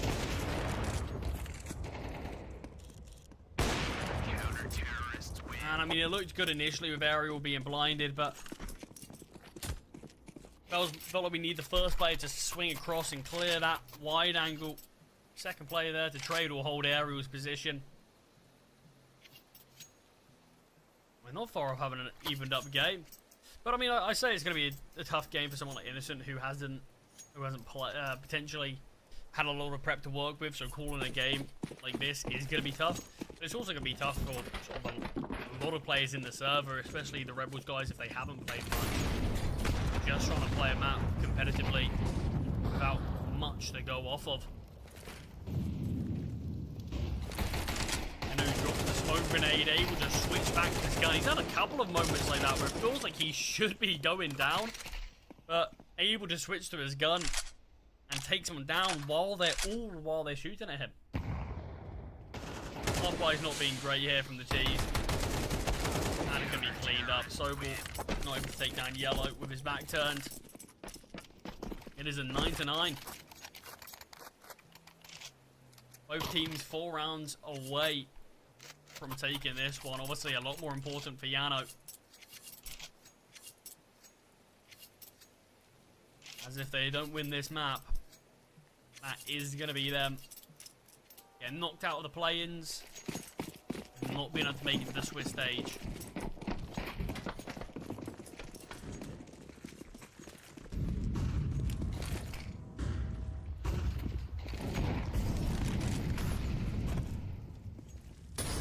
Liking some of the ways that we see. Oh, that is wonderful. Well, Rebels clearly have done some research at least. What a way to find the AWPer posted up towards Pop Dog. And Flay, just as easy kills coming to him, being gifted. I mean, look how many fights are just swinging into him. He'll take these every day. That is the Kisserek util combo. That is so impressive. No chance for Alu to do a lot there. Yellow in another 1 versus 5. Sobel will go down. This is going to be an important round for Rebels to actually keep their own finances high. I mean, Yano are pretty good financially anyway. Need to double check after this round how they are looking, but yeah, Rebels just need to make sure they worry about themselves.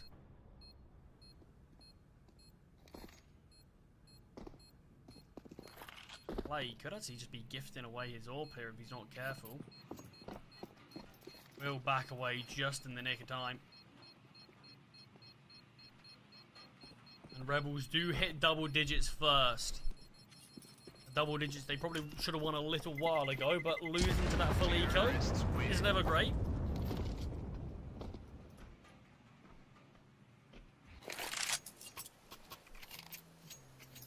I mean, Yano there, you saw as soon as Alu went down, they wanted to search actively to find that kill back, that bought it level. But in doing so, it just allowed Flay to find one more. And then after that, it felt like Yano were like, okay, we've got to find this kill then so we can at least bring it back again. And then they kept on doing it,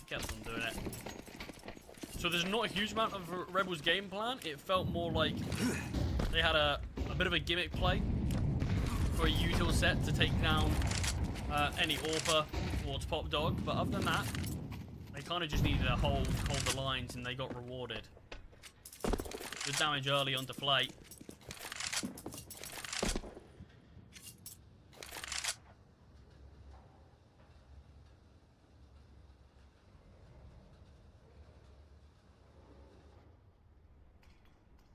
A-main has been taken, at least with the utility, so you can see the T's have been forced back. Arax is now backed away. Doesn't seem like he wants to fight it too heavily.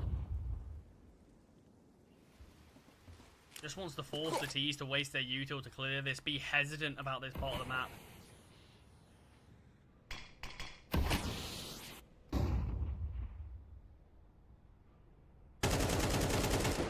Oh, Yellow. Just as he opts to jump up to take some space, that's when Sobel strikes. There's a player towards upper, but Sobel's just faked it out, so Aerial's gone back. Sobel might not realize it, but he's probably just kept himself alive by that. Well, he gets the kill back onto Tomoko. Arax finds one onto Flay. Aerial pushing upper once again. Sobel wins that gunfight. Arax has rotated in. Sobel somehow wins that one as well. And the Rebels have been dug out of this one. And I've really found that get out of jail free card thanks to Sobel towards upper. I mean, I'd love to have just had a POV of him that entire round, because the timing onto Aerial was madness. Aerial looked to push to get the trade onto Sobel, but Sobel made the steps as if he's going down. Aerial walked back towards B site. Sobel walked away entirely. Aerial sort of lingered for a little bit before deciding to finally push himself. That's where Sobel came back, got that kill, and somehow found that final kill as well. Absolute madness from him. And just gave Rebels an entry path into a bomb site, and then eventually, obviously, the round with that. Terrorists win. There's another on the board, and one step closer to 13.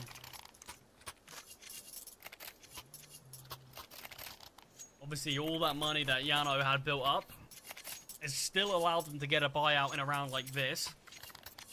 But if they do lose this one, they're going to be in a bit of a dicey spot. Alu's obviously pretty good financially, but the rest of the team not so much. And with it being 2.4k loss bonus, the rest of the team aren't going to have a great buy. Alu certainly can bring out an AWP, but it will likely be bringing out AWP around with MP9, weapons like that in play. So we're probably going to get out in this one. Will do so. Eric takes a lot of damage in fact, but Alu finding Kisarek, he's beat. Bit of a demon here towards this back 6 angle.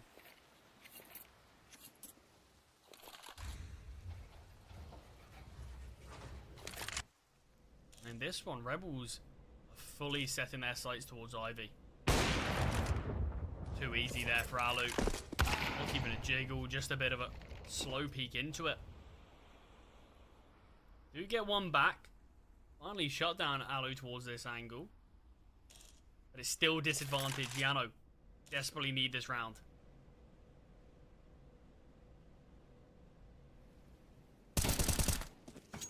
Good position from Aerial to find Tomiko. It's all on Flay. 1 versus 3.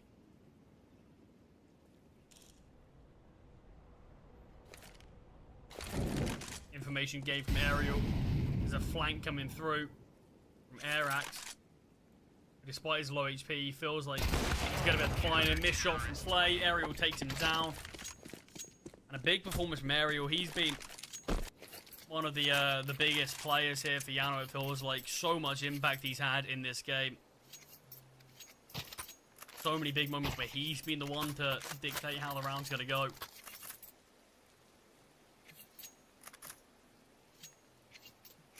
(11-10) in favor of Rebels. This could be a photo finish at the end of this one.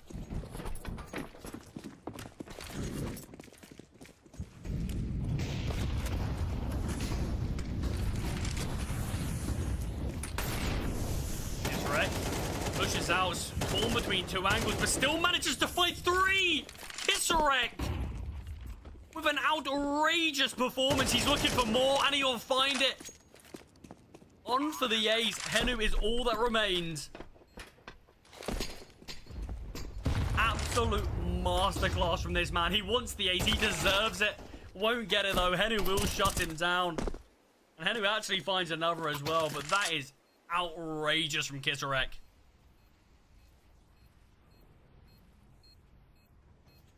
Unreal stuff that I'm witnessing here. And I'll be honest. I think regardless of what this scoreline ends, I will say I don't think Rebels have a great train. I think they've got a lot to work on, but I think it's fair enough considering it is their first official game, and it's not a map that they picked, their opponents did. Whatever, I don't think it's great, but moments like this, moments like that have been digging Rebels out of certain sticky situations. But when you've got players like that on your team, sometimes that's all you need. Unreal stuff from Kisarek. I mean, like I've said, he's impressed me throughout this series. He's unbelievable on Nuke. Just a joy to watch, and he's showing that he's still got signs of life in there in this one. 1 round needed from Rebels, though.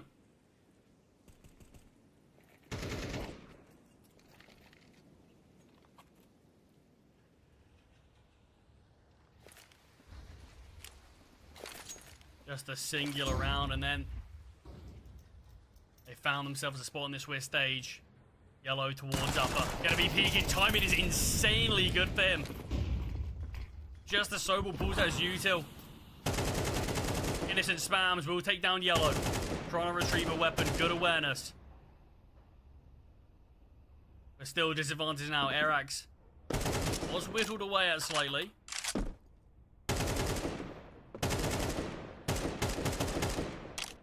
But the game plan for Rebels in this one wasn't even allowed to begin. Kisarek trying to take some initiative. The hen who just looked towards Pop Dog in the nick of time.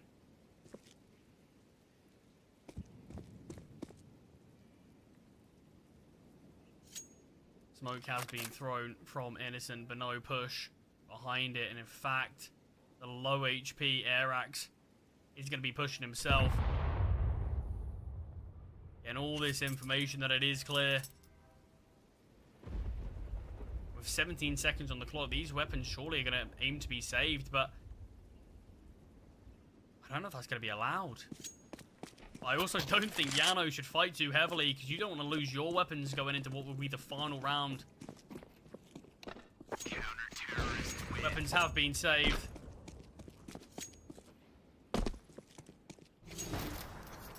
Innocent can drop over an AK. Sobel can buy himself.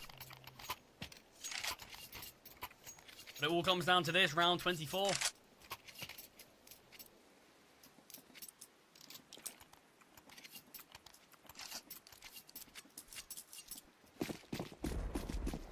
Yano, can they bring things to OT and keep their hopes of train alive, or will Rebels do it in regulation? Still being fired early, the Molotov's thrown down, play.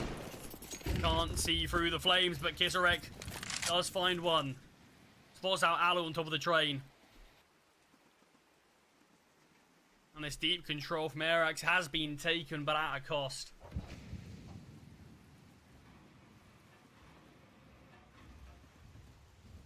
And now, Rebels just need to play this one patiently.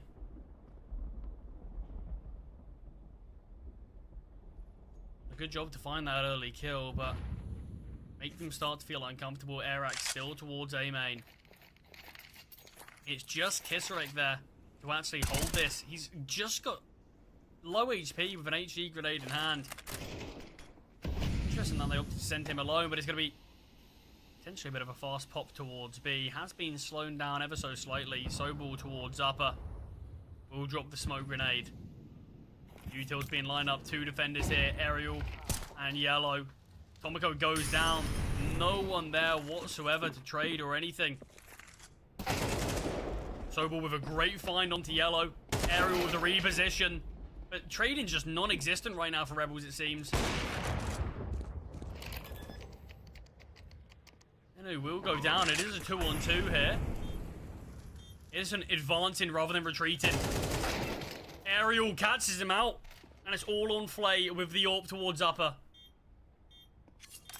So many potentially new angles to this man. They don't know if he's dropped. They don't know if he's still up there. Flashbang down. Takes a headshot. Flay with a missed shot. He's not going to get many more of those. And his chance is gone.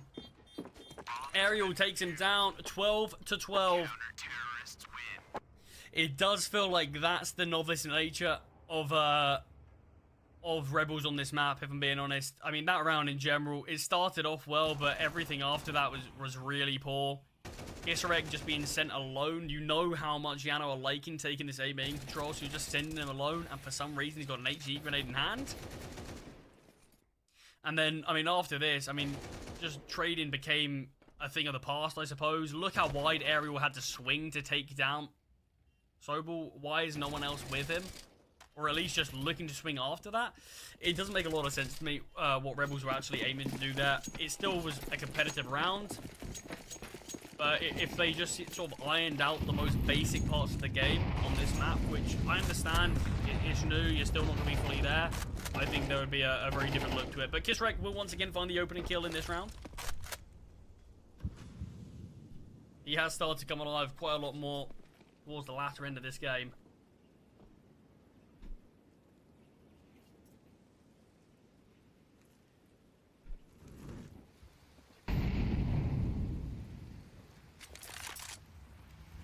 Aerial this time is the advanced player towards A main. Not completely in it, but he is holding these close angles.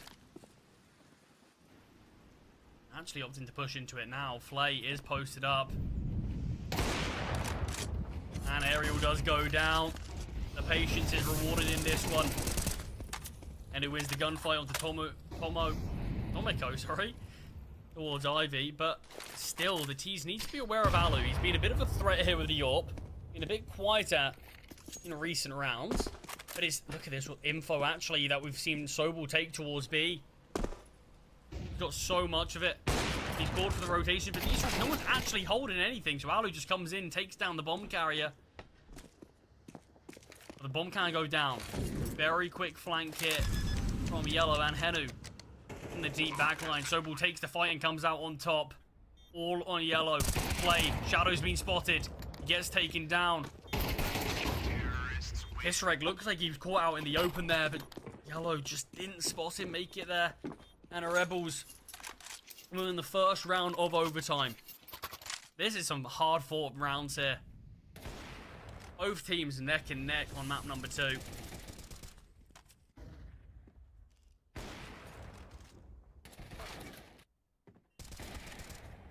I mean, Sobel, a lot of impact getting that initial information, getting the trade there onto Alu. But also finding Henu.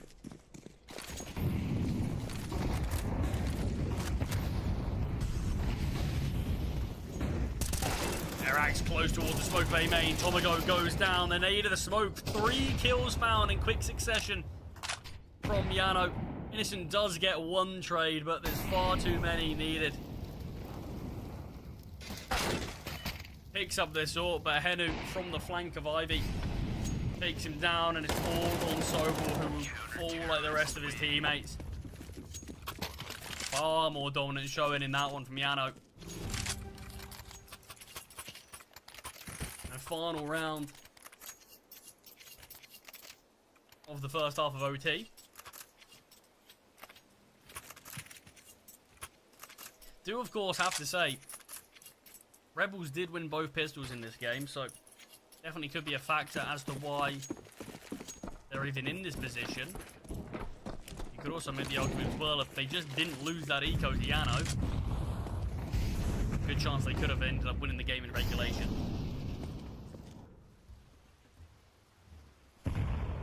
Well, of course, both teams have been favouring the CT side, so this final round, if Rebels could steal it away, maybe they could find themselves primed up to take this series as a whole.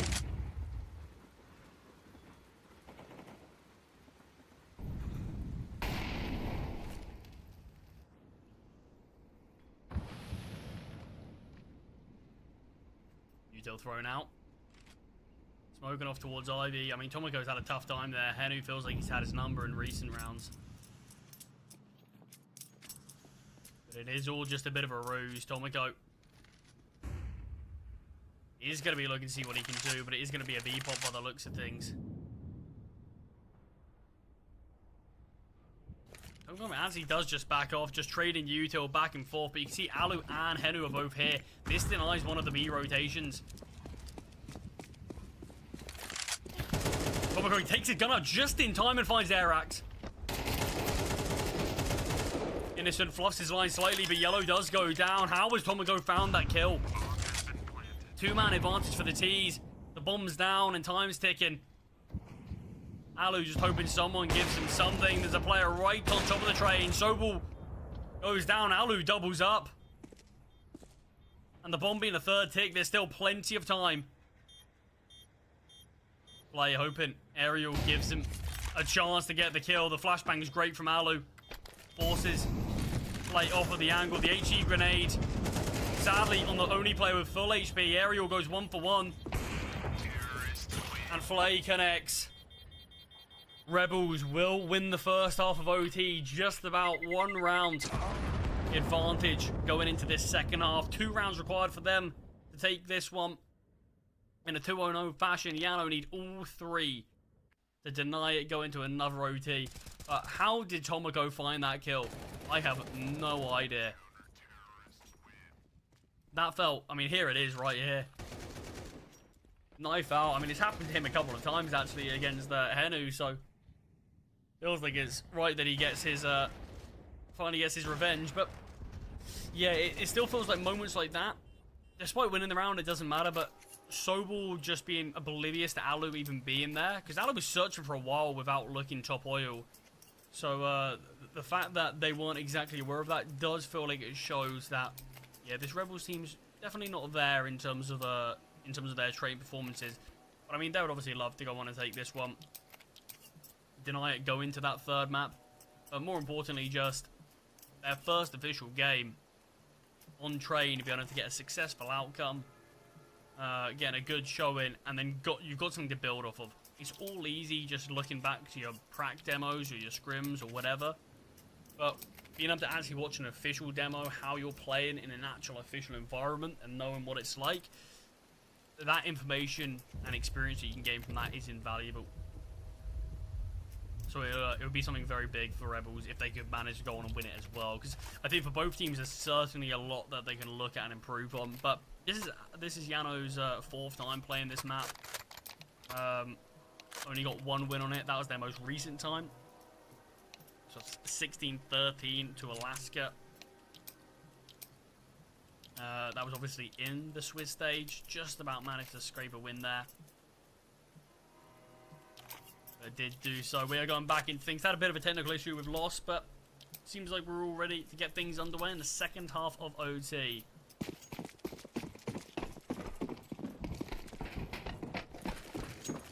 See Rebels switching back to the CT side.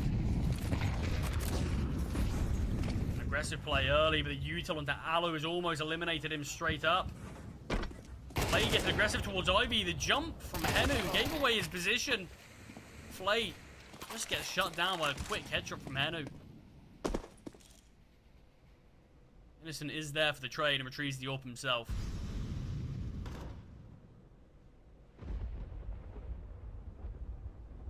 He's heading towards B. Looking like they want to line up there. Tomogo's got a lot of information of A main that this is clear, so they've got deep positions for A, but it's B that's got to be the main worry. Sobel is playing there and they go in silent. Sobel is being spotted and being taken down. Airax does take a bit of chip damage in the process, but still, more importantly, finds the kill, gives the team the man advantage.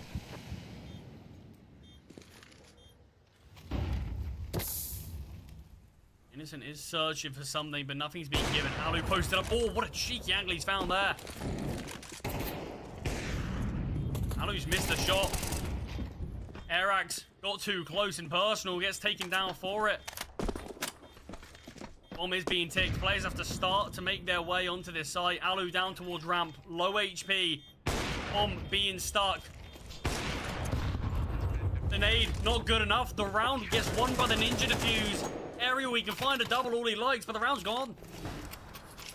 Both players, the fact that they're doubled up towards ramp, it's not enough. When where the bomb's planted as well, it just feels a bit sloppy. That you saw that they were trying to take those deep positions. That's why they planted on the side of the bomb site. But it has cost them. One round required from Rebels. Once again, they've got two opportunities to try to close this one out.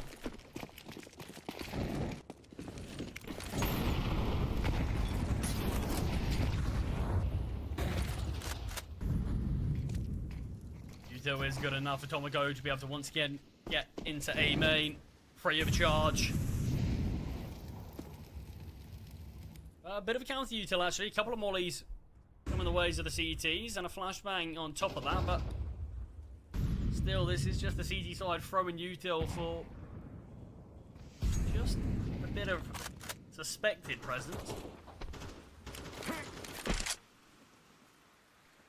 No mistakes can be made now from Yano.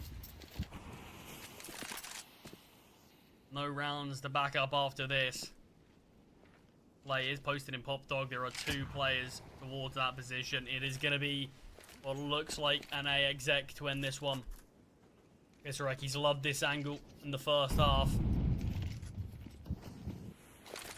Molotov's actually going to delay this push, surely. And the smokes have been held. This is perfect. The T's don't have much of a choice but to go. This is all their util. They have to hit off of this. But it's falling apart, you can see. It's It's just so expected. The utility coming down, but the CT's forcing them back. Henu had the 1v3 to try to attempt it, but it's not enough. It's too work. And Rebels will take it into 16-13. It goes to OT, but still the Polish side managed to clutch it up when required. I mean, what a showing that was from Rebels. Much more entertaining second map. We were sort of speedrunning our way through Nuke, but Train had a lot more action, a lot more competitive, and Yano, they gave it a good go, but it did feel like just the individuals of Rebels did come alive at the end. Kisareki was such a menace on map number 1, started to have a lot more moments there towards the end. Tomiko as well, and it felt like Rebels, they were very slow to get into their rhythm.